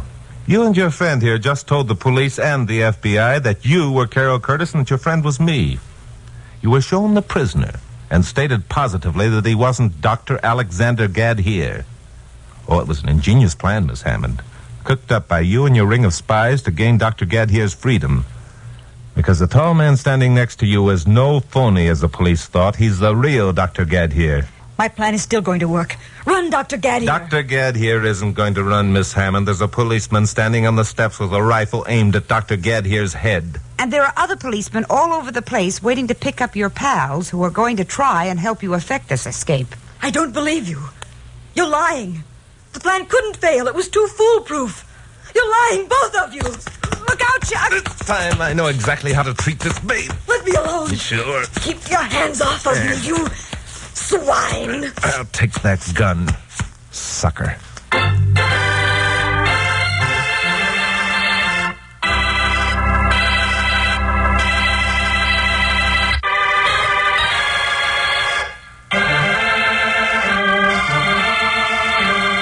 Well, the Burlington police did their job well. Besides Beth Hammond and her friend, they picked up 5 other agents who were planted around the station, ready to lend a hand in helping Gadd here escape if it were necessary. But they did better than that.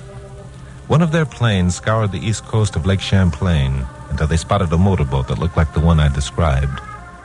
It contained Fred and his gang, which added 4 more to the total take of enemy agents that day. Well, Glamour Puss and I spent the night and the next day in Burlington, and I did my broadcast. 2 days later, we were back in L.A. reporting to Pappy Mansfield. Well, that was nice going, kids. But what I can't figure out is why those 2 who were posing as you just didn't go up to Burlington and tell the police that Gadd here wasn't Gadd here without bothering to try buying you off. Well, there are a lot of reasons, Pappy. In the first place, they didn't know how much time they had. In the second place, if they could have bought me, it would have been far less risky. You see, the fact that Chuck would recognize Gad here as Gad here and not a phony was the information that character Fred was trying to buy from Chuck. Chuck figured it all out when he was unconscious. When he was unconscious? Oh, she means, of course, after I returned to consciousness, don't you, Glamour Puss? Yes, of course. Of course. Oh, I see. Well, tell me, what are you two so sweet to each other about all of a sudden? Pappy, I want to tell you that Carol is one of the bravest girls I've ever known. One of the bravest? I mean the bravest. And I want to tell you, Pappy, that Chucky Boy is one of the, the smartest man I've ever known. Well, my. Say, Chuck, how do you figure that spy ring knew all about our plans? Oh, because they're spies, Pappy. That's their business. Now, don't ask me how many agents there are here in L.A. and who they are, because I don't know. You talk to the cops or the FBI or somebody. But all I know is they have some beauties among them. Ah, that Beth Hammond, for one. What a dish. Chuck Morgan. But Glamour Puss, she was beautiful. She had to be. What do you mean she had to be? But Glamour Puss, she was supposed to be the secretary of Chuck Morgan, wasn't she? And isn't Chuck Morgan's secretary the most beautiful girl in the world? Oh, Chucky boy, you cute. Oh, what a line you've got. And I love it.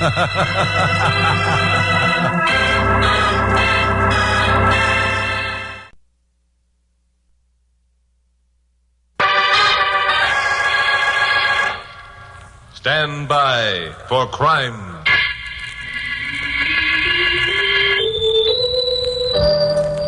Hi, Chuck Morgan, KOP newscaster, Los Angeles. The story I'd like to tell you about today really began back in 1919. It's quite a while ago as far as I'm concerned. In fact, I wasn't even around at the time.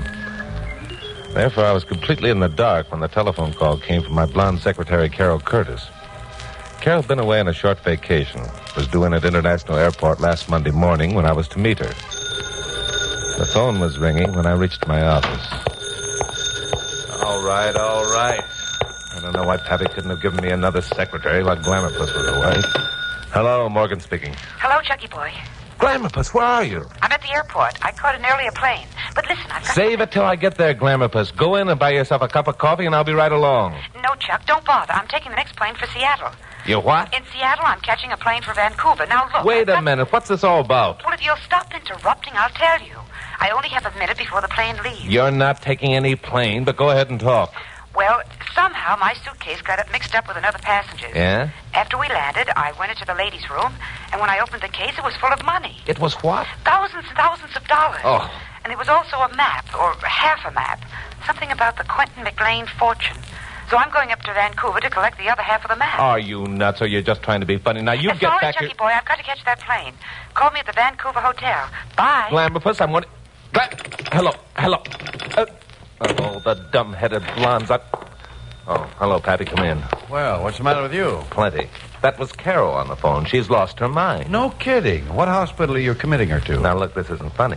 She called from the airport and said she was taking a plane to Vancouver because she found a bag full of money and half a map. Does that make sense to you? Nothing much that either of you two do makes sense to me when you start one of your wild adventures. Oh, can it? What kind of a map did she find? I don't know. She said something about the Quentin McLean fortune. Quentin McLean? Yeah. You ever hear the name? Sure I have. So's everybody else. Well, I haven't. Then you don't read your history book. Quentin McLean made a couple of $1 zillion out of some railroads he owned.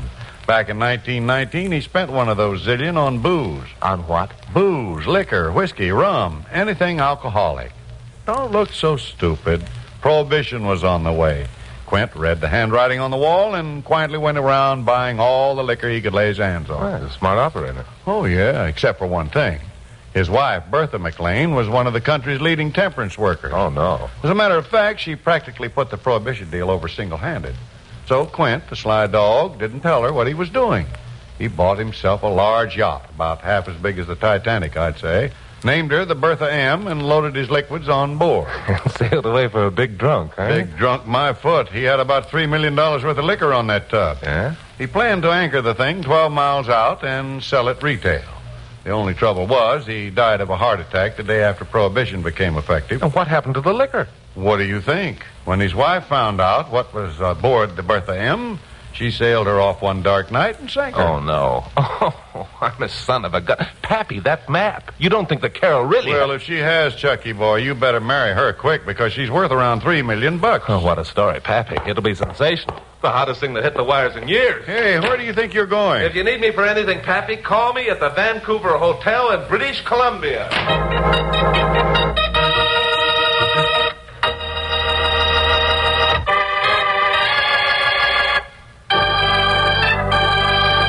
Well, I caught the next plane for Seattle and settled down to do some heavy thinking. And the more I began to analyze this nutty caper, the more it seemed like an adventure yarn from the pen of Robert Louis Stevenson. Still, there was the money and the map, and Pappy's story about the Quentin McLean booze ship. Then the usual questions began to present themselves. Carol had picked up a wrong bag, found it full of money, and instead of turning it over to the police, she caught another plane out of the country like an escaping criminal. On the other hand, I checked at the airport and found that no report had been made of a stolen suitcase full of banknotes. Now, why? Well, I wasn't any nearer the answer when we landed at Seattle, and I picked up a plane for Vancouver. I was even farther away from the answer when we sighted the peaks of the Lions, and then began to ease down toward the airport of the lovely city of Vancouver, British Columbia. You know, I half expected to find Glamourpuss waiting for me at the loading gate, but of course she wasn't. Someone else was, though. A very beautiful girl in a light blue linen suit and a rakish beret. She picked me out of the crowd as though she'd known me for years and stuck out her hand. Hello. You're Chuck Morgan, aren't you? Yeah, that's right. I'm sure I've never met you before. I couldn't forget that beautiful smile. Carol said you'd probably make a remark like that. I'm Candace Campbell. Carol? Carol Curtis? Yes, that's right. We got acquainted coming up on the plane. She's staying with me in my apartment. Oh, I see. Well, how did she know I was coming, and why isn't she here to meet me? She said she knew you were coming because she said she knew you. And the reason she isn't here to meet you is because she'd some urgent business to attend to. And the reason she asked me to meet you is because she knew you'd look for her at the Vancouver Hotel. They're filled up there. So I guess you'd better come home with me. I've plenty of room. That seems to clear things up. Did Carol say where she was going on her urgent business? No, but she did ask me where Point Sutton was located. But I'm sure that wasn't where she went. Oh, why not? Oh, because there's nothing there. Just a point of land in the wilderness jutting out into the ocean. Well, fever does strange things to people. I beg your pardon? Oh, nothing. By the way, there must be another hotel in town where a bachelor could... No, I'm sorry, there isn't. Every hotel is filled to capacity. There's a lumberman's convention this week. Oh, I didn't know. I'm afraid you'll just have to accept my invitation. In that case, I'll be delighted to. Thank you very much. Shall we go? Well, for my money, there wasn't much about this that added up. When I mentally figured up the score, the answer came out on the wrong side of the ledger. Number one, Glamourpuss, even though the lust for gold had driven her stark raving mad, never would have sent a girl as beautiful as this Candace Campbell to meet me alone. Never. And number two, Miss Campbell was unusually anxious to have me accompany her to her apartment. Why? And I kept thinking about the situation as I was checked through customs and we headed for the taxi stand. And at last, my thinking paid off with an idea. Something wrong? No, I think I'd better check with my boss in L.A. and let him know I'm not at the bottom of Puget Sound or something. Would you be kind enough to keep your eye on that carpet bag? Of course. Just hurry back. So I found a phone booth and called the Vancouver Hotel. Asked them if they had any vacancies. They said, sure, all I wanted. So I said, how about the Lumbermen's Convention? They said that wasn't until next week. So that was that. The beautiful Candace was a cockeyed liar. But what was her game? And what had happened to Glamourpuss, and how was I going to find out unless I went with Candace to her apartment? Well, that answer was obvious. I'd have to go to the apartment and take whatever came along. So I did. The beautiful Candace drove us there in her own car. She lived on Canby Street. I hope Carol's back. She's really going to be surprised. I hope you mean she'll be surprised at the same thing I do. Well, here we are. Carol? Carol, Chuck's here. Oh, that's too bad. I guess she hasn't got back. Well, sit down, Chuck. Make yourself at home. Sure can do, thanks. Can I fix your drink? Well, that sounds like a good idea. Fine. I'll only be a minute. Well, so far, everything seemed normal. Too normal. I looked around and decided that the beautiful Candace must be in the chips. This bailiwick she was maintaining must cost at least a couple $100 a month, which for a 20-year-old working girl was a tidy sum. But who said she was a working girl? Did working girls drive around in $5,000 automobiles? So I began pondering on what kind of work a working girl would work at who lived in such luxury. Just then, the door to the bedroom opened and a man stepped out. The man was holding a gun. His face was familiar. I'd know that ugly puss anywhere. It was Pickles Beckner, the New York underworld's most recent contribution to the gutter. Hello, Morgan. Fancy meeting you here. Yeah, fancy. How many jumps ahead of the FBI were you when you made it across the border, Pickles? I'm clean, Morgan. Clean as a whistle, so skip the cracks and hand over the map. What map are you talking about? Look, Morgan, let's not kid around. Okay. I happen to know you got the map, and I'm going to take it away from you. Well, that's a good trick if you can do it. Just what makes you so sure I have the map? I don't know why I'm so patient with you, chum. One of my boys was outside the phone booth when your gal Friday called you back at the airport in L.A. He seen her address and envelope and drop it in the mailbox. The map was inside. Well, then it's still inside. I never got it. You know better than to lie to me like that, Morgan. I got ways of making guys like you sound off. You want I should demonstrate a couple? Now, look, use your head, Beckner. If Carol mailed me the map from International Airport, would I get it in Hollywood before 3 o'clock the same day? If she sent it special delivery, you would. Oh, nuts. And if you didn't get it, you wouldn't be up here now, so hand it over. You know, it's too bad you're not allergic to wishful thinking, Pickles. Because right now you're wishing for something that isn't in the books. Yeah? What's allergic mean? It means that unless you do some fast thinking, the man who just came out of the bedroom behind you is going to sock you behind the ear with the blackjack he's holding. Yeah? Morgan, you took the words right out of my mouth. On account of it's behind you, a guy is standing with a blackjack, and the minute I give him the nod, you're gonna get it. Well, one of us was lying like a rug. There wasn't any doubt in my mind which one. Me.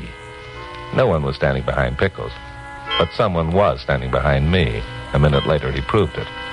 Pickles gave him the nod, and...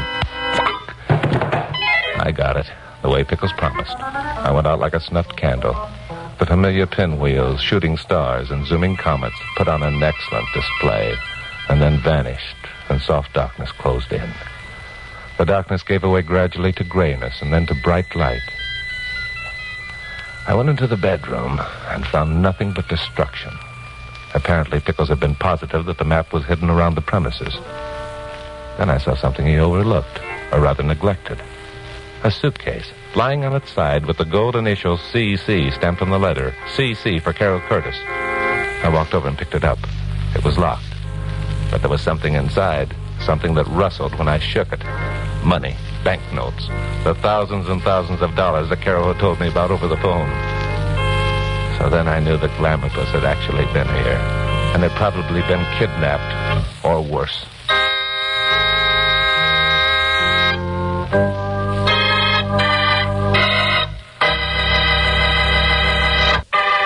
Now, the conclusion of Stand By for Crime.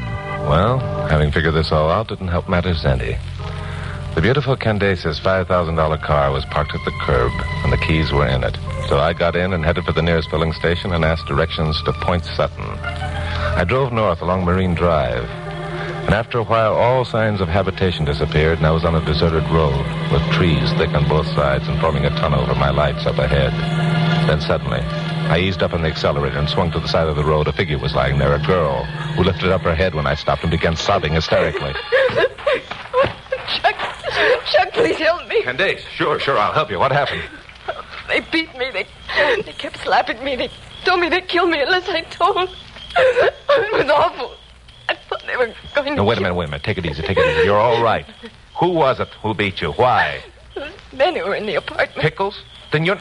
I mean, you didn't... At first, there was only one. The one called Pickles. Yeah? He kept calling me Carol Curtis. He wanted to know where the map was and the money. I told him I didn't know, and he hit me. Wait a minute. When did all this happen? Where? Right here. After that other man in the apartment hit you, Pickles made me come with him in his car. Huh?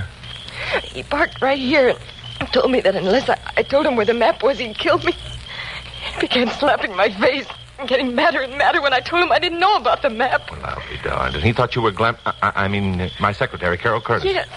Then another car came along. The other man was in it. He said he'd searched the apartment but couldn't find the map. So they left you here and started for Point Sutton. Yes. Chuck and Carol's at Point Yeah, Sutton. there's no time to lose. Look, Candace, I can't take you back to Vancouver now, but I'll drop you at the first house we come to, and you... There aren't any houses between here and Point Sutton. And I don't want to be dropped anyway. I want to go with you. Okay, if that's the way you want it, let's go. Candace's $5,000 car really lived up to its reputation during the next few minutes. It wasn't long before I saw the turnoff and swung the wheel hard. The road was filled with twists and turns. How far is it to the end of the point? And what do we find when we get there? It's only a little way. There are a couple of fishing shacks and nothing else. And we better park this handsome crate and make it on foot. There's no sense in warning Pickles if we can help it. So we parked the car, turned out the lights, and started to head on foot. There was a bright moon, and far off to the right we could hear breakers exploding on the rocky shore. After a while we came to the first of the fishing shacks, but it was dark and deserted, so we kept on without stopping. 5 minutes later, a light winked at us through the trees. It was the second shack, and it was occupied. As we got close, the sound of surf grew louder. Loud enough to cover sound of our approach. We reached the shack and peered cautiously inside. The first thing I saw was Glamourpuss. She was tied tightly to a chair, staring toward the back end of the shack. And by the expression in her eyes, I gathered she wasn't too happy about her predicament. Chuck, it's Carol. Yeah, so I see. Careful, here comes Pickles. Pickles and another man came into range of vision. They stood in front of Glamourpuss with their backs to us, which was a lucky break. Pickles had a short length of rope in his hand with a knot on one end. All right, baby. One more chance. Where's the map? I've already told you. I haven't got it. Where's the map? I told you. I mailed to Chuck Morgan. It wouldn't do you any good anyhow. Those men... Look, chicken, if you expect me to believe that story about two men pulling a fast one by selling Pickles Beckner a phony map that they drew themselves, you're crazy. Pickles Beckner ain't that dumb? But it's true. They were here in this shack when I arrived this afternoon. I heard them talking about how they tricked you into believing an old sea captain had told them where the Bertha M was sunk. And they made a map. You're a liar. Where are these men now? A third man arrived and told them that something had gone wrong. The money and map had been stolen. All three of them left in a boat. I still say you're lying. No one pulls a job like that on Pickles Beckner. No one. If you ask me, you're a natural for a job like that. You're so used to pulling jobs like that on other people that you're... Shut up! Oh, Chuck, this is awful. Yeah, come away from the window where we can talk. This'll do it. Chuck, isn't there something we can do? Have you got a gun? No. Our only chance is to get Pickles and his boyfriend outside.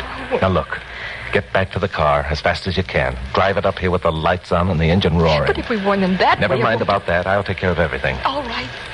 So Candace went back for the car. And I hunted around until I found a nice, fat club. Hard enough to make an impression on the skull, even as thick as the one worn by Pickles Beckner. I waited until I heard the sound of Candace's car way down the road. Then I moved up to the shack's door, and I got there just as Pickles yelled, Listen, there's a car coming. Thank heaven. Baby, one peep out of you and I'll blow your brains out. Mike does the light. Okay, now get outside and bring whoever that is inside.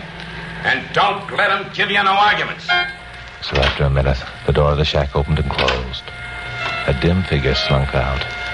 I followed him until we were far enough away so we couldn't be heard. Then I stepped up quickly and tried the club out for size. It worked fine.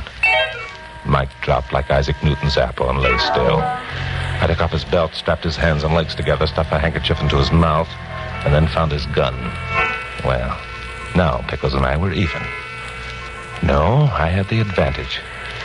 Candace and her $5,000 car were on my side. She was roaring down the road in it at a pace that threatened destruction. I sneaked back to the shack and waited. The $5,000 job swung around a curve, and the headlights brought the shack into sharp relief. Candace, smart girl, brought the car to a stop within 3 feet of the shack's door and left the lights on. For a minute, nothing happened.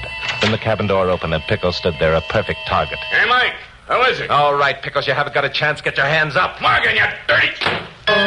Much as I dislike shooting a man without first warning him, I wished right then and there that I'd forgotten my principles for once and let him have it. All right, Morgan, I still got your girl. Throw down your gun and come in with your hands up. Don't do it, Chuck. He'll shoot you if you do. Shut up. Oh. Hear that, Morgan? There's more coming every second you take to make up your mind.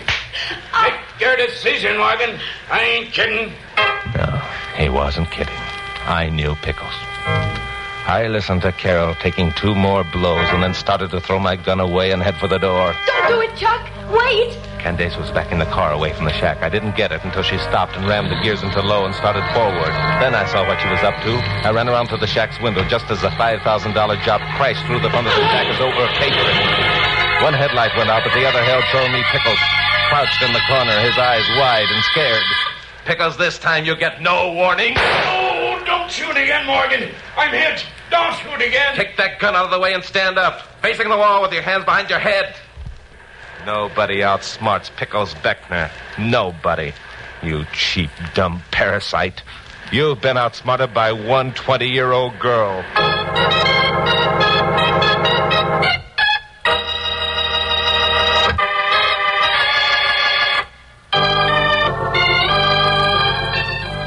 Pickles Beckner and his pal made a couple of fine prisoners. The Vancouver police were glad to get them. Well, we drove back to Candace's apartment and went up for a drink. This time, when the beautiful Candace disappeared into the kitchen, I was reasonably sure she'd reappear carrying a tray of glasses. Hey, this is quite a joint your girlfriend sports. My girlfriend? What are you doing, fishing for compliments again? What do you mean, acting as though you'd never seen this place before? You've been living here, haven't you? Living here? Are you kidding? I'm living at the Vancouver Hotel. Do you mean you've never been in this room before? Of course I mean it. Well, I'll be a lot... I hope I wasn't too long. Here you are, Carol. Chuck? Thanks. Thank you. Listen, Candace, there's still an awful lot about this that needs clearing up. For example, you told me... Oh, yes, I know. I told a bunch of whoppers, and I want you to know why. So do we. Go ahead, Candace. Well, in the first place, I'm Quentin McLean's granddaughter. What? You mean the man who bought the booze and stashed it on his yacht? That's right. Grandfather and grandmother used to spend their summers right up near here. And that's how my mother happened to meet my father and why I was born here. Well, what do you know? How did you know about the map and the money and all the rest? Well, I was visiting some friends in New York, and one night at a nightclub, I heard Grandfather McLean's name mentioned. Yeah? So I eavesdropped and heard enough to make me think that the sunken ship had actually been discovered. And I naturally felt that its cargo belonged to my mother, since there were no other heirs. So I started home, and on the plane from Los Angeles to Vancouver, I was Carol's seatmate. And we naturally got to talking. She told me all about you, Chuck. As a matter Stop of fact... right there, little girl. This big gorilla here's too much of that. All right. Well, anyway, when Carol learned I lived in Vancouver, she began asking me all sorts of questions, especially about Point Sutton. So that made you think that Carol had something to do with the sunken yacht. That's right. So then, when she told me you'd be up on the next plane... Now, wait a minute. Glamour Puss, how did you know I'd be up on the next plane? Simply because I know you, Chucky boy. Oh. You big hunk of stuff, you. I see. Go ahead, Candace. Well, then I thought it'd be a good idea to find out what you knew, Chuck. And I knew I could do that by winning your confidence. And I knew I could win your confidence if I told you Carol was my guest. Well, now, wait. You didn't have to go that far, Candy. Candy? Look, let's finish up the explanations and get out of here, Chucky boy. Yeah. Now, let's see. Pickles must have come up to Vancouver ahead of his pals. There were 2 of them on the plane that Carol took out of New York, a man and a woman. Why a woman? Because the money was in a female suitcase, remember? A female whose initials were C.C. That would be Pickles' old girlfriend, Catherine Kramer.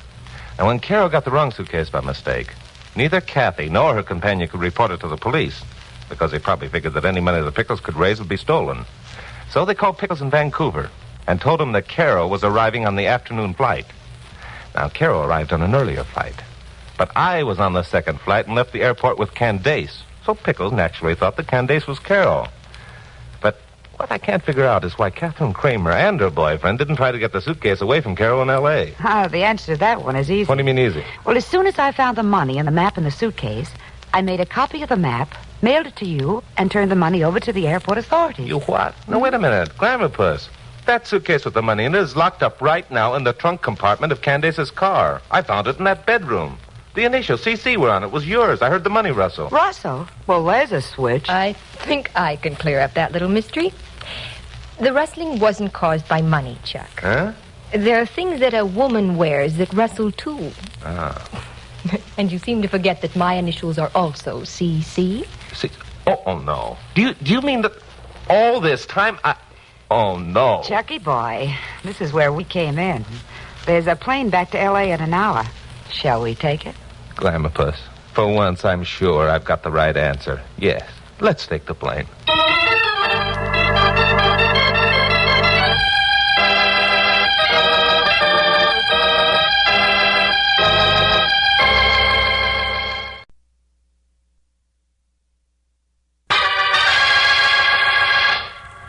Stand by for crime.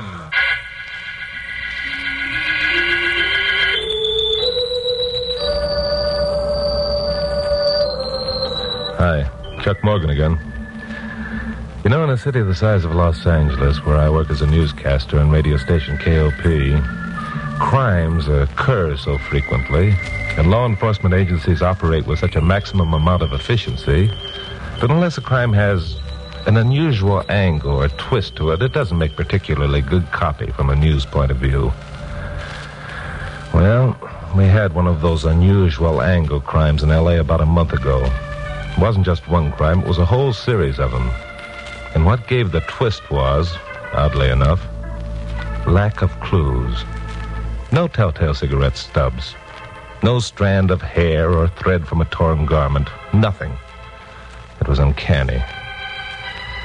I reasoned that if I could uncork the answer to this one, I'd really have a story that would make good copy. Well, it was on a Wednesday afternoon that I picked up Carol Curtis, my blonde secretary, at a downtown street corner. Carol had been going in for welfare work lately and had been attending a meeting.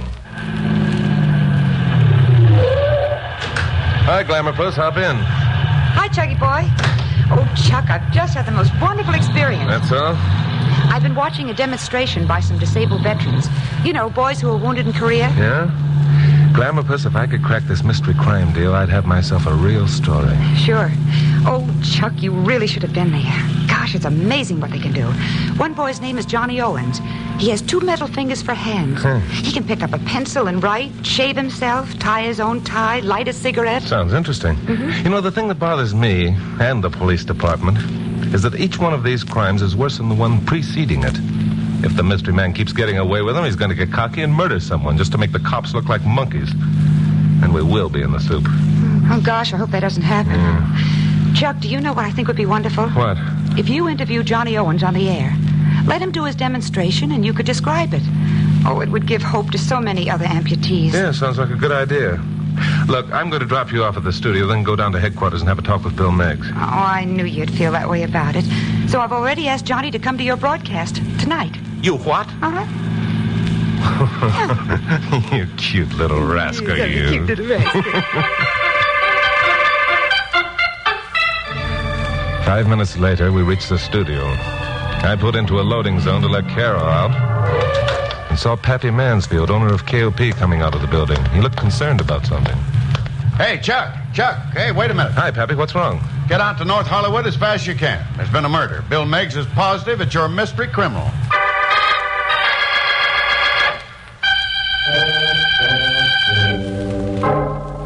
Well, it had happened. Murder. The address Pappy gave me was a 2-story house on Kling Street. When Carol and I... Of course, Glamourpuss insisted on coming along. When we got there, it was late in the afternoon. A couple of squad cars were parked out front. There was the usual crowd of curious people. The cop on guard at the front door waved us inside. We went up a flight of stairs and found Bill Meggs in a room at the end of the hall. Hello, Bill. Hi, Chuck. Hello, Carol. Thought you two'd be along. Hi, Bill. That finally happened, eh? Yep. This one's as bad as the others. Well, what makes you so sure it's the work of your mystery criminal? Same deal. No clues, nothing to go on. Driving me batty. Fingerprints? None. Look, Chuck, take it easy on your broadcast tonight, will you? Yeah, don't worry about that. Fill me in, huh? Who's the girl? When did it happen? Name's Alice Carter. She's a stenographer for a law firm over on Lancashire. Uh-huh. Last night she was out on a date with her boyfriend. Got home late. Must have surprised the guy who murdered her. Well, what makes you think that? All her jewelry's missing. She'd recently inherited quite a lot of the stuff. The way I figured it is this. Alice came in quietly so as not to wake the other people in the house. Sneaked upstairs in her stocking feet and noiselessly opened the door. That's the reason she surprised the thief snitching her jewels. And that's the reason he killed her. That makes sense. How about her boyfriend? We've checked him. He's clean. Well, how about the other people at the house here? Place is owned by an old couple named Fairmont. They take in roomers to help the budget. The 3 other girls besides Alice. None of them heard anything. None of them could think of a reason why anyone would want to murder Alice. Except that she had $10,000 worth of jewelry lying around. Carter. You know, Bill, I had an item on one of my broadcasts last week about an Alice Carter inheriting some family jewels. Quite a well-known family in San Francisco. That's right. Kid didn't have sense enough to stash them away in a safe deposit box. Want to see the body? Yeah, let's have a look. If you don't mind, I'll stay here. Okay, Glenn, with us. Well, there she is. Good-looking kid. When was the body discovered? Not till around noon. Mrs. Fairmont didn't come in to clean until then. I see. What are those marks on her throat? Could have been made by a pair of hands. Could have been a belt or a cord. Anyway, she was strangled, which explains why she didn't get a chance to scream. You haven't uncovered anything that would give you a lead yet, Bill, huh? Well, nothing except the fact that whoever did this job must have been a fair to middling second-story man. Trouble is, second-story men aren't usually murderers. That's true. Come on over here. Stick your head out that window and look around. Yeah. See what I mean? Yeah. Walnut tree and the vine against the house. Still, the guy would have had to have been pretty good to make it. How about footprints in the ground down below? There aren't any. Well, it sounds like the work of our mystery man, all right. I suppose you've picked up all your suspects. The last 2 of them are down at headquarters now. I haven't much hope. Just a bunch of good, decent people like the murdered girl. I feel like a heel even questioning them. Well, a cop has to do a lot of things he doesn't like. So does a news reporter. Right now, I've got to go back and write a story about this for my 7 o'clock broadcast. Well, thanks for giving me the scoop on this, Bill, and don't worry about the way I'll handle it.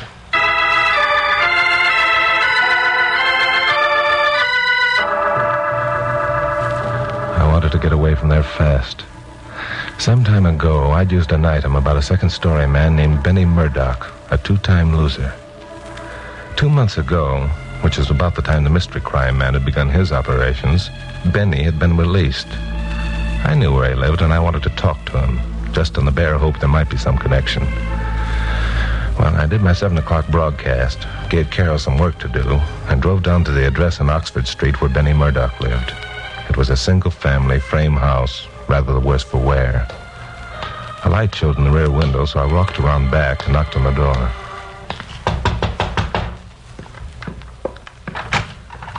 What do you want?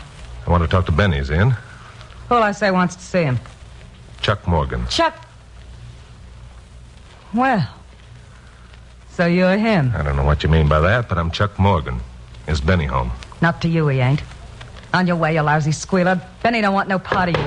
Hey, get out of here. I'll call the cops. Why don't you, Bess? It'll save me the trouble. What do you mean by that, Crack? How do you know my name? Benny mentioned your name several times when I interviewed him a couple of months ago. And you can take that crack any way you want to. Where's Benny? He ain't here. Where is he? None of your business. Okay, Bess, if that's the way you want to play. Hello, Benny. Come on out and be sociable. Sure, Morgan. I was just going to do that anyhow. Sit down. Make yourself comfortable. Anything I can do for you? Benny, are you going to let this meathead get Take away? it easy, Bess. That ain't no way to treat a guest. Now, what's on your mind, Mr. Morgan? Just a couple of questions, Benny. Where were you last night when that girl out in North Hollywood was murdered? How do you like that? Who does this guy think Shut up, he is? Bess. I'll do the talking. You want to know where I was, Morgan? Yeah. Sure, I'll tell you. I was playing snooker over at Abe Berman's. You can prove that. Come on, wait a minute. Abe Berman's joint was closed up 2 weeks ago. No kidding. Benny, are you nuts? You got an alibi. Tell the jerk. You let me handle this, Bess. All right, anything else you want to know, Morgan? Okay, Benny, so you hate my guts. We'll let it ride that way. However, get this through your head. I'm down here to do you a favor, nothing else. You're down here to do me a favor, huh? Yeah. Well, there's one for the book. Well, just tell me about it, Morgan. I'm dying to hear the punchline. Sure, I'll tell you. The guy who murdered that girl was a second-story man. He was pretty good at his trade. Well, that's me, all right. There ain't no better second-story man in the profession than Benny Murdoch. Benny, are you going screwy or something? Morgan here thinks you murdered the babe. Oh, let him. Let him think anything he wants. Got my reputation to think of. Somebody says they're a better second-story man than me, they're crazy. I can prove it. Did you prove it last night, Benny? Don't answer him, Benny. Bess, I don't want to have to tell you again to shut your trap. Now, you get over there behind Mr. Morgan and don't speak till you're spoke at. Now, Mr. Morgan, what was this favor you were saying you done for me? It isn't much. Sooner or later, Bill Meggs is going to remember that you're the best second-story man in the business, and he might come around asking questions. So, unless you've got the answers, you better leave town. You see, Bess? That's Mr. Morgan's favor. He's giving me a tip. He's telling me to get out of town unless I got some answers. You're a fool if you listen to him. Well, maybe I am, maybe I ain't. Looks like Mr. Morgan's the right guy after all. He's given me plenty of time to take a powder if I ain't got the answers, huh? That's right, Benny. So I take it on the lam. So then the cops figure I strangled that babe in North Hollywood whether I did or not. So they put out a dragnet and picked me up. Morgan, you got my everlasting gratitude for this favor you're doing me. Okay, Benny. How did you know the girl was strangled? You see, Bess, the guy's clever, too. How did I know the girl was strangled, he asks. He don't figure I listen to radio or read the newspapers, I guess. I didn't mention on my broadcast how that girl died. I wouldn't know about that, chum. I didn't listen to your broadcast. I listened to somebody else's. You know, Morgan, I'm kind of glad you dropped in on us tonight. You know why? No, tell me. Well, I never forgot how you helped send me up that last time. I used to while away the time and stir thinking what I'd do if I ever got things set up just right to pay you back. So you think you got things set up just right now? You put your finger on it, pal. Things are set up just right now. Nobody asked you in here. You forced your way. You ain't no cop, and a man's got a right to protect his own home. You all set, Bess? All set, Benny. So now I knew that Benny had been play acting all the time. He was a mystery man in crime, and he wanted me to know it, because the knowledge wasn't going to do me any good. Bess was behind me, and Benny had suddenly produced an ugly-looking automatic. Don't move, Morgan. Stay right where you are. Bess, let him have it. Bess let me have it, all right. Something hit me on the side of the head, and comets began zooming around the room.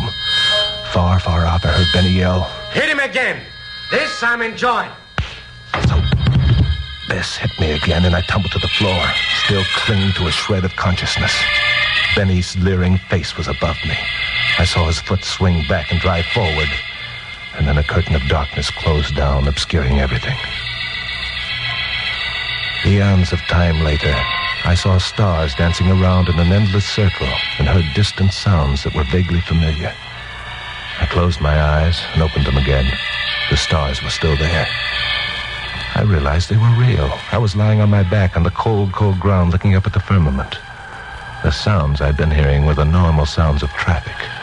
I sat up and fell back again, conscious of pains and aches all over my body. After a while, I tried it again.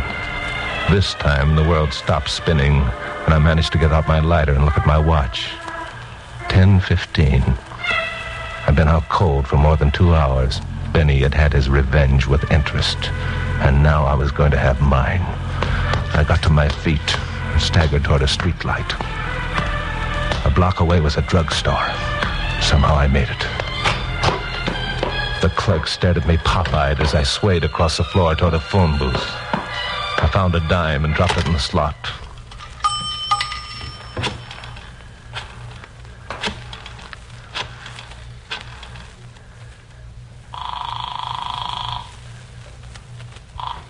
Police headquarters. This is Chuck Morgan. I want to speak to Bill Meggs. Just a minute. Meg speaking. Bill, this is Chuck. I've got your boy. He's Benny Murdoch, the second-story man. He's practically confessed. Murdoch? Yeah. Chuck, you've missed the boat, but good. Murdoch was picked up last evening on a drunk charge and spent the night in a tank at Lincoln Heights.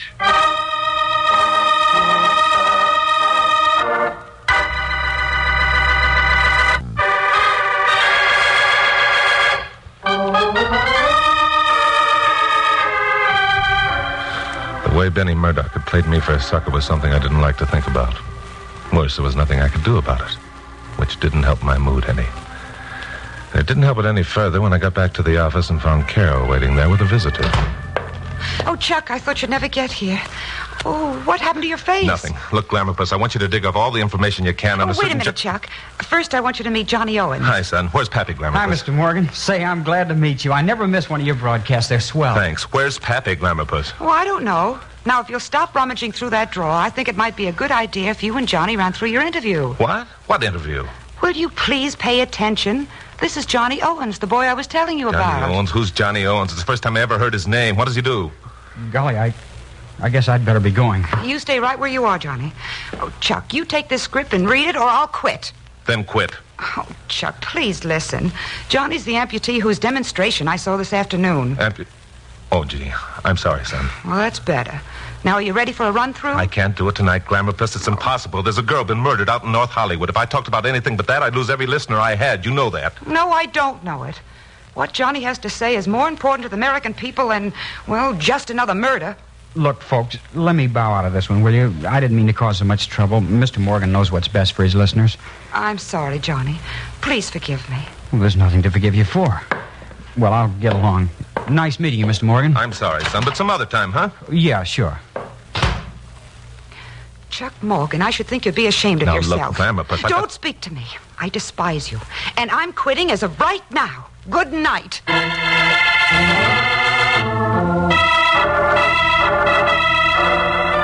Well, this was great. This was wonderful. Besides feeling like a sucker, I now felt like a first-class heel.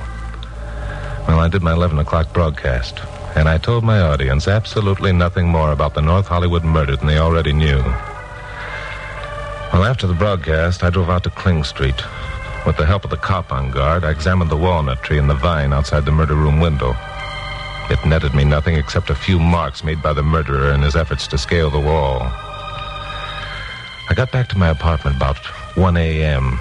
and tried to get some sleep, but that didn't work either. Around daylight, I woke up in a cold sweat and phoned Carol. She didn't answer. I got dressed, drove over to her apartment, and spent 10 minutes beating on her door. Then I drove out to her mother's place in Encino. She wasn't there either. At exactly noon, I got back to the office. Glamourpuss. Hello, Chuck. I've been looking everywhere for you. Where the devil you been? Here. Here? What do you mean here? I couldn't quit. You haven't hired anyone else, have you? Glamourpuss, you're wonderful. Of course, I haven't hired anyone else. You know I couldn't get along without you. Oh, but I still think you're a heel and impolite, and I'm ashamed of you. Yes, and I don't blame you. I couldn't sleep last night for thinking about it. Oh, then you will interview Johnny? Sure, I will. Get him down here for a run-through this afternoon if you want it. Oh, Chuck, do you mean it? Certainly. Oh, that's wonderful. And next time, remind me to listen to what my very beautiful secretary has to say. She's smarter than she looks. What? Come here, you.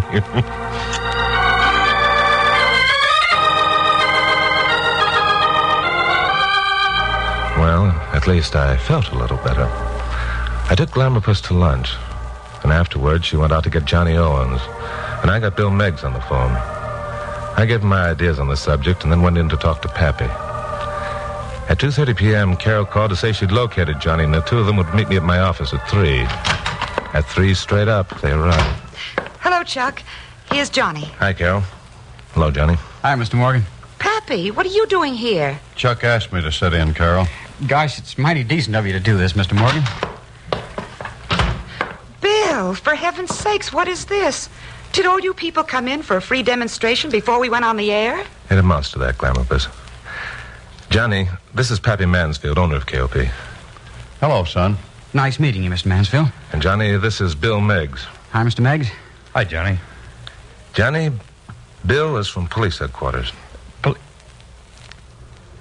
Oh, I see. Then you know. Yeah, I'm afraid we do. Chuck, what is it? What's wrong? You can't prove it. You can't prove a thing. I think we can, son. No, there weren't any clues. There were no fingerprints, nothing. No, there weren't any fingerprints. There wasn't even a smudge of a glove.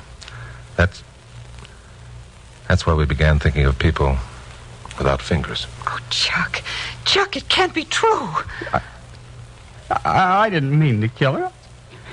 I didn't. She just stood there staring at my hooks. And there was that awful look of horror on her face. She couldn't move or speak. She just kept staring at my hooks, and something snapped inside me. I just had to do it. I just had to show her that I could use those hooks like a normal person uses his hands. That's why you committed the robberies, isn't it, son? You wanted to show people you could do everything that anyone else could do. People always stared at me. Oh, sure, they'd watch my demonstrations and they'd say it was great, but they wouldn't give me a job. They pitied me. They didn't have time or they weren't willing to listen if there was anything else they had to do. Like you, Mr. Morgan, you didn't think it was important yesterday to have me on your broadcast. Well, I showed you. I showed you all. Johnny, you're right. I feel almost as much guilt in this as you do. It isn't you who murdered that girl out in North Hollywood, Johnny, any more than it's I. And a lot of other people who couldn't take the time to listen and understand. Now, wait a minute, Chuck. Let's take it easy. Murder's murder. Yeah, Bill, I know. No. I wish I didn't know. Johnny will have to pay his debt to society. But society's got a debt to pay to guys like Johnny Owens, and I'm going to... Johnny, don't do it. Stand back, all of you. I don't want to have to demonstrate on you how a guy with hooks can handle a gun. This is the end of the trail for me. I'm glad it's over. I've been trying to lick this thing ever since they shipped me out of Korea. I guess I chose the wrong way. I know it now, but maybe I'll have helped some other men who might be thinking along the same lines. Now, wait a minute, Johnny. Let me finish. It's people like you, Mr. Morgan, who are in a position to do us a lot of good. Remember that. I'll remember it, son. And Miss Curtis, well, I've never met a nicer person. I wish they were more like her. She didn't offer sympathy or pity. She recognized that men like me are capable of doing the things any normal person can do, that we're self-reliant. Too bad I met her too late. You're lucky to have her, Mr. Morgan. Yeah, I know. Oh, Johnny. It's okay, Miss Curtis. Don't you feel bad about me. I'm doing what I know is right. So I'll let you all take it from here. So long, everyone. Pappy, stop him!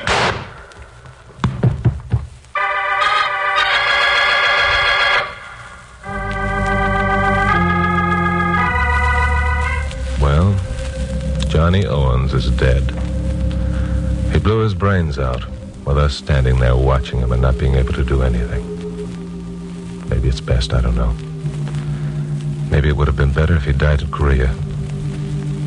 No, that wouldn't have been any good. Some of those boys had to come back to show us poor, smug dopes how unthinking and self-satisfied we are.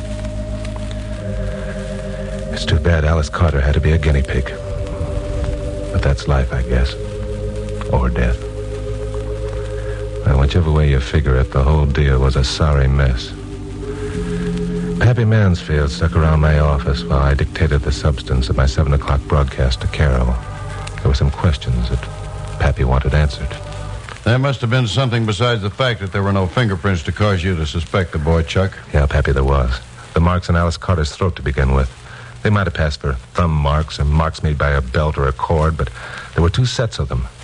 A fact that meant nothing to me until I saw Johnny's metal fingers. Anything else? Yeah. I went out to the Kling Street house. I looked at the walnut tree and the vine on the side of the building. There were similar marks on both.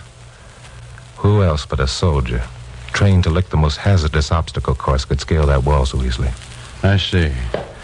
Ah, well, that's the way things go. Oh, by the way, Chuck. Yeah? In your 7 o'clock broadcast, you don't have to No, don't worry, Pappy, don't worry. I know how to handle it. Good. Well, I'll be getting back to my office. Don't take it too hard. We won't, Pappy. So long, Pappy. He's nice, Chuck. Yeah, he's swell. We haven't got much time. It's after 6. Yeah. I think I'll ad-lib this one, Glamourpuss. Just make a few notes. Okay, Chuck. You know, honey, self-respect is more important to a man than anything else. He can lose most anything else, even his arms, and lick the handicap, if he can hold his head up and look at his fellow man on an equal footing. In the case of Johnny Owens, that was almost wholly the responsibility of his fellow man, wasn't it? Yeah, it sure was, Glamourpuss. How blind can people be? We thought we were doing our duty by watching Johnny do his demonstration and complimenting him, and then pitying him. We forced him to prove he was our equal. Honey, we owe so much to those boys. So big a debt. Do you think we'll ever open our eyes and realize that we've got to help? You're in a position to help, Chuck. More than anyone. That's the last thing Johnny said. Yeah. He said something else, too, Glamourpuss. Yes, Chuck? Tonight after the broadcast, when I drive you home, and every night, remind me to tell you what a very swell person you are. And I love you very much. Oh, Chuck.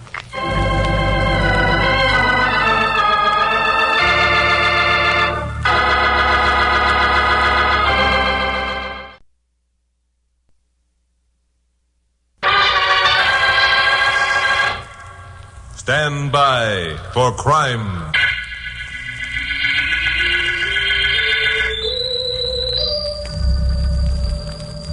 Hi. I'm Chuck Morgan, newscaster at station KOP here in Los Angeles. You know, there's nothing that strikes terror to the heart of a city more than the knowledge that there's a maniacal killer at large. Especially one who kills just for the sake of killing, with no apparent motive or reason. Well, we had one here in L.A. a while ago. The press dubbed him the Sniper. Used a rifle to pick off his victims from dark alleys or upstairs windows or even automobiles. 5 murders were credited to him without the police getting an inkling as to his identity. And it was at this point that the guy began warning his victims. He'd make a phone call and say, "You're next," and hang up. Sure, the police gave the warned victim protection, but you can't assign a couple of cops to standing guard over a man forever. This the Sniper knew. He'd merely wait until the cops were called off the job, even if it took 6 months, and then crack down.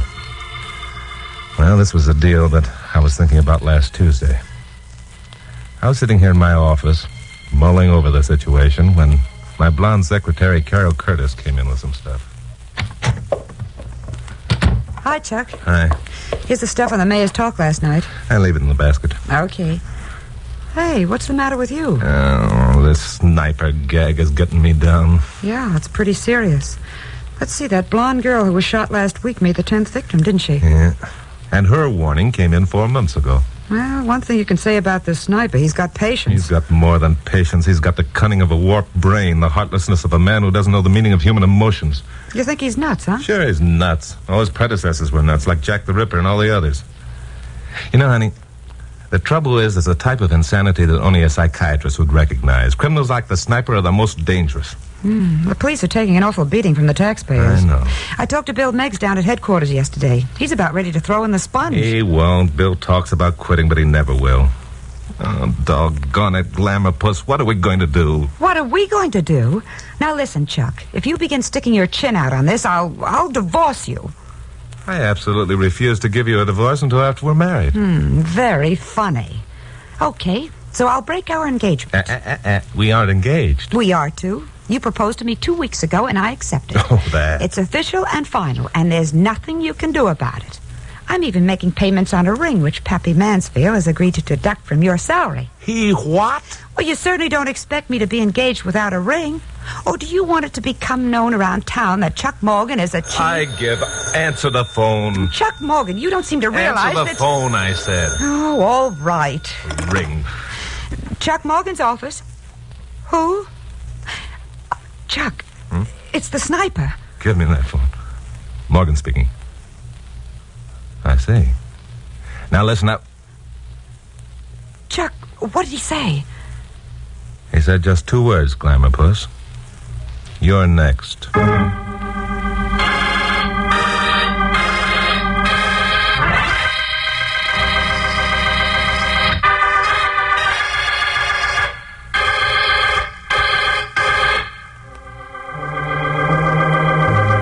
Well, it looked like I was going to stick out my chin on this deal, whether I wanted to or not. Now I knew how those other victims had felt when they heard the warning come to them over the phone. It wasn't a pleasant feeling. You thought of yourself walking along a street some night and hearing the bark of a rifle, feeling the impact of a bullet between your shoulder blades. You wondered what night it would be, and you thought of all the nights in between before it happened, and you wished you were 1,000,000 miles away living in a desert island. The voice that came to me over the phone was neither young nor old. He could have been 16 or 60, but it didn't matter. What he said was what mattered. And the implication of it was still ringing in my ears when I hung up the phone. Chuck, this is horrible. It's awful. All right, don't get excited, Glamour Puss. I'm not dead yet. Well, you will be. All of the others are. Every single one of them. That's a cheerful picture. Oh, I'm sorry. Only I couldn't bear it. No, wait. Let's cut out being so morbid and do some constructive thinking for a change. Okay. Do you remember Danny Yates? Oh, sure. He was a little bookmaker, a couple of racketeers framed for a job he didn't do. That's the one. And you saved him from a 5-year stretch by proving him innocent. Right. Now, our first move will be to go down and have a talk with Danny. Are you crazy? Huh? The only place we can find Danny Yates is on Skid Row. And Skid Row is where the Sniper hangs out. Oh, that's only theory, Glamour Puss. Nobody knows where the Sniper hangs out. Besides, it's the last place he'd expect to find me. Come on, get your bonnet.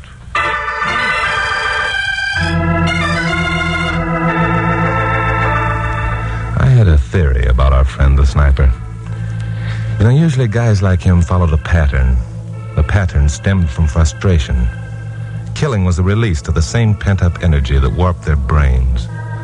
And because of this frustration, they all had the same weakness, a desire for recognition, all of which didn't prove anything. But if Danny Yates reacted the way I hoped, I might get a lead. It was getting dark when Carol and I reached Skid Row. The place hadn't changed much since my last visit. Skid Rows never do, except to grow bigger. I still don't see why you didn't tell Bill Meigs and get some police protection. If I had, they wouldn't let me come down here. But that's what I mean. Oh, I hate this place. Then why did you come? Well, if you're going to be shot in the back, I want to be on hand to catch the body when it falls. Ouch. You're a cute kid, Glamourpuss. Well, here's the joint.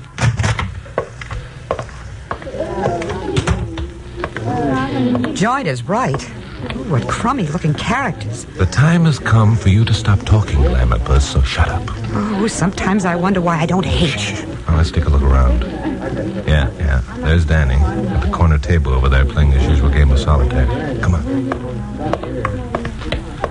The black 6 goes on the red 7, Danny. Now, look, who's playing it? Oh. Hello, Morgan. Hi. What's on your mind? Social visit, Danny. Mind if we sit down? Ah, go ahead. How about buying us a drink? Sure. What'll you have? Smirnoff vodka and soda for me. How about the chick? The chick isn't drinking. She's particular. Now listen, Glamourpuss. Don't blast her out, Morgan. She's cute. That's what Chuck just told me. And you can both keep your compliments. Hey, Mike. Yeah, Danny. 2 Smirnoffs and soda. All right. What's it all about, Morgan? Want a tip on a horse? Yeah. The 11th race is coming up, Danny. The horse's name is Sniper. There ain't no such horse. Yes. He's been running a lot of dead heats lately. What do you think his chances of losing the next one are, Danny?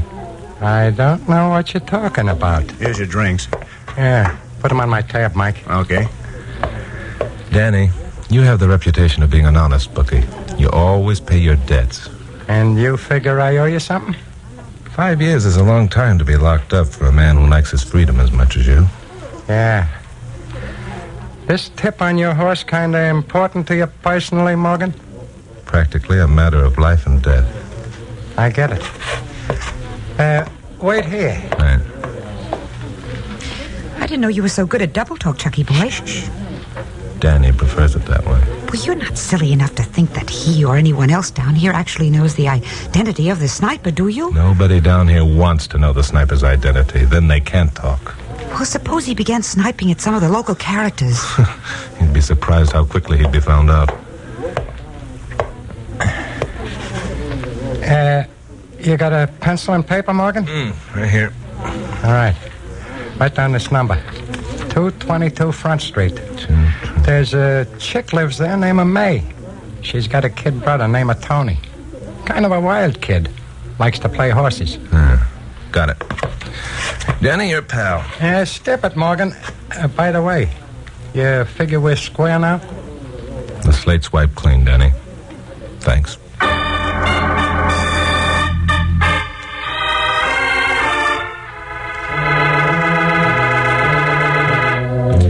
Front Street was an alley that divided a city block. A street light burned in the end we entered. The buildings on either side were old and seemed to be mostly deserted. Our shadows marched ahead of us as we advanced into the gloom. A figure peered out at us from the darkness of a doorway. We heard the step and whirled around. But whoever it was must have gotten cold feet when he saw my hand reach toward a pocket. Footsteps pounded away down the alley. I began to wish I hadn't let Carol come with me. Then I remembered what an important role she was playing in this drama, much more than even she suspected. We stopped before a door. I lit a match, saw that it was 222. Well, this is it. May and her brother must like to live away from things. Low rent is probably the answer to that one. Now look, after we've talked to May a few minutes, I want you to remind me of something. For instance? We'll make it go something like this. Hey, Chuck, don't forget that you're meeting Danny Yates at the corner of Wilshire and Rossmore at 11:30. Got it? Stop me if I'm wrong, but didn't we just leave Danny Yates? Will you do as I say and don't ask questions? Okay. Well, suppose May isn't home. We'll just have to think of... The girl who answered the door was the homeliest female I'd ever seen. She had a horse face and buck teeth. Her skin was pockmarked and her eyes were crossed. Then we got another shock. She spoke, and her voice was the antithesis of her looks. It was low, resonant, and rich. Yes? Are you May? Yes, I am. Won't you come in? Thanks. I suppose you're the police. What makes you think that? I knew it was bound to happen sooner or later. You're after Tony, aren't you? I suppose you have a warrant? Tony, your brother? Yes. What do you think he's done? I don't know. Will you wait here a minute, please? Tony? Yeah? You come here a minute, please? Hey, who's the broad? That'll be enough, Tony. No kidding, sis. She's got class. Introduce me, will you? They're from the police, Tony. Are you kidding? This babe ain't no cop. Hey, how about it, chick? If you don't mind, I don't like being pawed. Aw, don't be so hard to get along with. I go for blondes. Honest, I do. Keep your hands off her, son. Well, listen to him. She your special property or something? Could be. Let go of her. Sure I will. And just what do you think you're gonna... Punk! I'm going to do this about it. I'm sorry, May, but your brother doesn't seem to have any manners. He's always been that way. I'm glad you hit him. He deserved it. Tony's all the family I have, and I try not to blame him too much. Oh, you poor kid. Here, sit down. Oh, my jaw. What happened? You ran into something that didn't agree with you. Get up on your feet. Now sit down in that chair and behave yourself. Keep your hands off me, jughead. So you're a cop, huh? Well, you ain't got nothing on me. Nothing. I don't imagine it'd take very long to get something on you. But since I'm not a cop, we'll skip it for now. You're not from the police? No, I'm Chuck Morgan, newscaster in KOP. This is my secretary, Carol Curtis. Oh, then Tony hasn't gotten into trouble again. That's a matter of opinion. Oh, thank goodness. Lately, every time there's been a knock at the door, it's been someone looking for Tony with a complaint. Oh, will you quit your blubbering, sis? I ain't done nothing. If you're Chuck Morgan, what are you doing here? Came down to see a friend of mine, Danny Yates. He gives me tips on horses. Someone at the saloon said I might find him here. Well, he ain't here. So I see. Well, what difference does it make, Chuck? What? Say, didn't you leave word to have Danny meet you at the corner of Rossmore and Wilshire at 11:30? Yeah, but meeting him here would have simplified his matters, that's all. All right, let's get going. May, I'm sorry if we troubled you. Oh, it's all right, Mr. Morgan. I'm just glad that Tony hasn't done anything wrong, that's all. Well, I wouldn't count on that too much, May. Kids like Tony usually wind up behind bars. They get ideas. They get away with one or two jobs and think they're smarter than the cops. But it never works out that way.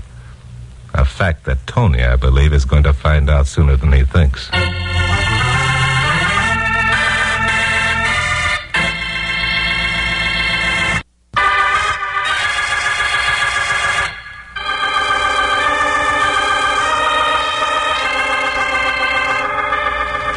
Well, I'd been shooting arrows into the air all evening without knowing for sure where any of them were going to fall. I'd learned a couple of things for sure and was guessing at a lot more. Everything now depended on who was listening to my 11 o'clock broadcast. Carol and I got back to the studio about 10:30 and found Pappy Mansfield, owner of KOP, waiting for us. Hi, Pappy. Say, where the devil you two been? Don't you realize you've got an 11 o'clock broadcast? No, Pappy. It's only 10:30, plenty of time. Plenty of time, my foot. There's all that wire stuff that's got to be gone over and the script written. Carol, you get into the newsroom. No, wait a minute. Hold it, Glamour Puss. We can forget the wire stuff tonight, Pappy. Carol and I have dug up a better yarn. It's really a honey, Pappy. Wait till you hear it. It better be good. Well, what is it? Your favorite newscaster had a call from the sniper tonight. What's news about that? There's a lot of people that get... What? You mean the sniper called you? Right. I don't believe it. He wouldn't dare. Don't be so sure, Pappy. I'm no different than anyone else. If the sniper wants to call me, he has every right in the world to call me. Chuck, this is serious, my boy. You act as if you're delighted at the prospect of being shot in the back. Well, that's what I've been telling him all evening. Only he won't listen. Pappy, I'm delighted about two things. First, this is going to be a knockout of a story for my broadcast tonight. And second, It's going to be the end of the sniper. I suppose you figured that when your dear public learns their favorite newscaster has been picked for elimination, they'll demand that the sniper give himself up. And he'll do it. Amounts to the same thing, I hope. You sound pretty sure of yourself. I'm just whistling in the dark, Pappy. I'm really scared stiff. You would be too, Pappy, if you knew somebody was going to shoot you in the back. Well, you don't have to apologize for him, Carol. Have you notified the police? Well, he wouldn't let me. Instead, we took a trip down to Skid Row. Chucky Boy got a tip on a horse race. Then we called on May. Oh, it was loads of fun. All right, Glamour Puss. Your sarcasm isn't helping the situation. Pappy, look, as usual, I've got to ask you to give me a hand in this. How about it? Well, you know you can count on me, Chuck, but first I'd like to have you cut out all this double talk and bring me up to date on the facts. I know you've been up to something. Now, what is it? Good. Carol, get into the office and start knocking out tonight's script while Pappy and I go into a huddle, Okay, but just remember, I'm in on this, too. Pappy, the first thing I want you to do is call Bill Meigs at headquarters. Tell him that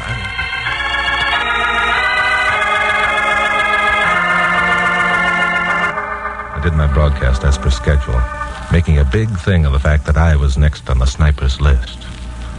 The telephone began ringing almost at once, and Carol had a time of it, assuring everyone I had ample police protection, and for the time being at least was safe. Well, Carol and I left the studio a few minutes after 11:15 and drove out Vine to Rossmar. Just beyond 6th, we parked the jalopy and walked up towards Wilshire on the west side of the street. We came to a driveway with a hedge and stopped in the shadows. Wait here a minute, Glamour Puss. I'll be right back. Where are you going? Keep your eye on the corner up there and don't move. Okay.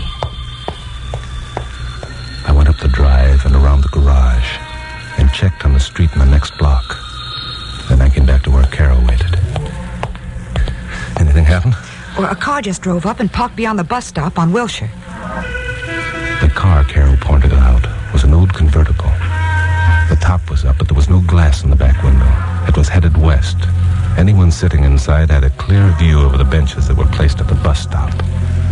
I wasn't sure, but I thought that the convertible's motor was idling. Chuck, look at the crowd gathering at the bus stop. Gee, that's an awful lot of people to be waiting for a bus at this time of night. I hope the sniper, if he's waiting in that convertible, doesn't think so. He might get suspicious. Suspicious of what? Most of those people are cops. It's all part of the plan. What plan? Why aren't I in on it? You're in on it more than you think, Glamour Puss, and I'll tell you all about it in the morning. Why, do you mean I've been a guinea pig all evening? Mm-hmm. More or less. Now listen, will you stop asking questions? Okay. And maybe I'll tell you what's going to happen. Oh, you'd better. Look, in a minute, Danny Yates is going to come walking up Wilshire towards the bus stop. He'll mingle with the crowd. A minute after that, the bus will come along, and everyone will get on but Danny. Well, what'll he be doing? He'll be left sitting on the bench alone. A perfect target for the sniper. Who's in the parked convertible? Yes, well, at least that's what we're going to find out. If he is, he'll probably take a shot at Danny and then head up Wilshire. Now, unless I miss my guess, he'll turn right on Muirfield to get out of the traffic. Well, wait a minute. There's something cockeyed here. Why is the sniper going to snipe at Danny Yates when you're his boy? Muirfield Street makes a turn after it leaves Wilshire and swings back to Rossmore. Now, I'm counting on the sniper not knowing that because there's a police blockade over there right now. Which doesn't answer my question. Why is the sniper... Keep quiet. Here comes Danny. Danny came briskly up to the bus stop, timing his arrival with the arrival of the bus itself.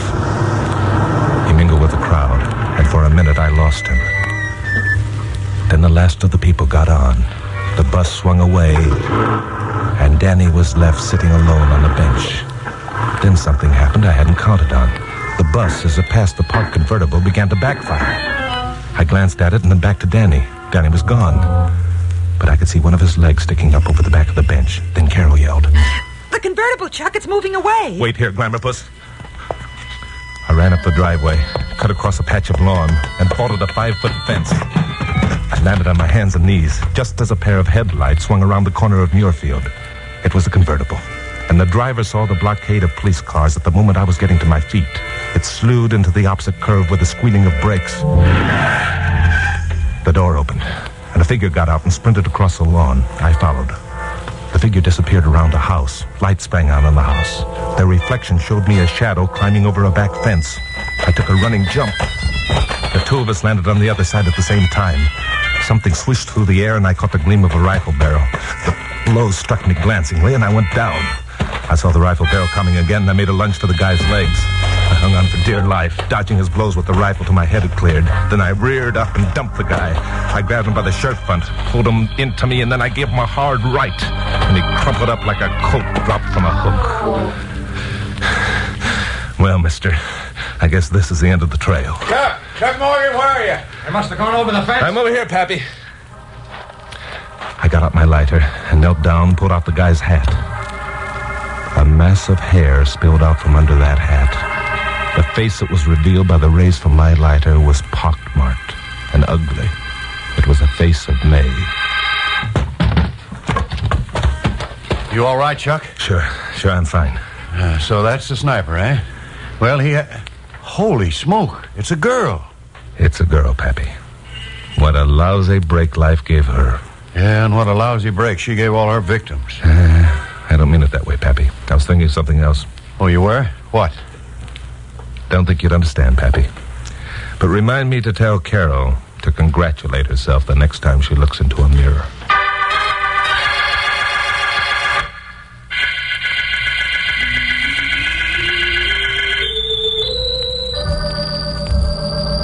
Carol and Pappy and I dropped into Nick Adele's for a beer and a sandwich before saying goodnight. It seemed good to see some bright lights and pleasant faces again. To know when I parked my car in the lot behind my apartment house later on, I wouldn't have to worry about a sniper peering through the sights of a rifle at my shoulder blades. I knew that Carol and Pappy had a lot of questions they wanted answered, and that neither of them was too happy about the way I'd handled this affair. Now, let's see. We don't want to offend this mighty genius, Pappy. But wouldn't it be just dandy if he broke down and told us the secret of his great success? It would indeed, my dear. It would indeed. Now, look, I was only doing my duty as a good citizen and as a news reporter. Well, why didn't you let me in on it? Yeah, and me. All right. Here's the way it was. In the first place, I figured out this frustration angle. It had to be someone like May. Only, of course, I thought it was a man. Well, think of that. The great mind made a mistake. You see, May was enjoying her publicity. Even though she remained anonymous, it was the only recognition she had in her life. So when I announced over the air tonight I'd received a warning from the sniper, it burned her up to think that someone else was stealing her stuff. Someone else? Yeah. Glamour puss. Yeah? You didn't actually think that the sniper had called me, did you? Well, why shouldn't I? Yeah, who was it then? It was Danny Yates, Pappy. No. You see, Danny had been wanting to repay me for the favor I'd done him, so I gave him his chance. He pretended to be the sniper for Carol's benefit. Then he pretended that he was giving me a tip on the races for Carol's benefit. Then I let May know I knew Danny Yates. At 11, I broadcast the fact that I'd been warned. May heard the broadcast. She put two and two together. She figured it was Danny who was trying to muscle in on her act. Chuck Morgan, do you mean that all the time? Look, I had to do it, Glamour Puss. If you thought I'd been warned by the sniper, Pappy, Bill Miggs, and everyone else would be convinced. I had to make the whole thing look like for real. Neither one of you would have helped me with a crazy idea like this if you thought I was pretending. And who was that sitting on the bench at the bus stop? That was a dummy, dressed up to look like Danny. Pappy helped with that. Oh. Danny himself boarded the bus, got in with the crowd, crouched down, and rode away. Oh, I don't know whether to feel mad or glad that the big lug's alive. Pappy, what would you do? Why don't you just order another beer and forget the whole thing? I'll tell you what I'd do, Carol. I'll tell you, I'd skip a couple of payments on your ring that he's paying for. Mm-hmm. Now, that ought to fix you, hadn't it? Oh, Pappy, that's a wonderful idea. That's just what I'll do. Then he'll have to... Now, wait a minute. No, I didn't order any ring. On my salary, I can't afford to have a ring.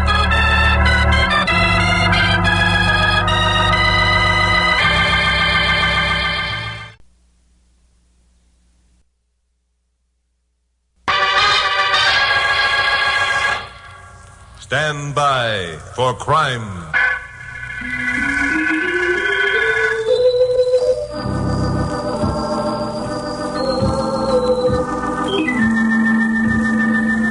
Hi, Chuck Morgan again. You know, sometimes a newsman has a dry spell, a series of days in which you can't seem to latch onto anything of feature proportions. Well, I had one of those dry spells. Which is why when I arrived at my office the other morning and found my blonde secretary Carol Curtis waiting for me with an urgent message from a man in a hospital, I was ready to listen. What's it all about, Glamour Puss? Why does he want to see me? He didn't say. He told me his name was Tom Edwards. He's in the home of Mercy Hospital. He said if you'd come to see him, he'd give you a story that would make your audience's scalps creep. Ooh, sounds gruesome. Let's go over there, Chuck. We can't lose anything. One more broadcast like your 11 o'clock show last night, you may not have an audience, period. No cracks, Glamour Puss. All right, get on your bonnet, and we'll see what's on Gruesome Tom's mind.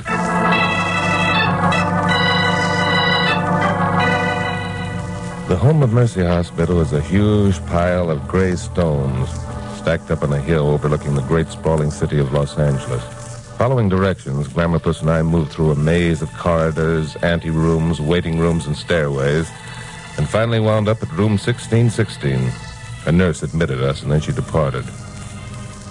Tom Edwards lay on a bed, swathed in bandages, with only his eyes and mouth visible. You're Chuck Morgan, KOP newscaster? Yes, that's right. This is my secretary, Miss Curtis. Hello. You seem to be in pretty bad shape, Mr. Edwards. Have an accident? No, it wasn't an accident. Mr. Morgan, if I tell you what happened to me, will you promise to use it on one of your broadcasts? Well, I don't know. I can't tell at this point how much news value your story might have. It has news value, plenty. If you use it, Mr. Morgan, you'll be doing a great many people a favor. Fools like myself. You mentioned over the phone that the story would make people who listen to it have creepy scalps. That sounds kind of gruesome. It's more than gruesome, Miss Curtis. It's horrible. Horrible. Well, I guess you'd better let us in on it, Mr. Edwards, so we can begin adding up the score. And I have your promise? No, I'm sorry, but I can't do that until I know the facts. Just why are you so anxious to have Chuck's promise that he'll use the story, Mr. Edwards? Because if he doesn't, then everything will be for nothing. Just what do you mean by that? Because within 24 hours after you broadcast the story, I'm going to be murdered.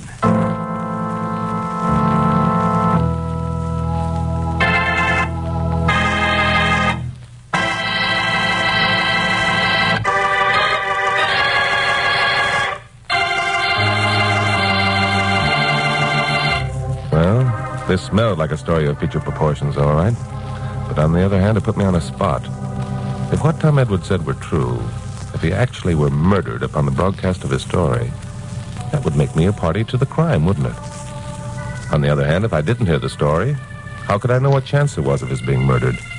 And if I didn't promise to use the story, I wouldn't hear it. Quite a merry-go-round. Then I had an idea. That's a pretty broad statement, Mr. Edwards. What makes you think you'll be murdered? Believe me, Mr. Morgan, it's true. I can't tell you how I know unless you promise. But if he promises and you're murdered, that'll be Chuck's fault. Well, he needn't worry about that.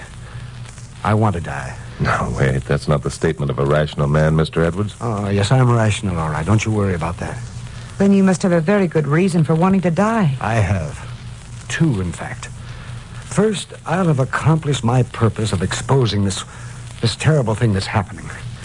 And second, my wife can have her operation. Your wife is ill, Mr. Edwards? It's horrible. Day and night she suffers excruciating pain. There's no relief. She must have the operation. She simply must. And the insurance money your wife will collect if you're murdered will pay for the operation. Yes, that's right. Seems to me that there are agencies and clinics that would be glad to... Not in this case, Miss Curtis. Naomi will have to be sent back east. There are only one or two specialists in the country who can perform the operation. Oh, I've investigated everything. I'll tell you what, Mr. Edwards. I can't give you my word I'll use your story, but I can promise you I won't use it unless I'm reasonably sure you won't be murdered. You can't be sure. I know those men. There's nothing, no form of fiendishness that they're not capable of. Well, then I'm afraid it's no dice. Oh, Chuck, there must be something I'm afraid you not, can do. Glamour Puss. Mr. Edwards, don't lose this chance. You know Chuck and what he's done about rackets before. Otherwise, you wouldn't have sent for him. Tell him your story. He'll find an answer to your problem. He always does. Now, wait a minute, Glamour Puss. Put your faith in him, Mr. Edwards. If this racket is as bad as you say it is, you're not being fair if you can stop it and don't. I don't know. Naomi... Oh, we'll take care of your wife. I can promise you that. She'll have her operation. Oh, yes, but the Don't money... go overboard, Glamour Puss. I'm not. If it's only money that's standing in the way, I'll get it myself. Where? Well, what difference does it make where? I'll get it. If Pappy Mansfield knew the circumstances, he'd put it up. Well, Mr. Edwards? If you can promise me that my wife... I can, and I already have. Now, tell us the story. Very well. I will. My wife's illness came on about a year ago. We had a few dollars saved, but her condition became increasingly worse, and it wasn't long before the reserve was gone. So I began to borrow from every source I knew. And then one day came the blow. We were told that she must have the operation. It was the next night when I came home to find Naomi worse than ever.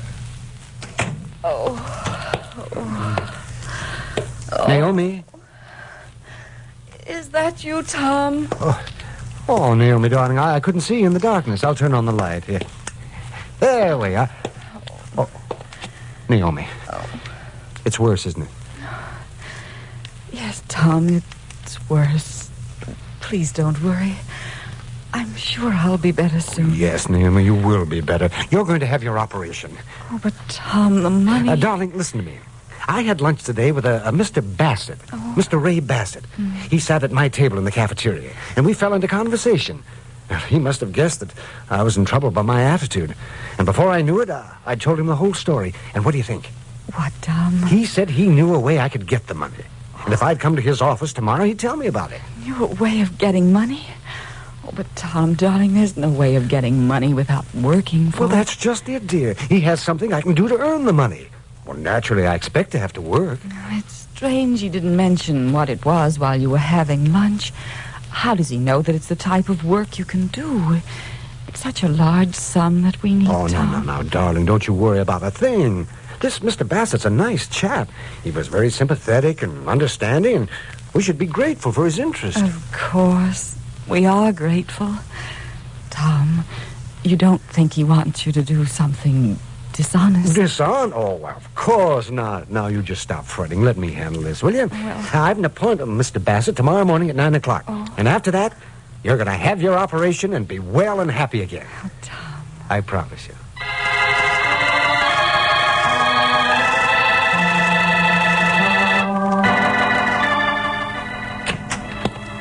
Hello, Mr. Edwards. Come in. Morning, Mr. Bassett. Guess I'm a little bit early. No, not at all. I can understand your eagerness perfectly. I want you to meet Dr. Nard Alexander. Dr. Alexander, this is Tom Edwards, the man I was telling you about. Oh, how do you do? Oh, doctor. Well, then perhaps... Now, Dr. Alexander's not a specialist, Mr. Edwards. I'm sorry. He's a general practitioner. However, because of his knowledge of certain types of, diseases, I think he might prove valuable to you as if he were a specialist in the trouble which has afflicted your wife. Oh, well, that sounds encouraging. Yes. Now, then, as I mentioned yesterday, there are ways of obtaining large sums of money with very little effort.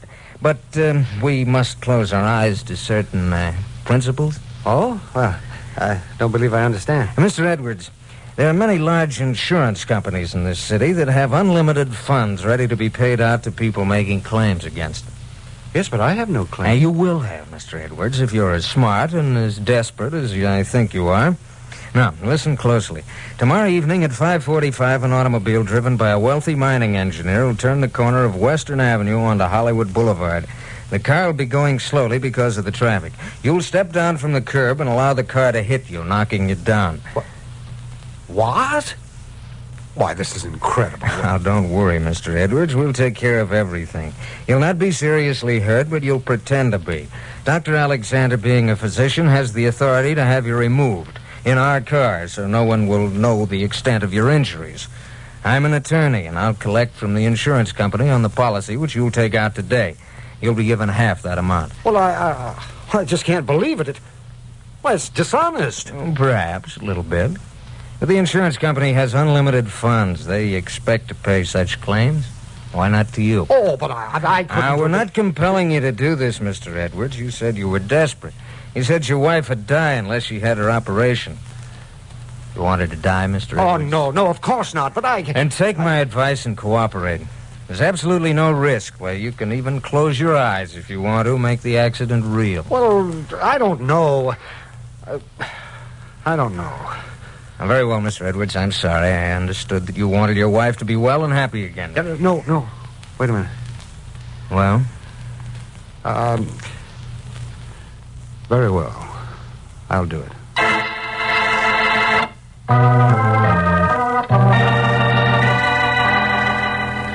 Well, that was a mistake. Making yourself a party to the crime. Yes, I know. Perhaps it'll give you an idea how desperate I was, Mr. Morgan. I've never done a criminal thing in my life. And of course, that's the reason you couldn't go to the police. Yes, that's the reason I couldn't go with the police. But surely a slight bump by an automobile didn't bang you up the way you are now. Oh, no. The accident was practically nothing. The fender of the car hit me. I fell down. A crowd gathered. Then this Nard Alexander arrived and announced that he was a doctor. Would take me to his office, which was nearby. Some men carried me to a car. And one of the men was Ray Bassett. The next thing I knew, I was being driven away from the city up into the hills. Well, we came to an abandoned shack. I was ordered out of the car and inside. All right, Edwards, sit over there. Now, look here, Mr. Bassett. I want to know what this is all about. My understanding was that I was to pretend to be seriously hurt and that I'd be driven to Dr. Alexander's office. No kidding. Edwards, you're a bigger fool than I thought. Did you actually think we could collect a pile of dough for just a little bump on the seat of your pants? Yes, but you said... I said a lot of things. Doc, hand me that rubber hose. Right. What are you going to do? Can't you guess, Mr. Edwards? We're going to fix you up so it'll look like you had a real accident. That policy you bought is really going to pay off. What? No. Oh, no, you can't. Well, you mustn't. Shut up. Now, Doc, you got your bag of instruments? Right here. Good. I'll do my job first, then you can go to work. Okay, punk. You asked for it. When I get through with you, you'll be worth a fortune to Doc.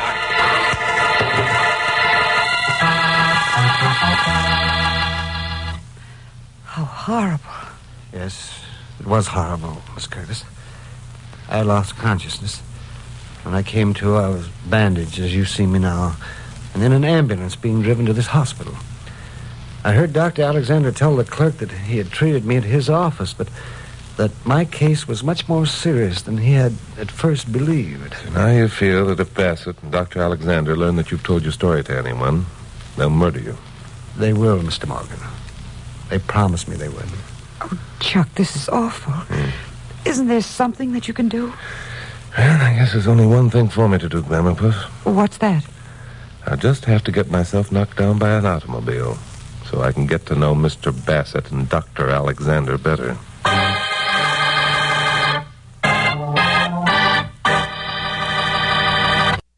Now, the conclusion of Stand By for Crime.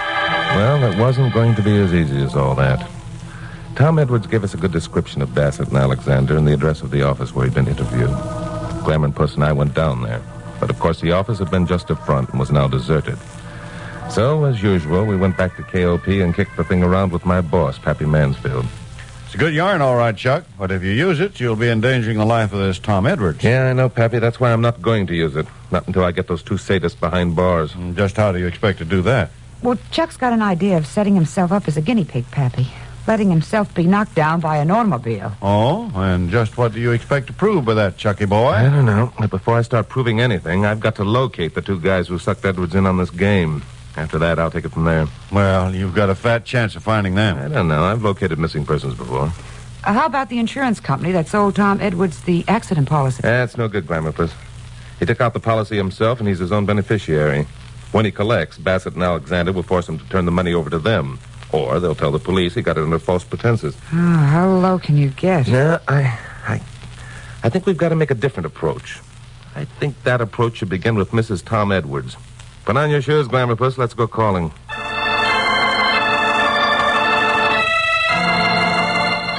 So Glamourpuss put on her shoes and we went calling. We found the Edwards home out in the valley, a modest little stucco house with well-kept lawn and a lived-in look about the place. Mrs. Edwards, a pale, thin woman, was sick, all right. She apparently hadn't been told of the seriousness of her husband's injuries. Her chief worry was because she hadn't heard from him. Oh, I'm so glad you've come. The hospital merely told me about Tom. I'm too weak to go in to see him. Tell me, how badly hurt is he? Oh, he'll be all right, Mrs. Edwards. Now, don't you worry. We talked to him this morning. He's getting along fine. You wouldn't lie to me because I'm not well. Of course not, Mrs. Edwards. Tom's doing splendidly. He sent his love and asked us to tell you not to worry. Well, I'm sorry I neglected to ask your names. It was rude of me, but I was so anxious to hear about Tom. Are you friends of his from the store? Yes. We're friends of his. My name's Morgan. This is Miss Curtis. How do you do? Tom told us about his troubles, Mrs. Edwards. We're going to try and help him. Tell me, did he ever mention a Mr. Bassett to you? Only once. He said he had an appointment with Mr. Bassett, but he never told me the result of it. I guess it didn't turn out as well as he'd hoped. And before meeting with Mr. Bassett, he'd borrowed money from as many sources as he could. I suppose you had savings, and maybe a few government bonds, and of course some life insurance? Yes, that's right. We borrowed on them all. Then Tom made some personal loans, though I urged him not to. Did he try to borrow money anywhere else, a loan company or maybe a pawn shop? No, not that I can think of. Oh, wait a minute. He did mention one place. I think it was called the Quick Service Loan Company. Yes, that was it. The Quick Service Loan. But he didn't borrow from them. No, why not? Well, their rate of interest was so high, higher than the law allowed, Tom said. He decided to use their service only as a very last resort. I see. Well, I think that's the information we want, Mrs. Edwards. Thank you so much. But, Chuck, how could the fact that Mr. Edwards talked to the Quick Service Loan Company mean anything? Who knows, Glamour Puss? Just a hunch. Probably won't mean a thing. But we'll never know until we check, will we? Come on, let's go. On second thought, I told Glamour Puss to get back to the station and tell Pappy the story. I hiked down to the Quick Service Loan Company, a crummy office in a crummy district.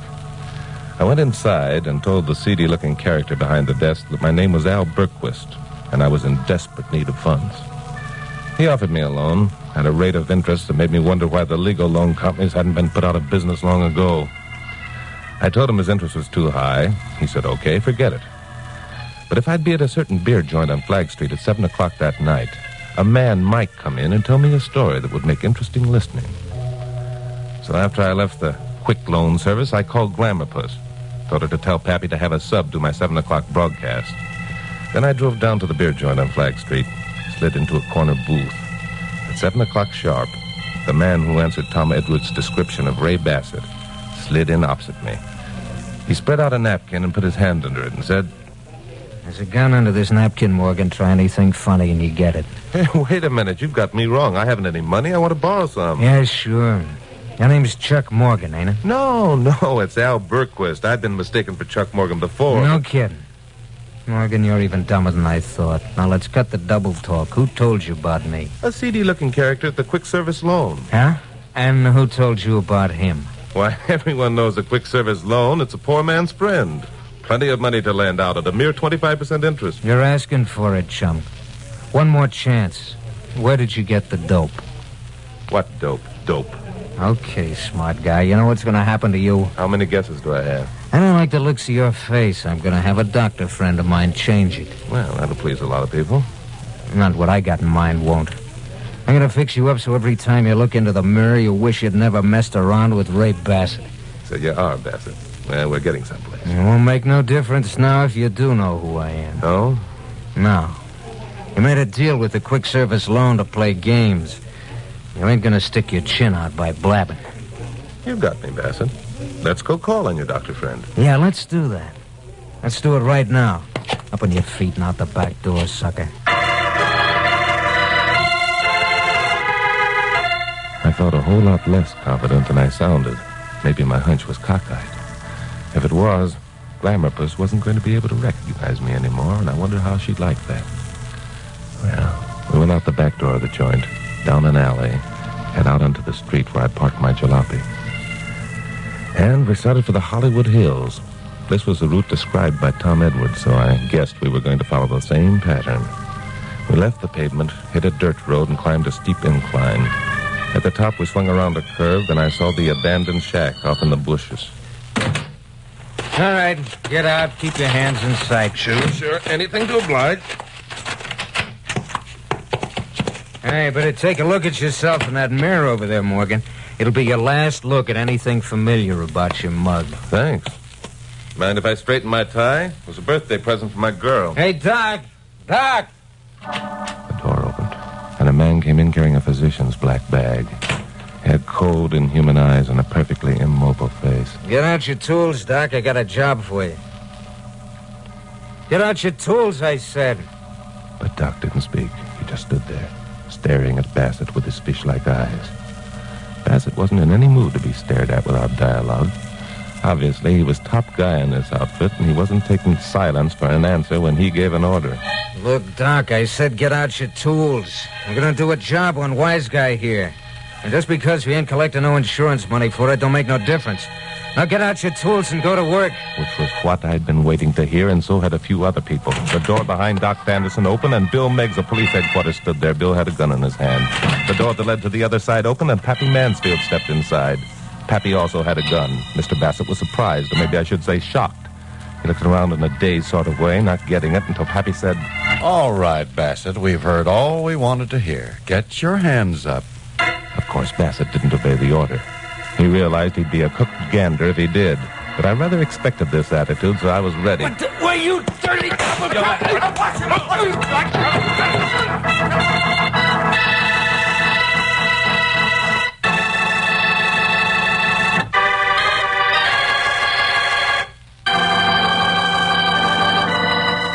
Well, my hunch paid off.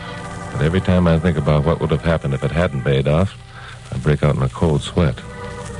Bill Meggs took Doc and Ray Bassett off in one of the squad cars that was parked up the road a ways. And Pappy, Carol, who of course was standing by to see that everything went off right, and I drove down to Hollywood and dropped in at the Vine Street Derby for a late dinner. Chuck, some of these days you're going to get hung up on one of your bright ideas, then where'll you be? Now, don't answer that. But what do you think would happen if Mr. Bassett had taken you somewhere else besides that shack? Oh, don't answer that one either, Chucky boy. I hate to think about it. It's a funny thing, but I'm satisfied with your looks as they are. Well, you never were very particular, Carol. Now, Chuck, all I want to know is, how did you locate Bassett so easily? Yeah, tell us about that. I can speak then. Oh, sure. The floor's yours, boy. Start talking anytime. Oh, George, could we have the menu, please? I think I'll have another beer before ordering. Well, then I will, too. How about you, Chuck? No. He's mad, Pappy. I guess we better let him talk. Yeah, I guess so. All right, Chuck, start bragging. I'm not bragging. You asked a question, I have the answer. Do you want to hear it or don't you? Oh, Chuck, we were only kidding. We're dying to hear the answer. Oh, go ahead and tell us. Well, all right. Now, the only people who knew about Tom Edwards' troubles were those he borrowed money from, Jack. Well, government bonds were out. His personal friends were out. So were the insurance companies. That's it. Sure. The only other people who knew about Mr. Edwards' troubles were the quick service loan people. Why, sure. It wasn't any accident that Ray Bassett sat down at Edwards' table in the cafeteria that day.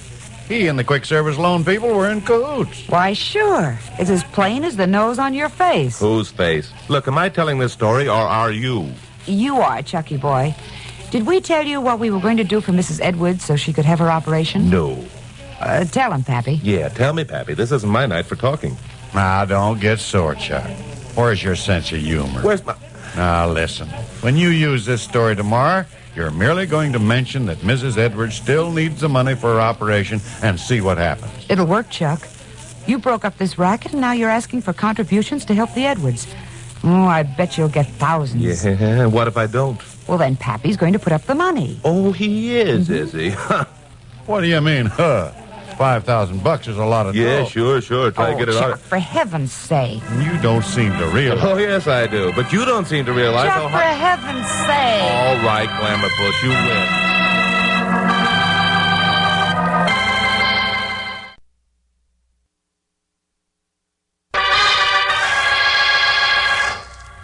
Stand by for crime.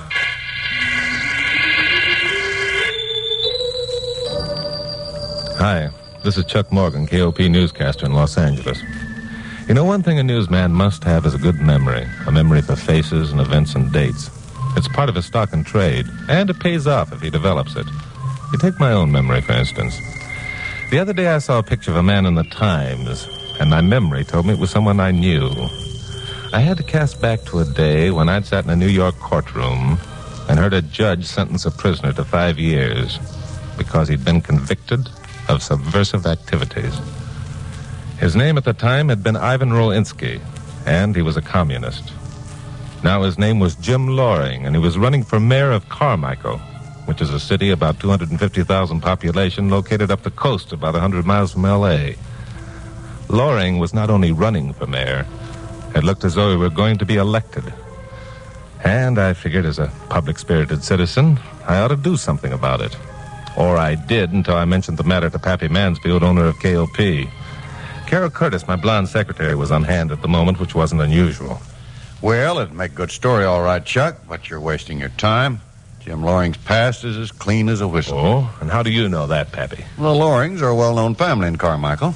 Jim went to war in 1942, and while he was overseas, his folks were killed in an auto accident. Oh?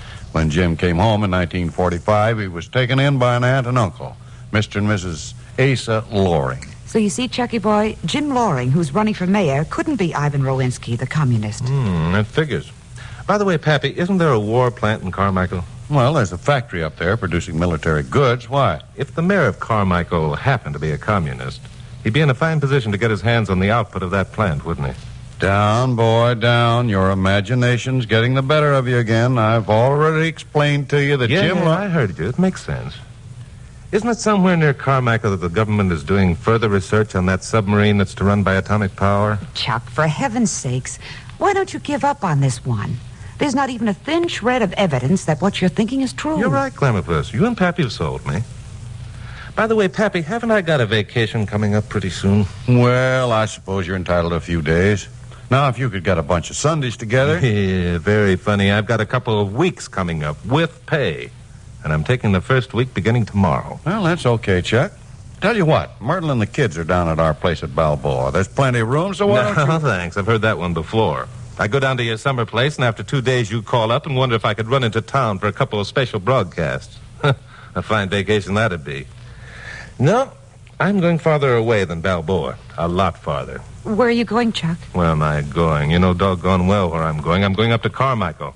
On my own time and money. And prove that Jim Loring is not Jim Loring, but Ivan Rowinski, the communist. What are you going to be doing for the next few days, Glamourpuss? What am I going to be doing, he asks. Pappy, what am I going to be doing for the next few days? Well, all right, okay. But remember this, it's on your own time and money, too. And don't expect me to bail you out of jail. And furthermore, KOP is not taking any...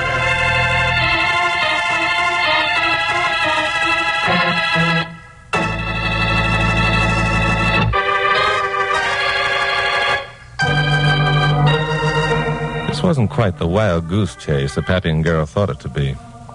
Ivan Rowinski, the man I'd seen sentenced to 5 years in jail and whom I'd interviewed on several occasions, had a scar on the back of his left hand. The scar, because of its peculiar shape, would be certain identification. So all I had to do was call on Jim Loring and check his left hand. If he had a scar, then I'd know at least I was on the right track. So Carol and I started north on Highway 101 Monday morning and reached Carmichael around noon. Everyone in town knew Jim Loring, and they were only too glad to tell us where he lived. So, around 2 o'clock, we put up in front of an attractive seaside cottage and found an elderly, pleasant-faced woman sitting on the porch. I beg your pardon? We're looking for Jim Loring. Is this where he lives? Yes, it is. Jim isn't home at the moment, but he should be back in a few minutes if you care to wait. I'm Hester Loring, Jim's aunt. Well, thank you. I'm Chuck Morgan, newscaster on radio station KOP in Los Angeles. This is my secretary, Carol Curtis. Well, how do you do? So you're Chuck Morgan. That's right. Oh, well, my, I don't know how many times I've listened to your broadcasts, Mr. Morgan. It's really exciting meeting a real live radio actor. Well, I'm hardly an actor, Mrs. Loring. Oh, no? Can you get a KOP signal way up here, Mrs. Loring? Oh, my, yes. In fact, it's one of the few stations in Los Angeles we get real well. Something to do with the mountains and water, they tell me. Did you come up to interview Jim, Mr. Morgan? Yes, as a matter of fact, I did. He's pretty young to be running for mayor, and he has an excellent war record. Oh, yes, he has. He was decorated 5 times and wounded twice. He was also a prisoner of war, but he escaped. Well, where was Jim taken prisoner, Mrs. Loring? In Germany, I think. Yes, I'm sure it was. Toward the end of the war. He doesn't talk much about it. Did he know about his folks being killed? Oh, yes. Asa and I were out here at the time visiting. We wrote to Jim and told him and said we'd stay until he got home. You see, the poor boy had no one else. After he got home, he asked us if we'd like to remain and sort of make a home for him. Of course, we agreed. Asa and I have no children of our own, and we love California. See? When was the last time you saw Jim? I mean, before he went to war. Oh, my, that was a long time ago. Jimmy was just a babe in arms. You see, Bert and Esther, they were Jim's parents. Moved out here to California when he was only a year old. But didn't you have trouble recognizing him when he came back from the war? Oh, no, indeed. Jimmy's the spitting image of his father. And they'd sent us dozens and dozens of pictures of him at every age. Oh, I see. I suppose Jim's friends were glad to see him when he got home. He remembered them all? Not here in Carmichael. You see, when Jim learned about his parents, he wrote and asked us to sell a place in San Lorenzo. San Lorenzo? Well, that's 500 miles away. 493. Asa and I always keep a record of such things when we travel. It's an interesting pastime, and it helps keep the budget straight. Then you sold the place in San Lorenzo and bought this one before Jim got out of the Army. Yes, that's right. And Jim didn't go back to San Lorenzo at all? He came here, a perfect stranger? We understood perfectly how he felt. He didn't want to have to return to San Lorenzo and be reminded of the pleasant boyhood he had there. Coming here to Carmichael was like starting a new life. Yes, it certainly was. Well, he's done pretty well for himself, hasn't he? Oh, Jim's a smart boy. He's a civil engineer, you know. Why, he has complete charge of the Mount Marcia Dam project. And about 6 months ago, he was approached by some of the town's leading citizens and asked if he'd run for mayor. Well, that's a success story in capsule form if I've ever heard one. Here comes Jim now. You'll have a chance to meet him yourself. He's very modest. Carol and I watched.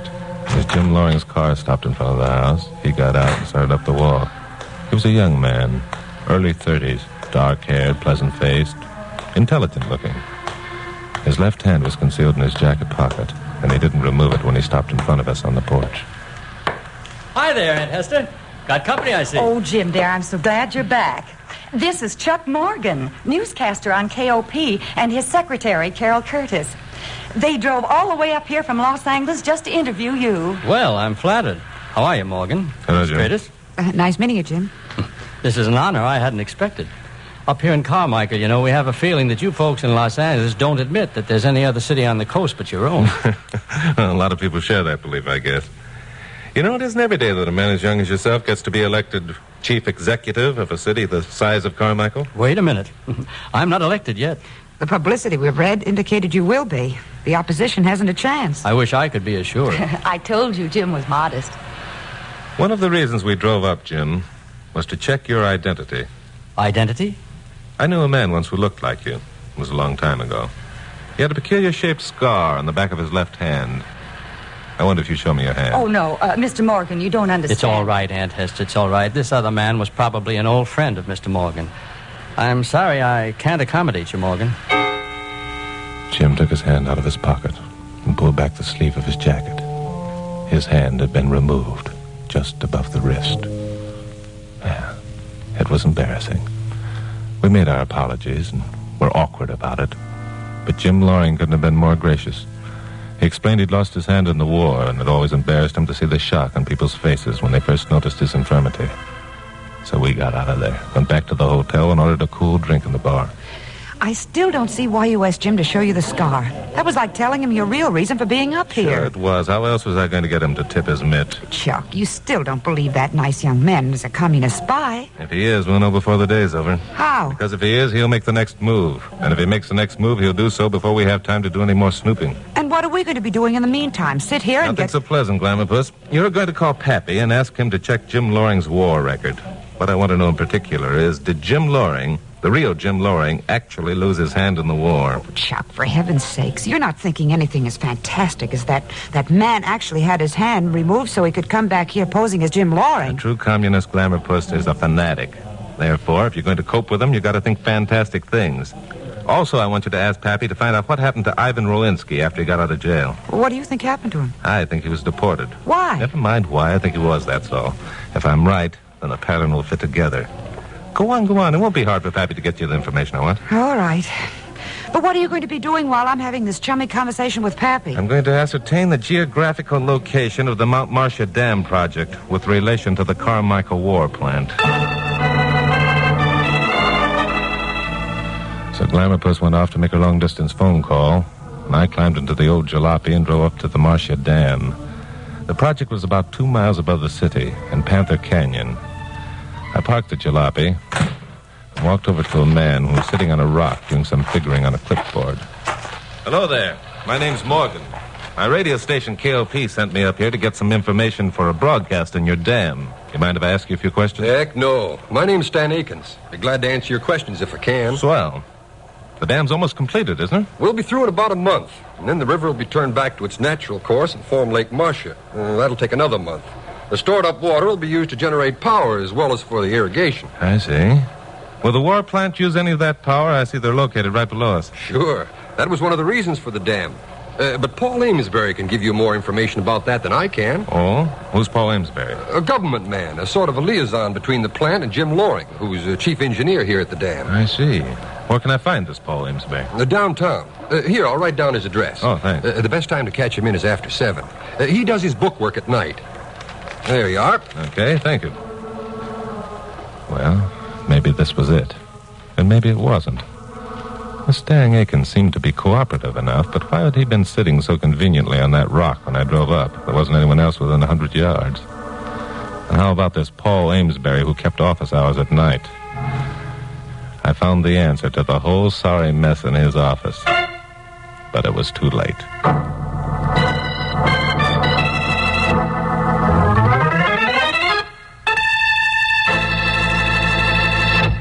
Now, the conclusion of Stand By for Crime.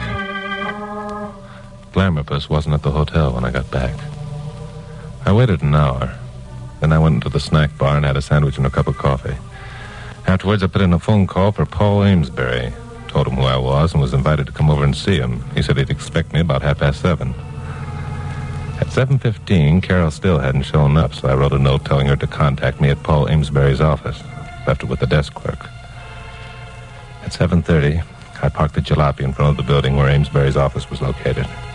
It was getting dark when I went inside, but the corridors were well lighted. I found Amesbury's office on the ground floor in the rear. Light shone through the frosted glass, so I opened the door without knocking. At first, the place seemed deserted. Then I saw something that gave me goose pimples. A man's leg was sticking out from behind the desk. I crossed over quickly and saw the rest of the man. He was lying on his back, sightless eyes staring at the ceiling, a bullet hole squarely between his eyes. There was a gun on the floor, and I picked it up, using my handkerchief. It was a .38, and had recently been fired. Well, this was a matter for the police, not for me. I started for the phone, but stopped. I heard footsteps and voices coming down the hall. Well, Paul's here all right. His light's on. He's always here at night. I wonder... Oh, hello there, Morgan. Found Paul all right, eh? I found him. He's there behind the desk. What in the... Paul? Paul? It's no use, Akins. The man's dead. Dead? Paul? I don't believe it. How did... He's been murdered. Can't you see the bullet hole in his head? Yeah, I see it. And you're the one who... He's holding the gun, Stan. Yeah, trying to wipe off his fingerprints. Now, wait a minute, you two. So you're the one Paul was afraid of. He said they were getting suspicious and he might have a visitor. And I was the one who told you... Don't be a fool. I've already told you who I am. All you have to do is check my credentials, man. Yeah, sure. I know what we have to do. Gil, call the police. You're darn right. Are you crazy? I didn't kill your pal. I just got here a minute before you Yeah, did. sure. You can tell that to the judge. We're calling the police. Hurry it up, Gil. There was an open window, 2 feet from where I was standing, and all I could think of was I'd better get out of there. It wasn't very good thinking, but it was the best I could do at the minute. Acting on impulse, I heaved the gun, handkerchief, and all at Akins. All right, if you won't listen to reason... Stan, he's getting away. Come back here, you. I went through the window. Like a flying squirrel, landed in the alley outside. I went to my knees, got up and began to run. Behind me, I heard Akins and his companion come through the window after me, yelling like a couple of banshees. Help! Police! Stop! Stop or I'll shoot! But I wasn't stopping for anybody. I got to the end of the alley and started to turn into the street when a red-hot iron went searing along my scalp, and then the ground rose up and belted me one on the head that knocked the twilight out of that back street and into complete oblivion. How long was I out? Well, there wasn't any way of telling. Consciousness returned slowly. Too slowly to suit me. I was lying on something hard, something that moved with a steady, even rhythm. I was conscious of a burning thirst and a flaming soreness along my scalp. Then I became aware of something else. Waves flapping against wood. It was a pleasant sound because there was nothing more that I wanted than a long, cool drink of water. So by sheer willpower, I sat up. I found it was broad daylight, and I was in a boat. And the lapping water was salt, and for as far as I could see in any direction, there was nothing but ocean. I put my head in my hands and tried to keep my sanity by trying to figure this thing out. What had happened? The pieces fell into place slowly but accurately. I'd been framed, that was for sure. Who had murdered Paul Amesbury? Stan Akins or Jim Loring? But why? Because Amesbury had become suspicious of what they were up to. How'd they expect to get away with it? Because I'd come along and given them their perfect alibi. They'd killed 2 birds with 1 stone by framing me for murdering Amesbury. Then Stan Akins had shot me while I was trying to escape, which would explain his fingerprints on the murder weapon. Why hadn't they completed the job by finishing me off, though? Yeah, the answer to that one was simple, too. I'd escaped, which was an admission of guilt. They didn't want my body found around town. They wanted it to be picked up later in this dory, in which I'd supposedly tried to get away, dead from exposure, thirst, and starvation. I got up to my knees, realizing what a slim chance I had to get out of this one. There weren't any oars, or oarlocks, or even seats in the boat. But one thing they'd forgotten, the floorboards. I set one on edge and began to pry at a slat. It took me an hour to get it free, but it was all I needed. I began to paddle. I don't know how long I paddled. There were times when I slipped into unconsciousness. Then I come out of it again. The sun reached its zenith and began its downward plunge. And I thought, this is the end. I'm through. You stupid jerk. Why didn't you stay back in L.A. where you belonged? So I gave up. I quit. I fell forward to the bottom of the boat and closed my eyes and hoped that the end would come soon. Hey! Hey there! You in the boat! Who's there? Go away and let me sleep. Something wrong, young fella? Hey, you look peated out. No, it can't. Who are you? Me? I'm Ezra Symes. Fishing's my business, but never mind that. Hey, looks like you're in trouble. How about a good drink of water? Water, yeah.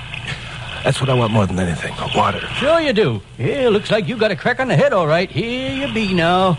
Take a good long drink, and then we'll talk. Yeah, thanks. Wait a minute now. Just a minute. What's the matter? Let me have some water. Just hold on a minute now, son. Yes, sir. You're him, all right. You're that murderer, Chuck Morgan, trying to escape, and I caught you. Yeah, I'm Morgan. You caught me. But let me have some water, No, mister. sir, no water, no, sirree. You ain't getting any water from me, not a drop. I'm taking you in, see? There's more than $100 in my pocket. You can have it all for just one swallow of water. $100? Hey, chicken feed. I'm going to collect $5,000 for catching you. $5,000? Who offered that much for my capture? Fellow named Mansfield? Yes, sir, that's his name, Pappy Mansfield.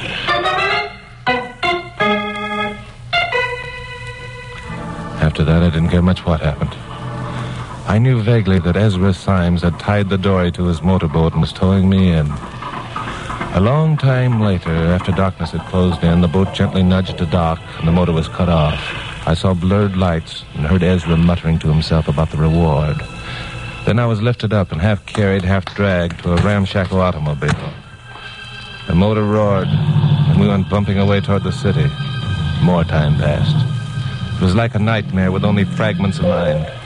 Now we stopped at last, and I knew we were in front of a building on a city street.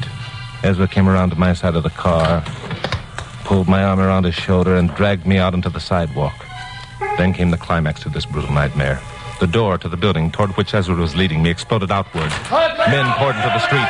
There were yells and shots, and a man came running straight at me. I swung wildly and cracked. Then I went down. The bedlam faded into nothingness, and then... Chuck, it's me, Carol. He's coming around. Be all right in a minute. Oh, Chuck, you were wonderful. You licked them both. If it weren't for you, they'd have escaped. What perfect timing. Yeah. How'd you know enough to come right here to the police station, Chuck? Water. What did he say, Pappy? Sounded like water. Water? Well, that can't be. Chuck doesn't drink water. Well, maybe he was thinking of the Marcia Dam. There's water up there. Oh, sure. Don't worry about the dam, Chuck. They found the dynamite. Everything's all right. Water. He said it again. I guess we'd better try another approach, Carol. Maybe the guy wants a drink. Let's try him with a slug.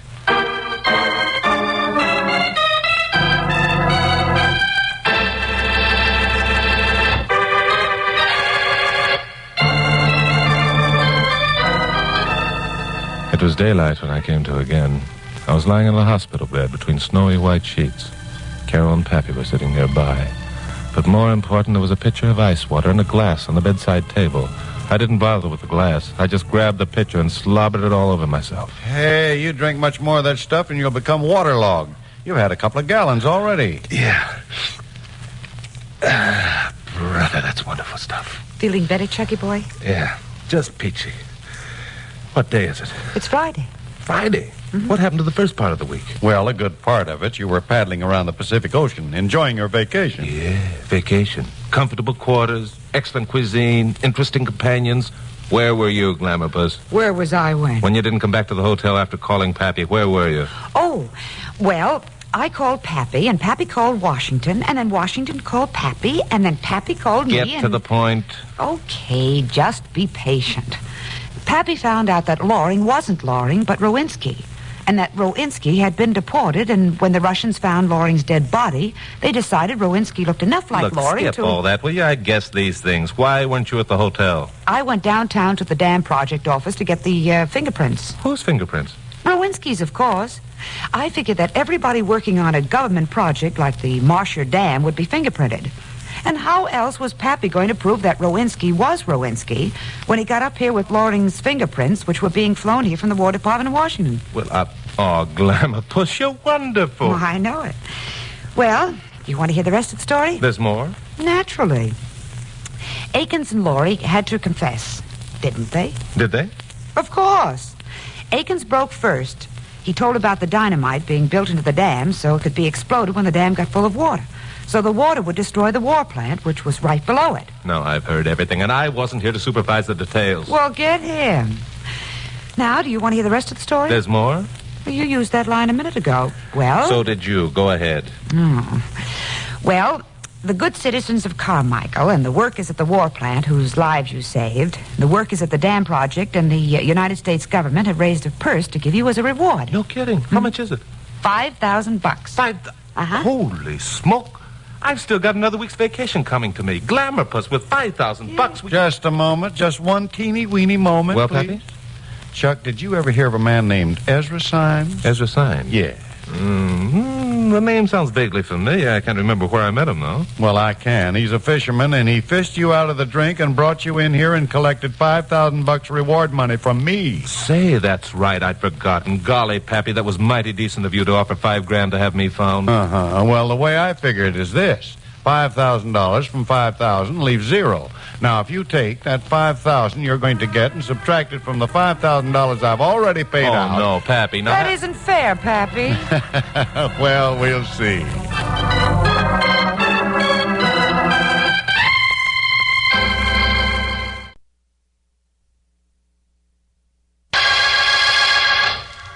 Stand by for crime.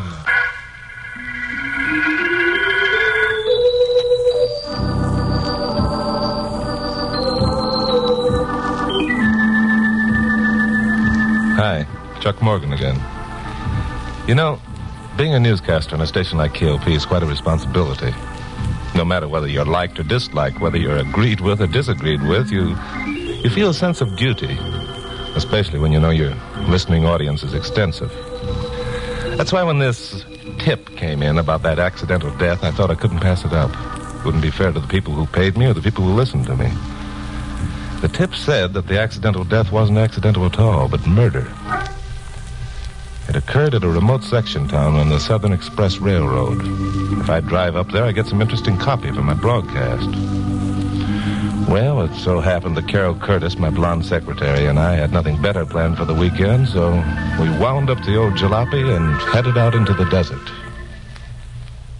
You know, darling, I think it's a wonderful idea going to Las Vegas for the weekend. You do? Yes. I've a new gown I'll wear at dinner tonight. It's a strapless black taffeta with gold embroidery. Think you like it? Chuck Morgan, you haven't heard a word I've said. What was that, Glamour Puss? I said, you think... What are we stopping here for? That signboard over there. Can you read it? Signboard? Why, yes, it says Squalling Indian. For heaven's sakes, what does that mean? Well, maybe it means there's an Indian over there who keeps squalling. Come on, we better get started. Wait a minute, Chuck. You're taking the wrong road. Las Vegas is up that way. Who cares about Las Vegas when there's a squalling Indian over the hill? Chuck Morgan, you turn this car around right now. You promised me we were going to Las Vegas. No, I believe my exact words were, and I quote, "Glamour Puss, let's drive out into the desert this weekend, up toward Las Vegas." Unquote. Why, you fiend. You tricked me. Mm-hmm. You know I've always wanted to go to Las Vegas. Stop this car at once and let me out of here. What about my new dress? You don't know what it means to a girl to buy a new dress and then have no place to wear it. You stop this car at once and let me out. Well, what are you doing now? Stopping the car. What for? We're 1,000,000 miles out in the desert and it's so hot I can hardly breathe. The least you can do is keep moving. Glamour Puss, you said you wanted me to stop the car so you could get out. What? I said that? Don't be silly. You know something, Glamour Puss? What? You're really pretty good looking when you're mad. Oh, is that so? Well, let me tell you something. There are plenty of men who would... What was that? Sounded like a shot. Yeah, there's a puff of smoke up there in the hill. Probably a hunter. Chuck, he's shooting at us. Yeah, our tires anyway. Glamour Puss, you're really going to get your wish. You ever work a jack handle before? Of course not. There's a first for everything. Out you go.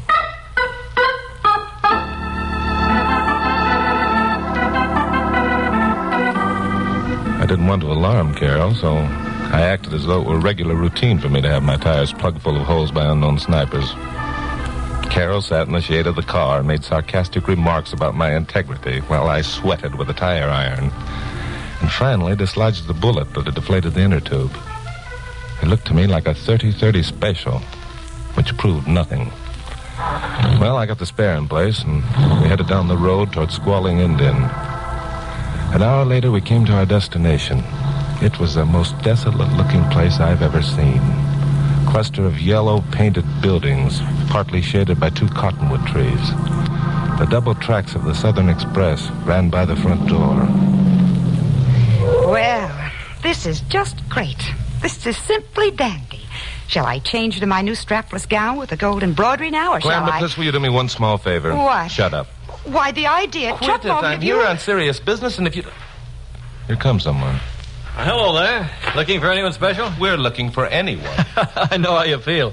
Pretty desolate-looking place, isn't it? Yes. Come on inside. It isn't much hotter, and I can at least offer you a cold drink. Oh, that sounds good to me. How about you, Carol? Yes, sure. I can hardly wait.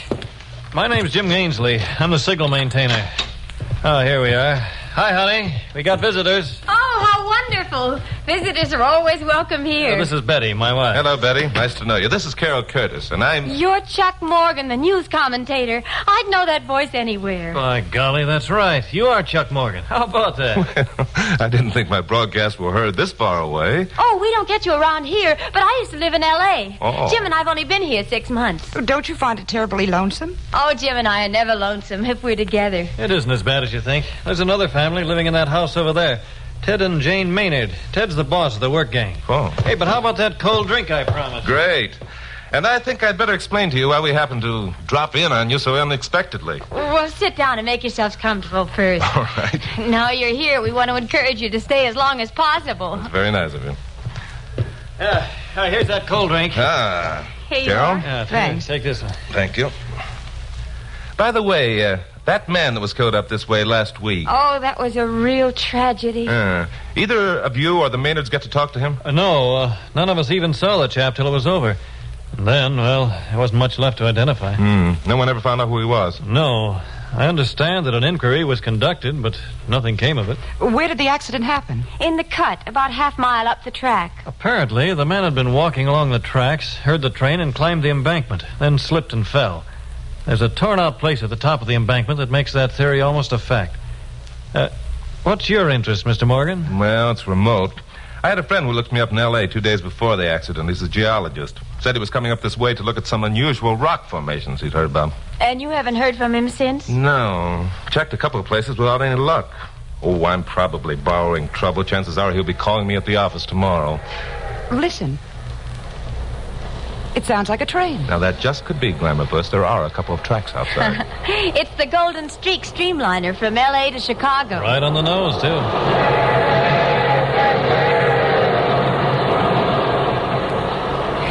For a minute, I thought it was coming into the room. She's doing 90 when she passes here. And the same when it goes through the cut? Oh, a little better. There's a slight downgrade there.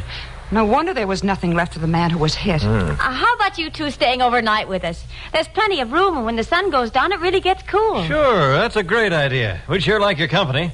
I'll help you carry your gear in. Chuck, you promised. Sorry, Glamourpuss. Thanks, we'll accept your offer. But there's something I want to say to you first. Oh, what's that? I don't think that man being killed was an accident at all. I think he was murdered.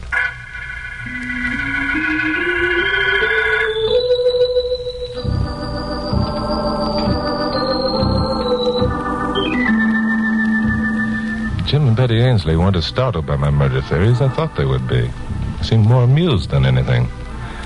They were willing enough to go along with the gag, however, apparently feeling that to do so would assure them of our company overnight. Jim and I brought in our bags from the car. They gave Carol a room in their own cottage and assigned me another. Beyond me was a cottage occupied by the Ainsleys' neighbors. I took off my hat, coat, tie, splashed some cold water over my face, and then strolled over towards the Maynards.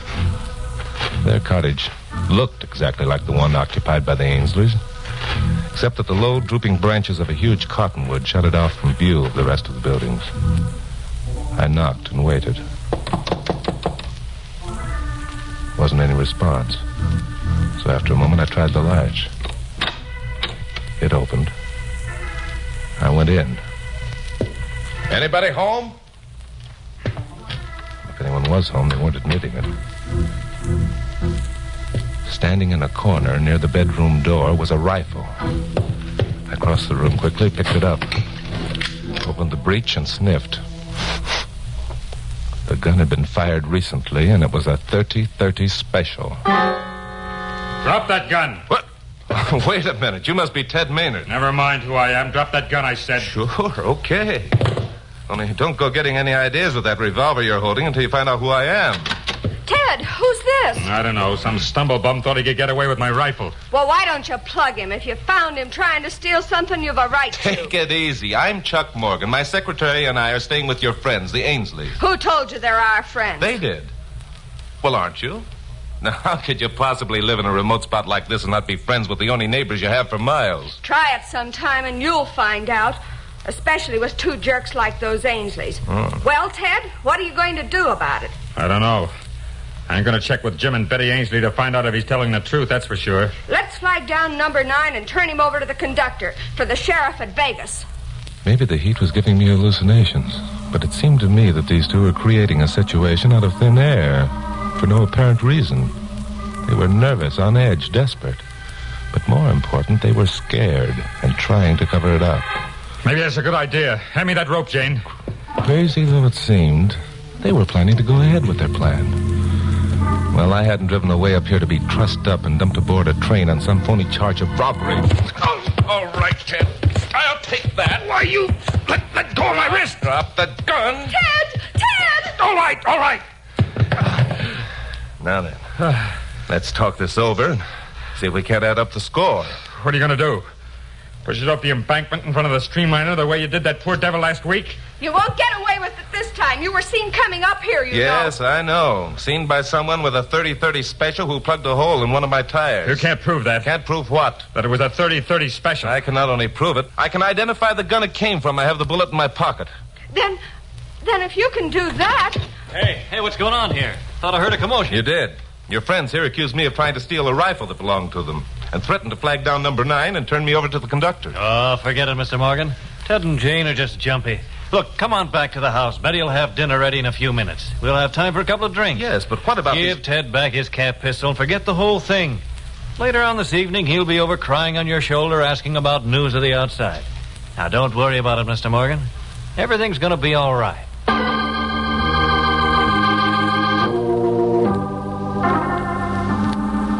Maybe everything was all right as far as Jim Ainsley was concerned, but it wasn't all right for me. There's something cockeyed about this setup. It involved 4 people and a dead man who'd been pushed in front of a train and ground into nothing. Who was he? What had he been doing out here in this remote settlement? And what connection did he have with these 4 people? Questions. Lots of questions. And so far, only one answer. I was sure the man had been murdered. I could prove it. But I couldn't prove who committed the murder nor who the murdered man was. Wasn't even a corpse to make things easier. The night fell, and it became cooler. We sat in the Ainsley's kitchen and ate dinner by the light of 2 oil lamps. Then I noticed a picture of Jim Ainsley on the wall, dressed in a naval uniform, and remarked about it. Were you in the Navy, Jim? Noticed your picture up there. Oh, the one on the bulkhead? Yeah. That's my brother, Mike. Most people make the same mistake. We do look a lot alike. Is he in the service now? No, he was killed in action off Korea. Oh, that's tough. It was tough losing Mike. It's all the family I had. We lived in Chicago. That's where I met Betty. She'd come on from L.A. with some kind of convention. You were married in Chicago? That's right. I had this chance to come out here, and Betty liked being near home, so I grabbed it. On our first weekend off, we're going to go to L.A. Jim's never met my folks. Oh, here's Ted and Jane. Hi, kids. Come on in. Hi, everyone. Say, Mr. Morgan, Jane and I want to apologize for our actions this afternoon. I guess you must think we're pretty stupid. Well, We really wouldn't have put you aboard that train, even though you have submitted. See, Mr. Morgan, what'd I tell you? How about a cup of coffee, kids? Oh, by the way, this is Carol Curtis, Mr. Morgan's secretary. I don't believe you've met her. How do you do? How do you do? Now, how about the coffee? Oh, swell. I'd like some. Smells good to me. Me too. Well, now I had the answers. This crazy pattern was beginning to straighten itself out. I knew who the dead man was, and who had murdered him, and why. All I had to do was prove it. The plan had already begun taking shape in my mind. I had to get back to Los Angeles, and I had to get back there fast. Because it was in Los Angeles that I could start the machine going that would bring one of these 4 people up to the bar of justice, charged with murder.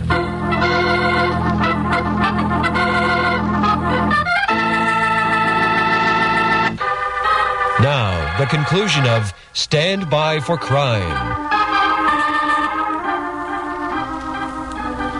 Carol and I got back to Los Angeles shortly after 10 p.m. I left her at her apartment and drove over to KOP. Pappy Mansfield, owner and manager of the station, was still in his office. I told him where I'd been and what I wanted him to do.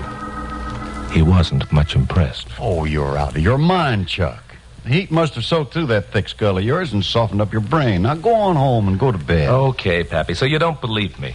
Then you don't mind if I sell the story elsewhere. Story? What story? You haven't got any story. I will have before the night's over if you'll give me some cooperation. But I tell you, Chuck, it's unreasonable. You can't prove there's been a murder without a body. Yes, I can, if the murderer confesses to his crime.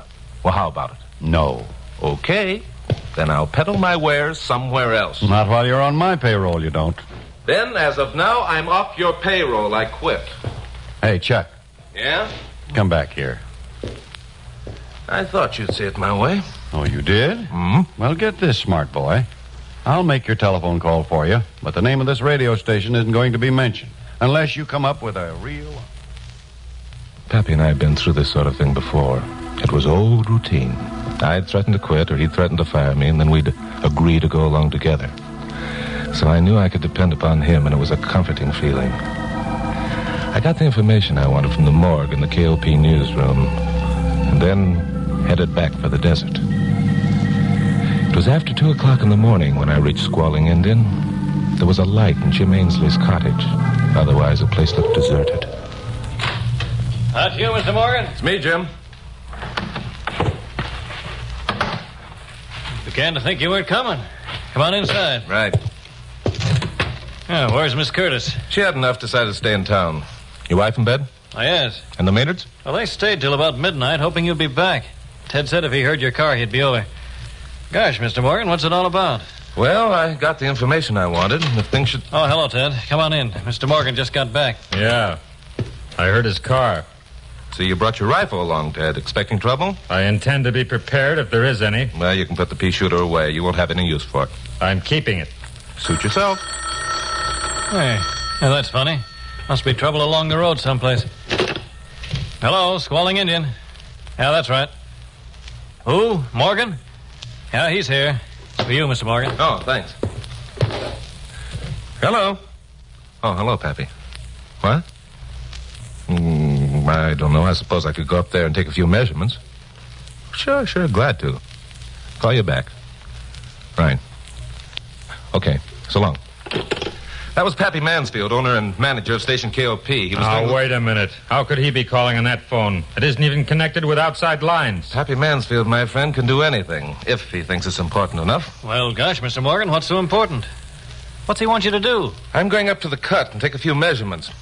I think the information I'll be able to phone back to Pappy will be all that's needed to sew up this case. Oh, what case? Oh, look, may I go with you? I could run you up on my scooter. No, you two stay here. There might be another phone call. I won't be gone long.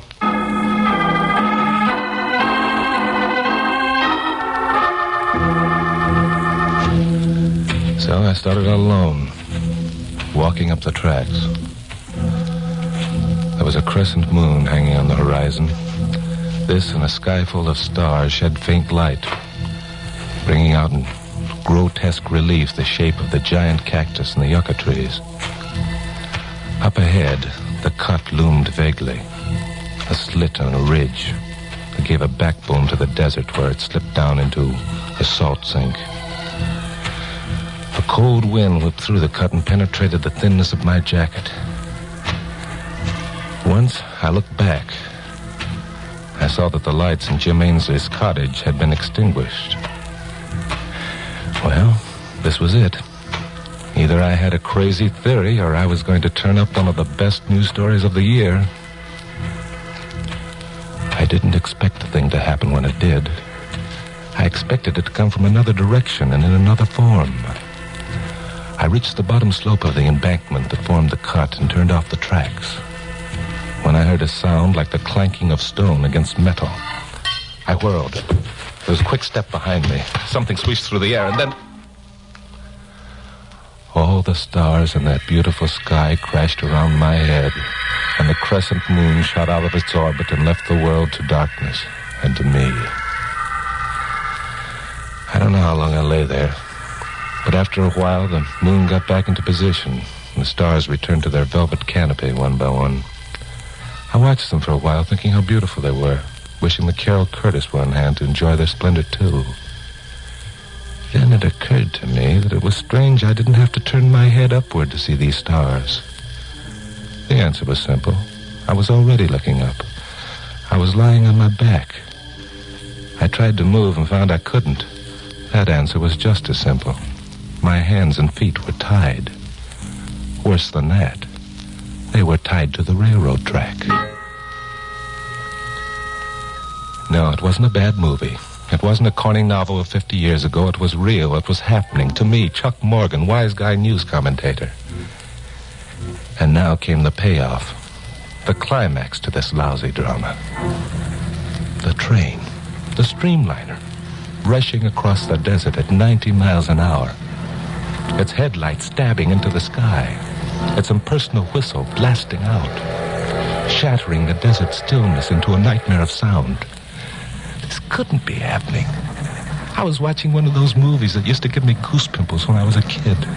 In a minute, the audience would see that the train was on another track. I could feel the vibration of the onrushing demon in the rails. I sawed frantically. The raw edge of the rail flange began to rub the rope thin. I worked wildly, jerking my wrist back and forth, forgetting in this concentration for the moment the train, forgetting it until a beam of light flashed into my face, a red beam. I looked up. The signal tower, 100 yards down the track, had turned red suddenly. The streamliner was slowing down, coming to a stop.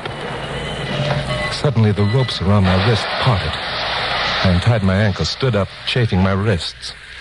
The streamliner's headlight showed me the man standing at the foot of the embankment. He had a rifle in the crook of his arm. You're not as lucky as you think, Morgan. They're still going to shovel up what's left of you after the train passes. Hello, Ainsley. I didn't think you'd come up with anything so corny as tying me to the rails. Why didn't you drill me with the rifle you stole from Ted Maynard and call it a day? Because I don't like corpses hanging around. They talk too much. Oh, of course. I should have remembered. Before I knock you off, suppose you tell me how much you know. Gladly. Anything to stall for time until the train crew gets up here. The train crew ain't coming up here. She only stopped because I got the signals crossed. You'll be underway again in a minute. I'm not too good at this sort of thing. Naturally not. You're better at signaling from the deck of a battleship. So you do know, huh? Yes. I've known for quite a while. You're Jim Ainsley's twin brother, Mike. You were married to Betty before you went to Korea. After you were reported missing, Betty married Jim. You came back, found your wife married to your brother, and killed him. It was Jim who was hit by the streamliner last week. Hello, Pappy. Look, no trip, Ainsley, but it always works out. Take that gun. Give me that. Chuck Morgan! Over here, Pappy. Chuck, are you all right? Glamour, Puss. Take a look at those stars. Aren't they beautiful?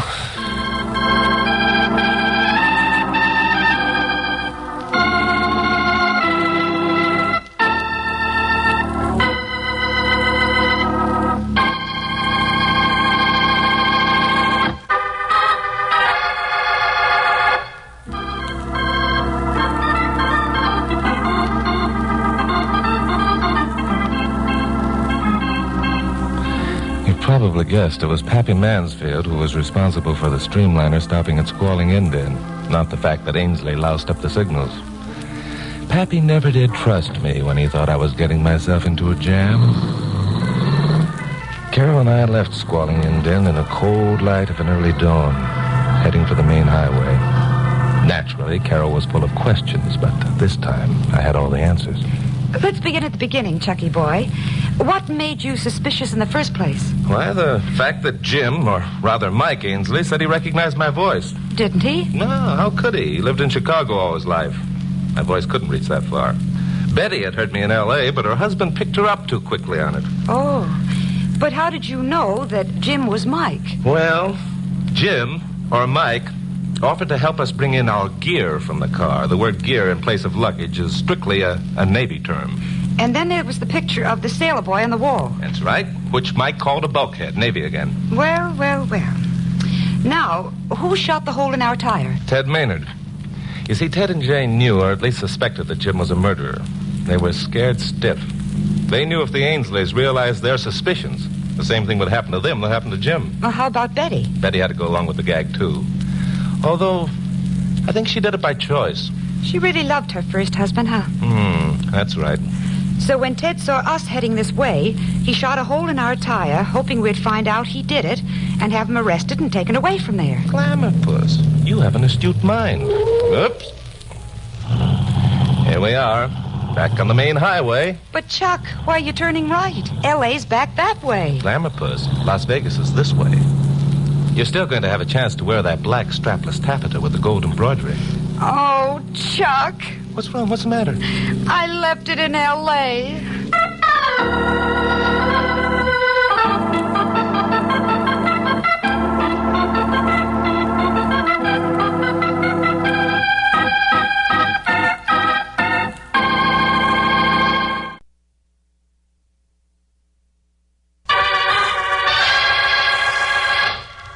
Stand by for crime.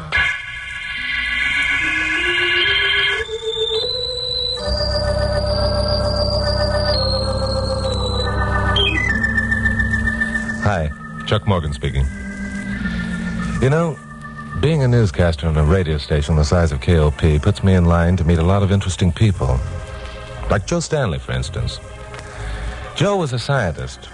Had been employed by the government to work on some strictly hush-hush project, the hydrogen bomb, I think.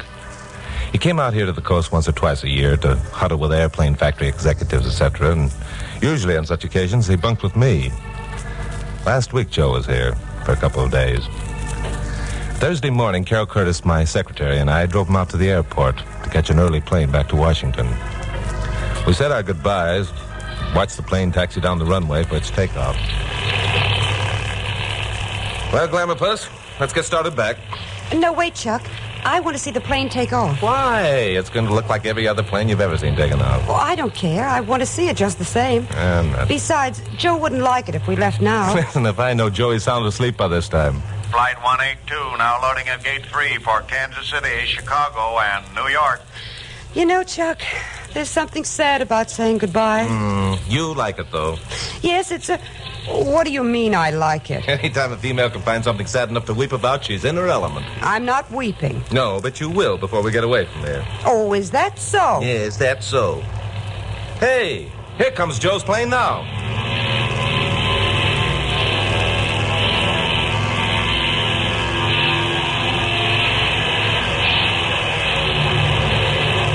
Joe. Look, Chuck, he's waving. Goodbye, Joe.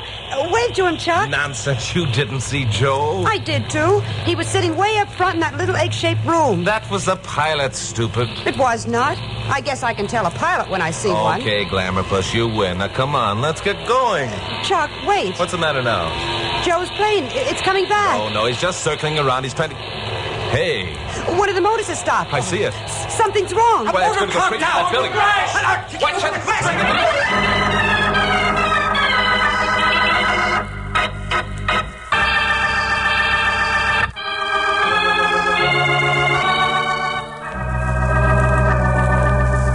This was the biggest news story of the year.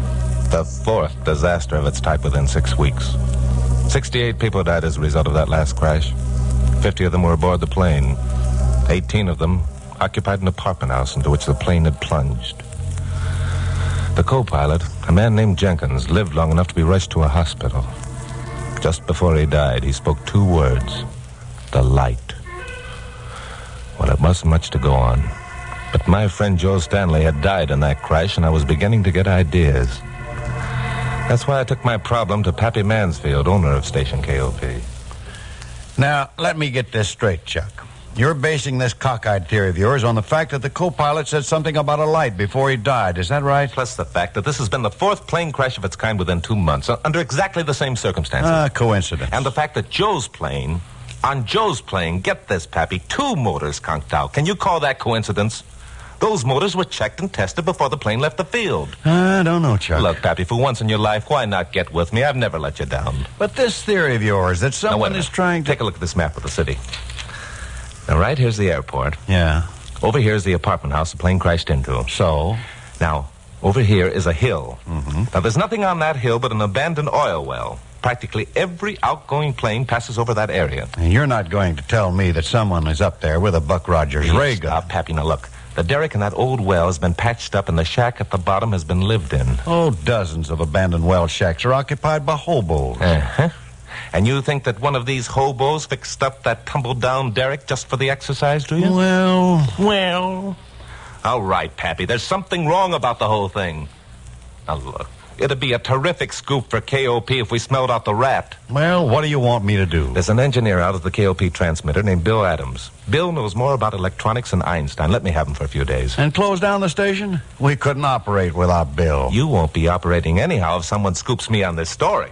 Well, okay, boy. We both knew when we began this conversation that you'd get what you wanted. Only get this. Unless you return Bill Adams to the transmitter in good health, well, I'll renovate.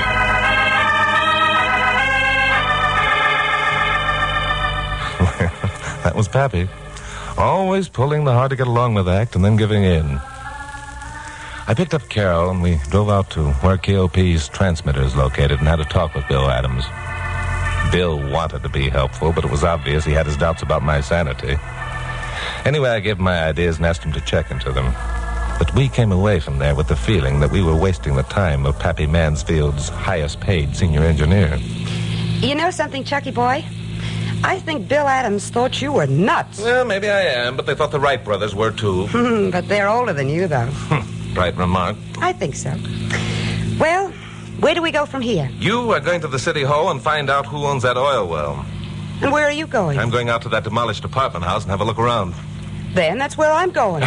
Oh, no, you're not. Oh, yes, I am. Oh, no, you're not. For the first time that I can remember, I won an argument with Glamour Puss. This was accomplished by driving to City Hall and practically pushing her out of the car. It was late in the afternoon when I reached the apartment house. The workmen were just quitting for the day. I parked the jalopy and walked around back. A man in Levi's, wearing a hearing aid, was putting some carpenter tools back into a box. Hello there. You one of the workmen? Yes, just quitting for the day. Place was pretty badly damaged, wasn't it? About $50,000, they say. That's quite a hunk of money. You know, there was a friend of mine on that plane. Oh? A passenger? Yeah. I don't suppose any of you workmen picked up any of the personal effects of the passengers. Personal effects? Why, no, not that I know of. The workman hadn't expected the question. As a matter of fact, I hadn't intended to ask it. It was just something to say. His eyes darted to the toolbox. I took a couple steps forward. There was a briefcase lying on the ground behind it. This yours? Yes, give it to me. Wait a minute now. There's some initials here, J.S. What's your name, friend?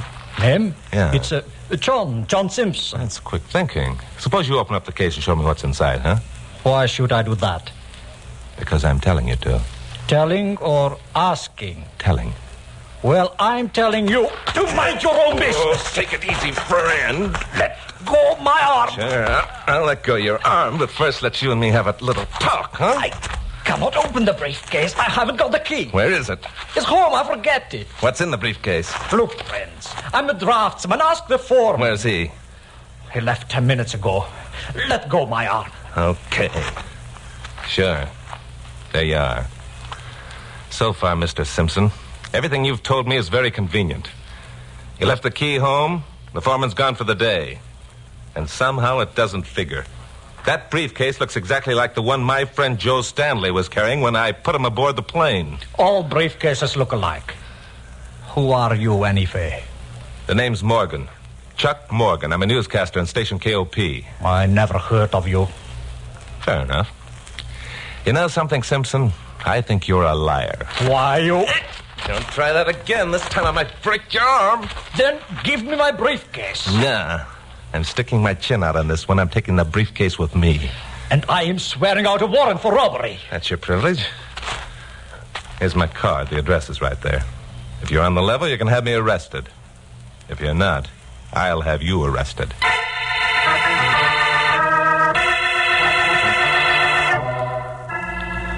I took the briefcase and drove to KOP. Kara was there, and she had my script ready for the 7 o'clock broadcast. Here's your script. What in the world is that? It's a briefcase. I just bought it from a second-hand dealer. He assures me that it contains a small fortune in $100 banknotes. But, Chuck, it looks Look, like... Never mind what it looks like. Stash it away someplace until I can get hold of a locksmith. What did you find out about the oil well? The well and the hill are owned by Belfast Oil Corporation. They quit it 8 years ago. Right now, all of their operations are in Texas. Good. Get hold of Bert Mayfair, police headquarters, and tell him I want him on hand when the locksmith opens that briefcase. Okay. But, Chuck, where did you really get it? From an ugly man in blue overalls who's now swearing out a warrant for my arrest.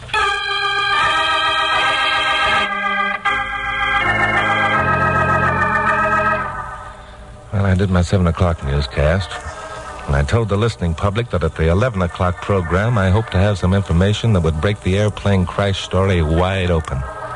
But I wasn't anywhere near as confident as I sounded. I half expected to see the man in the Levi's and a police officer waiting for me in the corridor outside the studio, but the corridor was empty. So was my office. Not even Kara was around to needle me about the bragging I'd done over the air.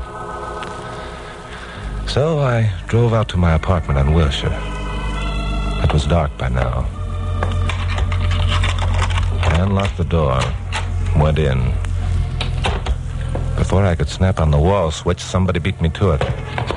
I spun around and found the ugly man in the blue overalls standing across the room. This time he had a gun in his hand. All right, Mr. Morgan. I'll take the briefcase.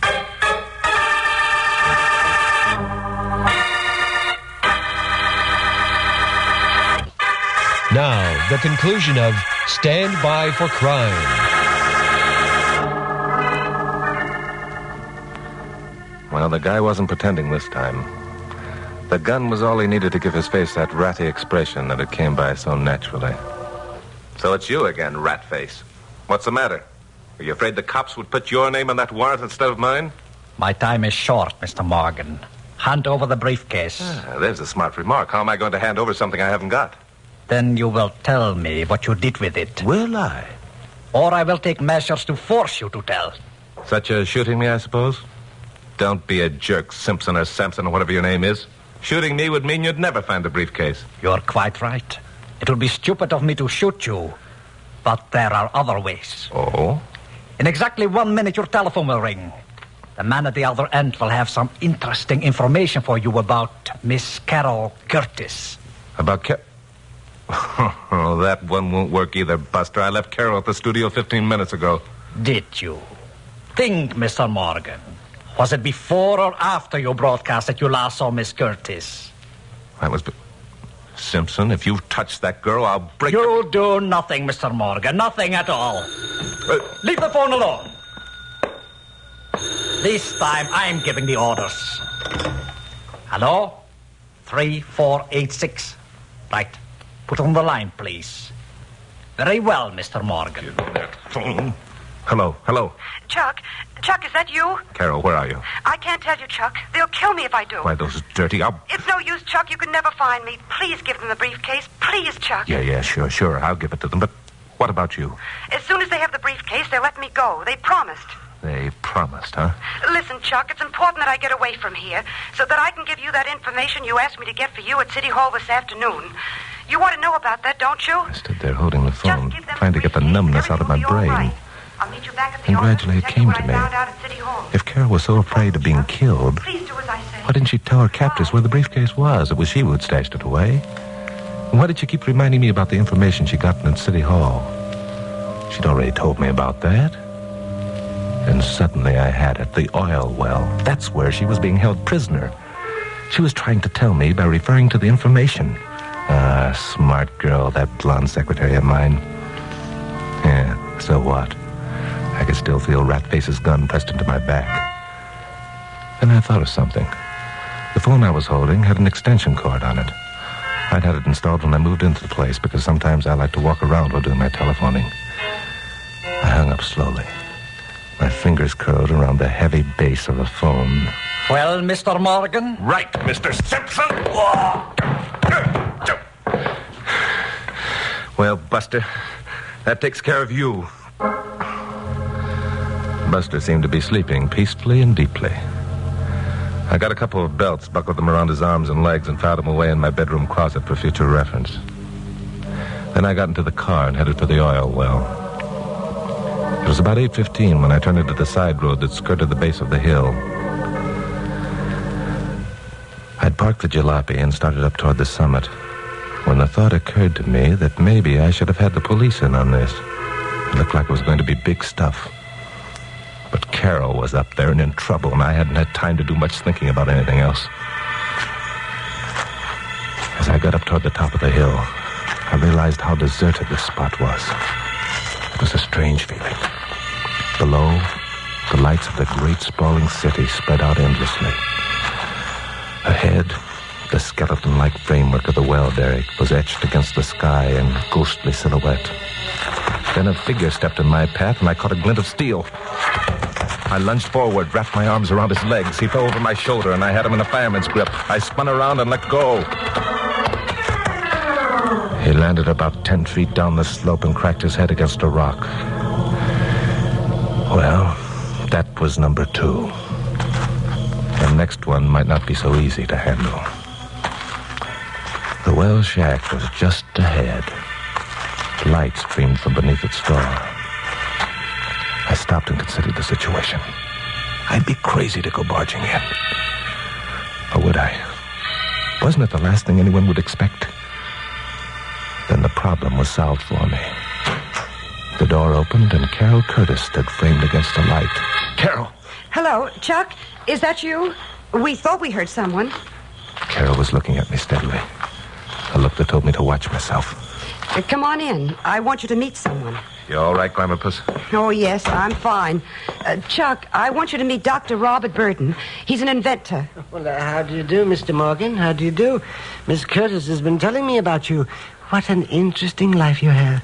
I've heard your broadcast many, many times. Yes, I have. Thanks. Look, Glamourpuss. Dr. Burton was kind enough to untie me after that other man left. But, of course, I had to promise not to run away. Yeah, sure. But what other man are you talking about? Well, his name, I think, is Snide or something like that. No, a dreadful person. Really dreadful. Not at all like Ivan. Who's Ivan? Ivan? Ivan Stuka. He's the gentleman who pays me to stay here and work on my invention. He pays me well, too. Does this Ivan happen to be a man with blonde hair who wears a hearing aid? Yes, indeed. That's exactly who he is. It was Ivan who repaired the derrick. Oh, you know him then? Yeah, a telephone acquaintance. Dr. Burton has been telling me about his invention.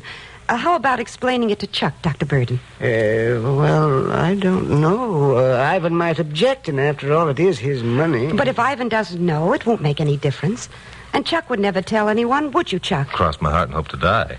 What kind of an invention is it, Doctor? Well, it's an electric current interceptor. A what? Here, let me show you. Now, this is a small model. It looks like a pistol, doesn't it? Yeah. Well, you see, I point it at that electric bulb over there, and puff, the bulb is out. Well, I'll be... Quite a gadget, isn't it, Chuck? Yeah, quite. How do you do it, Doc? With mirrors or something? Oh, no, not at all. It took me years to perfect this instrument. As a matter of fact, if it hadn't been for Ivan, I might never have succeeded. How's that? Well, you see, during the last war, I got the idea, but I had to have financing. And naturally, I went to the government. I thought they might be interested in an invention that could put an airplane out of commission merely by projecting a ray toward one of its motors. Yeah, I should think they might. What happened? And Mr. Morgan, believe it or not, no one would listen to me. Oh, I went back time and time again, and finally I became sick. Dr. Burden spent 3 years in a sanitarium. I see. And when you were released, you met Ivan. Yeah, a fine man, Ivan. He felt that if I came up here to live away from everybody, I could work on my invention undisturbed. Ivan arranged for the turning on of the power and the telephone, just everything. I've been quite comfortable. When did you get this invention of yours working? Well, about 6 weeks ago. Oh, I tell you, it was exciting. Ivan was most pleased. I'll bet. How did you test it out? Why, on a plane coming out of the airport, of course. That's why Ivan wanted me to come up here in the first place. He said we'd have plenty of subjects to work on. Oh, and he was right, too. Oh, I tell you, it was a thrilling moment when I put that first plane out of commission. Oh, it made a tremendous crash. Yeah, I read about it. Weren't you worried about the passengers? Worried? The passengers? Well, that's funny. I never thought of that. I'll bet Ivan did, particularly the planes in which important government officials were riding. By the way, Doctor, I suppose you have the plans of your invention down on paper? That's a funny thing. Ivan keeps asking me about that. But why should I put them down on paper when they're all right here in my head? No reason at all, except if you ever wanted to sell the idea. No, but I don't. No, sirree. I've had my experience of that sort of thing, and no one would listen to me. Just as long as Ivan will pay me, I'm going to stay right here. And continue to blast planes out of the sky. Does that seem quite right, Dr. Burden, with all those passengers aboard? Yes, those passengers. It's funny, I never thought about them before. I must do something about that. I really must. Yeah. Well, in the meantime, Dr. Burden, suppose you tell me just... All right, Morgan. Get your hands up. Snipe, close the door. Well, if it isn't Ratface and the gentleman who rode down the hill. A more permanent fate is in store for you, my friend. Doctor, what have you told these people? No, Ivan, no, you mustn't be displeased. I merely told them about my invention. You fool! Now it will become necessary for me to dispose of both of them. I'll bet that would break your heart. You're so unused to killing people. After all, only 68 died because of that last crash. So 2 more won't make any difference, will it, Mr. Morgan? Except that you still don't know where the briefcase is. The secret of the ray gun is, I think, far more important than the plants contained in the briefcase. You see what kind of a rat your friend is, Doctor? He's going to murder Miss Curtis and me and then continue to induce you to blast planes out of the sky, killing innocent people. Yes, I must do something about those passengers. I simply must. Now, Ivan, you suppose that we could arrange something? You will continue to experiment with the planes I suggest, or there will no longer be funds to permit you to continue working on your invention. Well, no. He's making a murderer out of you, Doctor, without you realizing it. This man is an agent. Shut up! Snipe, take care of the girl. All right, Morgan. This is it. Stop! A change had come over Dr. Burton. His voice held a commanding quality of vibrance that made us all turn and stare at him. Ivan's gun was still trained on me, but he turned his face to watch the doctor. Snide had taken 2 steps toward Carol and stopped. Drop that gun, Stuka. From now on, I'm giving the orders. Ivan didn't answer. None of us did. We all saw what was happening. Dr. Burden had his ray gun pointed at the electric hearing aid on Ivan's head. I could see the indecision in Ivan's face. He was wondering whether he could swing his gun away from me and get the doctor in time to save himself. I could almost hear the thoughts racing through his mind. He knew that Dr. Burton had suddenly had a change of heart. If he, Ivan, didn't succeed in shooting the gun out of the inventor's hand, it would mean the ruination of all his beautiful plans. It would mean the gas chamber for himself at Snide. There was only one course open for him. Drop that gun, I said. I'll drop it.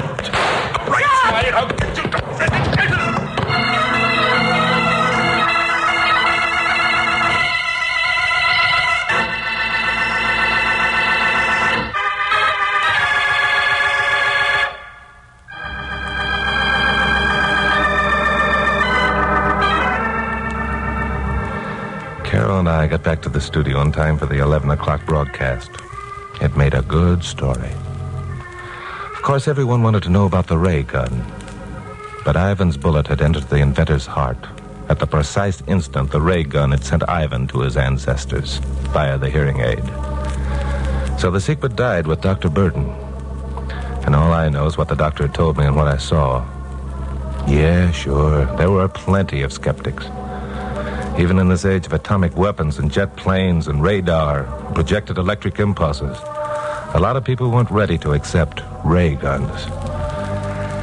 However, if no more motors conk out after planes leave the airport, it'll be pretty conclusive proof that Dr. Burton did invent some sort of electric current interceptor. Well, anyway, time will tell that story. There was one question that Carol wanted cleared up, so she caught me about it at lunch the next day. This chicken salad is delicious. I personally go for hamburgers. You can eat chicken salad for once and like it. Need it, but I won't like it. Say, Chuck, there must have been some reason why you were convinced that Ivan was a phony. Well, as a matter of fact, it was. However, I'd rather not mention it. Rather not mention it, but why? I'd just rather not, that's all. Chuck Morgan, you tell me. Oh, no, Glamour Puss, you might think me immodest. Oh, fiddly-dee. Come on, make with the words. Well, if you insist. I do. All right. You remember when I first met Ivan at the apartment house? Yes. Well, I explained to him that I was Chuck Morgan, newscaster at KOP. Well? Well, he said he'd never heard of me. Oh, Chuck.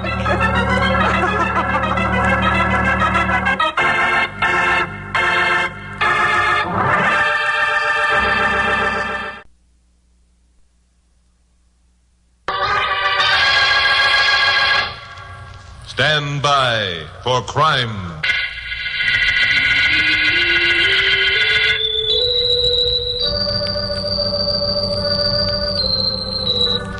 Hi, Chuck Morgan. You know, right now, just about every large American city has a threat of communism. It's an insidious thing, dangerous, and a little bit frightening. In some cities, it's worse than others. Here in Los Angeles, where I work as a newscaster on radio station KOP, we feel that the threat is more than frightening. It's a menace that must be stamped out if our way of life is to survive.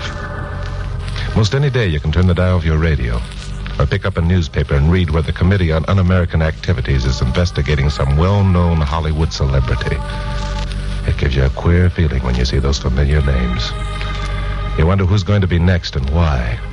And you find yourself groping for an answer to this disease that is doing its best to undermine Americanism. Those were the thoughts that were running through my mind when I came into my office a few weeks ago and found the script for my 7 o'clock broadcast lying on my desk. I read it through and got a jolt that set me back on my heels. Just as I finished, my blonde secretary, Carol Curtis, came in. Hi, Chucky boy. Hi. Who wrote this? Who wrote what? This script, my 7 o'clock broadcast. Oh, I forgot to tell you. Pappy wrote it. He asked me to leave it on your desk. Pappy? Well, sure. What's wrong with that? After all, Chuck, Pappy owns KOP, and if he wants... Where are you going? Never mind. Now, you get at that typewriter and knock out another script. This one's out. See you later.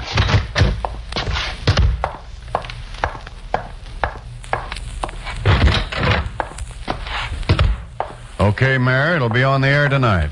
Goodbye. Oh, hello, Chuck. What's on your mind? You know what's on my mind, Pappy. What kind of tripe is this you want me to broadcast tonight? Tripe? Hey, wait a minute. I wrote that script. So Carol said. Are you out of your mind, Pappy? It's loaded with red propaganda. I know it is. You know. Now, hold it, Pappy. This I don't believe. Sit down, Chuck, and I'll tell you about it. You'd better make it good. Chuck, if you use this script on your broadcast tonight, there'll be a storm of protest that'll start your ears ringing. Don't worry. I'm not going to use it. As a matter of fact, if listener reaction becomes too great, I may have to go so far as to give you the can. I've already told you I'd hate to have to do it, Chuck, but after all, I've got the station and its policies to think of. You'd probably have a tough time getting another job. Yeah, I probably would. Now, suppose we cut out the double talk and you give me the pitch. Suppose that did happen, Chuck. Suppose I did have to fire you. And I would if you used that script. What do you think would happen? Let's not try to find out. I'll tell you what I think would happen. You're a pretty important guy. Your opinion carries a lot of weight. The communists know that. So? So sooner or later, you'd be approached.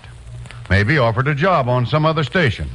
They'd have a well-worked-out plan wherein you could be of service to the cause.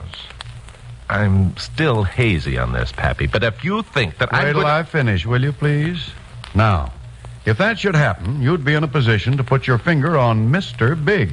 Mr. Big? The FBI knows there's a big man here in L.A., a very big man. Maybe a high government official who's head of the communists. They want to know who he is. And they think I can locate him? It's a chance. That I'm not going to take. What do you take me for, Pappy? It might be weeks or even years before I could pull that chestnut out of the fire. I might never do it. And all that time, I wouldn't have a friend in the world. I'd be despised by everyone. But if you succeeded in doing the job, you'd have performed a service for your country that may be measured in human lives and freedom and a way of life we want to keep in operation. It's a thankless job. It might be, except to those who are close to you, like myself and Carol Curtis. After it's over, she'd know. After it's over? Do you mean that even Carol wouldn't No one's going to know about this, Chuck, but myself and the FBI. It's got to look like the real McCoy. You sound as if you expect me to do it. I do. Oh, you do? Well, get this through It's your a noggin. pretty good country, Chuck. Let's do what little we can to keep it that way. You've exposed plenty of other rackets. Why not this one? Is it because you don't like the idea of being inconvenienced a little? Now, wait a minute. I never said anything. You've had everything your own way before, with the police department behind you and the station behind you and every honest citizen in town behind you. Now that you've got a toughie coming up, what are you going to do? Chicken out? Why, you old goat,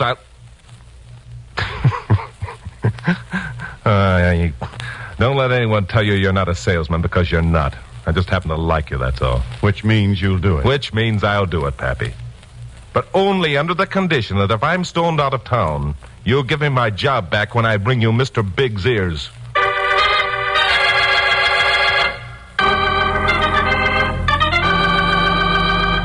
Well, I made the broadcast, and the storm of protest began to come in almost at once. Studio phones were ringing before my 15 minutes were up. Carol Curtis was waiting for me when I got back to my office. This, I knew, was going to be the worst ordeal of all. I was glad it was first and would be over quickly. Yes, that's right, Mary. Hold the calls until I let you know. Hi, Glamourpuss. What are you holding calls for? I want to talk to you. Okay, go ahead and talk. I heard the broadcast. Naturally, it's one of the jobs you paid for. What's behind it, Chuck? Behind what? You know what I'm talking about. You know what those telephone calls were about. You didn't mean any of those things you mentioned while you were on the air, did you? Of course I meant them. But, Chuck, it was red stuff. It was un-American. Don't be silly. It depends how you look at it. Well, at least half the city's looking at it the wrong way. Oh, golly, I'll be glad when it gets to be 11 o'clock. Then you can tell everybody you were kidding. I wasn't kidding. Now, look, you get paid to be my secretary, not my critic. Get over to that typewriter and Stop it, Chuck. I want to know the truth. Did you mean those things you said? Yes, I meant them. A man's got a right to his own opinion, hasn't he? Not when it smells to high heaven of treason, he hasn't. Freedom of speech doesn't mean you can yell fire in a crowded theater. Fire in a crowded theater, what a comparison. Look, you're making a mountain out of a molehill. Now get out of my hair and go back to work. No. What do you mean, no? I mean that unless you give me some explanation of that broadcast, I'm through. I'm not going to work for a red lover. Oh, you're not. We get... Oh. Hello, Pappy. I've been outside listening to most of this conversation. I don't like it. Chuck, what's your answer? Answer to what? To Carol's request for an explanation of your broadcast. She doesn't get it. Neither do you. I say what I please, and no one tells me any differently. Now, will you two scram so I can go to work on my 11 o'clock show? Oh, so you think you're a pretty big man, do you? Say anything you please, and no one tells you differently. Well, let me tell you something. There isn't going to be any 11 o'clock broadcast by Chuck Morgan. Not on KOP. You're fired. Well, it was a pretty good act. Kara was convinced, all right. I don't believe I'll ever forget the expression of disbelief and horror and hurt on her face when I walked out of that office. It gave me a queer feeling of hopelessness, as though I'd been convicted of a crime I hadn't committed and lost the respect and love of the one person who was most important in my life. Which, of course, was more or less true. But I didn't have much time to think about it right then. Even though only 10 minutes had elapsed since I'd finished that broadcast, there was a small and angry crowd gathered at the entrance of the fenced-in parking lot. They were waiting for me. A studio cop was holding them back. There he is, Red Lover! This was worse than I expected. It wasn't going to be easy to take. I walked over to my car and got in. The crowd at the gate was getting bigger. Another cop had arrived. I decided if I were going to get out of there with my whole hide, I'd better be now. I started up and headed for the gate, moving fast in second gear. The cops opened a hole and I headed for it. Then I saw a woman break into the path of my headlights and I had to slow down. Someone pulled her back into the crowd, but I'd almost stopped. Then something came sailing through the air. If my car weren't equipped with unbreakable glass, I would have been knocked silly. It made me mad. I rammed on the brake, stopped within 10 feet, and got out. All right, you bums, come and get it. All right, I'll give it.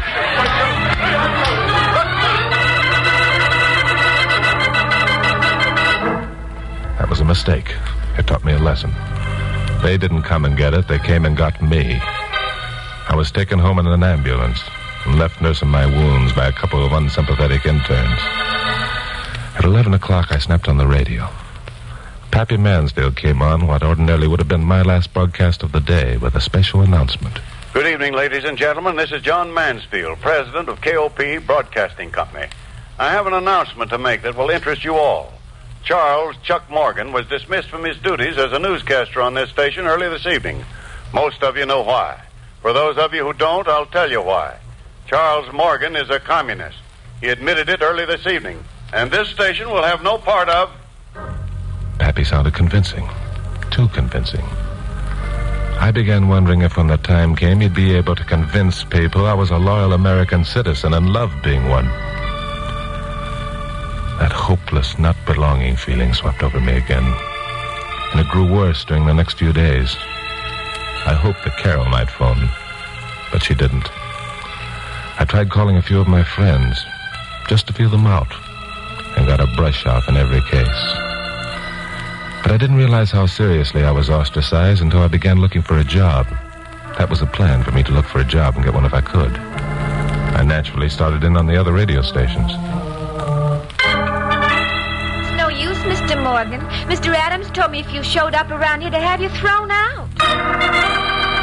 You got a nerve coming around here, Morgan? Get out! Are you nuts, Morgan? Think I want to lose every advertiser I have by hiring a red? Now, wait a minute. Won't he even talk to me? Well, that took care of the radio stations. Pappy should feel proud of the job he'd done on me. So next, I went to work in the newspapers. Only this time, I decided to save myself a lot of humiliation by using the phone. The secretaries of the first two publishers I called gave me a fast brush. I expected the same from the third, the Los Angeles Weekly News Ledger. But I didn't get it. This was a surprise. The Ledger, a conservative weekly news magazine, was owned by a man named Travers Bullard. Bullard, a powerfully built, lantern-jawed man, had the reputation for fine principles and square dealings. When the secretary told him I was on the wire, he sent back word he'd like to have me come over for a talk. This was the first sympathetic piece of dialogue I'd had in more than a week. It sounded so good, I turned into an eager Weber. I got down to the Ledger office in less than an hour, cooled my heels in an outside waiting room for another hour, and then was ushered in to see Travers Bullard. Hello, Mr. Bullard. Hello, Morgan. So you're looking for a job, are you? I sure am. Not used to hanging around doing nothing. It's not good for men. No, that's right. Still feel the same way you did about things when you made that broadcast last week? Now, look, Mr. Bullard, if you're going to hold that Answer the question. All right.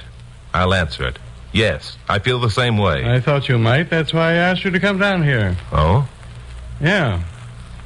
I wanted to tell you face to face what a low-down, sneaking rat you are. I wanted to remind you that America is better off without dirty, stupid traitors like yourself. That I'm going to do everything in my power to see that you, and all like you, are thrown out on your ear. You're like so many others, Morgan. You take advantage of all the fine things that America has to offer. You come to accept these things as your rightful heritage, and it never occurs to you that it's your responsibility to help keep that heritage intact. Instead, you turn to some stinking, small-minded philosophy that isn't worth the powder to blow it. That's why I asked you down here, Morgan, to tell you what I thought and to do this.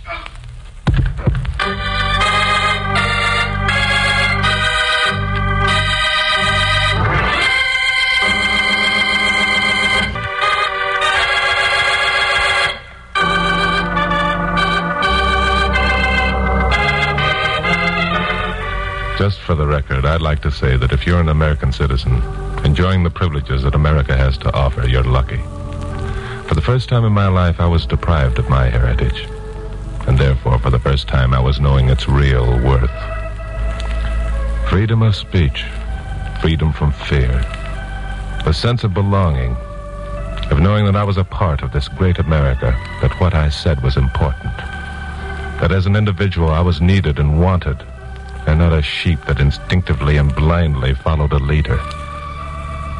Now I was deprived of these blessings. I was on the outside, looking in. I was the man without a country, hated, despised, rejected by the free society I loved. It was tough. I thought that if I ever got back my self-respect, I'd never again complain about anything that was American. One night, I was eating dinner in a joint down on Lower Vine Street. May I sit down? Oh, yeah, sure, but you better wait a minute. I want you to know who I am first. You might change your mind. I know who you are. You're Chuck Morgan. Yeah, that's right. Still want to sit down? Of course. You look so lonesome and forlorn sitting here by yourself. I guess that about describes it. I am lonesome and forlorn.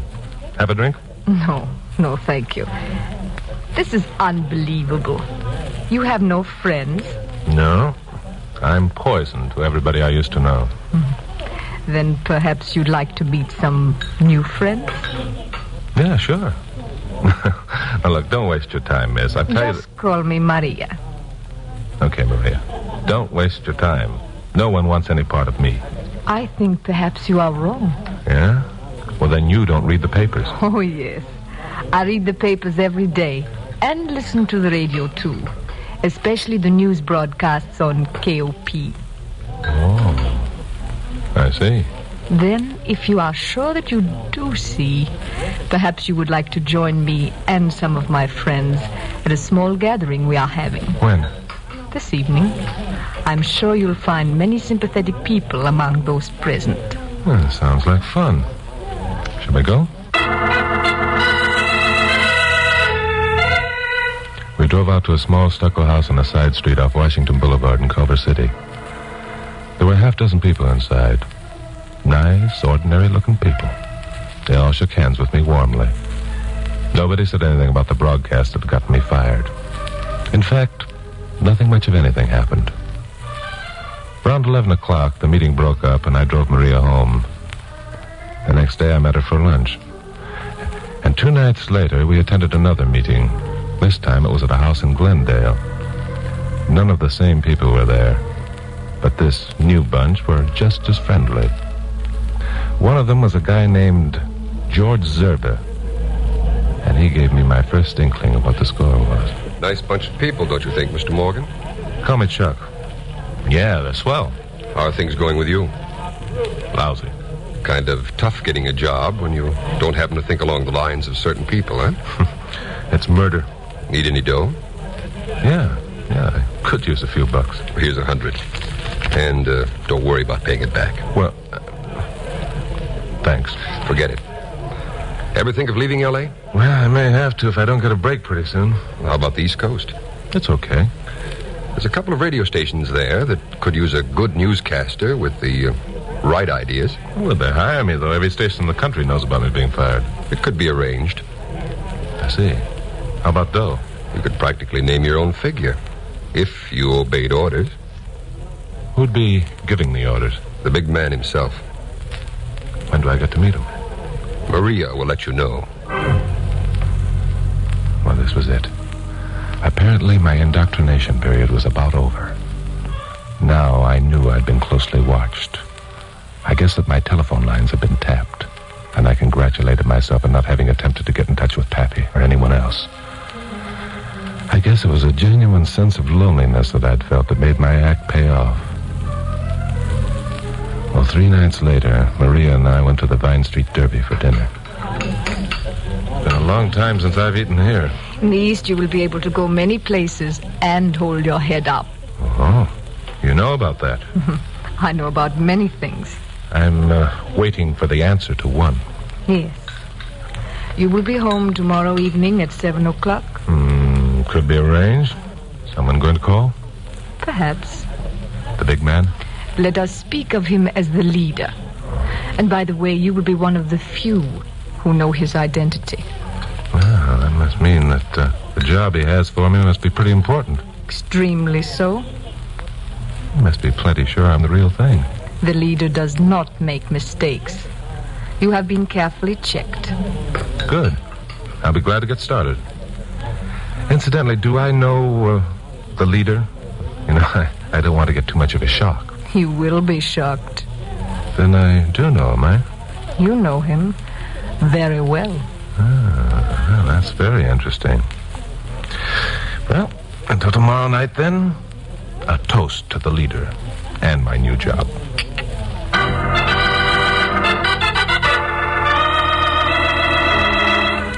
The next day was the longest I'd ever lived. It was hard to believe that the ordeal of the past few weeks was nearly over. That almost as soon as tomorrow I'd be able to sit in front of a microphone at KOP and tell the world that I was an American, and glad of it. By 6:30, I was so nervous my hands were trembling. I went into the kitchen and poured myself a straight shot. I was still there when the door buzzer sounded. Well, here it was. I got up, feeling a sense of anticipation that was almost eerie.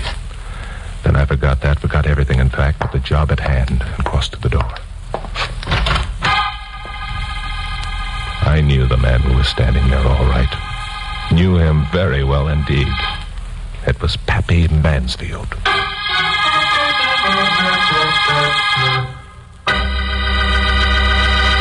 Pappy, what the devil? Never mind that now. Where can I hide? Hide? Do you realize that... I realize everything. Get me out of sight in a hurry. Okay, come in. In there. Keep away from the windows. Good deal. See you later. Yeah. See you later. You bet he'd see me later, the old goat. Didn't he realize he almost loused up 2 weeks of work on my part? I didn't have much time to think about it. Less than 2 minutes later, the buzzer sounded again. This time I felt it was going to be the McCoy.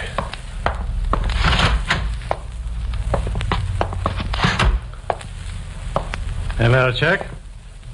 Travers Bullard. Surprised, eh? Yeah, I thought that you... Sorry about that crack on the jaw, my boy, but I had to make sure you were convinced I wasn't the leader. You convinced me, all right. And you convinced me and the other members of our little group that you weren't working a gag. You'll make a good member of the party, son. We're glad to have you with us. Thanks. Now, let's get down to business, shall we? You'll find all your instructions in this envelope. In 2 days, you'll leave for New York. One of our agents will meet you at the airport.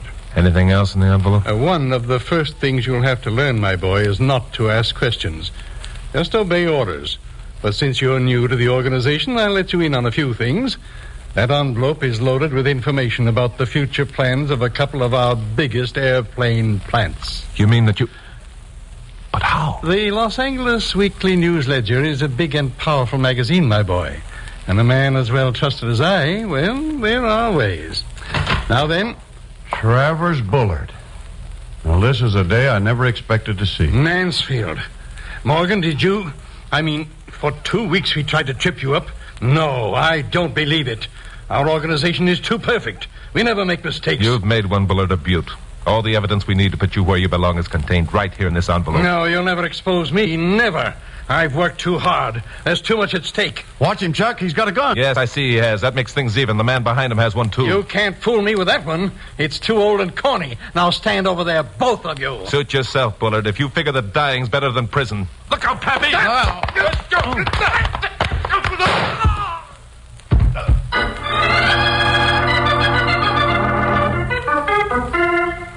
It was quite a fight. Pappy had tripped over a rug, and Bullard, suspecting a trick, had swung on him, which was my cue to repay with interest that crack on the jaw he'd given me down at the Ledger office. Bullard, however, was a powerful man, and it took a lot of doing to get him under control. His gun went off in the fracas, but it didn't hurt anybody. He's still alive. Those of you who listen to my broadcast know where he is now. He's got a private room in a big gray building with iron bars on the window. Pappy and I got back to the station around 10 o'clock. Here's your office, Pappy. Now tell me, what was the idea of almost lousing up my good work by showing up at the apartment 5 minutes before Bullard arrived? Because it occurred to me at the last minute that 2 witnesses to his dialogue would be more effective at a trial, especially with you having seemingly gone over to the Reds. Yeah, I see, you're right. Well, as it turned out, the information contained in the envelope would have been enough. That's right. Trouble is, I didn't know there were going to be an envelope. Well, anyhow, it's okay now. Oh, she's waiting for you in your office. Good night. So long, Pappy. It's good to be back. See you. Hi, Glamour Puss. Hi, Chuck. Your script's ready for the 11 o'clock broadcast. Want to read it over? Oh, I don't know. What's in it? The facts about you exposing Travis Bullard. No kidding. How'd you know about that? Pappy phoned me. Did he now? Mm-hmm. I see you're all in a sweat about having me back. I knew you'd be back. No kidding. How'd you know that? Well, I figured it out. You went ramming out of here that night Pappy wrote your script and yelling at me to write another. And then you came back and said you were going to use the one Pappy wrote. Oh, I'm not so dumb. No, as a matter of fact, you're nowhere near as dumb Don't you say it. Don't you dare. If you tell me once more I'm not as dumb as I look, I'll bring you with this typewriter. You know something, Glamour Puss? What? You're a ham. Why, You're putting on an act. What you really want to do is bawl and fling your arms around my neck and tell me you're glad to have me back. I don't. I don't at all. Oh, Chuck. Glamour Puss.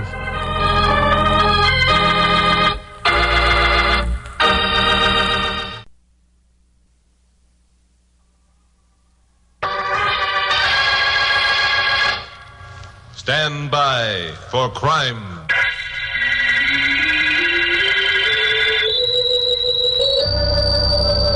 Hi. I'm Chuck Morgan, newscaster on radio station KOP here in Los Angeles. You know, corruption in government is something that will probably always be with us. Let's face it, we have our share, I guess, just like every other large American city. There are a few of us who are in a position to do something about it. So we keep trying, with varying degrees of success and failure. There are other forms of corruption, too. In sports, for example, like that basketball business a while ago. And boxing. That's a story I'd like to tell you. You've heard of Lefty Luke Larson and K.O. McCready, light heavyweights, both of them. Well, last week they were scheduled for a 10-rounder in the Starlight Stadium. It was supposed to be a grudge fight, but I had pretty good information that the scrap was fixed, with Lefty set up to kiss the canvas. I tried for a week to get my hands on something concrete that I could use without a libel suit being filed and got no place. Well, on the night of the fight, I got back to my office just before a 7 o'clock broadcast and found my blonde secretary, Carol Curtis, knocking herself out over something she'd been reading. All right. What have you been doing? Reading the Los Angeles weather reports or something? Oh, hi, Chuck. Honestly, this is the funniest thing I've ever read. Yeah, some of your own dialogue, I'll bet. No. Look, this letter was addressed to the question and answer department and got to our mail by mistake. Yeah? Who's it from? Oh, that's unimportant. Listen, dear sir, I have a small ranch in the San Fernando Valley. For several months, I have been troubled by my neighbor's chickens wandering into my backyard and laying their eggs in my garden. This morning, there wasn't a single solitary egg there. And I want to know what I can do about it.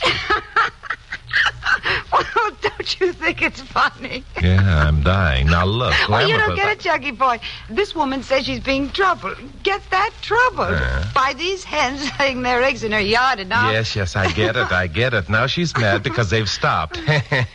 Oh, you do get it. Some people's sense of humor. Did the Ducats come in? What Ducats? The Ducats to tonight's fights, of course. Oh, yes, they're here. And you don't have to bite my head off. Hey, who's going to use the other one? Other what? Where's that lighter fluid? The ticket. There are two. Oh, a friend of mine. Oh, here it is. I see. You know, Glamourpuss, I'm as convinced that tonight's fight is fixed as I am that the sun will rise tomorrow.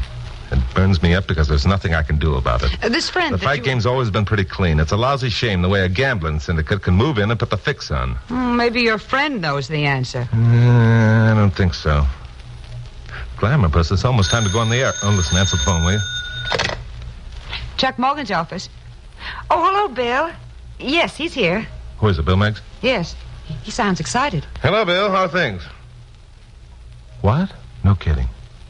Half hour ago, huh? Yeah, I can get it on the show, but talk fast. There's only about 3 minutes to airtime. Take this down, Glamourpuss. Okay. Lefty Luke Larson, contender for the light heavyweight championship of the world, was found murdered in his apartment at 720 Citizen Street this evening.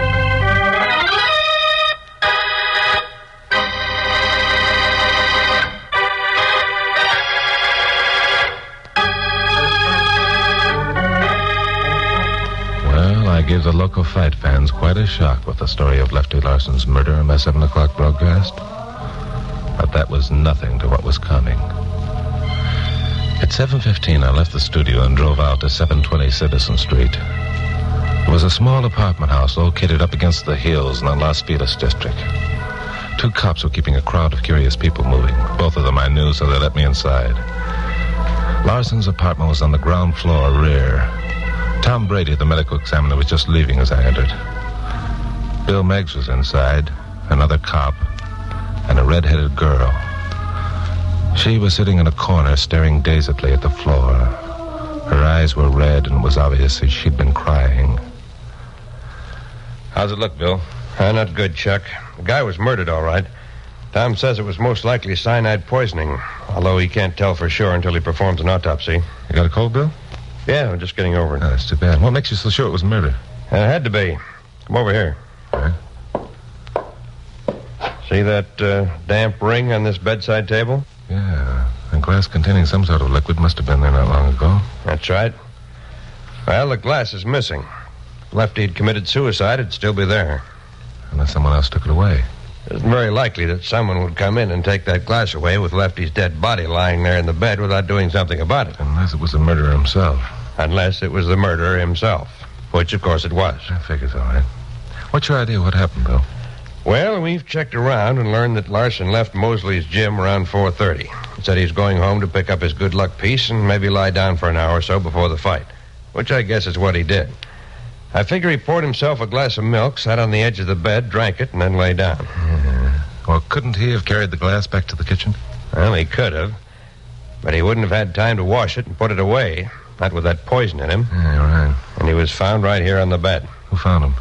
That girl over there. Her name's Lil Framingham. They were engaged. She says she called him here on the phone about 5:15. Told him she'd pick him up and drive him to the stadium at 6:30. When she got here, she found him dead. I see. What was the good luck piece you mentioned a minute ago? A set of rattles from a rattlesnake. We found them in his pocket. By the way, Chuck, I'd appreciate your giving me a hand in this. You know, I never was much of a fight fan. Don't know many of the people mixed up in it. You have to in your work. Yeah, sure. I'll be glad to do anything I can. I don't suppose you came up with any fingerprints? No. Everything wiped clean. Another one of those, huh? You mind if I talk to the girl? If she'll talk. She's pretty upset. Thanks. Hello, Lil. I loved him. We were going to be married. I loved him. Yeah, I know. It's a tough break. But now we've got to see if we can't find the man who did this thing. Can you think of anyone who might have wanted Lefty out of the way, Lil? I loved him. We were going to be married. Did he have any enemies? Anyone who hated him? Hate? Yeah. Anyone hate Lefty? Nobody hated Lefty.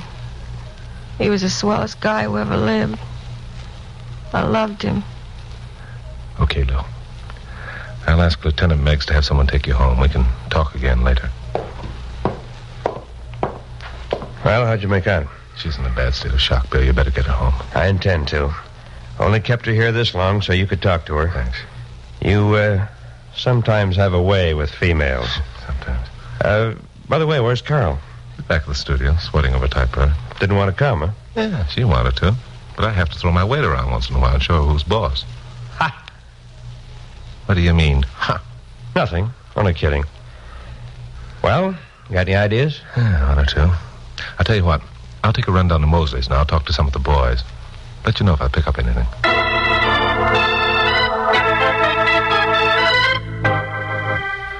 I changed my mind about going down to Mosley's and went back to the studio instead. I remembered that out in San Fernando Valley, an old-time boxer named Babe Starkey, long since retired, had bought a small ranch and was operating it for the few bucks he needed in his old age. Most of the boxers, especially the young ones who came to town, found time to go out to Babe's and swap yarns with him. Babe knew more about fights and fighters than anyone. It occurred to me that he might have the answer to a few questions I wanted to ask. So the next morning, I picked up Carol around 9 o'clock, and we headed over Coinga Pass into the valley. By the way, what kind of a ranch is it that this Babe Starkey runs? Oh, didn't I tell you? No. It's a snake ranch. A what? A snake ranch. Didn't you ever hear of a snake ranch? Oh, I've heard of every other kind out here in Southern California. Orange ranches and chicken ranches and cucumber ranches and avocado ranches. But never a snake ranch. What kind of snakes does he raise? Rattlesnakes. Morgan, you stop this car at once and let me out. Oh, come now, take it easy, Glamour Puss. Chucky Boy won't let the nasty old snakes do anything. Did you say something, Glamour Puss? No. Well, why not? You're usually talking. I was thinking. With what? I mean, what about? I was thinking what a shame it is that you and your friend couldn't go to the fights last night. Yeah, it was. Oh, here we are. I remember those two gateposts well. Chuck, this friend... Turn into the drive. Hey, there's Babe. Hello, Babe. How are you? Well, Chuck Morgan. How are you, boy? Step down from your saddle, son, and squat in the shade a bit. Hey, who's that with you? You've heard me mention my secretary, Carol Curtis. I never met the young lady, but I'm sure glad to do it now. Hey, she's pretty. Well, thank you, Babe. You're pretty, too. Well, now, that's plumb decent of you to say that, ma'am. Come on, get out of there. Where did you latch onto that Western talk, Babe? Well, now, it's like this, Chuck, my boy. I figured as long as I turned rancher, I'd better talk like one. Here, just you sit right down there in the shade of the sycamore tree, Miss Curtis. Make yourself comfortable. My, you are pretty. Well, thank you again. How's the rattlesnake business, Babe? Well, it's like this.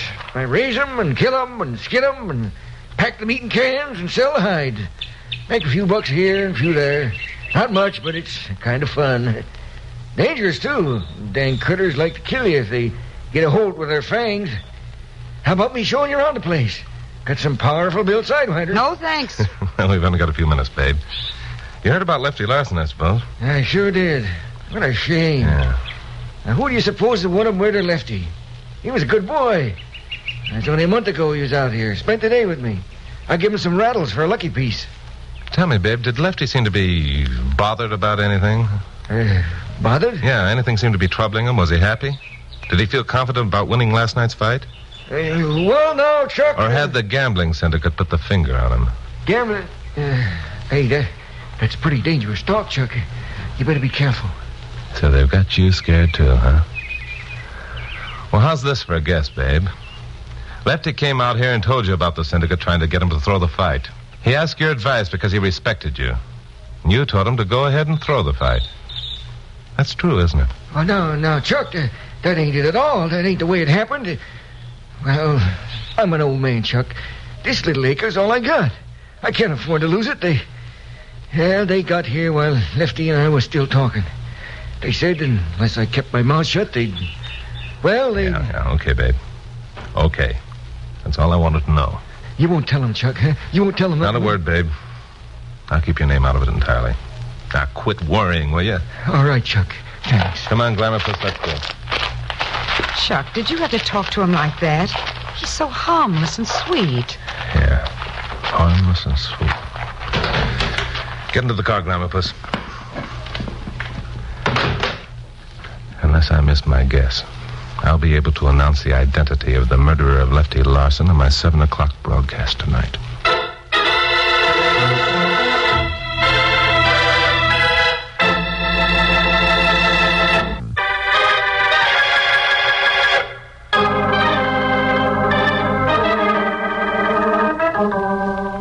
By the time I got back to the studio, I began to wonder if I hadn't been a bit hasty in making the 7 o'clock broadcast a deadline. There's a lot to be done during the next few hours. But first, I wanted to have a talk with my boss, Pappy Mansfield, owner of KOP. Pappy listened patiently while I explained what I had in mind.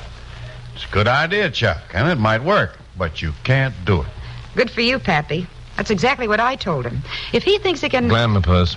What? Drop dead. What do you mean I can't do it, Pappy? If my guess is right, we'll have one of the biggest stories of the year. Yes, and if your guess isn't correct, I'll be minus one good newscaster. Nope, not a chance. All right, Pappy, I'll make a deal with you. It's now 2 o'clock. I'll start from Mike Mosley's gym right now. If I'm not back by 4, you get hold of Bill Meggs and come looking for me. Well, why don't we get hold of Bill Meggs right now and go down there with you? For obvious reasons. Name 3. How about it, Pappy? Well, I don't know. Good, it's a deal. You stay here, Glamourpuss, and wait for the phone to ring. When it does, it'll be me with the solution to the mystery of the boxing champ murder.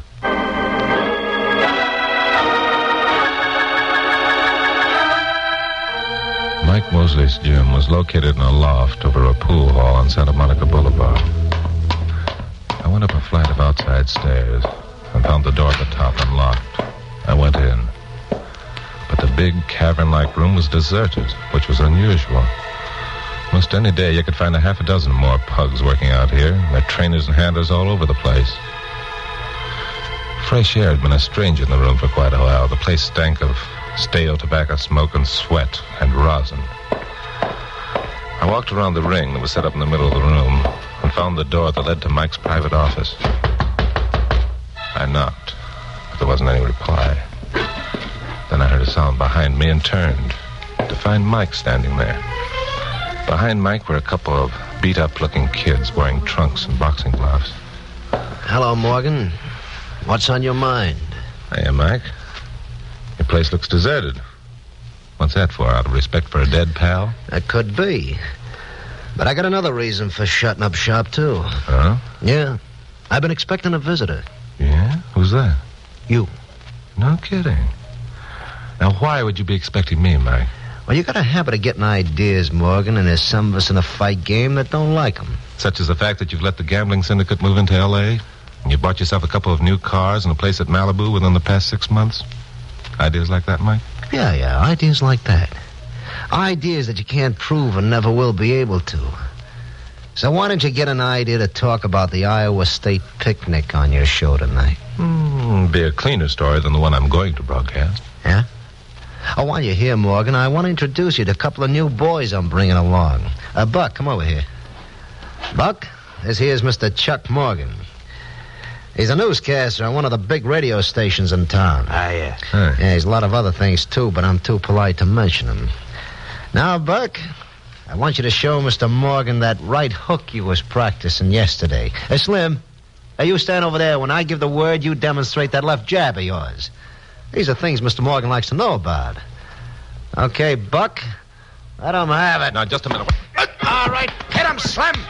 Give it to him, boys. Maybe Mr. Morgan won't be so snoopy from now on. Give it to him. Don't let him fall down. Keep him on his feet. Atta boy, Buck. Once more, Slim.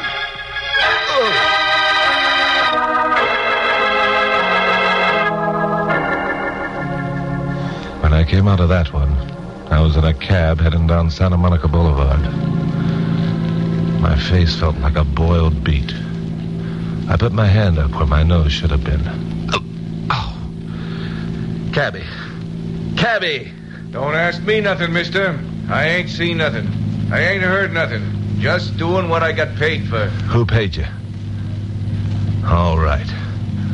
Where are you taking me? Any place you say, mister, so long as it don't cost more than $2. Okay.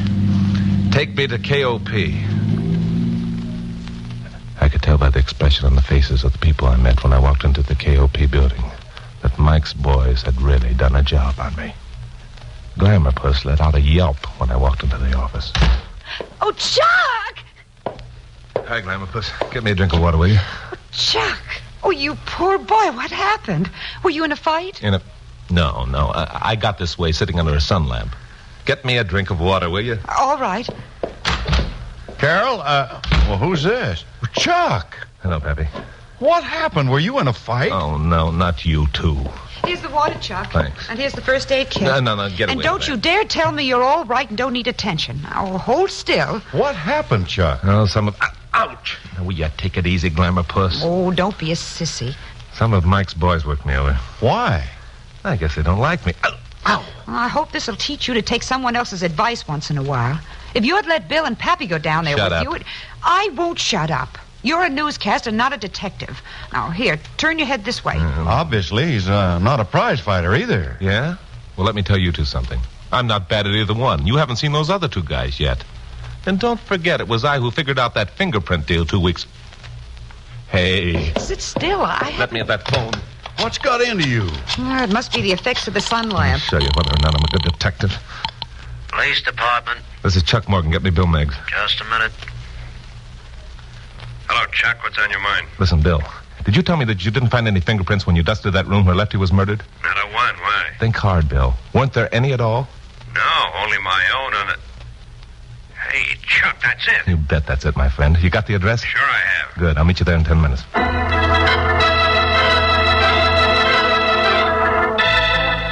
I got out of there fast, ignoring the protests of Carol and Pappy, and 10 minutes later, I was pulling up in front of an apartment house on North Hobart.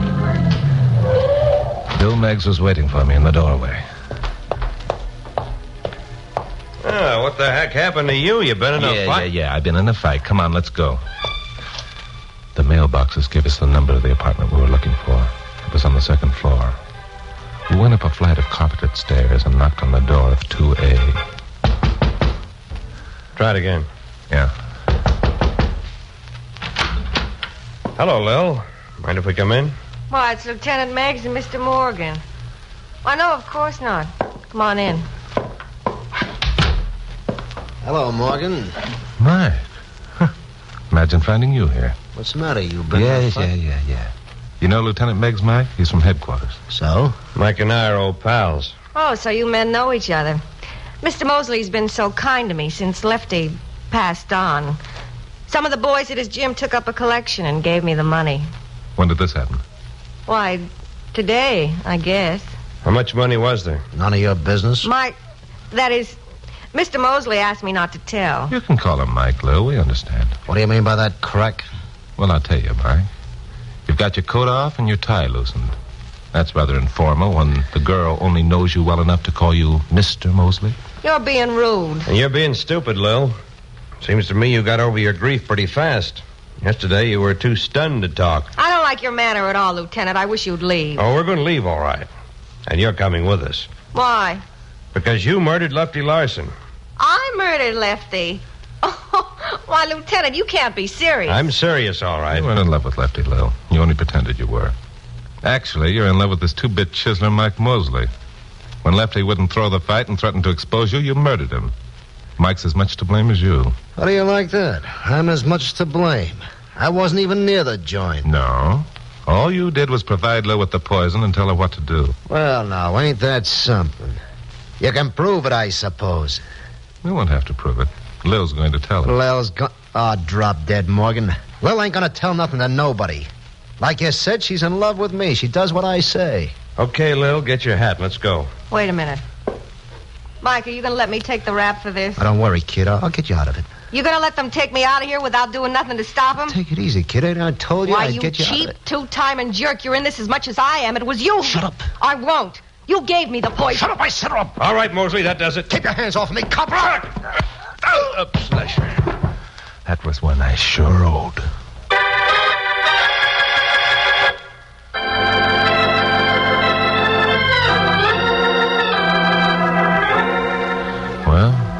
that settled that one. Lou gave a full confession, which of course implicated Mike Mosley. We guessed pretty accurately as to how the thing had been worked out. It was just another one of those cases in which a murderer thought he'd covered his trail enough to be very sure of himself. Will they ever learn? Of course, I had a lot of explaining to do to a certain blonde secretary and a gentleman named Pappy Mansfield. Okay, genius. Gather round, Pappy. This is the moment that Chucky boy likes. The ham. Glamourpuss, you're just sore because you didn't figure this one out yourself, aren't you? All right. Now, if you two have exchanged the usual number of insults to assure each other that you're really in love, suppose you give it to us, Chuck. Sure, Pappy. It was really quite simple. Oh, you modest man, you. Go ahead and brag. For the moment, Glamourpuss, I'm going to ignore you and talk to Pappy. It was like this, Pappy. Lil said she called Lefty at his apartment and talked to him on the phone an hour before he was murdered. Yet Bill Meggs couldn't find any fingerprints except his own, which were on the phone. My guy. Lil had wiped everything clean of fingerprints, including the telephone. But Bill used the phone when he got there. Uh-huh. So both Bills and Lefties should have been on that receiver. Oh, my. And to think our Chucky figured it all out by himself. Oh, say, Pappy. Yeah, Chuck? Those tickets I had for the Larson McCready fight. They're sending me 2 others for the Aragon bout next week, so we won't miss out entirely. Oh, good. Chuck, Hmm? was Pappy the friend who was going to use the other ticket? Sure, didn't I tell you? No, you didn't. No, I'm sorry. Chuck Morgan, I think you're dreadful. Why? You knew I thought you were going to take some other woman, and you let me think so. Glamourpuss. What? You're purty. Oh, Chuck, I think you're pretty, too.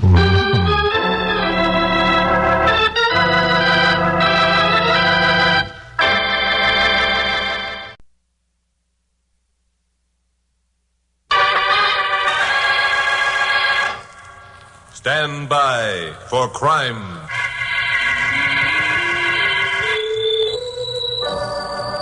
Hi, Morgan speaking, KOP newscaster. Well, another of those unusual murders has occurred here in Los Angeles. Last week, a man's body was found on a lonely dirt road off Mulholland Drive, up in the Santa Monica Mountains. He'd been shot through the head with a .38 caliber revolver. He'd also been badly beaten. His name was Mark Adams. That's what made the murder unusual. Mark Adams was a partner in one of our leading stock and bond houses. He'd had a respectable, straightforward life since he moved here from Portland 10 years ago. Dozens of friends testified to that fact. He had no enemies. Robbery had not been the motive, because a sizable sum of money had been found in the wallet he carried. Why then had he been murdered and his body left in the lonely Santa Monica Mountains? That was a good question. I asked Bill Meggs of police headquarters if he minded if Carol Curtis, my secretary, and I called on the widow, Mrs. Ada Adams. Bill said, heck no, if we picked up anything to let him know. So Carol and I climbed into my jalopy and headed for the Adams residence, which was on Beddington Street. I guess this is it, Glamourpuss. I really hope she'll talk to us. I wouldn't blame her if she didn't. Well, if she doesn't, we'll come back another day. Ring the bell, will you? All right. So Carol pushed the bell button. We heard chimes ring inside the house. After a minute, the door opened. A woman of about 40, wearing a long-sleeved black dress, appeared. It was obvious she'd been crying. You Mrs. Adams? Yes, I'm Mrs. Adams. Well, I'm Chuck Morgan. This is Carol Curtis. We're from radio station KOP. Oh, reporters. Well, if you don't mind, We want to help you if we can, Mrs. Adams. Mr. Morgan has a reputation for aiding the police in these cases. Oh, you're that, Mr. Morgan. Well, I'm sorry. I didn't mean to imply I understand perfectly, Mrs. Adams. You're upset and confused and hardly know what you're saying. Yes, that's it, exactly. Well, all right, you may come in if you like. Thank you very much. Thanks. Won't you sit down? Thank Make you. yourself comfortable. Tell me, Mrs. Adams, Yes. can you think of anybody, any friend or business associate who would gain by having your husband out of the way? Oh, no, there's nobody. Nobody at all. Well, there had to be a reason for him being shot, Mrs. Adams. No one would be more apt to know that reason than yourself. If there's anything you'd like to tell us in confidence, we'll respect your wishes. Well, yes, there is something. Good. I know I should have told the police, but in the excitement, I somehow felt that I could keep it a secret. If Mark had died any other way, I could have. Keep what a secret, Mrs. Adams? Oh, it's horrible. Because of the the way that Mark died, there'll be an investigation. They'll find out. It'll be in all the papers. The disgrace of it. Mr. Morgan, if I tell you, will you help me keep the secret? By doing so, I'll not obstruct justice. I will, of course. Do you promise? I promise. Very well. I know of your contacts with the police department. Lieutenant Meggs called to say you were coming out. Because of your friendship with Lieutenant Meggs, you can help maintain Mark's reputation, even though he is dead. Mr. Morgan, my husband was a hopeless dope addict.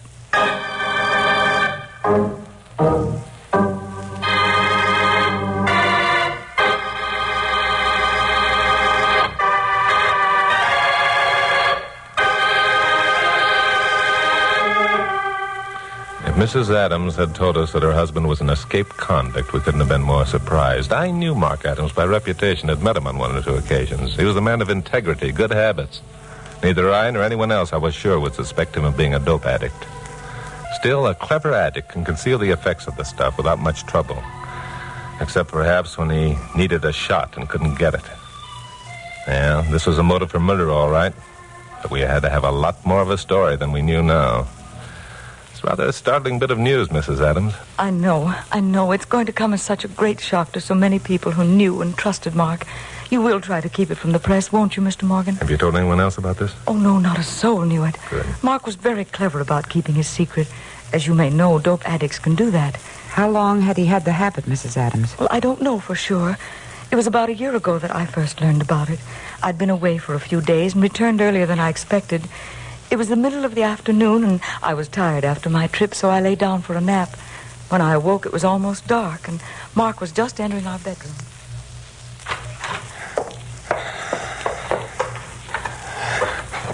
Blasted light.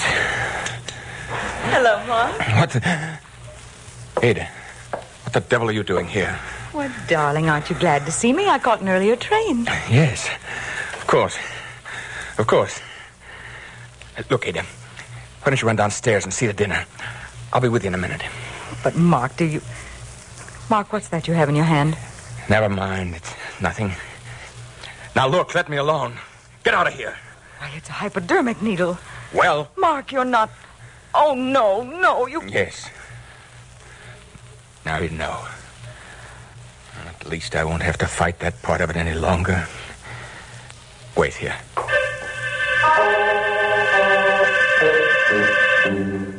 Mark went into the bathroom.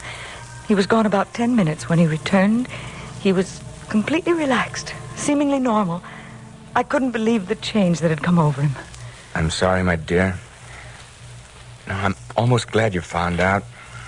It's been pretty bad trying to keep my secret. Oh, Mark, this is awful.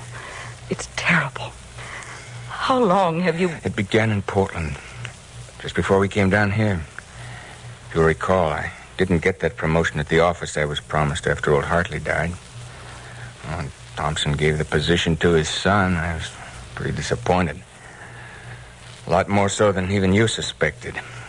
I had to have some escape. And so you resorted to dope. I had a friend who used some occasionally. He assured me it offered complete freedom from care and that it was easy to break the habit. Oh, Mark, you fool. Don't you know that it's more habit-forming than anything you could possibly have done? I didn't then. I do now, much to my sorrow. But, Mark, what are you going to do? What are we going to do? They'll find out sooner or later at the office. They're bound to. It'll be the end. They won't find out, Ada. They mustn't. Not ever. But how can You can help me, Ada. Look, Ada, you must. I'm going to break myself of the habit. I have a vacation coming up. I'll go to a sanitarium. I'll take the cure. Look, I'll be off the stuff forever. Only you'll have to go with me, Ada. I'll need your strength desperately. Ada, will you help me fight this thing? Of course I will, darling. I'll do everything possible. Oh, my dearest, we'll fight it together and win.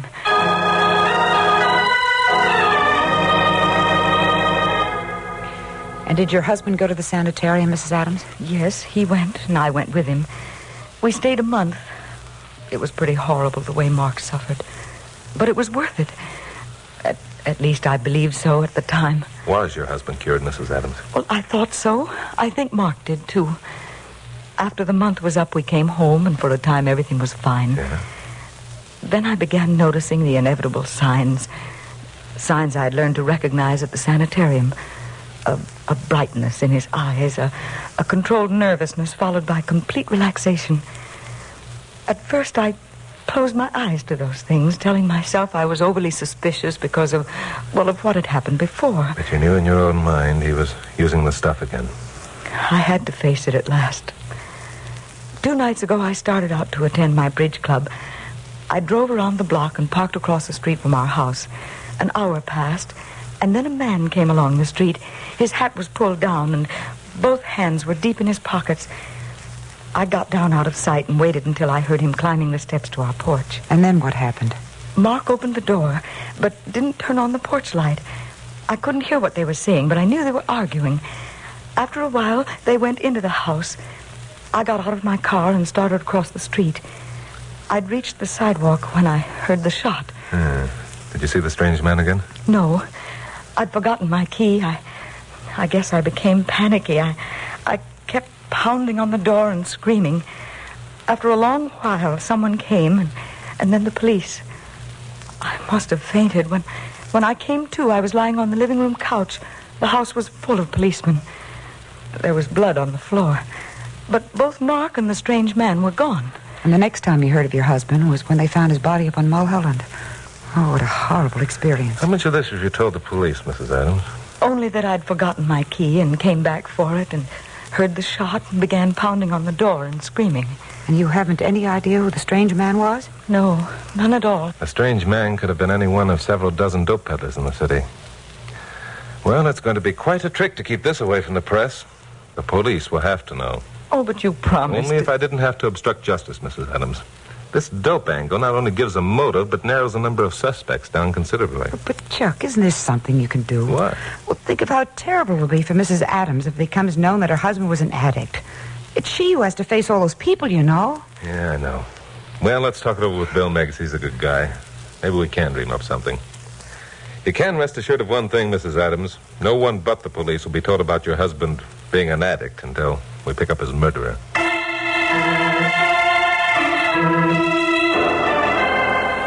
I didn't call Bill Meggs at once. I couldn't get the picture of the distress in Mrs. Adams' eyes out of my mind. Maybe somehow it would be possible to crack this case without letting it become known that Mark Adams had been an addict. I didn't know how. But for lack of something better to do and to give me time to think, I headed the jalopy up towards Mulholland Drive. Was it somewhere along here that the body was found, Chuck? According to Bill, it was about 100 yards down this road. Yeah, this is it. Well, let's get out and take a look around. I can't imagine what you expect to find. The police aren't stupid, you know, and they've already been here. I know the police aren't stupid. Yeah, only seem to be one set of tire prints. One set? I can see a dozen, but what if I couldn't? All the prints were made by the same set of tires. Those were probably on the police car. What I want to know is, where are the prints made by the tires of the murderer's car? And how did his body get here? You say there are no prints of a second automobile. Well, I'll tell you how I think it got here, Glamourpuss. Look up there. Mm-hmm. That's Mulholland Drive curling around the side of the mountain. Oh, I get it. The body was thrown out of a car up there, and it rolled down here. Smart girl. Bill said Adams' clothes were torn, his body cut and bruised. Well, then we're wasting our time looking for tire prints. Maybe. However, the car up there probably stopped so the murderer could get the body out. Now, if the road had soft shoulders, there'd be tire prints up there, wouldn't there? And you don't think Bill Meggs thought of that? Sure I do. I think he's already made an impression of the prints and is checking them at the police lab. Oh? What makes you think that? Bill told me. Why, you so-and-so. And you made me think that... All right, don't get sore, Glamourpuss. I'm only stalling for time, so my conscience won't bother me for not reporting Mrs. Adams' story to Bill. Oh, I hope when you do tell me, put you in jail for a year for obstructing justice. A year? Now, come, Glamourpuss. What would you and Pappy do without me for a year? Glamourpuss and I have been walking around while talking. I stepped behind a bush and saw something white lying on the ground. It was a page from a newspaper. Nothing unusual about that, except that this page was folded neatly and the dateline was staring up at me. It was dated July 24th, the day Mark Adams had been murdered. I picked it up and unfolded it. It was a page from the classified section of the Los Angeles Observer. Why so interested in a page from the Observer, Sherlock? Nobody ever reads that scandal sheet. Certainly not a man of Mark Adams' high standing. Still, it could have fallen out of his pocket when he rolled down the hill. Well, what are you reading? Classified ad that's underlined in pencil. Oh, this is a fine time to go looking for bargains. Shut up, Clamorpuss. Let me read. For sale, 20-carat diamond ring. Bring cash to 222 Beddington Street after 9:30 p.m., July 24. Oh, Chucky boy, you don't mean... Oh, not at last. Oh, well, darling, you'd have to give me one that big. Honest, I'd be satisfied with just Clamorpuss, a will small... you stop that gibbering? Don't you know what this means? Well, then you're not going to... 222 Beddington Street is the address of the Adams family. Whoever answered this ad in the paper is the man who murdered Mark Adams.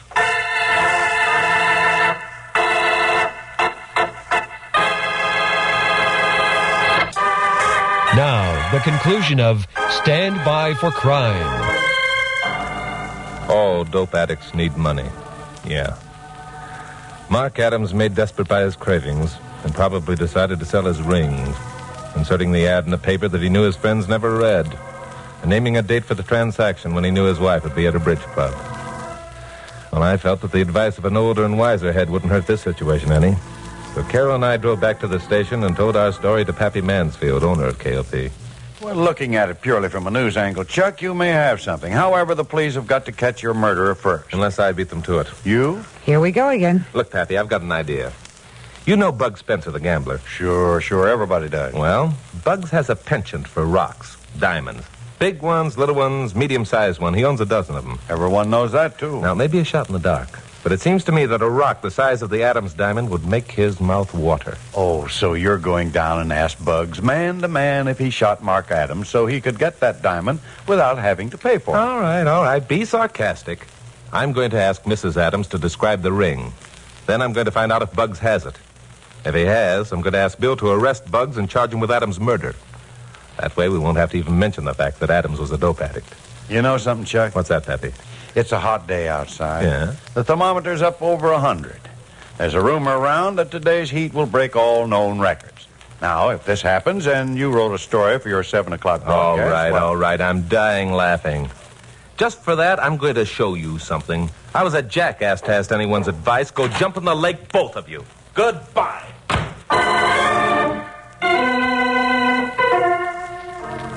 I was mad.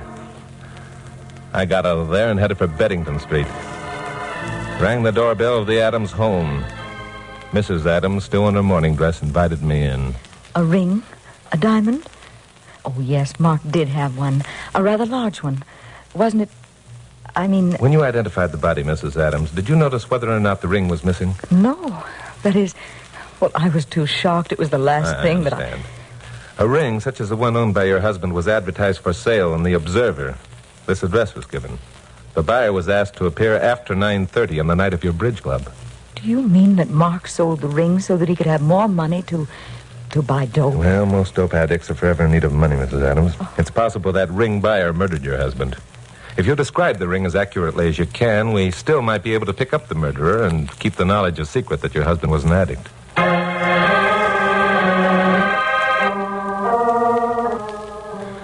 I was still mad. Otherwise, I might have had the common sense to call Bill Meggs before going down to see Bugs Spencer. But I didn't. I drove down to 9th Street and found the building where Bugs maintained his so-called office. I got by the dame at the desk and located Bugs' private sanctum. He was sitting behind a big horseshoe desk, as flashily dressed as ever. There was a diamond ring the size of a marble on his left hand. Two of his strong-arm boys flanked the desk on either side.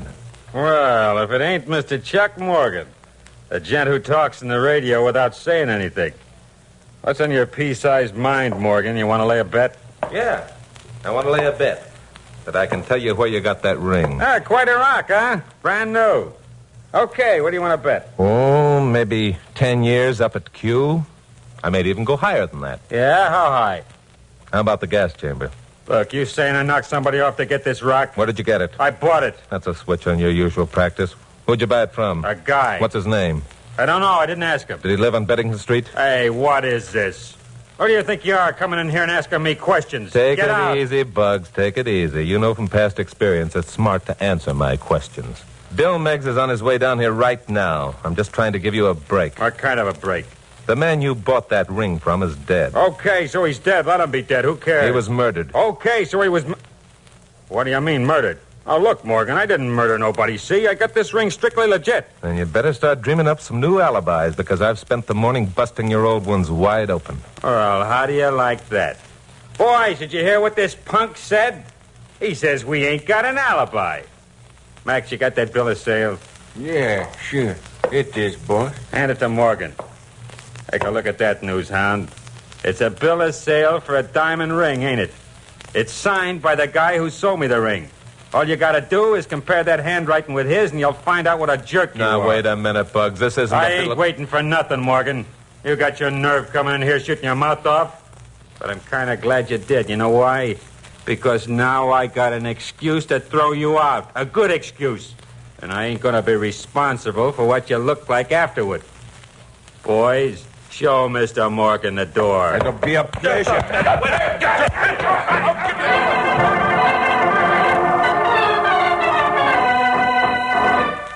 Bugs' boys had a peculiar way of showing me the door.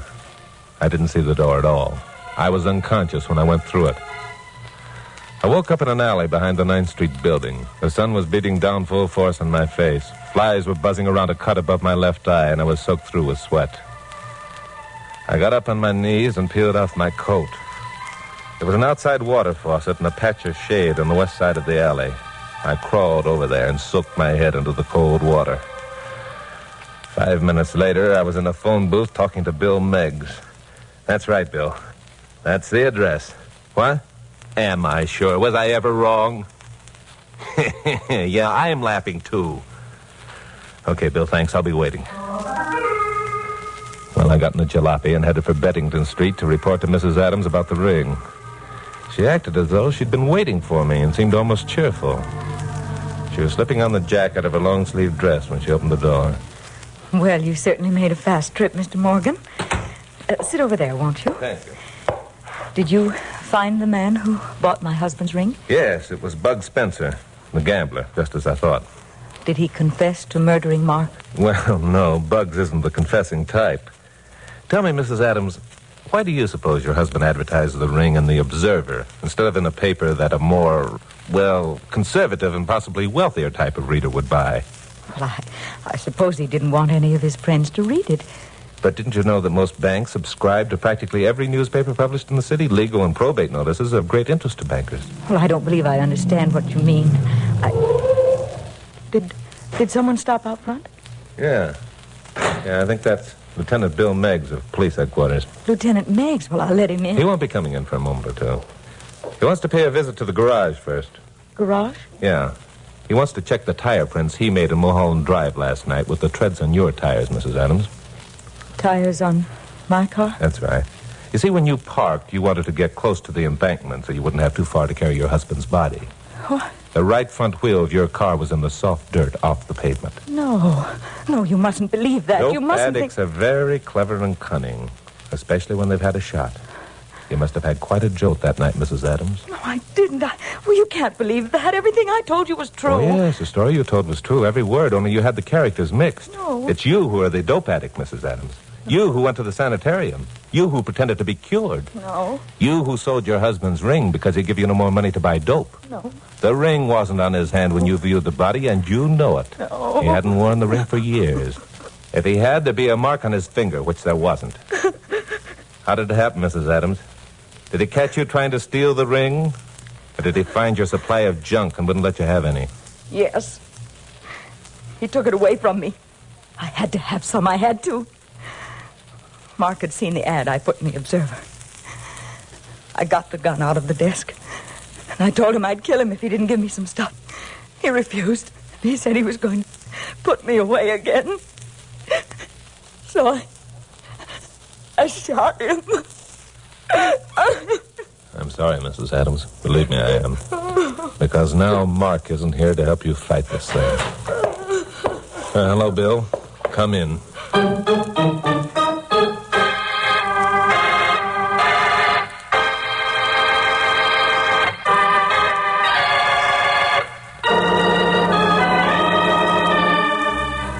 Well, sometimes the job of a newscaster isn't as pleasant as it might be. Bill took Ada Adams off in the squad car, and I headed back for KOP. Both Pappy and Carol were there, looking cool and relaxed.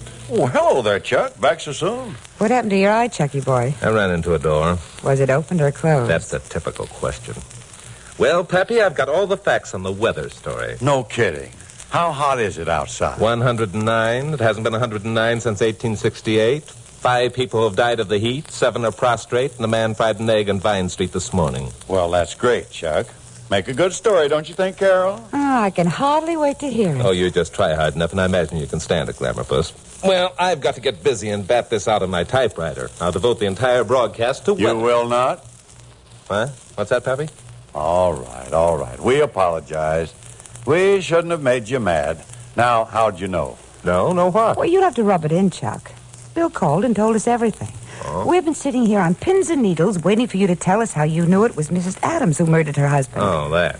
So you've been sitting here in this nice, cool office all this time while I've been out in the sweltering heat. Oh, stop reminding us how you've suffered. What's the sweltering heat got to do with knowing about Mrs. Adams' guilt? Everything. It's sweltering hot outside. Mrs. Adams was wearing a black wool dress with long sleeves. Why? No woman in her right mind would wear such a dress in this heat. There had to be another reason. She wanted to cover up something. Marks made by a hypodermic needle. Well, shall I write the story on the heat, Pappy?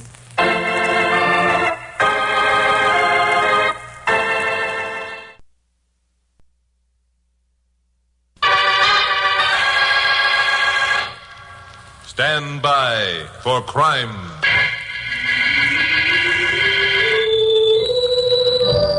Chuck Morgan speaking, KOP newscaster in Los Angeles. You know, in spite of all the kidding that goes on between my blonde secretary, Carol Curtis, and me, she's really quite a gal. I depend upon her more than I sometimes care to admit. She's an eager beaver when it comes to lining up feature stories for my broadcasts, which, when you have to dig up 2 features a day, is a big help. But every once in a while, Carol goes overboard in her attempts to ferret out these features. Like last week. She claimed she had a hot tip from a mysterious person whose name she didn't know and who told her that a big shipment of marijuana was scheduled to be smuggled across the border at Calexico.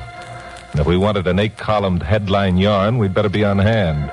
Well, I wrote that one off to one of those crackpots that were forever phoning in and told Carol we'd cover the Iowa State picnic instead. 2 mornings later, I arrived at my office prepared to be greeted by Carol's cheerful grin, as usual, and instead found Pappy Mansfield, owner of KOP, sitting at her desk. Hello, Pappy. Where's Carol? Hi, Chuck. What do you mean, where's Carol? Didn't she tell you? Tell me? What? Why, day before yesterday, she asked for a couple of days off, and I told her she could have them. Oh, she did? And you did? Yeah. How do you like that? She's got a nerve. Who does she think she's working for anyway? If she wants to be my secretary, then Now, just take it easy, Chucky boy. It happens that you weren't around when Carol made that request. And since I only happen to own this coffee pot you're both working for, she probably figured that I was next in authority, so she asked me for the leave of absence. Leave of absence? That sounds as though she's going to be gone for a year. Where'd she say she was going? Your phone's ringing, Chucky boy. I asked you where she said she was going. She didn't say, and your phone's still ringing. How about that? I hire a secretary, and she walks out on me just when I need her the most. I ask you, how about that? Chuck, answer that phone. You know what I think I'll do? I think I'll fire that wench. Hello? She's got to understand that I'm the boss as far as she's concerned. Someone's talking to you, Chucky boy. Huh? Oh. Hello, who is it? What do you want? It's Carol, darling. Now, listen, Now, look, Glamour Puss, you're fired. Do you hear that? You're fired. Where are you anyway? I'm in jail at Calexico. A likely story. Now, what did you say? I said I was in jail in Calexico. I was caught trying to smuggle marijuana across the border. Oh, you dope. You empty-headed dope. Pappy, kick that chair over here, will you? I think I better sit down. Sure. So she got caught, did she? You're not being funny, Pappy. I think I am. Chuck, are you still there? Who are you talking to? A man with no sense of humor. Now, look, Glamour Puss, I was framed, Chuck, and I'm mad and uncomfortable and disgusted. And you've got to come down and identify me because they won't believe I'm who I am. What do you mean you were framed? Well, I went across the border, and when I came back, the customs officials opened my suitcase, and there was about a ton of marijuana inside. Oh, and Chuck, the meals are horrible in this jail. Will you please hurry up? Framed? Meals? Hurry up. Okay, Glamour Puss, I'll be there. Anything wrong, Chuck? No, not a thing, Pappy, not a thing. By the way, I'd like to have a 2-day leave of absence. How about it? Why, sure, Chuck. Of course, you realize when you take a leave of absence, your pay stops. Yeah, I know. Okay, Pappy. Stop my pay. I'm leaving for Calexico.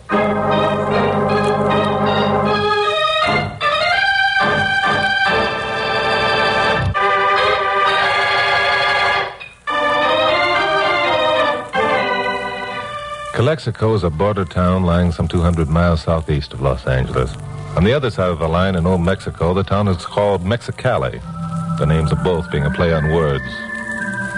A bunch of years ago, there was a song written about Mexicali and some kind of rose. I can hear it now. As I recall, it won popular favor. When I pulled into town around 4 in the afternoon and went immediately to the customs office, Glamour Puss had said she was in jail, but I figured it might be a good idea to establish her identity before I went over to bail her out. I was pleasantly surprised to discover that the customs official in charge was a man named Dave Walker, whom I knew when he was stationed at Tijuana. Dave was sitting in his office with his feet cocked up on his desk, and there was a good-looking blonde babe with him. The blonde babe I recognized, too. Her name was Carol Curtis. Hi, Chucky boy. Come on in and sit down. Well, Chuck Morgan. How are you, boy? Long time no see. Good to see you, Dave. Who's the babe? Who's it? Okay, I'll go along with the gag. The babe claims she's Carol Curtis. She was picked up this morning trying to run some marijuana across the line. I see. What's the rap for that, Dave? Oh, 4 or 5 years. Good. She deserves it. Yeah. Say, look, Chuck, if you really want in on a big story... Sorry, Dave. I'll see you around. Chuck. Who said that?